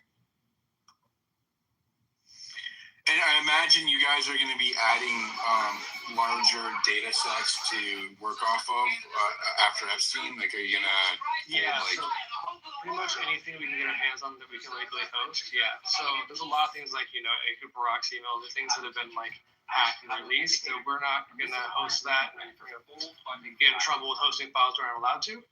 But anything we're allowed to host, we will, as well as this be scaling into a service to where you can dump in your own file sets. Because the ability to understand and relate information across 1.5 million documents. Imagine putting in 1,000 cancer research documents and being able to correlate all these huge data sets that would have taken dozens of researchers months to go and tie things together, that you can really scale this thing out to research anything. It's crazy. Terry, you have something you want to add or ask? Yeah, no, it's interesting. So you guys, is this what Ian has been using? Is that the deal? Yeah. Okay. And I'm an attorney. I deal with large data sets. Yeah. This is for you. Okay. So who's doing the coding of the data or the documents that are in it? Is it just done through? In terms of the processing of the document? Yeah. So it uses an LLM or we can either OCR it if it's just straight data, which is just text scraping, which is really easy to do. And that is sort of you're going to need LLM to see it.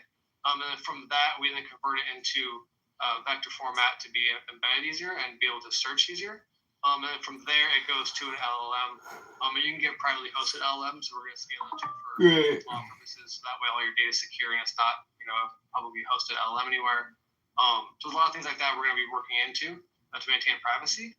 But yeah, the privacy thing is really important. Exactly. How do I zoom out, Oil, on this map? Scroll out. Should be able to just click there and scroll out, or shift scroll. Shift scrolls left and right, up and down. Control. Yeah, I use my real name. So there we go. Great. Let's space the dragon. Only morons build bumper lanes, ruining Chicago $1 at a time. You can spread it side by side and grab that middle dot and connect it to the dot of the other one. Okay. So you can create a web of the documents back and forth. Oh, okay. How do I connect them again? So yeah, hover that red dot. Oh no. Okay. Whoa. Sorry. Okay, I'm over it. It'll turn to a plus icon. Oh, there. No, it didn't. Let me try again. Okay, you said this will turn into a plus icon? Yeah, you might have to zoom in a little bit. Man, it's an expand icon. No, yeah, if you get on the dot right, try and zoom in a little bit. Zoom in? Control. So, Bill, there's some people with their hand up. Debbie and Matt. They'll be okay. Okay. All right. So I hit the plus. What's supposed to happen? Click that and then drag it to the middle of the other document. Oh shit! And then as you grab it and pull it apart, it'll stay connected. It's got a droop to it too. So now, oh my god! So now I can put it anywhere I want. Yep. And okay. There's a bunch. Is this how Obsidian works? I never used Obsidian, but I like the looks of it. Yes, they have hard lines. And in the top left of your little canvas here, you have a little toolbar. It's got a little wavy one. Yeah, click that. You can change your line size, weight, the droopiness of it. I can color code it. I can. Yeah. Okay. And you can select it to all all whips or just one square from document to document. And you can go from zigzag to a droopiness. So that way, if you want to go up and around a box a lot of times instead of going under or behind it. Depends on what you want. There's some flexibility there. As well as the little one next to your pointer icon, like 2 over to the right. That one's a draw button. So you can click on that and then you just close your width bar there on the left. Yeah, and then now you can pick a color and you can draw on the canvas like a pen. Well, there's some feedback. When you select one, it should close the other. 100%, yeah. I literally just noted that. And then there was also, I wanted to show you some feedback. So some of the, and I couldn't send it, I tried to. Some of the citations, it's not in this one. Maybe it is. Let's see. So I noticed that some citations were alphanumerical, and when you clicked on them, they didn't go to anything. And some of the results to my earlier queries, and was in that first conversation. It happened across multiple conversations, and I don't know if it was because it was a large context window, and maybe I was overdoing it. What's happening again? Sorry. How do I? The links were dead. They didn't go anywhere. Okay. Well, they were alpha. Hold on, I can pull it up actually from our previous conversation. Because what will happen is while it's responding, the source buttons are still being like live encoded. Generated. So once the response ends, all those immediately update and go back to that. That's probably why you can't see them now. Yeah, I don't see them now. Bracket and like a series of numbers and letters. Yes, that's what it was. Oh, there they are right there. So, so this is a results from, I should lay out all of Epstein's connections to the scientific community. And when it gave me some results, it would give me these alphanumerical citations that you can't click on. They don't do anything. Okay, that's definitely a bug. I took a screenshot of that. Thank you. Yeah. And is there something that I can do to flag this for you as I use it? So go ahead and click the beta feedback. That was something we just pushed in today. So my apologies if it doesn't work too well. Well, so it didn't work. So it says, because it works through Telegram, right? I don't use Telegram. No, it pushes into the back end of our.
In your decision making about your sexual.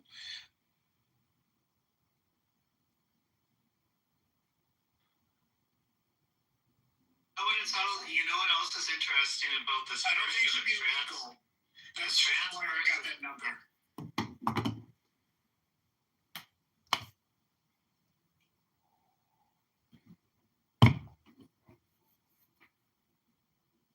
A long history. And do you know that suicide? My situation out of the water.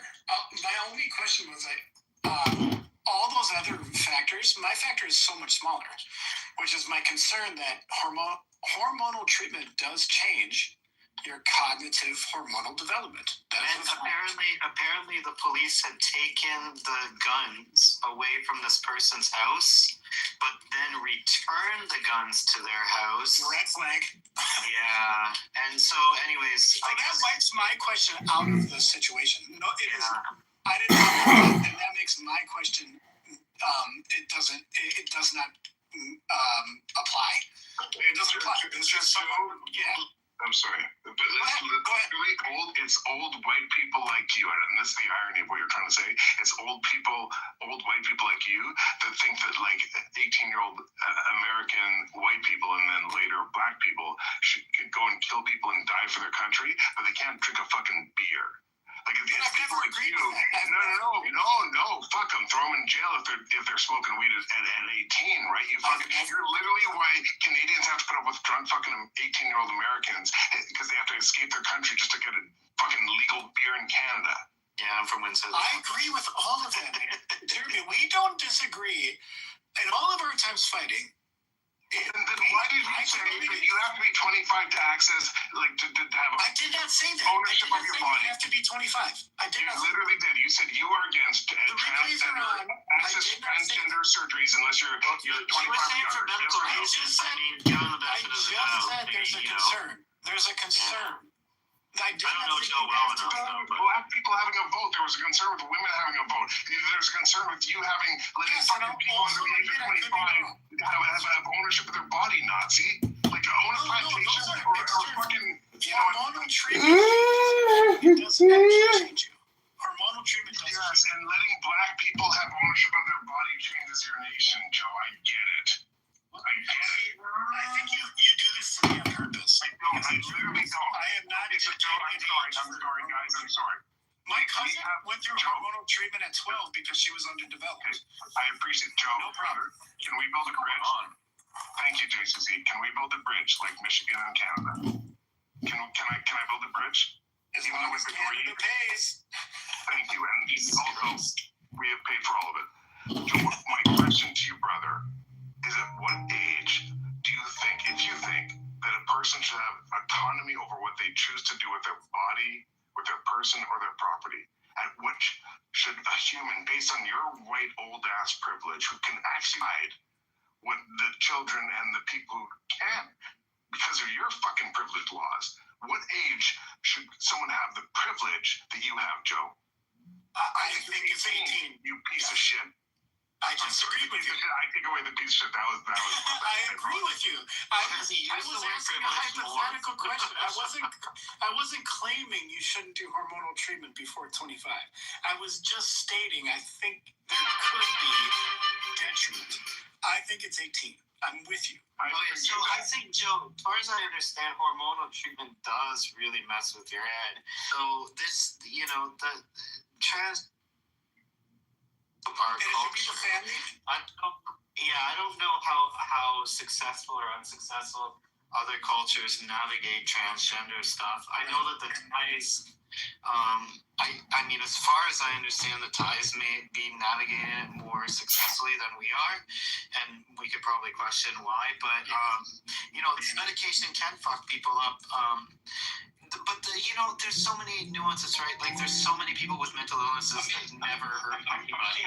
But it sounds like I'm wrong in this. It sounds like I'm wrong in this situation because the Senator Joe. Not wrong. We're just trying to pull the thread apart. Like, well, but I didn't have that additional information. Most guns got removed. I did not have that information. So I'm wrong on this situation. Go ahead. The fuck. I mean, yeah. Can I ask one question? My non-American mind cannot comprehend. Why do we even talking about like the legal age of somebody self-injuring himself? Like, I mean, the transitioning is clearly mental disorder when you want to do something with your body. I mean, to cut off your dick or cut off your boobs, or I mean, it's because they can't it's mental disorder. Can I answer, pervert? Can I answer you, pervert? Jesus Christ, go ahead. Yes. Here we go.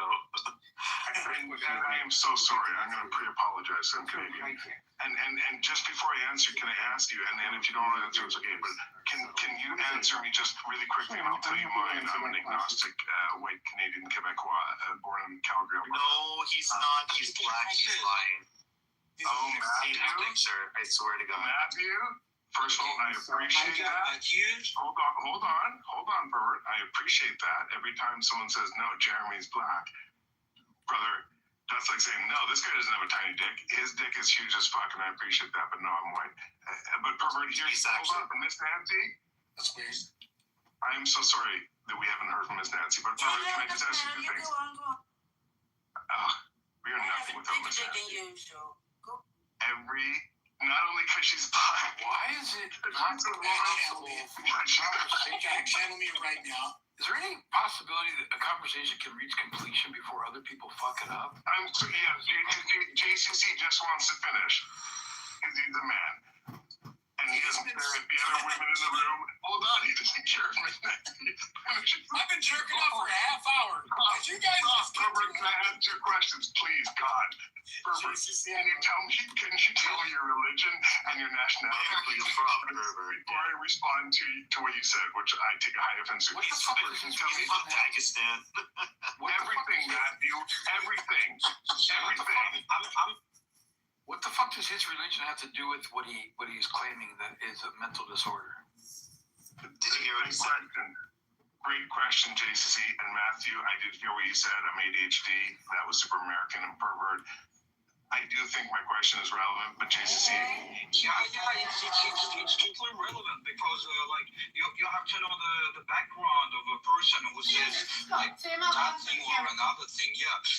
Me myself, I believe in first and foremost some cosmological powers, but I don't believe in religion. So this is the first thing, and the second thing, I'm from Russia. This school. Perfect. Thank you, pervert. Thank you. Yeah, you're welcome. Mama. I love that, brother. Thank you, brother. And this is why. If you could declare, tu parles français, non? Ben oui, je parle français. We don't Mon ami, vous avez demandé une question et je vais répondre à votre question si cette nationalité américaine va me laisser. La raison pourquoi moi et vous êtes capables de parler en français, parce que vous êtes éduqués, parce que vous êtes russe, et moi je suis canadienne, je suis aussi éduqué. Mais le nazi américain JCC, he doesn't speak two languages. Party finds us. My favorite word for Jeremy in French is oui. Ta gueule, hein, ta gueule, fils de pute. Okay, the conversation got diverted from pervert challenging people wishing to have a change in their gender, to have their body recognize a gender which they want to be recognized as that is a mental disorder, and that got diverted over this nonsense bullshit about what do you fucking believe in and where are you fucking from, man? Fucking dorks. JCC, man, you look like you're security guard on the island. One mic on Taz. One mic on Taz. JCC, I agree. And hold on, brother Taz. I need you to put me in the goo. Forgive me, Father, for I have sinned. I have overspoken Taz like an American, and I gotta stop hanging out with y'all. But Matthew, I've been handing out Canadian visas like Oprah Winfrey, and for the first time tonight, I'm handing you an American visa, and I don't even have the right. No, yes, I am. No, you're Haitian. You don't have the right. You're Haitian. Hey, look, check it. I think people look at it as like cosmetic. You know what I mean? When we say it's a mental disorder, it's people wanting to express themselves through body modification. You could say,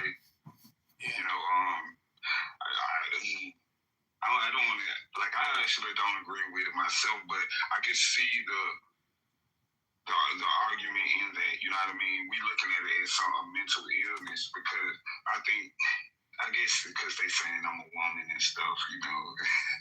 Okay, why think they're trying to push the cosmetic part of it? Okay, why must you think it's a mental disorder when it clearly is not according to the DSM-5 now? So what gives you the ability to say somebody has a mental disorder, right? What does it bother you if someone wants to identify as what they want to identify as? There's no problem. It doesn't affect you any iota. Why does that bother you? The same reason if a person has on a policeman uniform, but they aren't really a police, I would hold greater face to that because they're perpetrating a fraud. They're wearing a costume that they don't. That's a fucking category there, you dumb fuck. No transgender individual is trying to arrest your ass, Taz. So, Taz, let me ask you this question. So, what is your issue with age and sexual activity? How do you feel about that? How do you respond to what is the appropriate age for sexual activity there, Taz?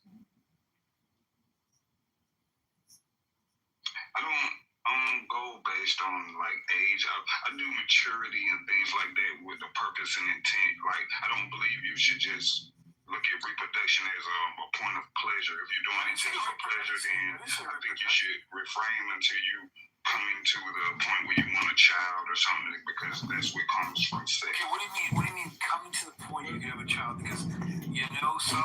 JCC, can I ask something, brother? Hang on. Yeah, I think one of the buttons you respond to, because I heard that's it's touchy subject with him. So yeah, I did. No, but I'm asking JCC. I'm not going to interrupt you. I just wanted to ask you to respond to what he said rather than what you wanted to prove. Because I think what he said was like not Christian, not like, hey, this is what he said was. I'm not thinking of God or religion in this conversation. No, but because listen, there's nothing more polar in this world than Taz and me. But also, I am so blessed to be the head to Taz's tail. Yeah, but did you see what Taz did? Did you see what Taz did with a human being want to have a gender identifying affirmation to someone being a cop, right? And they're not actually a cop. Which that's a stupid fucking category area. So I call it out. No, it is. So can I ask you, JCC, can I ask you a question? Fuck you, you dumb fuck. It is a bad category. It is a bad category area. Please don't embrace me. I will, and I'm going to close my nose because you're thinking like, JCC, can I ask you something? Can I ask you the same question you asked Taz? About what? What do you think the age of consent should be? The age of consent to engage in sexual activity? The age of consent to modify your body, to cut off your leg, to burn your house down, to smoke crack, to fuck whoever you want, who is a consenting adult. What do anything independently? So not anything independently, right? So I have no problem with yes. I'm sorry. I am so sorry. Can you calm down? I have no problem with 16-year-olds engaging in sexual activity with other 16-year-olds or 17-year-olds or even an 18-year-old for that matter. However, when it comes to, right, buying alcohol, right, I think you need to be appropriate. Is there a reason why you're interrupting? So I have no problem with that, right? And then with changing body modification, whether it be hormones or actually going through a surgical procedure, which takes a long, drawn-out process, 18 is fine. However, like I agree with Joe, it is in the best interest of the individual to wait till they're more mature, more developed, where they have a better thinking capacity to rationally think through it. However, there are therapists that help people deal with this. So it could be 18. And I agree. If they want to do it and they're 18, it has an impact.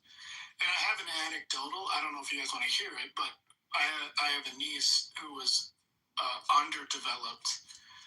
So when she was like 7, she looked like she was 4. When she was 11, she looked like she was 6. The family made a decision at 14 to do hormonal treatment, and they were successful. But it was a family decision, which I'm for that too. It wasn't the child's decision, but it was successful, even though they did use a family therapist. They did it right. I think if you're going to do it, you do it.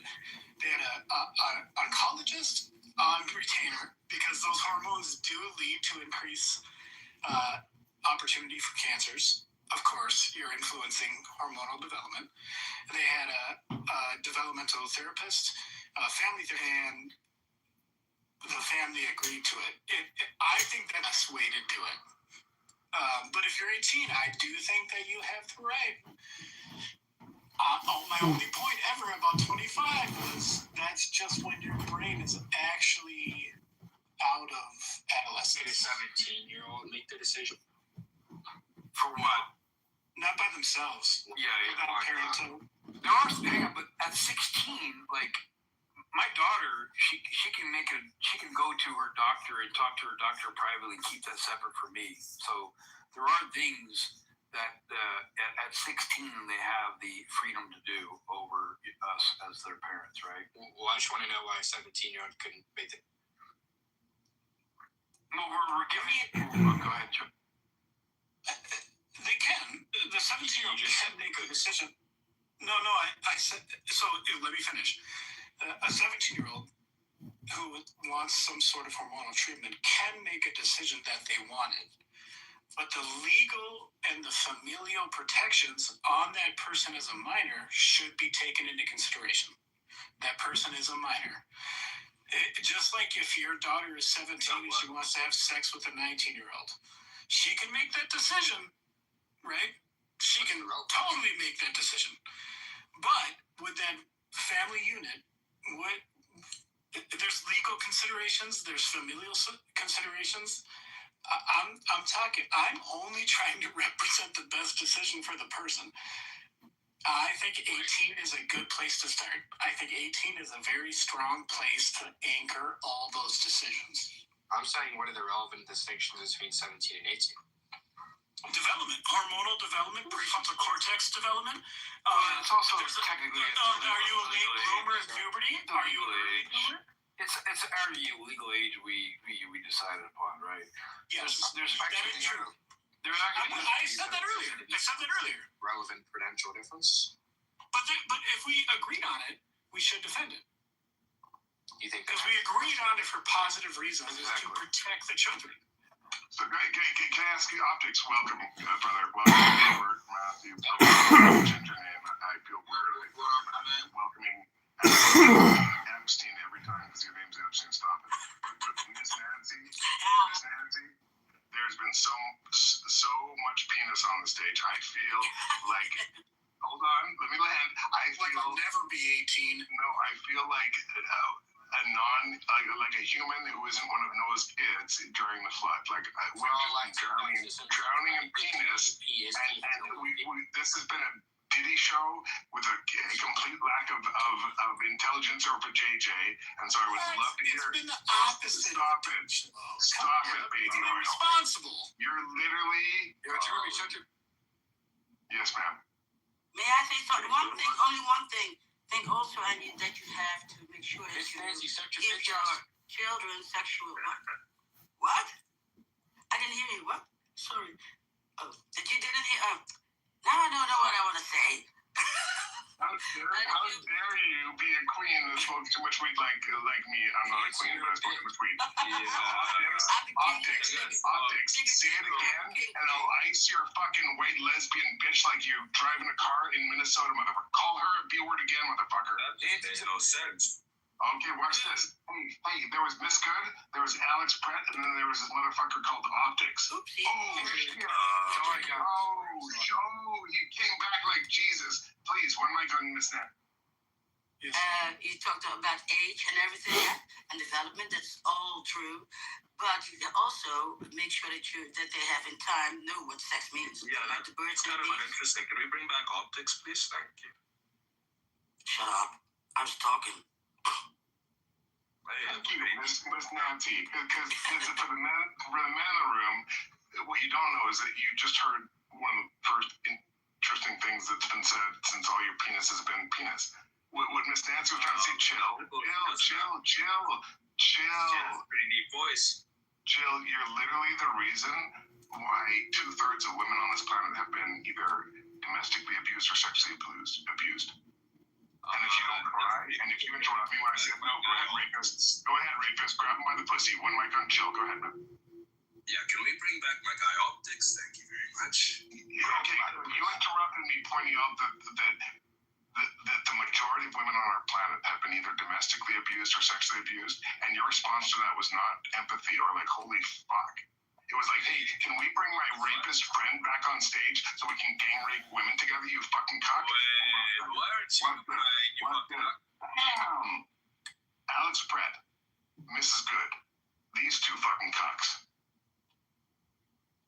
My question is this. What is the age of consent? At what point? And listen, I'm going to bring these guys back up like Jesus came back to life after he put in the cave and all that shit, because I'm Canadian. I'm not American. And when ICE kills someone, they're dead forever. But when I put you little cucks in the goo, you can talk again. Praise Jesus. Miss Nancy, I think what you were trying to say is important. And the point that I was trying to make it to reinforce what Joe was saying is that, listen, when two 14-year-olds bang it up in a fucking closet somewhere, is that illegal or evil or no? It's human. But what I will violently disagree with is if you take offense with what a consenting adult, and we can talk about the nuance, decides to do with their body, right? So if you want to, chemically castrate yourself or cut off your leg or shoot yourself in the head or burn your house down, if you were an adult, I'm down with it. And hey, guys, if you have a bean, invite these guys up, because I've been Canadian as fuck and keep icing people and bringing them back like I'm Jesus. But this my question is, what's the age of consent? And if you think it should be different based on, age you go to war, age you get to drink booze, age you get to smoke crack, age, or is it just one age you're an adult, do whatever the fuck you want, as long as it's not my personal property? I am with you on that. Even I don't know if we got off a wrong foot. I am with you 100% on the consent. If you want to cut your own leg off, you want to do the hormonal treatment, you should be free to do so. But so we are on the same page. When you want a selfie? If you want to commit suicide at 18, that is your right. Wow, you think that it's why for people to it doesn't matter why. That is their right to end their own thing. It is their life. Whose life is it? That hurts me more than it hurt them, bro. Like, whose life is it if it's not theirs? They can go, just like Jesus said, they can go it's die. ours. Every life should matter, bro. Like, why would I let somebody be like, I'm gonna jump out the building, I'm gonna jump out the building? Why would they sit back like, if they show Decision King, you know what, I support you in jumping off of this building. Would you do that? Suicides are younger than 18. Wait, say that again, Taz? All right, you're a Kitover clinic. We specialize in If someone was standing on the edge of a building and they were saying I'm about to jump, why would I support that? It's not supportive. It's understanding that that's their right. It's not I'm not understanding about letting them supporting suicide. Why are you using it's hard to understand. But what's wrong, bro? Something wrong. Normandy Beach was suicide. Normandy Beach was suicide. It was suicide. You say you would let something wrong with their leg, bro. It has to be something medically wrong with their leg for me to be like, why do you cut it off? If they just like, I don't like my leg, you know what? I want to be an amputee. This is how it is, you know. I support your decision. You know what? I'm not gonna say not to do it. You know what? Go ahead and do it. You know? Why are you using suicide as an example for someone who want to have the gender identification thing, right?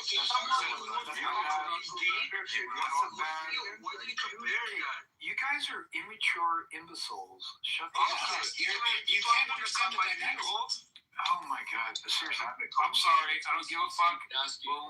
Boom. I'm sorry. We're gonna bridges like hold on. We're gonna build some bridges because I think we're ties. Hold on, but JCC. Boom. Somebody like, I want to have a cocaine and a pig leg. One sec. I'm so sorry, Taz. I'm so sorry. Taz, I'm so sorry for everything tonight. JCC, I gave you an ice badge tonight. Okay, this is probably the first time I've ever given you an ice badge in here. What I mean by that is I gave this man, who probably works for ICE, the ability to boom this room at any point. And all of tonight, he hasn't, I don't think, except once, he hasn't abused his ice powers. He's been super Canadian. Right? And all I want to say, and I'll meet up after this, JCC, because I don't want to be like you. Taz said something so fucking brilliant, and my response in the chat, you can read it, was like, my instinct is to violently disagree with what he said, and so I know I must be wrong. And when I thought about it, after I wrote that in the chat, I had to agree with Taz. Like 100% of the fucking times that he speaks and I disagree with him, and then I realize I'm a dumb Canadian cracker and I need to wash my legs more often and maybe vote Jesus. Is what he said is, hey, if you ran into a fucking human who was about to throw themselves off a bridge, are you telling me that you shouldn't stop them? You should do everything I am. That's what he said. I heard that. I heard that. Argued with him. No, because it's a bad fucking analogy in comparison to someone wanting to have a gender identification, right? So it's the same thing he did with the cop. So fuck you in your low bar ideology and thinking processes to say that I'm wrong for arguing with him. Taz is just as low bar as you are for using that as an analogy. Of course, you want to help somebody who wants to prematurely end their life. God damn it, you guys are fucking idiots. Yes, I'm sorry, but you are. You're chopping off if they're mutilating their genitals, I think removing yourself from the genetic pool is kind of like suicide. Wait, so here it is. So let's all just unify the example. Do we think we should try to prevent an 18-year-old man from jumping off a bridge and ending his own life? Yes. If we're there. Yes. Yes. Everybody agrees. Yes. Okay, and let me follow up on that, Joe. So, do we, and this is the nuance that all of you don't appreciate. That's just the starting point. Go ahead, Jeremy. Thank you, and let's build on this. We all agree that we are against unregulated opioids and horrific drugs flooding our countries and creating, the fucking half-folded zombies. What are you doing? Not watch. I know you're not watch. Just Canadian for a second. What Joe is saying and what I'm saying is, yes, we're all going to go take that person who's trying to jump off the bridge. All of us are decent humans. We're going to try and stop them. Yes. Right. We're all going to stop a 16-year-old kid who's super woke, liberal, Spokane parents want to pump them with drugs to change their gender because they had a clique in school that were pro-trans. You know what I mean? We're all against that. That's a straw man, dude. You can't do that. You just stretched it again because the parents are the decision makers for the child. The parents are. So we can't do shit about it. Even if I don't like it, I can't do shit about it. If they don't help that child, it's a child. Jeremy painted a bad picture on that. It's not because they're influenced by their peers, right? The process is much arduous, right? There's a lot of involvement with trained professionals before they got regulated or not, JBC. Because it's regulated or not. Oh my gosh. It is. Because it's regulated or not, GCC. What do you mean? Yes, it's regulated. So what are you talking about? Thank you. Thank you. No, what do you mean thank you? What do you mean thank you? No, I'm telling you. No, you gotta draw the line. I'm gonna fucking you, but you gotta draw the line between when we were talking about the 18-year-old on the bridge and the 16-year-old with the 16-year-old who's under the protection of their parents. You made a gap there. Why are we talking about a 16-year-old who's under the protection of their parents and the decision-making of their parents when we all agreed on the 18-year-old jumping off a bridge? How did we get to the 16-year-old? Okay, so let me land with this. Is that regulated assisted suicide for adults, consenting adults, is cool. Stopping some dude from jumping off a fucking bridge because they're depressed is humane, and you should do that. Right, and I'll land with this, is that if you want to cut off your leg, or you want to fucking chop off your balls, or chemically castrate yourself because you're 18, that's fine. But you should stop, and you shouldn't allow, you should regulate and prevent minors from doing that shit. I'm saying regulation over non-regulation. Don't criminalize drugs and imprison your people because you refuse to regulate drugs. Oh yeah. Okay. I agree with that. And Taz, I'm sorry, man. I genuinely mean that. I apologize to the room. This conversation is way too nuanced and intelligent for most of you Americans because of the victim of your penis or your American education. Miss Nancy, thank you for your tolerance. You're like Schindler in Nazi Germany, just putting up with a lot of fucking horrible shit and just trying to do your best to get enough of us out of you. You know what I mean? Because no penis, but also way bigger dick than me. Taz, brother? Hey there. I'm sorry. I'm glad that you get rid of that fucking Epstein list, like loyal client. Fuck him, JCC. Like, thank you for that. I don't care if he left the room by himself or you helped. But it is important, Purpose, because I didn't kick him because I'm a Canadian. But he left because he's a white American. He's fucking retard. Like, I'm quite sure he's pro Biden. I mean, pro trash and everything. He can't stand any opinion. Are you pro Trump? Are you pro Trump? No, I'm pro Putin. You're pro dictator. Yeah. Well, and you're calling JCC dumb. But wait, Joe, pervert, can we have a nuanced conversation? Because I'm a Canadian. Yeah, can we double click on that? Yeah, that's it. Thank you. You get a 30-day visa. I don't know why, but I said that at work the other day. Jeremy, because of these rooms, I said that at work the other day in a fucking meeting because of your goddamn rooms. Fuck Canada. Demons. So, pervert, can I ask you a question? Because listen. Please, my man. 100%. Привет. Can I ask you this? But also, Slava Ukraine. Let me ask you this, brother. Because... No, I don't like that. Okay. Oh, I know you don't. Oh, I know you don't. And that's what we're going to talk about. That was such an honest statement. Hold on. I think that there is very little difference between Putin, not Putin, but Putin and Trump. Yeah. Do you agree or disagree? In that they're both great leaders, powerful leaders, with great nations, with amazing military that can do whatever the fuck is best for their nation.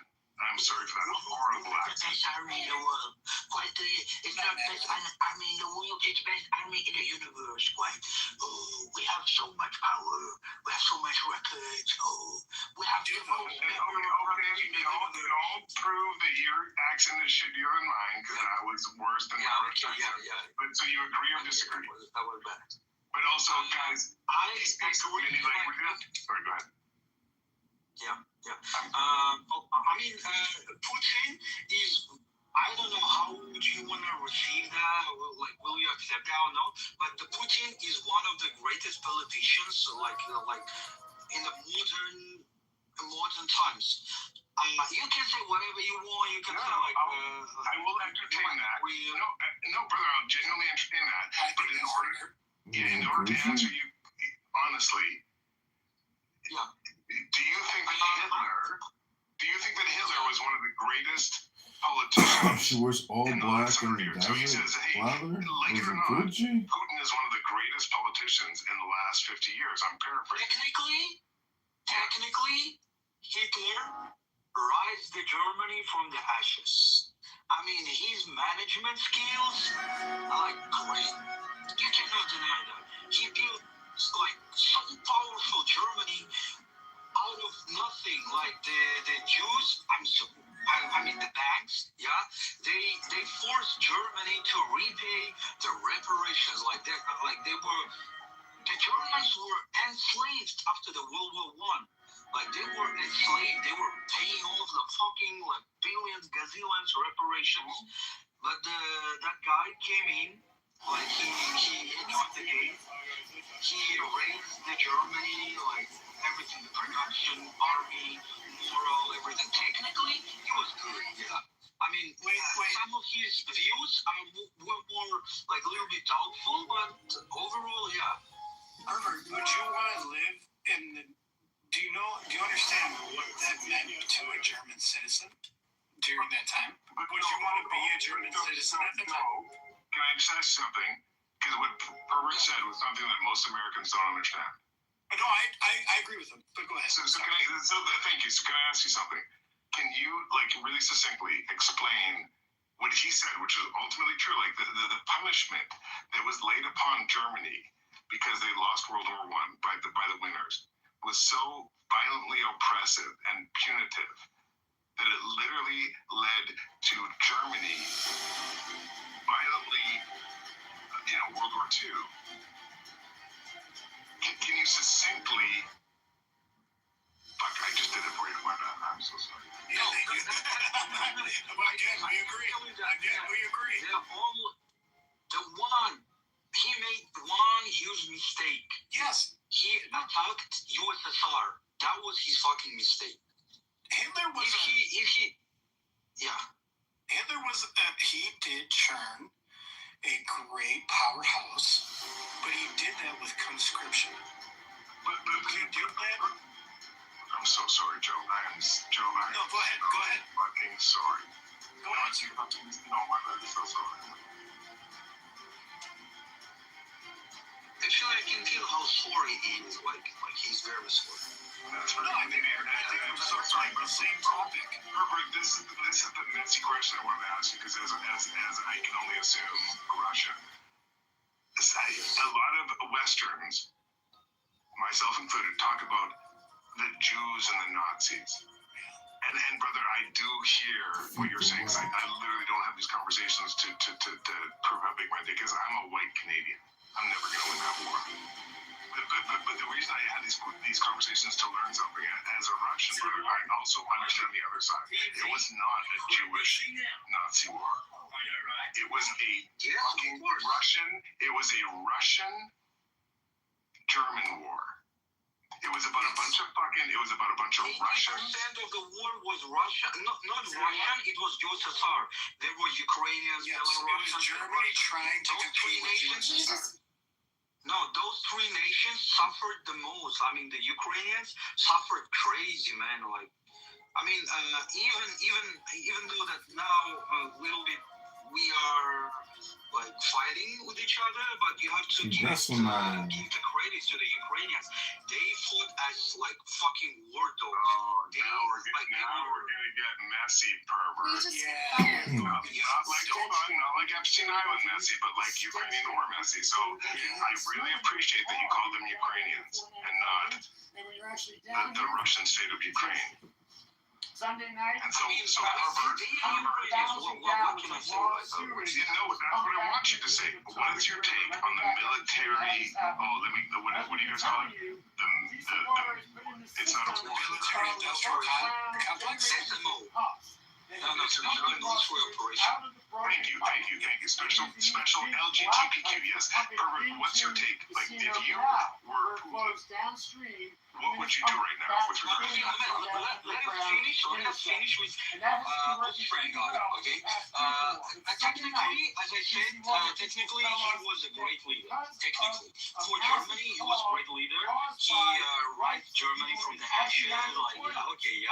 So this we got it. The second thing, one of the biggest mistakes was him attacking USSR. Okay, this is the second point.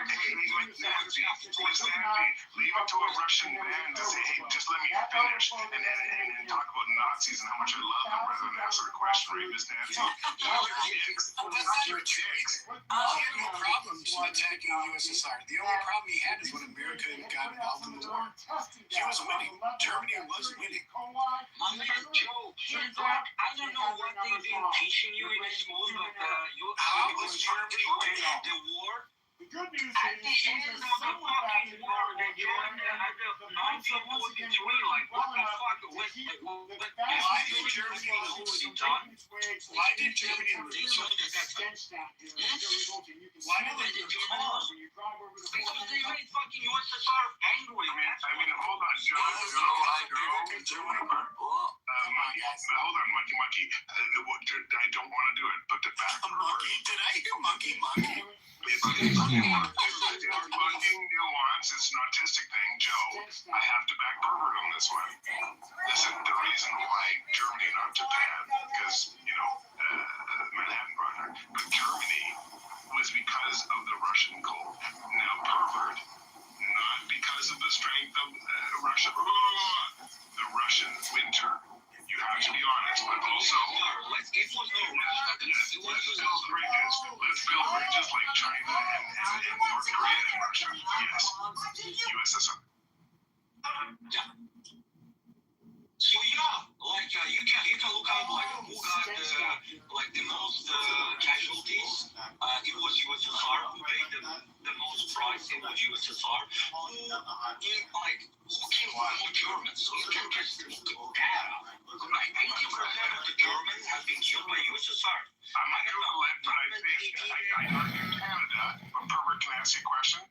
Three questions. Which country got the most Nazi rocket scientists? America, Russia. First question. Second question. I'll be really the same.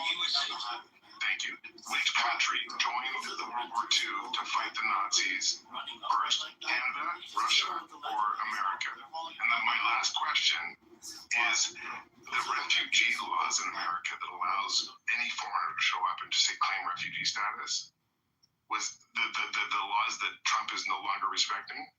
Were those put in place because MAGA, Democrat, or because America, before they joined the war, sent back 2 boatloads of Jewish refugees to die in German concentration camps because it was too expensive to fight the Nazis while Canada was dying in World War II? I cannot answer to the third question because I'm not anyhow familiar with the USA politics or anything, and I don't care about that. I care only about what's happening in my part of the world. I believe it was USSR who first joined the fight against. They didn't choose to join. Okay, Germany attacked USSR, so yeah, it was first USSR, and America joined the war at the end of the fucking war. Okay, they did quite. They did good. Okay, they helped USSR a little bit to win, but it was not like they didn't do even the 10th of winning in this war. Okay, they helped a little bit to USSR when the USSR was already in the Germany. They somehow, they attacked Normandy, so Germany. You know what? I'm gonna shut you down. And go grab a woman. You fucking American. Go grab a woman. Always good to hear. Thank you. And we ADHD. We let all the people come. Pervert. You fucking victim of your Russian American education system. You piece of shit. You literally just came off me to say, I suck Trump's dick and I have a red mega hat in my fucking closet. And how dare, and no, not you, because you're a fucking Russian, aka a fucking dictator American. Let me educate you, you piece of shit. Lack of access to education. And everything you said was so fucking American. And shut up. Let me tell you why. Can I tell you why? Can I educate you? Yeah. Who joined World War II first? Was it Canada, who was not attacked, who was not fucking threatened, who just shut the fuck up, was Nazi Russian? Canada is Russian. Hold on, guys, hold on. Yeah. Robert, are you going to act like a Russian and invade my free speech like Ukraine? Yeah. Are you going to pretend, hold on, are you going to cosplay as a Canadian long enough so I can finish the sentence? Yeah, brother, this is talking apes. Choose your nationality. What are the apes? The Talking Apes is a room that promotes free speech and equality. Jeremy, My question was, which country joined World War II first? Can I ask you a question? It was Canada. Monkey, I'll wait until I don't know which one. It's one of those two. It was Hitler.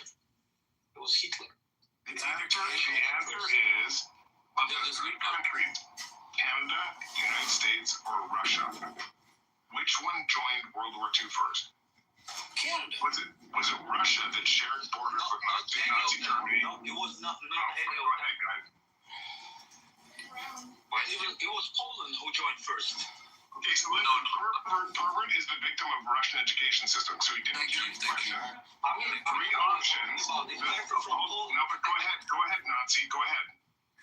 You fucking Nazi, go. No, curious. Pervert is from a country that doesn't understand free speech. That's why the country has invaded Ukraine. And so he can't let me finish a sentence because his education doesn't allow him to understand that I asked a question with three options. Hold on, curious. One mic on the Russian. Go ahead. Yes, sir. Can I speak? No, you can't. A Russian wants to talk over us. Go ahead. Go ahead, Vladimir, fucking dickhead, Putin, motherfucker. Nobody gonna hype him. Pervert, go ahead. If you want to invade us like we're Ukraine, we're telling you, go ahead.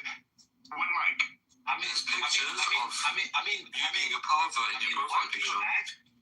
Why do you act as like an attention seeker? We don't give a fuck about. Brother, I asked you a question. Brother Pervert, I asked you a question with three options. I said, which of the three countries, brother, I'm answering your question. I let you have one mic. You asked me a question, and I'm trying to answer it, even though I love an answer to mine. I asked the question and said, hey, which of the three countries joined World War II first? And your answer was Poland. Poland was not one of the three. And my response to that, hey, the reason this motherfucker can't even answer a simple question is because he's a Russian or American. That's all I said. And so if you're smart enough to answer a three-option question, you just have to pick one of three. But tell me about Poland, asshat. Poland, asshat. So yeah, Poland entered the war like it was the first country. Coming back. Jeremy, can we concede to the fact that this guy's a fucking idiot and there's no benefit in talking to him? Well, Curious George, this is the problem. Hold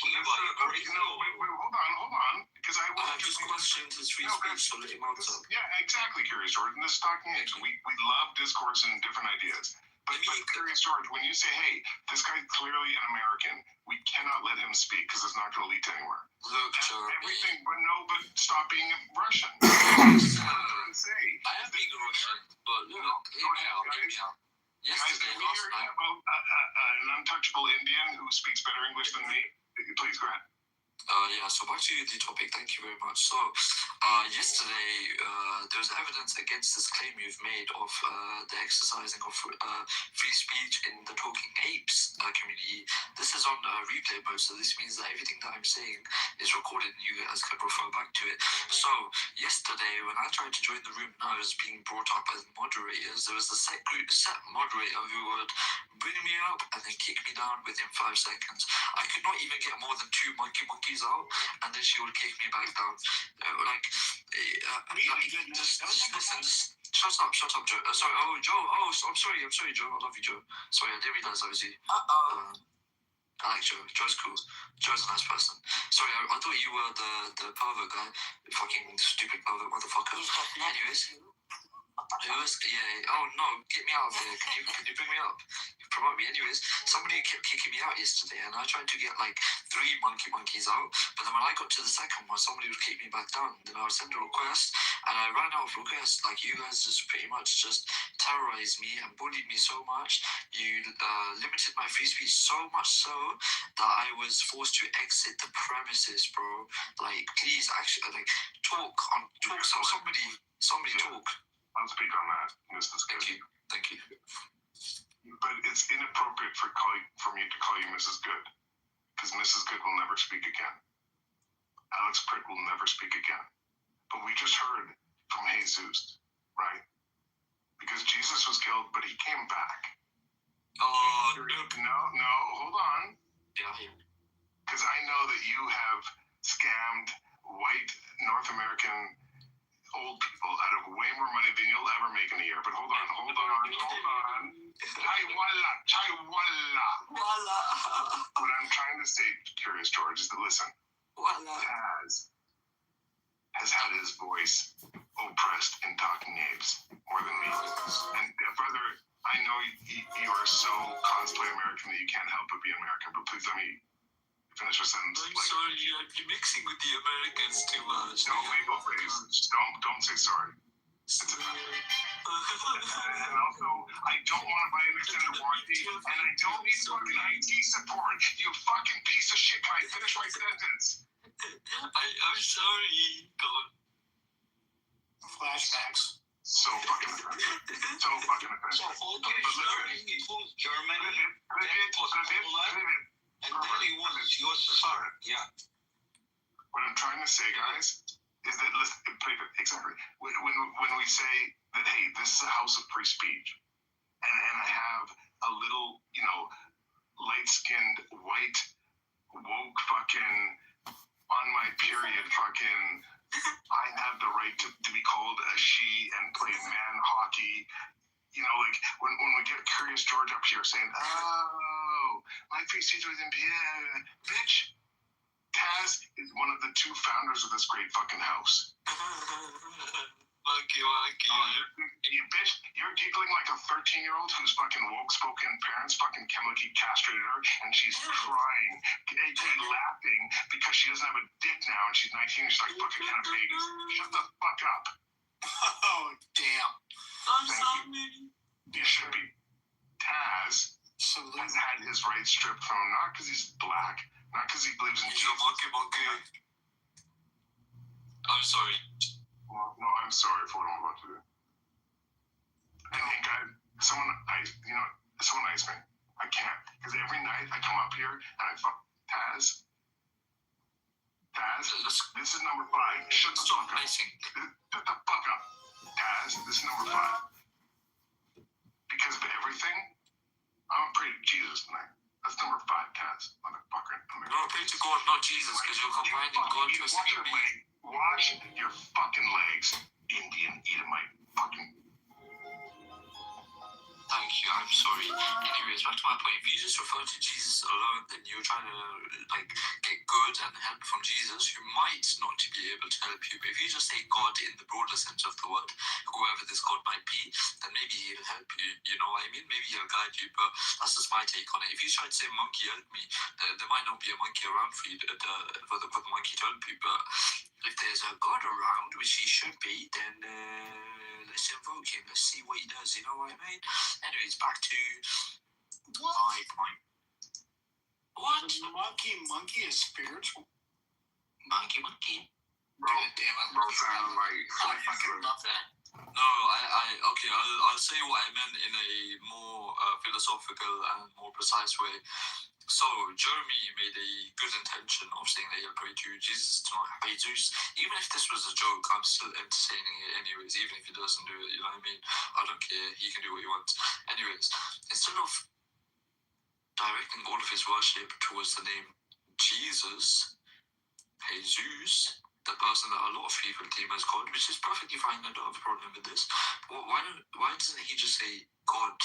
Because maybe the true God, whoever is the true God, maybe we're all wrong, but if he invokes the true God, then maybe the true God will help him. Maybe Jesus is not the true God. So if you just replace one term, then your prayer will probably be more beneficial. Isn't that the funniest thing? If you can add an if before any God, then you can add an if before every God. Yeah, this is true, because if you try to imply a if statement... Things are looking good for Trump. He was banging his secretary. Hypotheticals, and this is not a good way to use philosophy. This is not good at all. Hypotheticals are not beneficial. I can tell you, Joe, no problem, Joe, I will tell you. Please bear with me. Hypotheticals are not good because hypotheticals are only really confined to the imagination of a singular person. So if you have a concept in your brain, then this concept is confided to you, and in order for you to convey this concept, you need to use your linguistic you need to use your mouth to talk to convey this concept. I have idea right now, monkey speaking, monkey telling you idea. This is called sharing a conception. Only you can have the raw, organic, single. Yes, thank you. No, I am tech support. My name is Raj. That's not how logic works. Like you. Okay, back to my normal voice show. I'm gonna assert my dominance over you. Please do dominate me. Thank you, Joe. Monkey. I love it, dude. Joe, I love you too. You're really sincere. I know I joke around a lot. I'm genuinely here for knowledge here. Yeah, 100%. I joke around a lot, but I try to tie the knowledge to jokes and whatnot. But anyways, back to my original stuff now. The reason why hypotheticals cannot work is because the hypothetical is limited. The perimeters of this hypothetical are subject to you. So whatever you decide the hypothetical to be, it'll be subject to you. So if I try to answer your hypothetical situation now, you can impose another what if. You can keep adding what ifs. You can keep applying conditions. And the reason why we'll never get anywhere with this, the reason why we're never going to get anywhere with this is because it's a hypothetical. If we use like a real example of something that exists. Monkey. No. The reason. Monkey. Why are you generalizing us for? She's got a long neck. It's because you are dumb. Lady Dick. Thank you, lady. And Miss Nancy and lady, like this has been a fucking stupid penis fucking man room all night. Nothing intelligent has been said. Will you guys have enough intelligence to mute up for a second so we can hear from Miss Nancy or lady? Just tuck your shit for 1 second. Okay, let me tell you something, okay? A lot of things are happening in the next couple of days. Netanyahu's actually fucking scared. Out his pants. Good. Okay? He's actually scared. And by the way, I did that. Damn. I did that. I'm ice any fucking man that wants to over talk a woman in this room for the rest of the fucking night before I boom this phone. Stop it. Lady, I'm sorry, one mic. Because what you're saying is important. It's very important. And so, like, me, I have to be secure. When things like this happen, like, my servers go down. I can't do that. What I'm going to do, rebuild the server? You know what? Maybe I will. On the next internet chat. But for now, I went to Google's fucking hackathon yesterday. Why did Google try to detox me with their machine? With their intelligence, they try to, like, make me Agent Zero? No, nigga, you ain't doing that. Trust me. Yo, wagwan alaikum, everybody. Wagwan alaikum. You fucking Westoids. Lady, everything you said was so important. And what people who are not, involved in the technology industry don't understand is that 5 of the top 10 VPN companies in the fucking world in the last 2 years were purchased by a nation state. Yes, yes, which one, motherfuckers? Let me tell you something. It's not going to run in my world. You know what I'm saying? It's not going to run on my servers. You ain't hiding the little porno video clips at 1 bit and fucking putting them on the internet.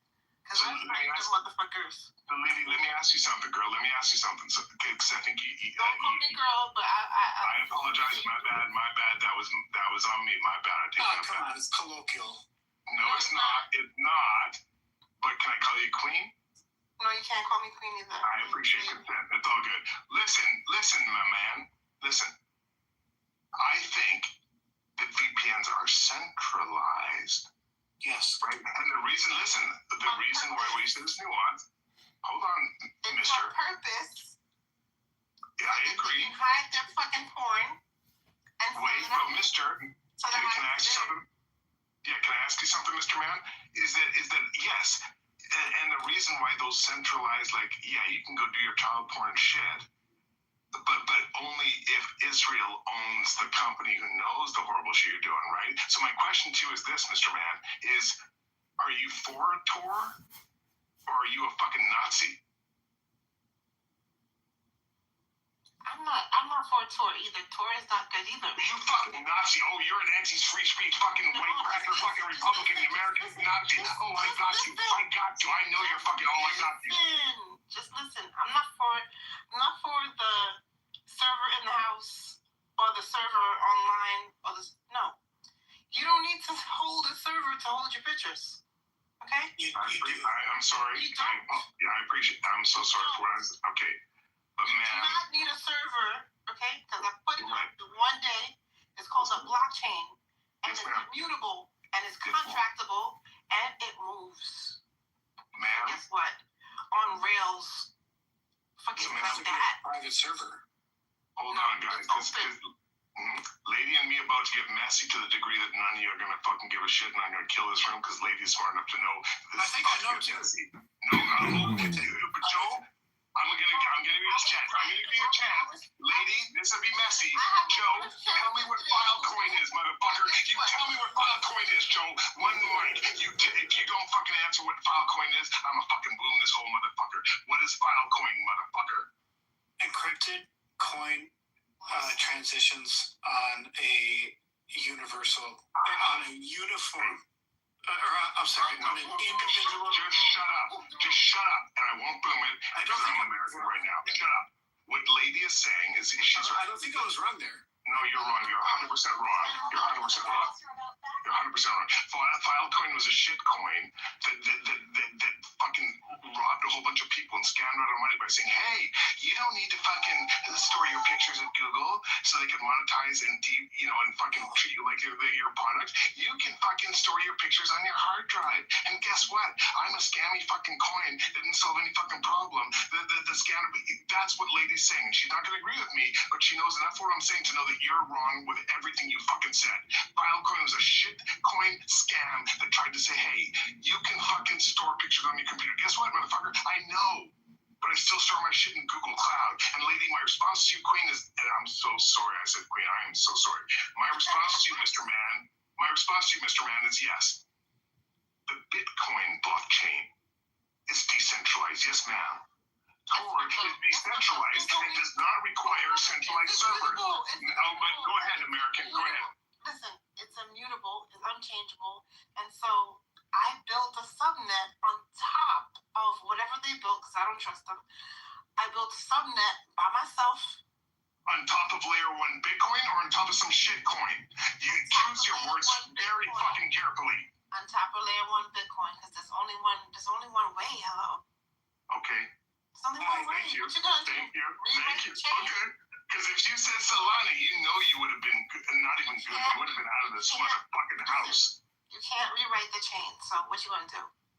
Just you have to be on top of the chain.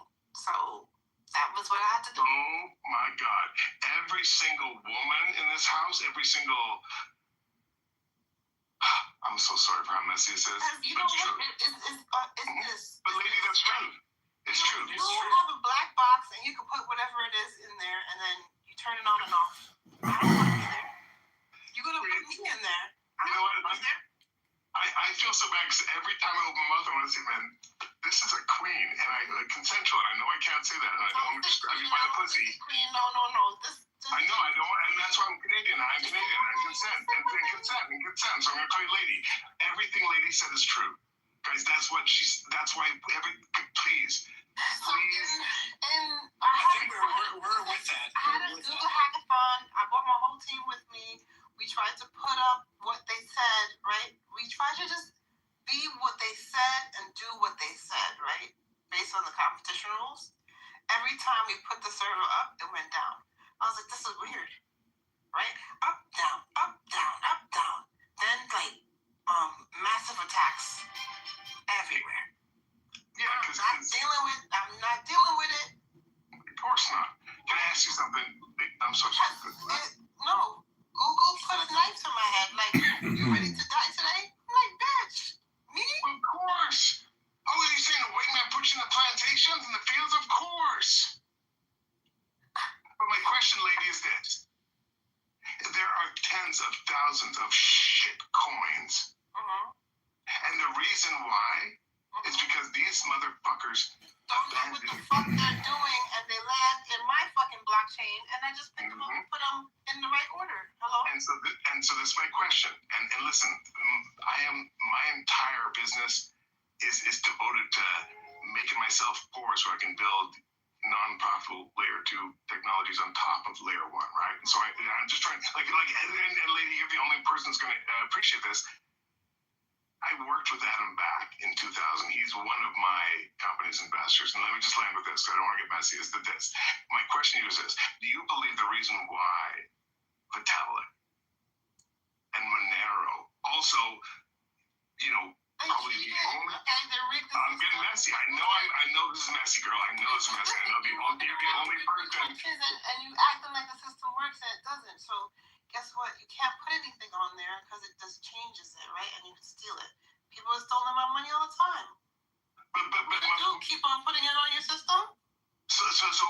agree. These cost 25 ETH to change? But that's my question, is that ETH and not Monero, but ETH and XRP and all the other fucking demon coins, these are centralized fucking cuck scams that don't solve any problem. Right? And my point is this, that if you want privacy, if you want all these super features like smart contracts and all stupid shit, go ahead. But don't create a centralized shitcoin to do it. Fucking build it on layer 2 or layer 3. Right. When you abandon, and that's what the point I was trying to make, when Vitalik's like, oh, I want to do all this fucking nerdy shit, and core, and layer 1 isn't there fast enough, so I'm just going to abandon everything that makes us special and make a centralized shitcoin that do smart contracts. Bitch, you abandoned Bitcoin to make a vending machine. You rolled back your fucking shitcoin. You know what I mean? Right. Exactly. I'm so sorry. I'm going to kill the room. No. I'll fucking do it. I'll fucking do it because this is important. This is the conversation that needs to happen that doesn't happen. This is stupid. People are stupid. Okay? People are ignorant and stupid, and they think because you are rich, you have money. Nigga, if you rolling on a Tesla with a 70,000 debt and I got $0, I got more than you and I can do more with it in real life. That's how real life works. Yeah. Guys, let me just, and lady, I speak American really good. What this brilliant woman just said was that, hey, if you're stupid enough to think that giving shareholders of banks the majority of fucking wealth, because your cracker parents had the privilege to fucking own a house and that made them rich, and so you're like, oh, I'm gonna go pay $800,000 for a $400,000 house over 30 years because I want to make billionaires rich because I don't know how to wash my legs. That's literally what lady just said. Rent a house, buy Bitcoin, hodl, and don't suck fucking Ripple or Dogecoin dick because you're so stupid you don't fucking know what a scam is versus layer 1 Bitcoin. I'm so sorry, lady. Okay, so I built layer 2 and it's a blockchain that's the internet that is connected to the internet so it don't go down. The internet don't go down, the Wi-Fi don't go down, the server don't go down. There is no server. We're about to get so messy, lady. There's no server. Hello? You want computer power to make the machines work? Let's do it. I built it. Let's do it. Let's do it. Done. You want to look at the sky and see the Skynet? Hello? Girl, do you think I don't know what you're talking about? Do you want me to make a transaction on the Bitcoin blockchain using Blockstream's fucking satellite in space and not the internet? That's what you just asked me. Yeah, that's what I said. Exactly. I heard you. That's what I said. That's what I have to build it because who's going to do it? They don't even know how to start. So, and because I don't want to Google tonight, but you're going to know who I'm talking about. The layer 2 super fucking cracker got too much money, but I don't offend them because good on ya. But they came out and they're like, oh, we're going to build layer 2 fucking Microsoft shit, decentralized, raise a shit ton of... Microsoft is the worst shit company ever. I know, but I'm talking about a layer 2 Bitcoin fucking, they raise a shit ton of... I can't do nothing with Google either. I'm not going to... Listen, honestly, right? If you come at me one time, you're not trustable in my environment. Just one time. You're not trustable. Why would you kill the killer? Hello? Hello? If I'm the killer, why are you killing me? Hello? Doesn't make any sense. I'm not the killer. Go kill the killer. Hello? I don't want to call myself a genius because I just, read the documents and made it make sense. Everybody's like, it can't be done. I was like, you know what? My dad did it. I'm going to do it. So lady, I've often said that my religion, like if I had to pick a religion, if I had to pick a God, my God would be Satoshi Nakamoto and my scripture would be the white paper. And I'll tell you why. Because I think when it is fully realized, it has the potential to end wars and elevate humanity to a level you don't know what's going on. You don't know. You agree? My question is, do you agree or disagree? Do you agree or disagree with that statement? I don't agree with the statement of making man a god, but like, there's God. Ma'am, how dare you? How dare you? Do you think Satoshi Nakamoto is a man? Okay, he's. Ma'am, I'm sorry, but I'm so sorry. But when you talk shit about Satoshi Nakamoto, he's a man. I'm not talking about. You did. God, I'm not talking about. Ma'am, okay, with respect, you did. I said, my Lord is Satoshi Nakamoto, and you said, I don't believe in deifying men. And so what you just said is, I said, let me give you an analogy. I said, Jesus is my Lord, and you said, shut up, Christian. Jesus was just a fucking man. So, ma'am, with respect, how dare you call Satoshi Nakamoto a man? Okay, I hear you, right? I hear you. I do, honestly.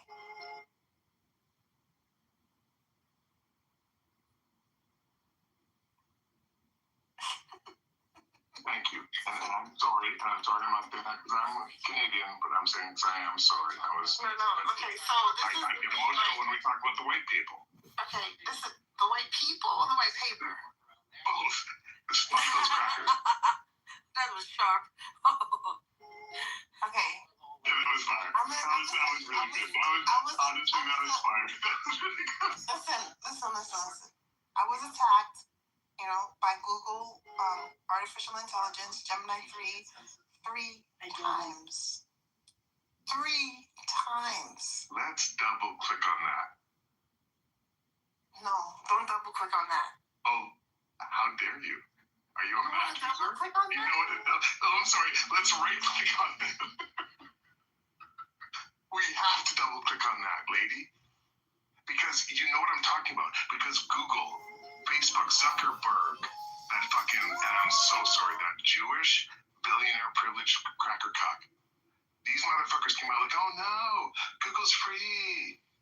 Use Google. And then Zuckerberg's like, oh no, social media, it's free. Use it. TikTok's like, oh, it's free. And what? Apple's free. And Apple's free. Hold on. I had to pay $50 to Apple today just to delete an app. How about that? Wait, where I would argue with others, so it was more like, Apple was like, no, you poor people can't use our shit. You have your weight and privilege to have enough money to buy Apple. I'm sorry that's messy, but it's true. But here's what I'm saying is that they won't let you delete the shit stuff that's on there too. Exactly. And lady, that's everything I'm talking about. So when you rush to Google, and I'm not saying I'm not out there picking cotton, I'm saying when you rush to Google, when you rush to Facebook, when you TikTok all day long, and you're like, oh, it's free. La la la, it's free. Yeah, it's free to go pick cotton in a fucking field, bitch. You're the product. You're the fucking product. You're the product. If you're not paying for it, you're the fucking product. And lady, that's everything I'm saying. No, you're right. The subnet layer mask don't make any sense to me. Why do you need a subnet layer mask if you ain't hiding nothing? Just put that shit up so people can find their kids. Girl, I hate myself. Every time I say queen or girl, I feel like a white guy using the N-word. I hate myself. I'm sorry. I'm so sorry. Have you ever heard a white dude say it? It's funny.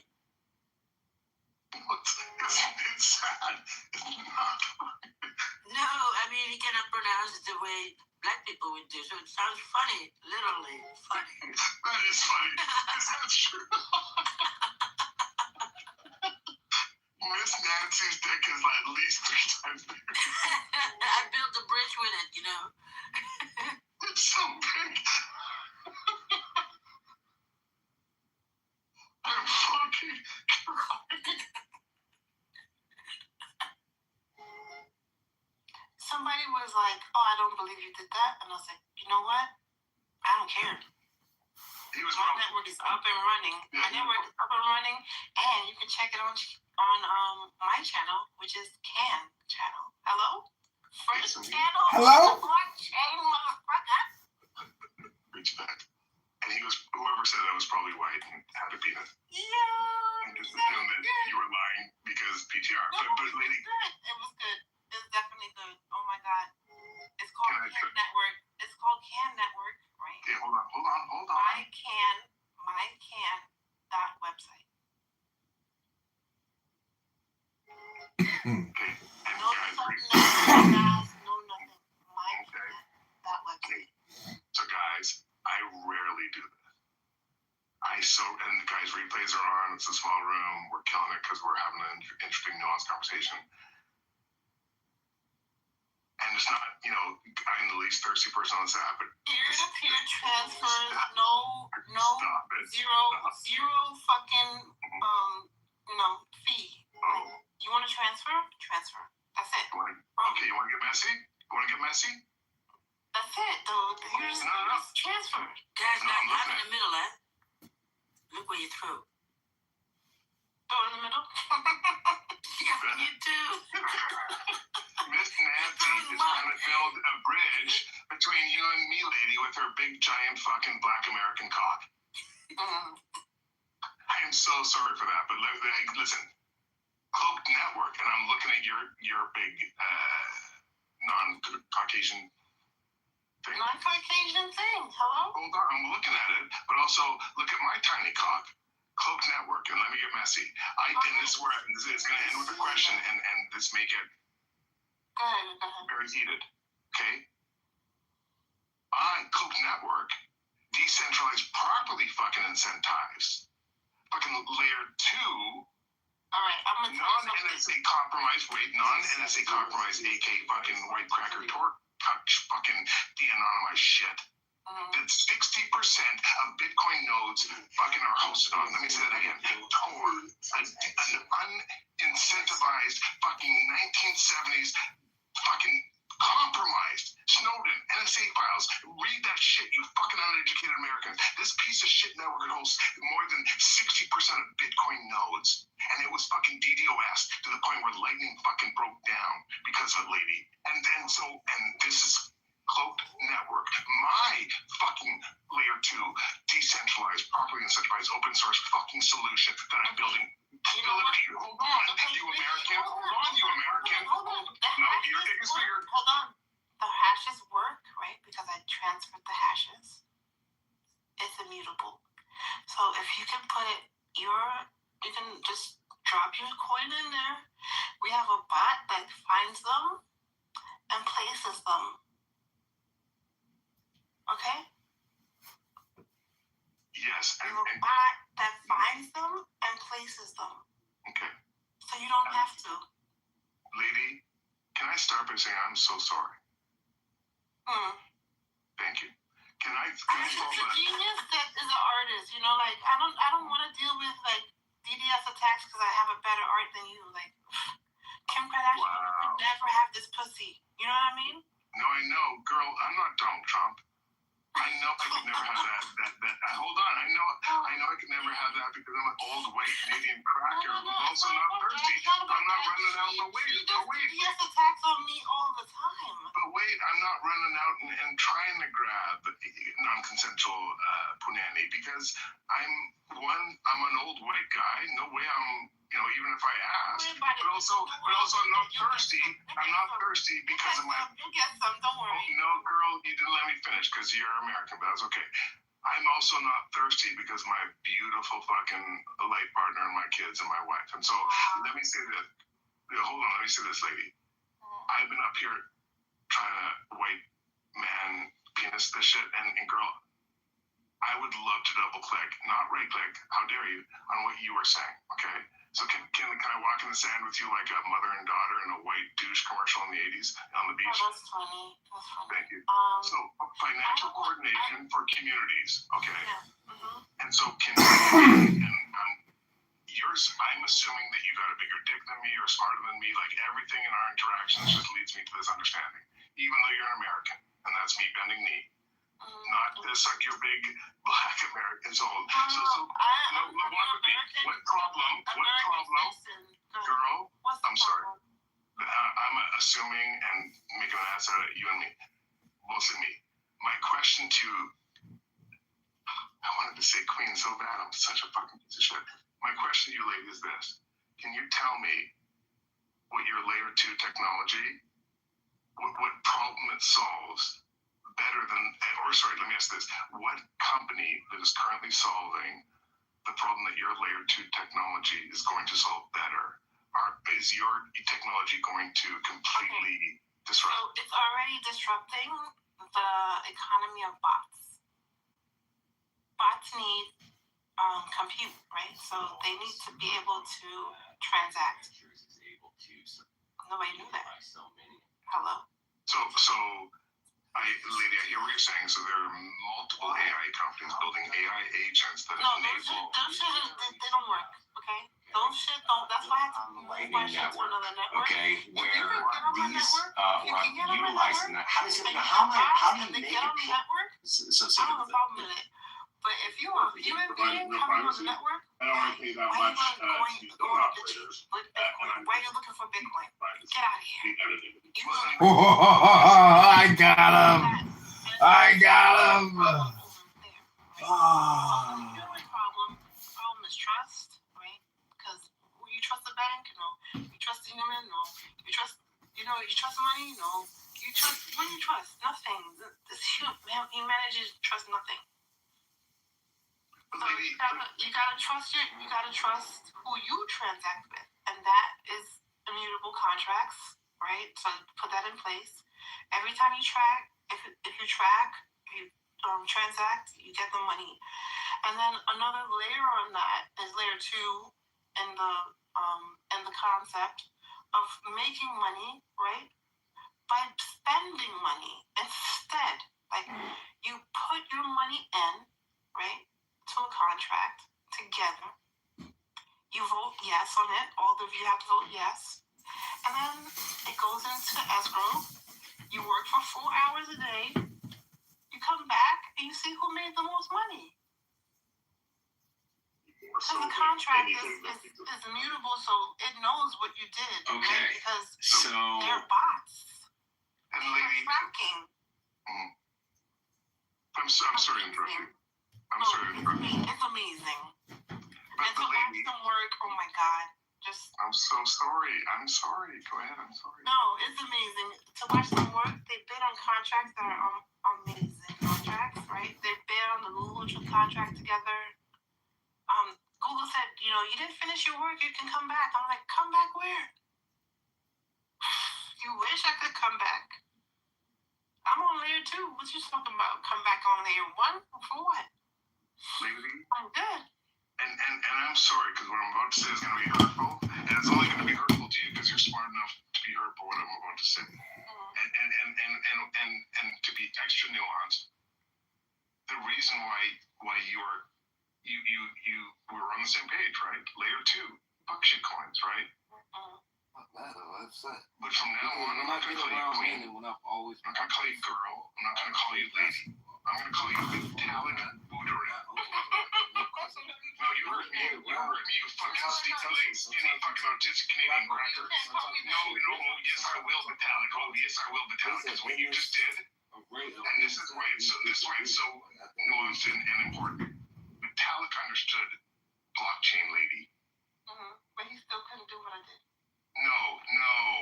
He fucking understood the problem, and he said, I understand the problem so much that I don't give a fuck about really solving it. I'm going to abandon everything so I can be like, I'm going to solve OpenAI because everybody's abandoning ChatGPT because of centralization.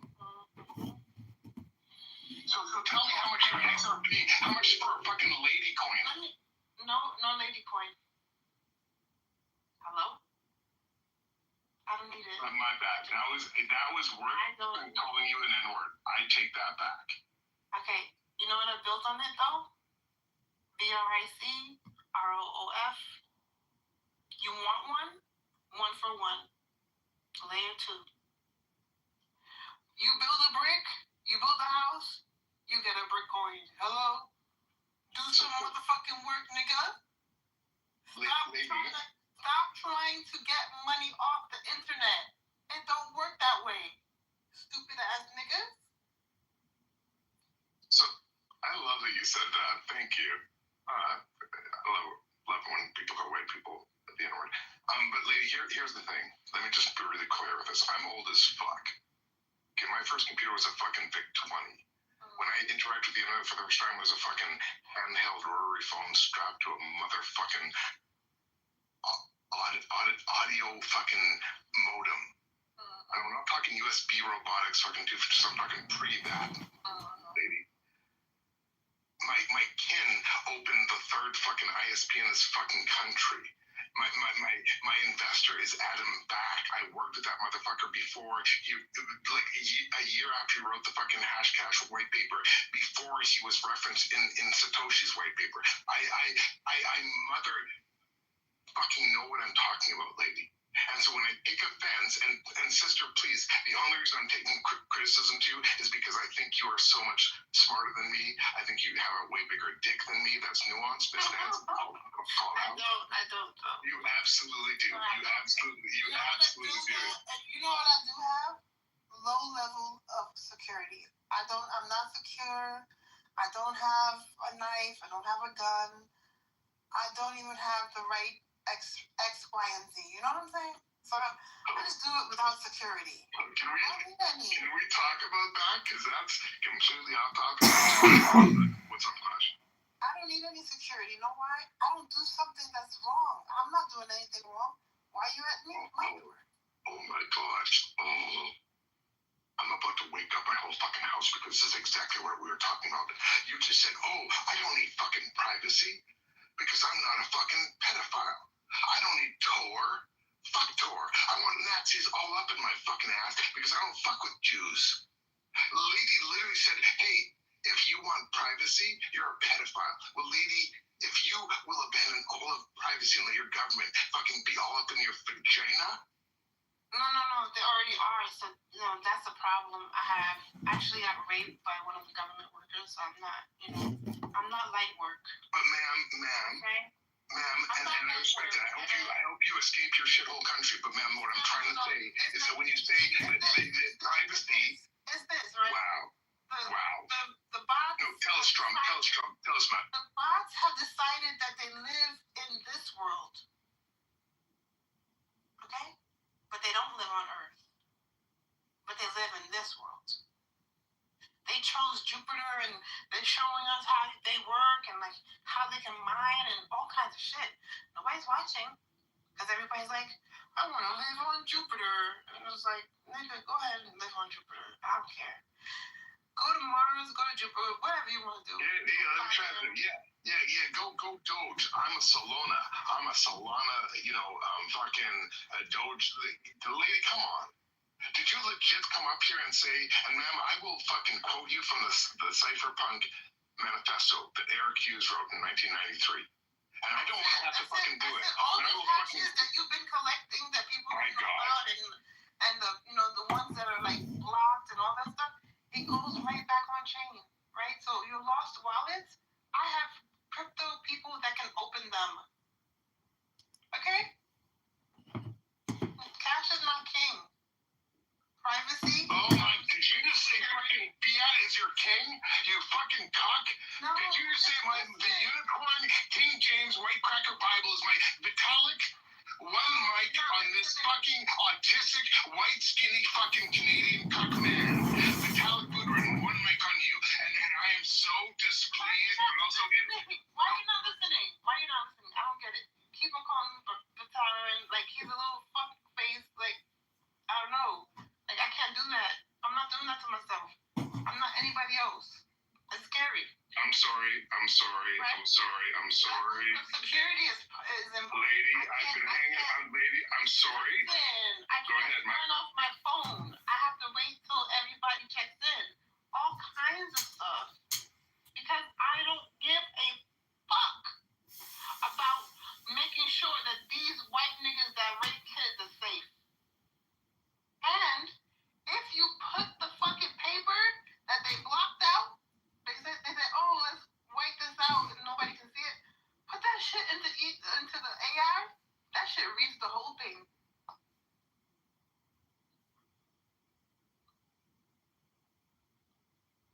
Understand? This is a new day, okay? We are rescued by whatever is coming. And it's big. It's a big wave. All right. Guys, welcome to the stage. Lady and Jeremy are walking in an American beach in the 1990s, like a white mother walking with her white daughter. Hold on, in a goddamn douche commercial, like everything's. Hold on, I'm sorry. Go ahead. Wait, you so come on. Which part? It's white only America, you know? We live in white only America. Lady, ask you something. So, can I ask you something?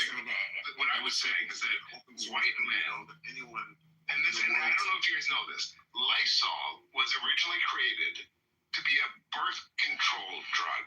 It was the leading birth control drug, so women could spray Lysol in their vagina, and it killed a whole bunch of women because white men were like, oh, let's make women shove Lysol up their vagina and kill them. And when that didn't work, they were like, oh, well, let's just wash the floors. And lady, the reason I fucking brought up what I brought up about the white fucking mother-daughter on the beach with the douche is because douche is literally Trump. It's a white man fucking invention thing that's just fucking poisonous and doesn't deliver any good. It just delivers net bad. Women don't need to put vinegar in their vaginas anymore than they need to shoot Lysol in their vaginas, and yet douche in the fucking 90s. And no fucking douche commercial had a black woman walking on a fucking beach with a black daughter saying, oh, what's that? You don't feel fresh? Oh, why don't you spray some Lysol in your fucking coochie? No, it's a fucking white mother with a white daughter hired by white men to convince you you should fucking not get pregnant by shoving Lysol in your vagina. God damn it! Okay. Just listen, okay? I went to a white school, and everybody smelled like butt, and I was like, ugh, right? And they came to me and was like, how are you so smart? And I'm like, because I'm smart. I could be smart. And they're like, no, you can't. I was like, okay, this is weird. And it's coming from a black woman that smokes cigarettes. I looked at her like, really? Wow. And she put shit in my head and made me like feel weird and shit. And it was like I'm a child. I don't really want to go through this, right? I don't want to go through this. But they made me go through this because they're like, no, she's battle tested. Battle tested? What the fuck I look like? I'm not battle tested. Fucking loser fucking economies and shit.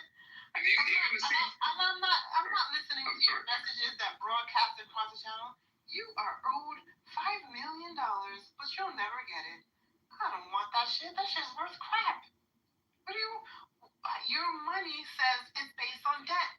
Who do I want to pay with debt? Nobody. I want to pay what I pay. That's it. And every transaction is on the blockchain. Nigga, I did it. Yo, you know how much I did? I fucking did $50,000, okay? Because I'm going to win that Google shit one way or another. I have to make another contest for myself. Fuck that bullshit. Everybody listen to this fucking white anorexic fucking autistic Vitalik. One mic on Vitalik. One mic on smart contracts, abandon Satoshi's decentralization. Everybody thinks you need a screen to join the internet. You don't need a screen. You need immutable contracts that light force. Yeah, smart contracts, Ethereum, ERC20s, vending machines, abandoned decentralization so you can fucking solve a problem that doesn't exist. One mic on Vitalik. Go ahead. No, layer one, Bitcoin, whatever they called it, whatever. I don't give a fuck what they called it. Layer 0 though is the sub layer. I want to be there first. You're against Tor? Oh, now I'm going to take real offense. You're going to talk about Sub-Zero and shit on Tor and not know that 60% of the fucking Bitcoin nodes are hosted on fucking Tor? No. Oh, but you're going to, no, but please school me about fucking layer 0. When you don't even know what the fuck layer 1 is. And you claim to run a company on layer 2 solving a problem that doesn't need to be solved? Congratulations, lady, congratulations. You're not a shitcoin. You're just a useless fucking company building shit on layer 2 that's not gonna fucking solve a problem. You are literally pets.com in the 2000s. Good for you. You built something on the internet. Good for you. But also, no one needs pet food delivered to their fucking house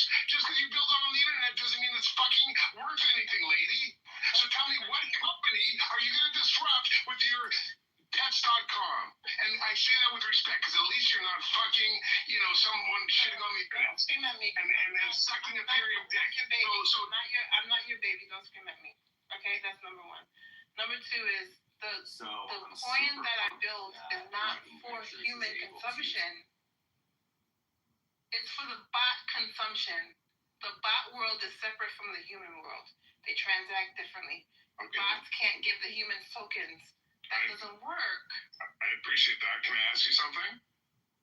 What? When we've seen the introduction of like claw, It's there. It's there. Yeah. It's up. It's running. I know. So is pets.com. So is MySpace. Can I ask you something? When we see Claude Claude AI, not Claude AI, but like Claude AI. It's a rapper. Well, you got to do a rapper. I know. You said he doesn't do business with filthy fucking Jews. And so, or a Nazi. And so I know that as a Jew or a Canadian and speaking to a mega Nazi, we're going to have an imbalance with regards to how much we can have discourse and how much you can talk and I can talk. And thank you so much for allowing me to say that. What I was trying to say, and then please shut me up at any moment if I'm being too Jewy.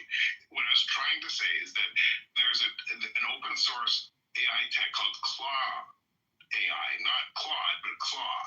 And you can install it locally on your computer. No servers. I know, servers. And when someone did it, they said, hey, book me a reservation at this fancy restaurant using OpenTable or whatever you American, And the AI, that was the only prompt, lady. That bot, and I'm staying on topic, that bot went out and said, I can't do it. It's all booked. So that bot independently went out and opened an account on 11 Voice, you know what I'm talking about.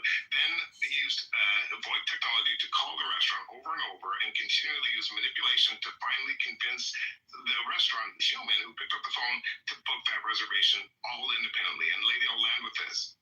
There is an AI bot social network that was opened up that only bots can join. And this is what I think you're talking about. This is going to be a question. Humans can't join it. They can only watch. You literally have to take a prove you're not a human test just to contribute. And by clicking something like 1,000 times in 3 seconds. And my question to you is this, lady. Is it tell me, because I agree, there is an entire ecosystem for bots, like that social network that I was talking about. But what problem are you solving by mixing that up with the blockchain and layer 2 or layer 3? So bot compute doesn't actually have like a disk or a space or like doesn't have that. Bot compute just has that compute. It just has a number, right? So it like transactions have to digitally make sense. If they don't, then they throw them away. Basically, it's like shitcoin. Bye. It doesn't work.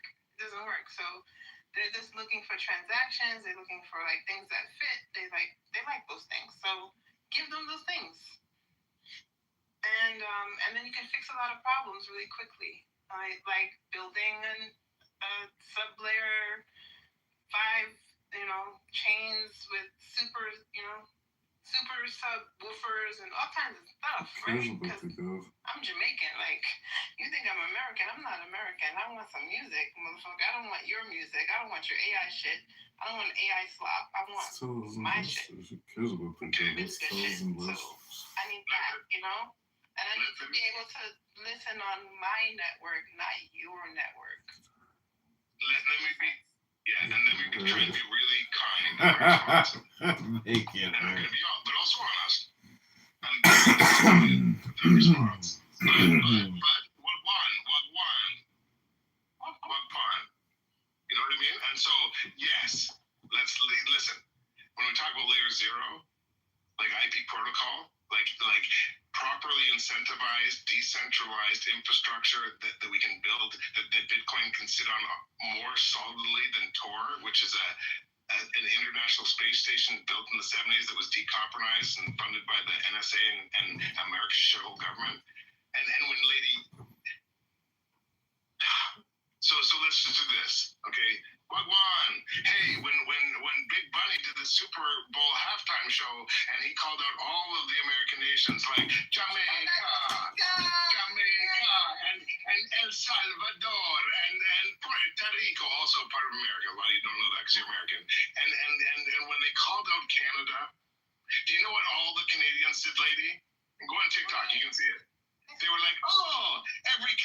Bad Bunny called out Canada in this apples, and they're like, oh, yeah, that's right. I'm from Canada, from Montreal, from Quebec.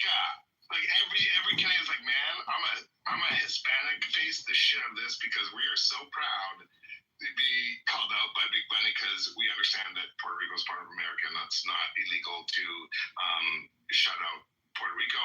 Also, really curiously, there was a Republican governor who wants to open an investigation against the halftime show. And just to be clear, and I just want to be really succinct, Epstein files, right?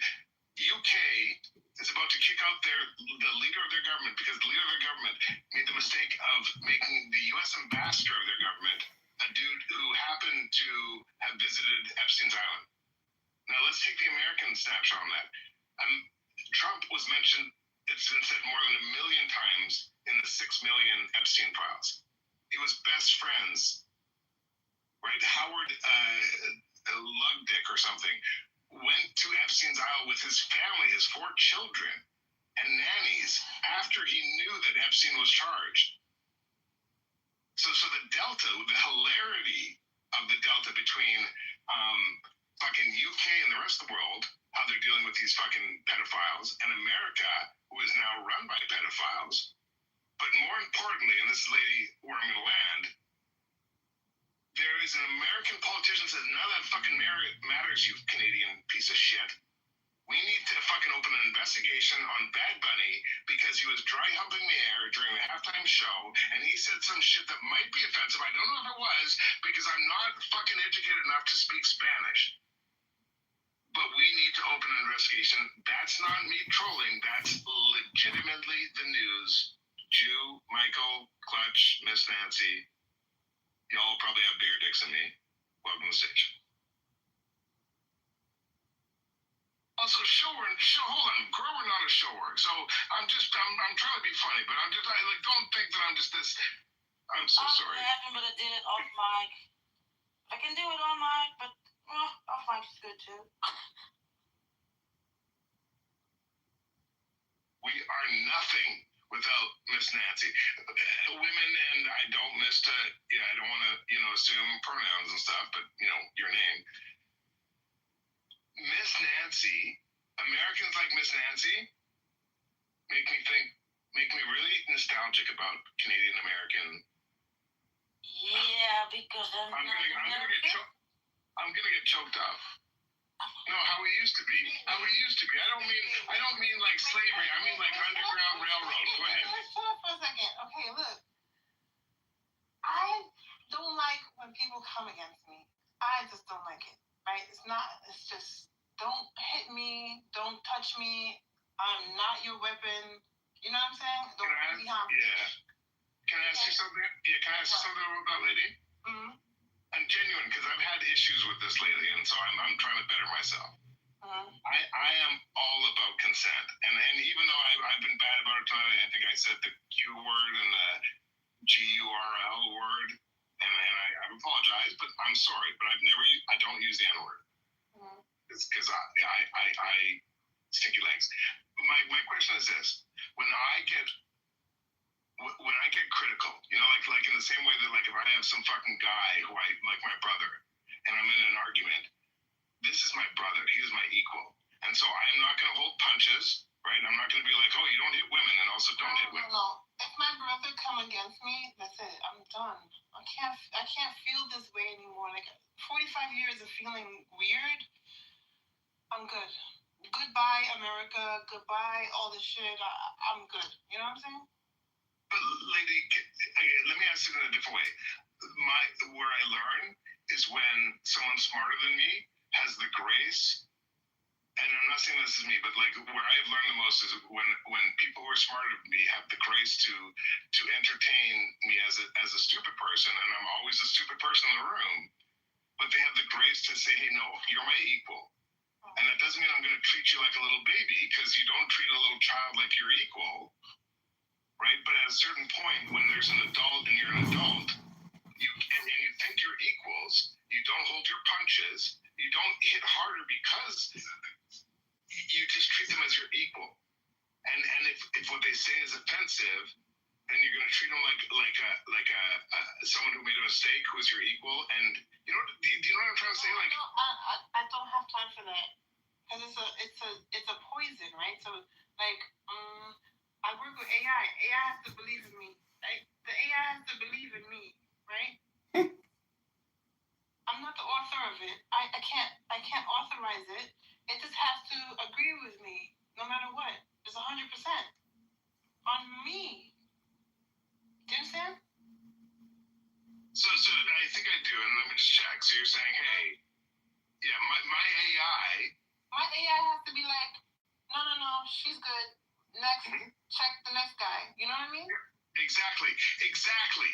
You're like the white massa who says, listen, my field slaves don't ask, they fucking do. And Jerry, when you northern white cracker come, no, but Massa, go ahead, Massa, go ahead. Just shut the fuck up, because I see people trying to make the AI do what the fuck they want with the fucking bullshit slop, and then using my code, right, to put it together. And I'm like, it doesn't work that way. Read the MC license that's not there. It's called a blockchain for a reason. You can't just plug the blockchain together and make an internet. You're gonna make another internet? The fuck? Massa, can I ask a question? I'm not Massa. Oh, you sound. I don't know. At this point, I don't fucking know. But let me ask a question to understand. And I will judge entirely because of the fucking stinkiness of my cracker legs. Okay, go ahead, cracker legs. Thank you. Open source, and don't you go into fucking licenses. What about open source licenses? Oh my God. Girl, the fact that I couldn't even ask my question tells me that you don't even know what a washcloth is. You can wash your face, not with the bar soap you just washed your ass with, cracker. I'm not that. No, you are everything. The fact that I couldn't even ask my question, the fact that you don't give a fuck about open source, the fact that you just Bill Gated me, Mark Zuckerberg. I'm sorry, Mark Zuckerberg. Listen to me, right? I don't care if Mark Zuckerberg doesn't have a place to hide in the internet. I don't give a fuck. Give us a place to hide on the internet. Now you're gonna contradict yourself. You just said you were against Tor. You're not listening. Oh, you're right. I'm sorry. You're right. I apologize. On the internet, you don't have to log into the internet. I apologize, lady. No, fucking internet. Can I bend knee? It's free. Yes. Can I bend? Satellite now. Can I bend knee, lady? I misheard you. Right? What I said is earlier. You said, "Hey, fuck Tor. It's for pedophiles." I'm summarizing, and then you also said, "Hey, I don't give a." Hold on. Subnet mask is for pedophiles. You have Thank a subnet mask? Why? Yeah. Why Tor? And this person, this stinky leg cracker. Oh my God, he's getting on my nerves. I'm so sorry. I'm gonna get up. Let me know when I can go. Laundry detergent costs $1 at India. Send it to America, costs $25. Bitch, I ain't paying for $25. I know. You know what I'm saying? I'll get it to India and wait 25 days. I know. Worth it. But I know. I'm not waiting to transact with the Indians either. I'm just gonna give them my cell phone and say, here, make the transaction. I know. Lady, this is okay. Can I build a bridge? I love it. No, you can't build a bridge. Need my dick? Oh, you're Trump. Get on there and you make an account and you start transacting too. Because it's not just about the slaves doing labor, the humans gotta do labor too. And we're not slaving for white people. Okay? We're slaving for each other. And then this is what just like they're teaching us. They're teaching us how to do it. So let's do it like they do it. So it's easy. Okay, all have to agree to the project. You put your money in, right? It generates money for you when you finish the project. I'm bubbling. You come out with as much as you worked.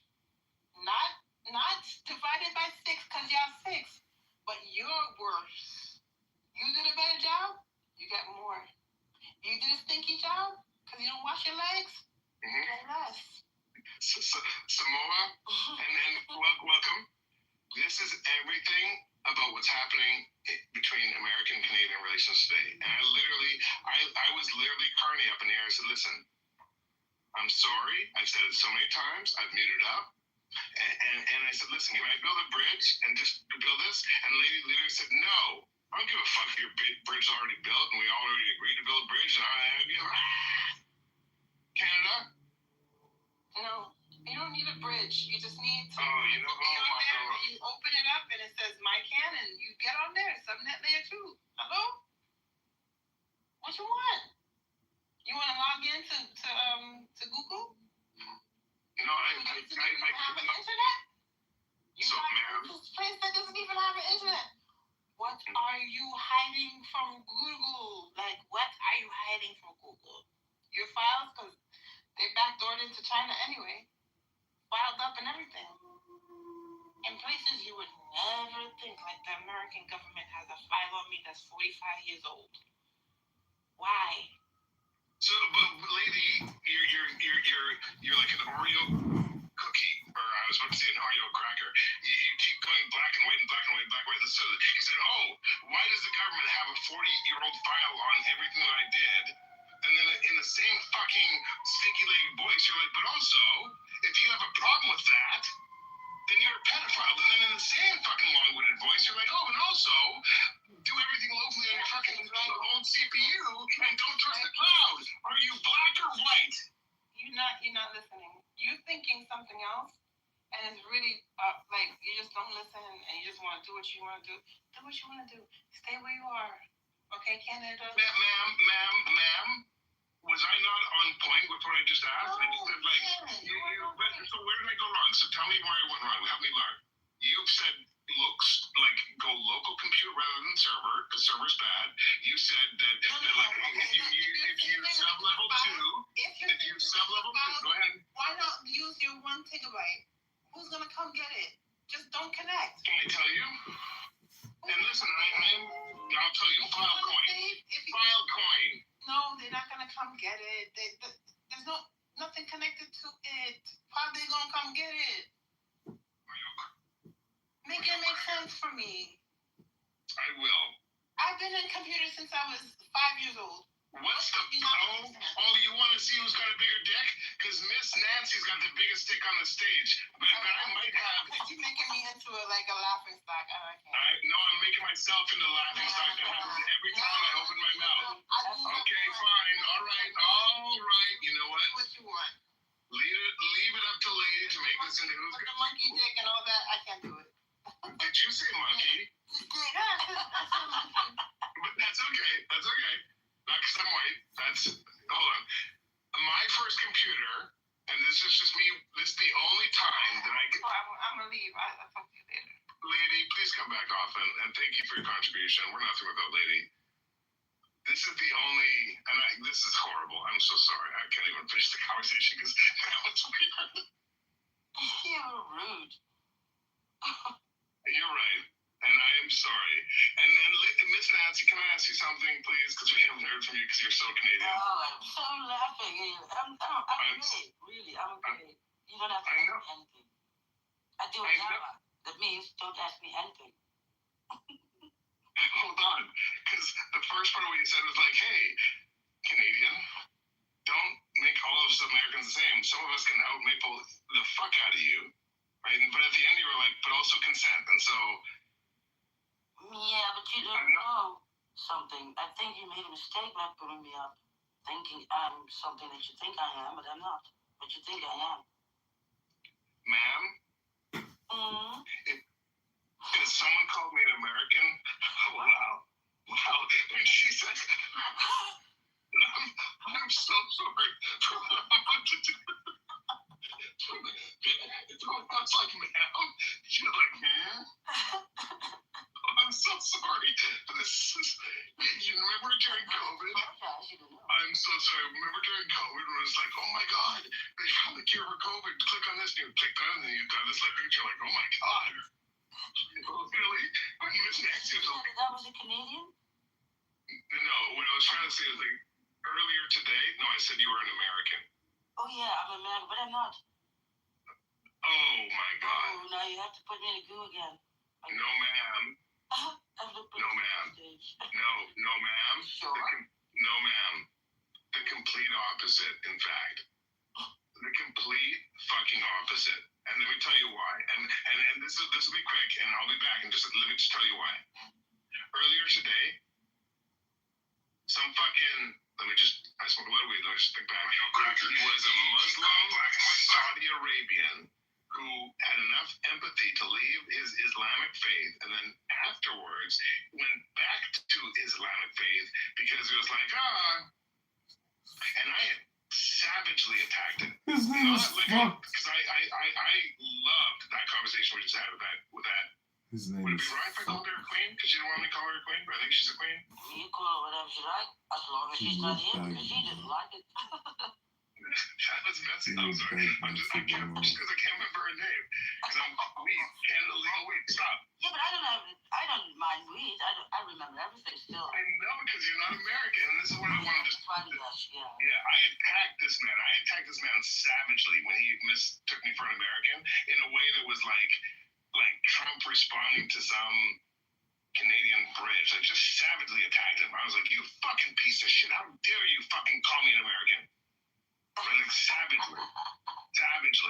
And then I just wanted to say, like, there's no way that I can bend knee big enough to say I am so fucking sorry in every way, shape, or form. Not because I said he had a bigger dick than everyone here. I still believe that. Yeah, because that's true. But because I called, after seeing how much on mute you were, on how brilliant everything you said was, after witnessing, like in an auditory way, how big your dick was, I'm gonna do this. I'm so sorry. I'm gonna make every Canadian on the stage a mod. Samoa, I'm sorry, man, but and Miss Nancy, but I'm gonna please no one give me the bean when I come back. But I will give you the bean. Wait, no, please don't. Oh, no. Hold on. Did you say that when I come back here and grab me by the pussy? Or did we not agree that consent is important? With my dick. Oh my God. I'm learning from you guys. You all day.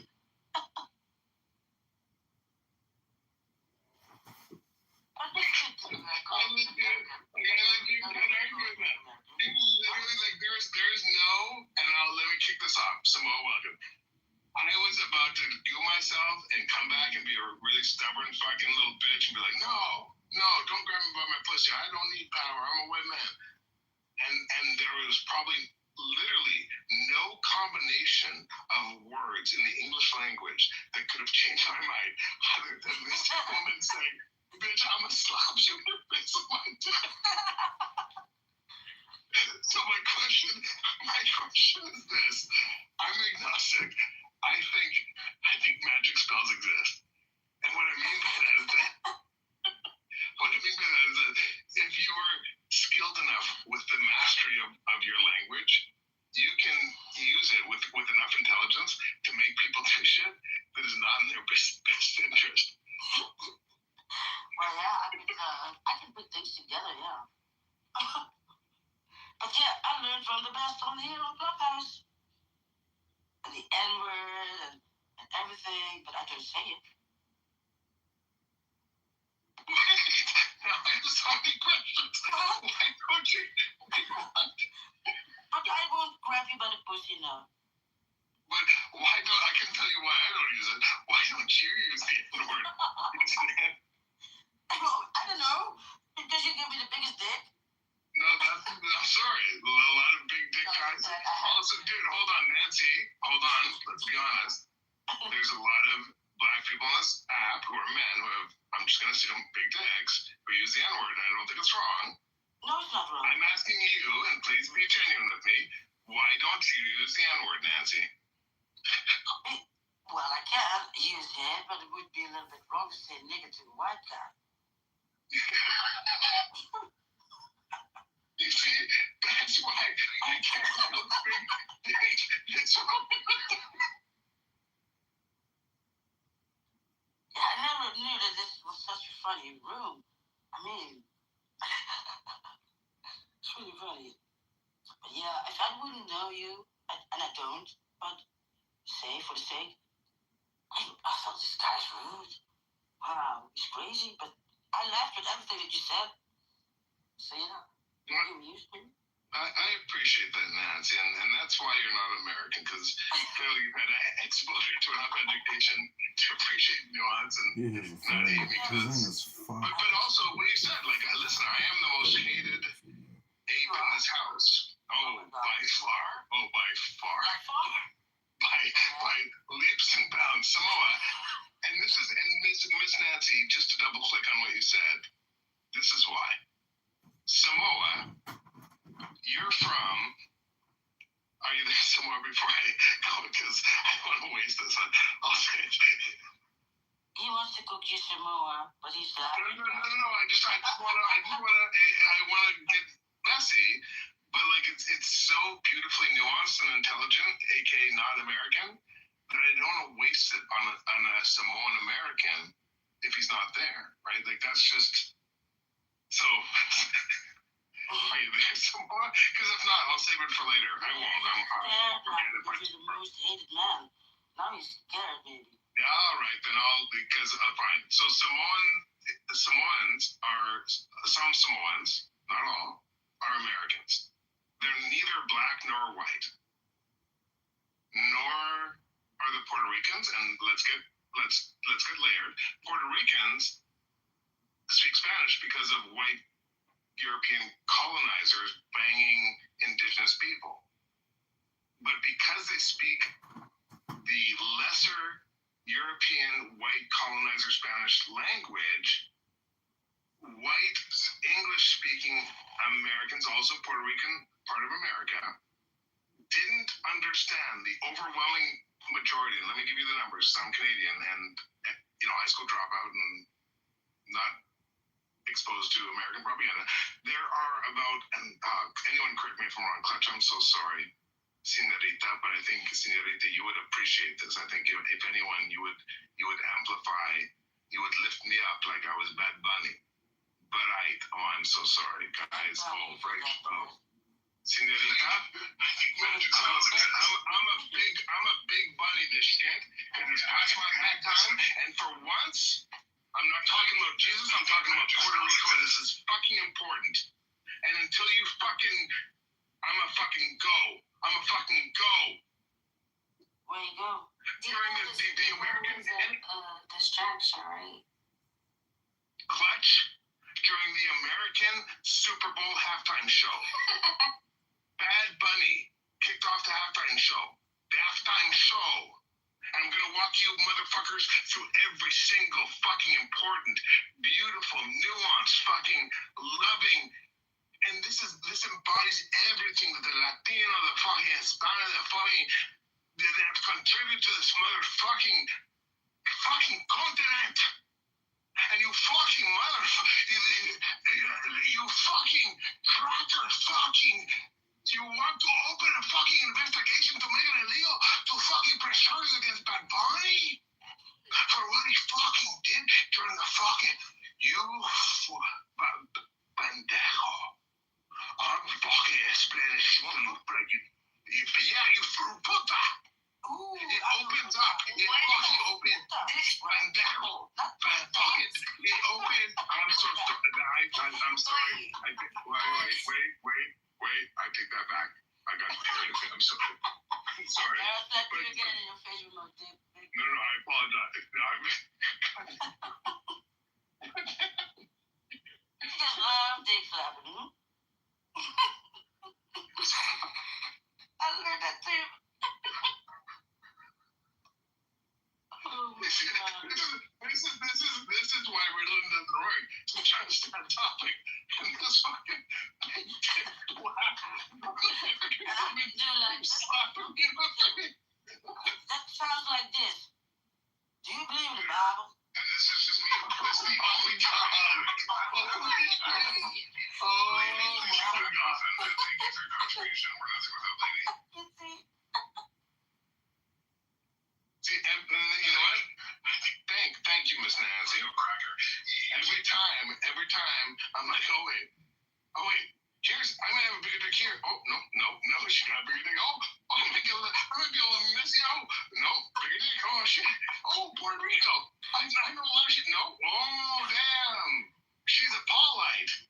She's got a big dick, and everyone's surprised because it's white. Because she's a fucking Paulite. She fucking, this motherfucker goes up there and thinks it's salt the bottom of the motherfucking way. And then she cucks this motherfucker. This field woman. Oh, you think this is my last chance to try and have a bigger dick, and it's not gonna work. I'm putting everything into it, and it's not the size of mine, but it's the messiness. Fuck! I'm gonna do everything I can. Listen, watch. I swear to God, this is as big as my dick was for me as a white man. Listen, this mother. Oh, thank you. You're a black nigga. Thank you. God damn it. Every time. This okay. Oh, fuck. Yeah. Again. Motherfucker again. I was about to put go in like a fucking, like full press. I was gonna go full on Saul line. Like Saul was the killer of the way. He slaughtered fucking motherfuckers. This cracker fucking Jew from Europe got 13 bucks. Black Jesus didn't. I was gonna go full fucking press. I was gonna be like the 10th commandment. Fucking allows fucking slavery. Fucking rules in the Old Testament. Allow you to call out how you own slaves and little babies and shit. And this motherfucker is like, bitch. Wait, you tuck your tiny Edomite fucking Caucasian ditch between because I'm about to fucking derail you and be like, oh, I thought you were right. And this fucking cracker who can't, clearly compete in any sport that isn't sub-zero fucking temperatures is like, oh, did you just call me a black man? Oh, I can't even. We're talking Bible? What's that? Yes, Nancy. Yes, you got a big dick. The fuck? Can we move on? I don't believe in the Bible. I don't believe in the Bible. Girl? What? You don't? You don't believe in the Bible? I don't say anything. That's what he said to me. What do you believe in other than walking around with your big dick and slapping Edomites in the face with it, girl? The fuck? That's the way I see life, I don't need a book to Now, that was a question, not a statement. What do you believe other than walking around on Clubhouse, whipping around your big dick and slapping Edomites in the face with it, girl? And if I can, if you don't like the girl, you can consent. You know what I mean? I'm not running around here grabbing people by the pussy. For real. The Edomites. Yes, Christian. How dare you fucking come up to really? You're gonna quote the Bible and say that you're just what the Bible says you are? Really, Clutch? Sorry. Clutch? You see, American Super Bowl halftime show. You cannot even It does halftime show. Halftime show. Awesome. So yeah, it's the same way that you don't have to argue with some Afghani in the north of Afghanistan who wants to fucking marry a 12-year-old and not let them fucking go outside the house because they haven't read about the idea of equality, right, big dick lady? I'm sorry. What are you talking about? You don't read the Bible, so fuck the Bible? Nancy? No, you fuck. No, girl. No. And with consent, unless it's okay, thank you. Girl, if we're gonna talk about the Bible and you're gonna shit on it and throw it out. I don't go there. I know, that's what I'm saying. That's fine. Okay. Let me just tell you what you just said. I don't fuck with round earth because I don't do science. So don't fucking let's move on from fucking logic and fucking science because I've never read a scientific paper, guys. Let's talk about how big my dick is instead. That's literally what you said, Nancy. Yeah. Okay, so everyone, let's throw out science. Nancy lives on a flat earth with a bunch of Caucasian fucking Edomites and she doesn't know what it is and she just has a big dick. So Nancy, what are we going to talk about? If you want to throw out all knowledge, all truth, all goodness, if you want to discard everything because you weren't born in a place where... have to be Edomites? Well, Clutch, isn't it more important that this demon doesn't read the Bible? Clutch? I read the Bible. I know I'm an Edomite. This demon doesn't know what the fucking Bible is. Who's the demon, Clutch? You're gonna attack me and not this fucking demon who doesn't know what the Bible is? Not even an American. Listen, nigga, I'm not an American, so I don't read the Bible.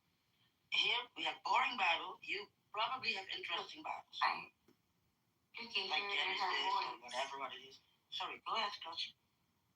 She's an Israelite. I can hear it. Oh, I wouldn't even know what that is. You don't have that. So I'm Miss ready for Jeremy's I question. don't know what it is. And I had Genesis 1 till 10 from Biblical Smoke already. So, and I like that, by the way. So I don't know. Miss Nancy, what you don't know? Honestly. No, let's do it. What you don't know is that this room has however many people it has. And listen, I said it all night tonight. You clearly have a bigger dick than me. You've been slapping me in the face all night. Replays. But what you don't know is there are two people in this room who would make you feel like a fucking Edomite if they whipped out their fucking members. I'm so sorry. I'm sorry. Apologize. Maybe I have to apologize because I didn't know. I just said what I said, so I apologize if I offended somebody. No, you have not offended anyone, Queen. Oh, I hope not. Wait, consent? Is it cool? Wait, is it Queen? Is Queen? Is it cool? I don't want to grab you by it. Can I call you Queen? Dick? No, yeah, but you're giant dog. Because I'm not. Because I did think you. Yeah, I know. But I'm mute. I'm so sorry. I'm so sorry. But here's the thing that I wanted to ask you guys, right? Like when we talk about Christianity, right? And I don't let me choose my words carefully. I reject Christianity. I embrace the way. I embrace the red letters in the gospel and the canonical books. I embrace some of the logical shit in the Torah, jihadists, because it makes sense. Don't fucking eat bacon in the desert unless you have fucking refrigeration. That's why the Jews had a way better survival fucking rate during the Black Plague in Europe than everyone else. It's also why fucking the Nazis killed all the Jews. I know that's nuanced, so I don't want to get off on a tangent, but like, go into these scriptures and embrace the truths that fucking make fucking sense. The meek shall inherit the earth. Do unto others as they should do unto you. But when you hear shit like here's the rules on how to own a fucking person. Or, hey, here's all the reasons why you can fucking marry a 12-year-old. You know what I mean? Like, it's not rocket science. Don't reject the book, Miss Nancy. No matter how big your memory is. I rejected. I said I didn't read it. Because you don't fuck with the Bible. You didn't read it. How is not reading it rejecting it? I don't fuck with you. I said I don't fuck. I didn't say I fuck with the Bible. You said you didn't read it, right? I don't fuck with anybody's religion, by the way, because I respect everybody having their religion. But do you read them? Do you dive into them? So why should I read it? They tell me about when we already come. No, that's not good. That's better than out of a book. Because I'm tell me. I'm Matt, Big Mike, and the shit of this stuff. I'm the worst. Started it. No, it's me. No, it's me. I'm saying me. Not American accent. Huh? I'm shitting on myself. Who made that title? He did. Yeah. Why? Someone's stopping. Bro, hold on. God damn it. I smoked too much weed. Hold on. This is way past my bedtime. Demons. Is stopping someone. Okay, so this was the question. Canada has a method to allow people in certain conditions to kill themselves. It's regulated, but it's allowed. We also allow people to own guns. It's regulated, but it's allowed. Right? We allow people to legally consume marijuana. It's regulated, but it's allowed. America, and I'm going to I know there's state by state exceptions, but America does not allow people to kill themselves in a regulated way, so they have to shoot themselves in the head or jump off a bridge or stick a fucking coat hanger up their fucking nanny to kill their baby, right? Also abortion. I should have thrown in and I'm going to keep going, and I'm going to be as poignant as possible. Now I'll stop there. Go ahead. I just want to say, go on.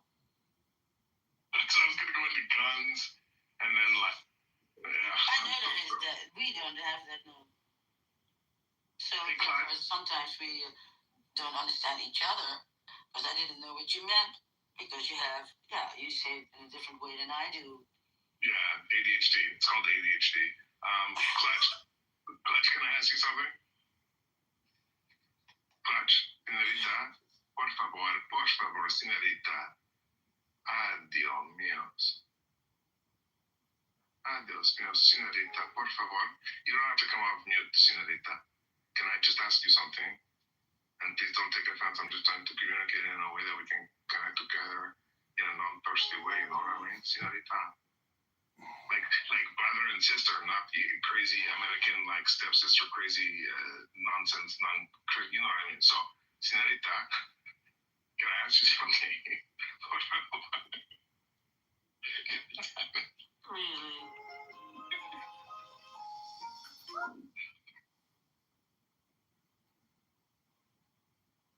But if I may ask your PTR, and therefore I thought you was black. You talk like black, but you look like black too. In the picture, don't you have a white ape?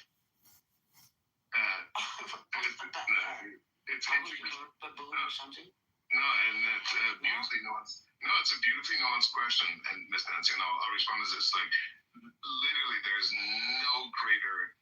And we can if you want me to lay down on the couch and we can dig into this, I'm happy to do it because it's messy. But there's literally no greater joy in my heart than when someone who is not white says like, "Wait, Jeremy's not black." Like literally, oh, beautiful. Literally, shades are on. Hold on, wait. This is nuance in so many levels that you can't even imagine. But like, nothing brings me more greater joy than that, right?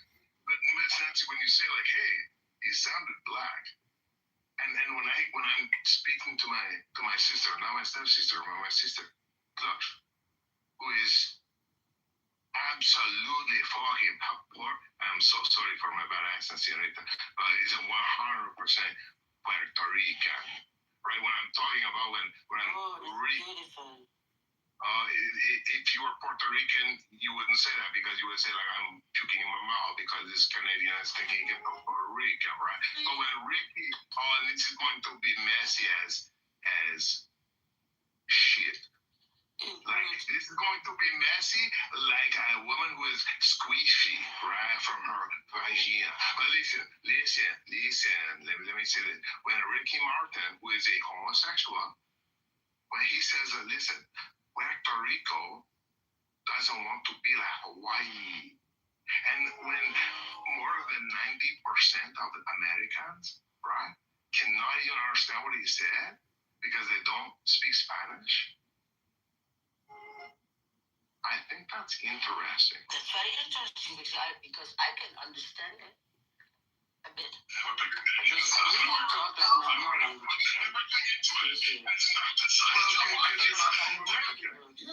How many languages do you speak, Miss Nancy? And don't do it in inches, do it in numbers. I think 4, and 5 is like Spanish, but that I cannot do it. I don't understand it. I understand it well, but I can read well, but I cannot speak it. Still not. So, but I know I can read it. You can do it with number of languages, not in inches. 4 or 5. What are you trying to shame me? Guys, no, you're Puerto Rican. That's not that different, right? Wait.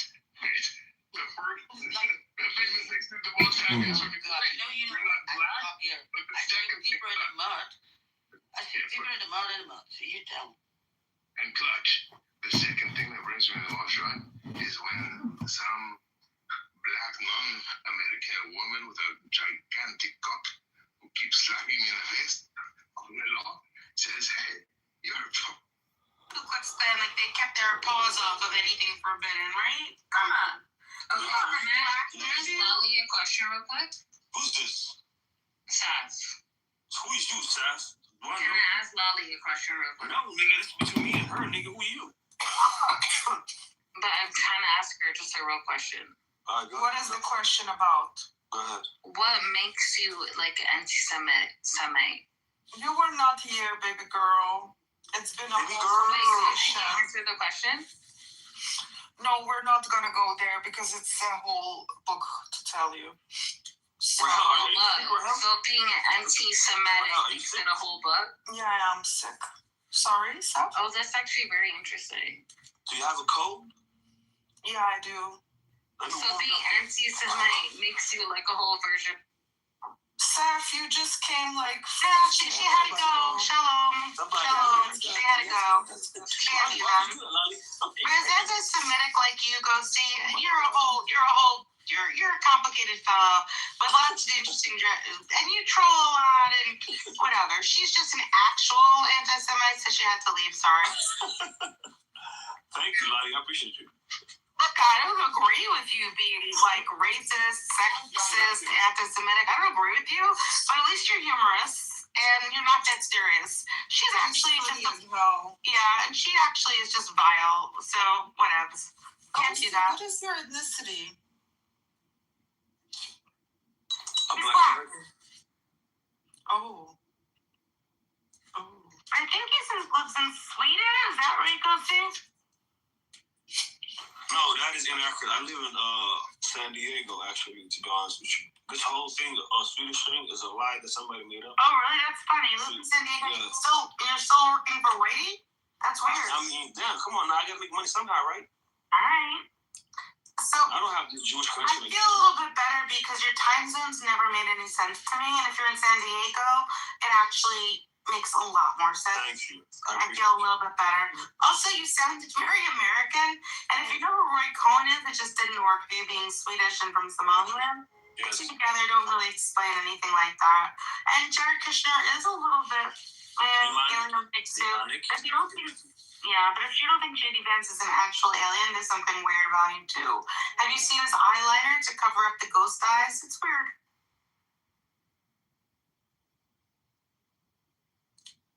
There's something about him. I don't like him. JD Vance, right? Yeah. It's creepy, right? He gives off a really, he's doing really sick, kinky shit in the bedroom, and it's not fun, right?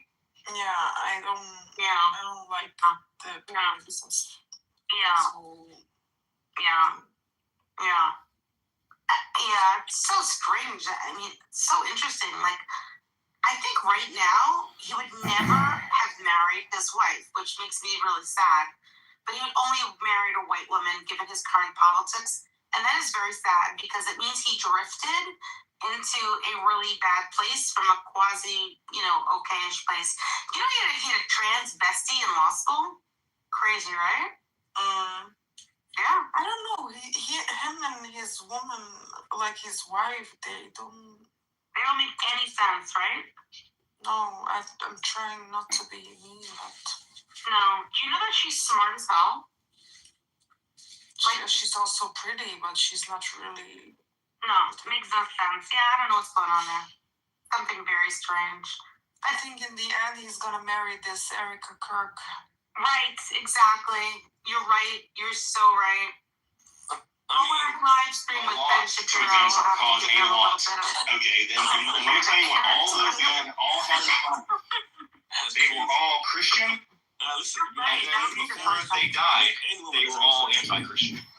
But that nigga's a faggot. So are you going to say that Hitler and Himmler and Rosenberg and George Lincoln Rockwell and David Lane and William Luther Pierce, are you going to say that all those guys were wrong? For attacking Christianity? I don't know what those other guys said about Christianity, but George Lincoln Rockwell says that Christianity is a slave morality that ultimately removes the Aryan character of the white race, and William Luther Pierce said that Christianity is the number one obstacle that the white race is facing for its survival and needs to be removed. And you just mentioned that Hitler was Christian, Gus? Is that what you said? Yeah, he was actually a Catholic schoolboy up until about 15 years old, and then afterwards, into his 30s, he actually got out of Christianity.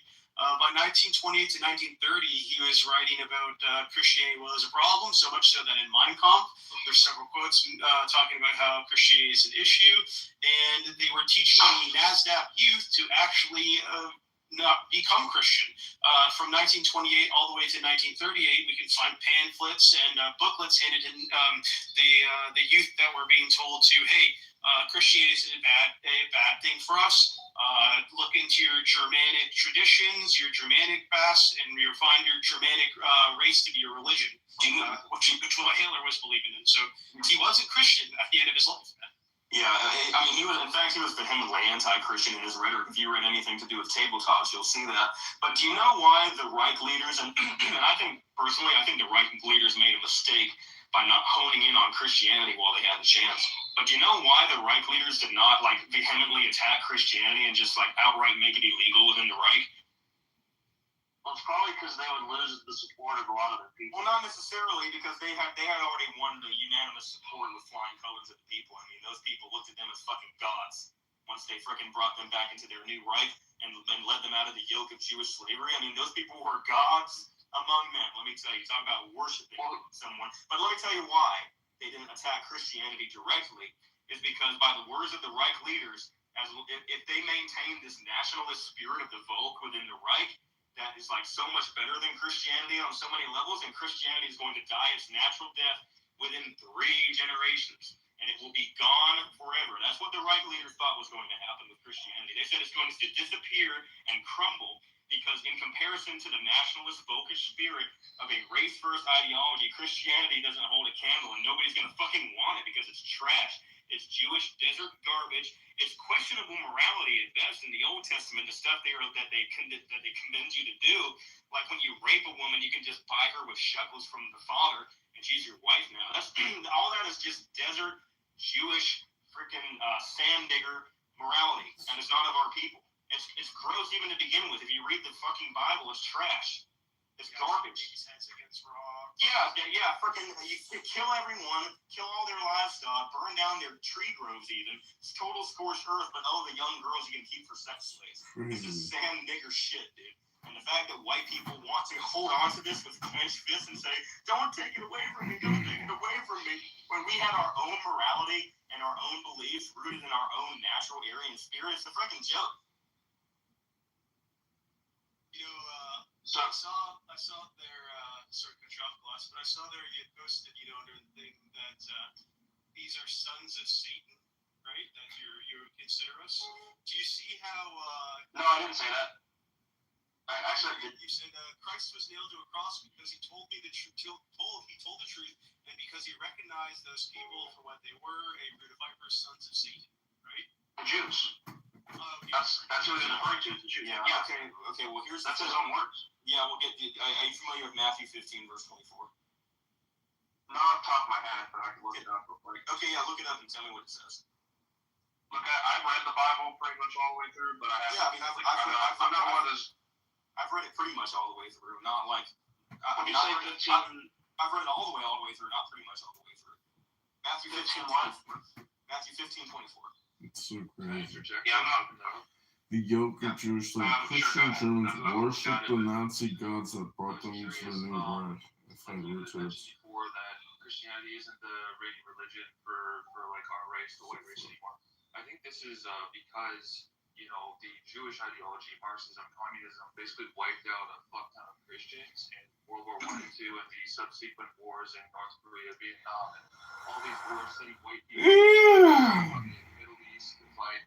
They've just been wiping out Christians. And what happened when Christianity wasn't prevalent in the U.S. anymore? We've been degenerating, Well, that's an interesting. Let's ask the question: has all of Latin America since the conquistadors been Christian?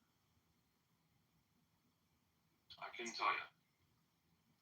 Well, the answer is yes. Okay, so has Sub-Saharan Africa become Christian because of Christians? I suppose so. Okay, so has Christianity tried to get into East Asia several times, like the Taiping Rebellion, missionaries over to India, Japan, and other places? That's crazy. I would imagine so. Like you would want to convert people. Okay, so the reason why Christianity is majority non-white is because you guys made it that way so that you can destroy our race. I mean, it's just that simple. Can I say something? The fact that you care about your race now shows that you have conflicting opinions, which is fine. You're halfway to our position. Okay. I have to respectfully disagree. Okay, well, I mean, we're all Galatians 3:16. There's neither Jew nor Greek. Male nor female, slave nor free, all are one in Christ Jesus. I mean, even the early church fathers say, Justin Martyr, we used to hate and not associate with people of another race or country. Now, because of Christ, we live together with such people, and we pray for our enemies. Christianity has always been multinational, multicultural, global, homo 1.0. Okay? And now it's returning to form. And you don't like it. Do you know what? Yeah, because that's what real Christianity is. Real Christianity is one race, the human race, united in Christ. And so if you don't like that, that shows that you don't like Christianity. That's awesome. You're on our side. You pit Marxism real quick. You pit Marxism like against Christianity. I mean, Karl Marx admits that like his motivation for like the Communist Manifesto was the Bible itself. Well, he was a Jew, and so was Moses. So, yeah, he was a Jew. Yeah, and so were all the people who wrote the scriptures, man. Yeah, but that's different. Not completely true. That's 100% true. No. Les, you got that? You got that verse ready? Yeah, I got the verse ready. All right, so let's see, 15 or 24. I got another one of you guys. So you're talking about that I was sent only to the lost sheep of Israel. So yeah, what's that mean to you? The historical Israel, right? That the early church fathers, when they're talking about it, what that means is it's. You know what, dude, I'm gonna stop you. I'm a former Catholic, so I know about the whole Israel is a church thing. I know it like back in my. Okay, so we can skip that then. Yeah. So where I'm gonna go with that is that when we're talking about Jesus Christ, that concept of a spiritual Israel. That does not come from anyone but Saul the Jew. He invented the idea of Gentiles being grafted into the religion of Christianity. Okay, Jesus himself was a Jew, a genetic Jew of the line of David. He was a ceremonial Jew. He practiced all the Jewish customs. He was circumcised on the 8th day. He went to synagogue. He taught at synagogue. He celebrated every Jewish holiday in the book, including the Feast of Tabernacles, otherwise known as Hanukkah, which is the celebration of the Greek genocide of the Maccabean revolt.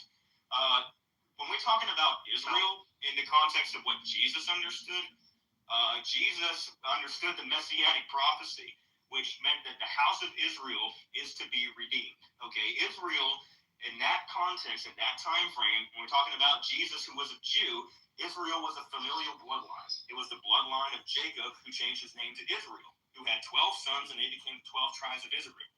And Jacob, Israel, and his forefather before him, Isaac, and his father before him, Abraham, were selectively chosen by Yahweh, the God of the Bible, and said that you are my chosen people, and you in your line will be a special race. And he even said to the Israelites, once they were established as a people of these 12 tribes, you are my special people that I have chosen above all other races on the planet.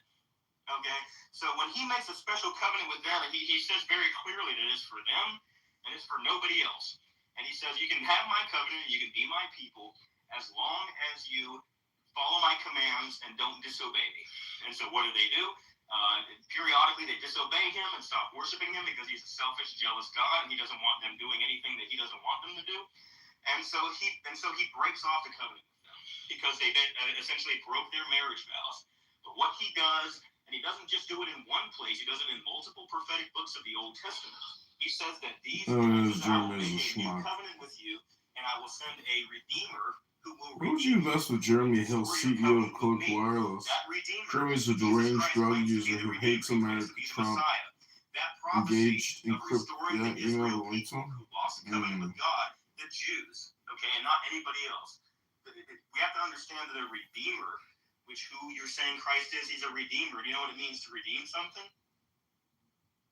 What? To redeem something means to restore something that was lost or forfeit. The Jews, who were the chosen people of God, who he said, I choose you and nobody else, who broke the covenant with God, they needed to get that contract restored, that contract redeemed. That's what Jesus was for.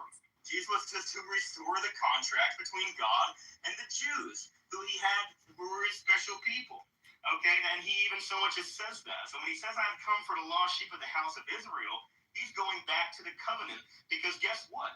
If that covenant is what we're talking about to prove that Jesus is God, and here's the prophecy right here, and this is why we believe he's God, guess what? That prophecy that proves Jesus' divinity is for the Jews, and it's not for anybody else. So, I mean, you can't change it after the fact. Jesus even said, I have come for the lost sheep of the house of Israel. There's another part in the Gospels where he says, do not go to the other nations and to the Canaanites and preach to them, but instead preach only to the lost sheep of the house of Israel. So he doesn't just say it there, he says it twice in the Bible. Then he dies, and he follows this very strict to the letter redemptive act through the Passover feast. Okay, it mimics the Passover feast with the lamb and the blood and the 4 cups of the sacrifice. He drinks from 4 cups. He drinks the 3rd cup before he dies on the cross, and he drinks the 4th cup. So he does it so to the letter. He's doing it exactly as it's supposed to be within the Jewish customs, so that it makes sense within the Jewish ideology. So that it is a proven sacrificial offering of himself as a lamb. And then he says, it is finished. Okay, so that means that the contract between Jesus and who is God, according to the Christian belief, and the Jews is closed. It's done. The Jews are back in God's favor, and everything's hunky-dory. But it wasn't until after the fact that we got this Jew coming in named Saul, who changed his name to Paul. And according to 1 Corinthians chapter 9, verse 20 to 27, he says that he is just pretending to be a Gentile, to be a Goyim, so the Roman Goyim trust him. So he's saying, my fellow whites, so this is the guy who wrote your Christian religion, by the way. He says now that the Gentiles can be grafted in, and they can be Jews too. But in Romans chapter 11, he says, you guys, well, you can come be with us. But in Romans chapter 11, Saul so much as says that you guys are never going to be the real Jews. Just so you know, you guys are not going to be the real Jews. The real Jews will always be the apple of God's eye. But you're like a wild olive branch that's like pasted on the tree, and you can be there if you want. But you're not the chosen people. That's Romans chapter 11. So the fact is, that covenant, that reason for Christ coming, his whole messianic prophecy was for the Jews and the Jews alone. And to take that out of the equation is to remove the whole purpose of the Bible itself. And there's even the verse, there's the verse where Jesus says, I am here not to break prophecy, but fulfill it. And yeah, the prophecy of the Old Testament. So either he's talking about the Jewish prophecy, which is for the Jews, or he's not talking about that prophecy. But if he's not talking about that prophecy, then there's nothing to show that he's God or that he's divine. Because that's the only prophecy that makes sense in order for his story arc. You did say synagogue of Satan, no? Yeah, but dude, because there were a handful of Jews that disagreed with Jesus and didn't like him, and so he called them out on their shit because he disagreed with them. And yeah, there's infighting among Jews. It happens all the time. Jews infight with each other, but he said that it doesn't change what he said, that he's only here for the Jews. The whole synagogue of Satan class, and you have to take it into reference as to what Satan was in Hebrew, in classical Hebrew. It meant adversary. So he's literally saying, you are the adversary of my synagogue, right? Because he was a rabbi, he was a rabbinical teacher. He was teaching people in a different sense than the Pharisees wanted, because he was an Essene. And Essenes, what they did is they're like the hippies. They would go into the rural country and preach, not in a temple, but in an open congregation, which the Pharisees did not like. That was an unpromotive thing, and you cannot do that, right? Because what the Pharisees wanted is everybody to come to the temple to pay the temple tax, so the Pharisees got their kickback. But now you have this hippy-dippy dude saying, I'll fucking teach you all for free. Come one and come all, Jews, and I will teach you all, right? And so that's what he did, pissed off the Pharisees. So then when he's talking about the synagogue of Satan, he's actually talking directly to the Pharisees and saying, look, you guys are the adversaries of my church, my synagogue, which, he's doubling down on being Jewish there. That, you aren't of the right promotion of Judaism, essentially. Yeah, and he brings up a good point about the Essenes. The Essenes, by the way, were the ones who came up with this whole spiel about Jesus and loving your enemies and turning the other cheek and being celibate and being forthcoming and not owning any possessions. By the way, those Jewish Essenes, that mindset, that ideology of in a Marxist commune, essentially, that predates Jesus by 100 years. So the Essenes were already, that's why you have John the Baptist already baptizing people, because the Essenes were baptizing people 100 years before Jesus even shows up. Jesus, he didn't even, the character Jesus did not even invent any of these principles. They were established by the Essenes. They were already an established religion. And the writers of the Gospel, by the way, now we're talking about when the Gospel was actually written. We're looking at closer to 150 to 200 years after the Essenes already existed. So they had already 200 years of precedent to build this religion upon. Jesus invented none of it. The timeline of when Jesus lived, the Essenes were already around a long time. They had plenty to work with. Jesus, here's a heavy hitter. Jesus invented no new teaching according to the history of the Essene people. You mentioned celibacy. Are you opposed to celibacy? Like, you would rather have sex with a woman that's been passed around the block and have kids with her? You're fucking like, that's a ridiculous jump. That's a ridiculous jump, dude. You are ridiculous. So here we go. Listen.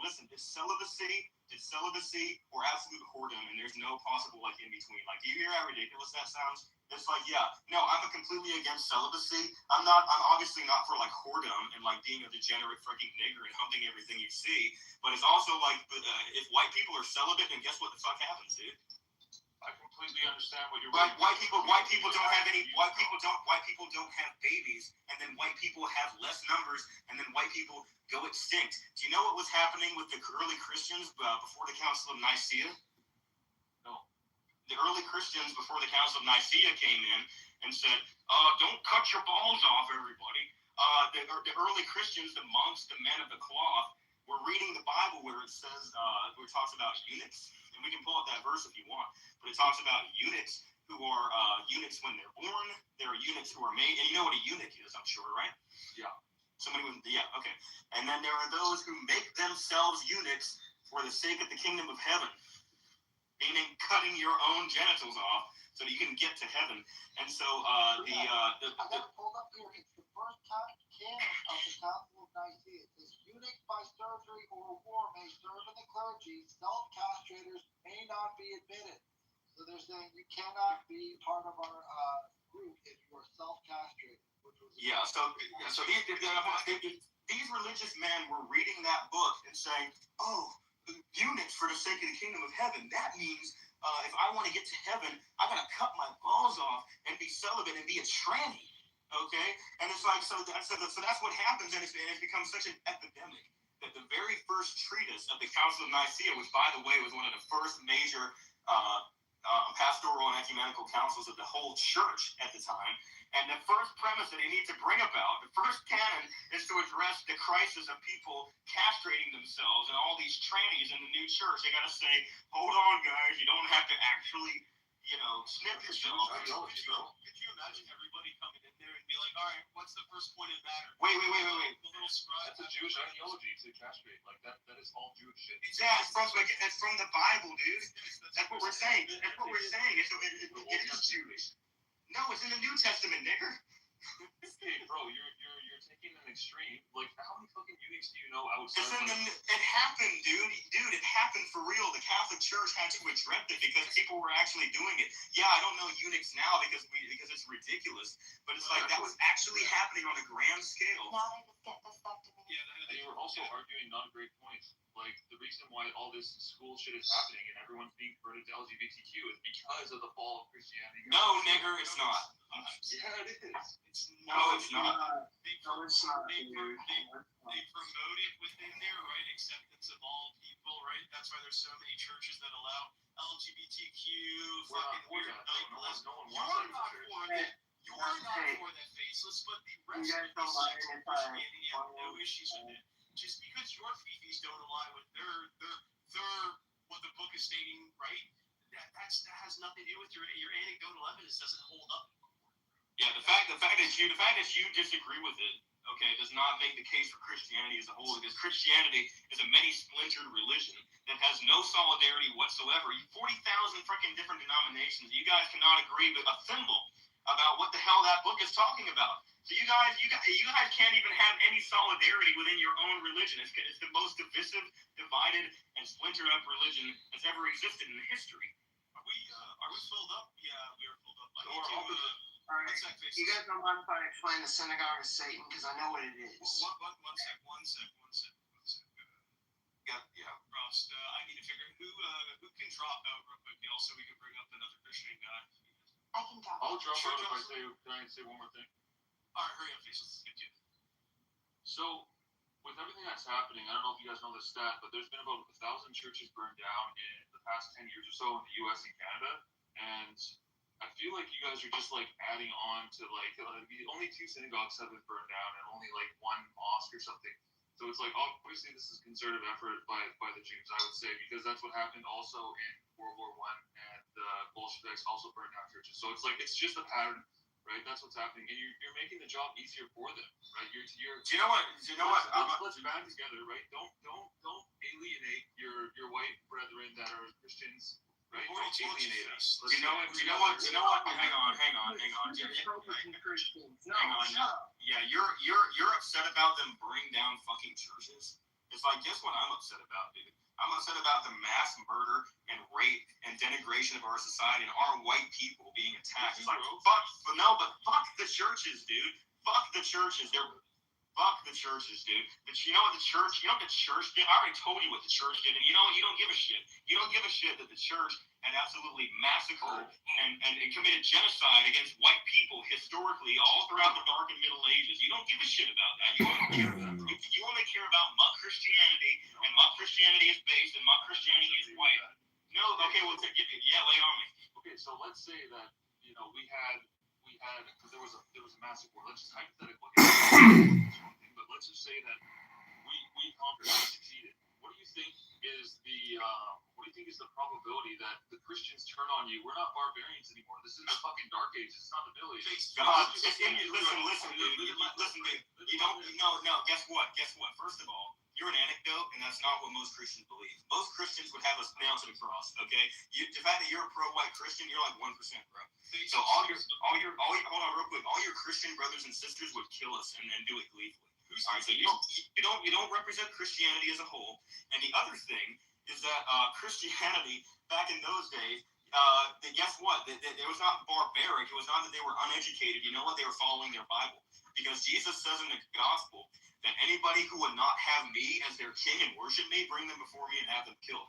So if you want to obey your God, if you want to actually be a good Christian and not be like a fair weather like cultural Christian who like doesn't read his Bible, if you want to actually obey your God, then you have to actually kill people who don't follow Christ. That's just not true. That's 100% true. We can pull the verse, dude. We can pull. Hold on. Hey, Green Eye. Hold on. Mr. White, if you want to get in there, you need to raise your hand, man. We try to tackle each individual at a time, and you're not next in line. Sorry. But Faceless. Let's be honest here, man. Currently, who runs the largest Christian nationalist group in America? Who is it? Nick Fuentes. Whether or not he's backing up on his words now, ironically, but he has said numerous of times he has no problem killing us. Right? So if an individual like that, let's say Christian nationalist wins, like you were saying, right? And he is the leader of it, given I don't know how you guys can even fucking commit a leader like that to be the fucking I don't know what to say about him, to be honest. I don't know if he's an agent or I honestly regardless of that, he is saying this, and he is the largest leader of the Christian nationalist movement in America. So therefore, if you guys were to win, we would be written off in a second. Alright? That's just the way it is. And you guys gonna pull a Charlemagne on us and kill us at peace talk. I disagree, but I mean, you can disagree all you want, but guess what? We have historical precedent, dude. Yes, and you're like and your like anecdotal opinion means nothing in the face of historical precedent and fact, and what we have experienced already. We've already seen what Christianity will do to white people in Europe that don't follow the ideology. We don't need that to happen again. Thank you very much. Have a good day. Let's get back to Glass and Juice, because his hand has been waiting, and then we'll get some of these people who might have questions for some of these guys. By the way, I don't like Nick Fuentes either. Just want to say that. I didn't know.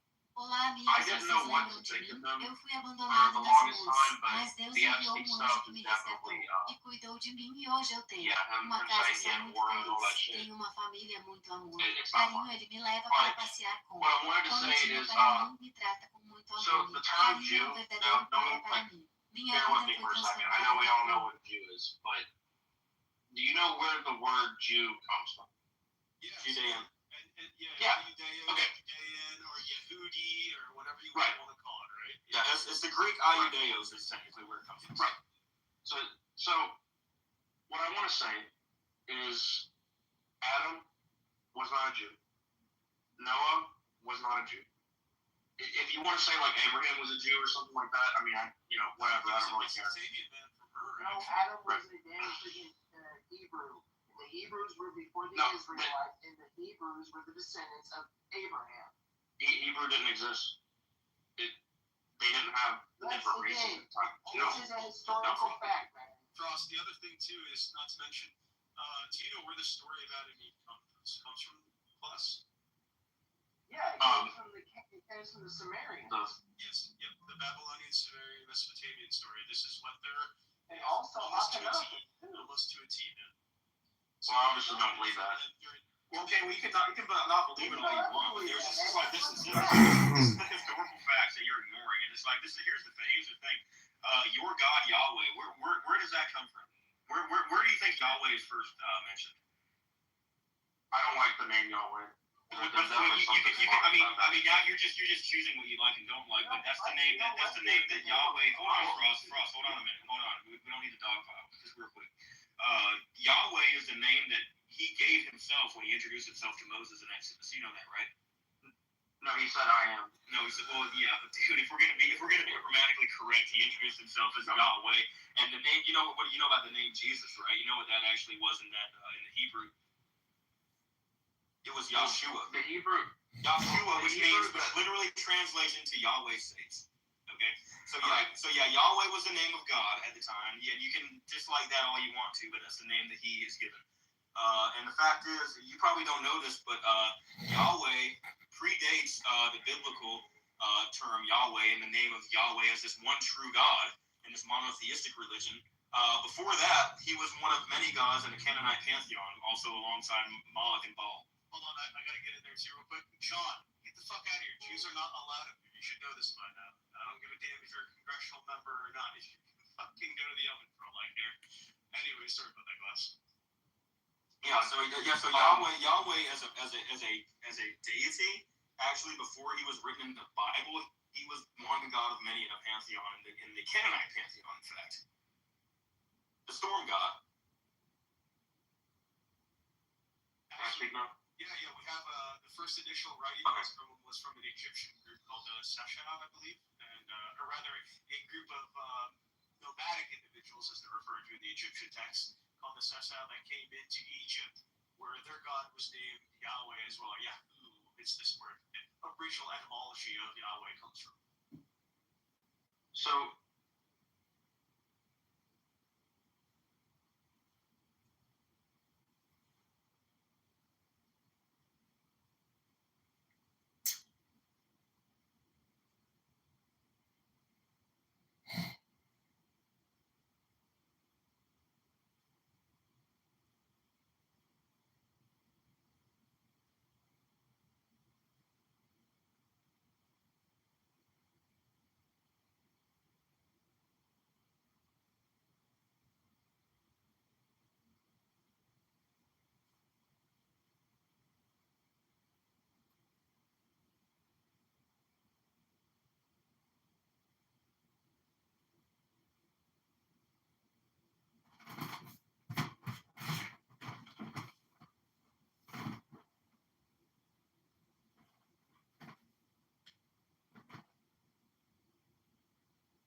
trying to make the AI do what the fuck they want with the fucking bullshit slop. Basically, I am not.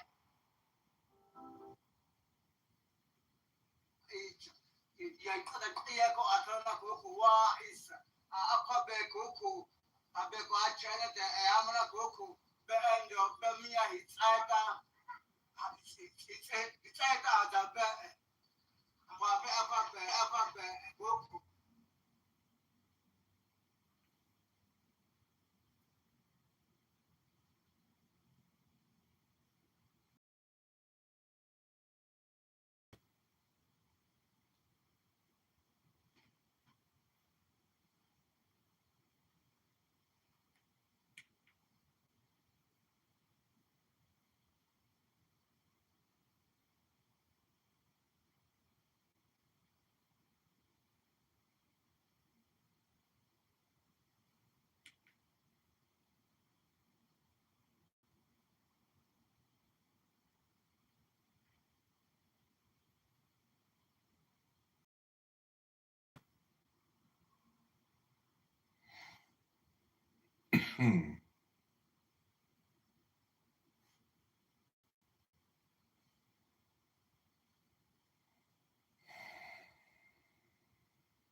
Very scary.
They hate Christians and everyone. White American nationalists to news. There is no Christian without. They are worthy of FBI reporting.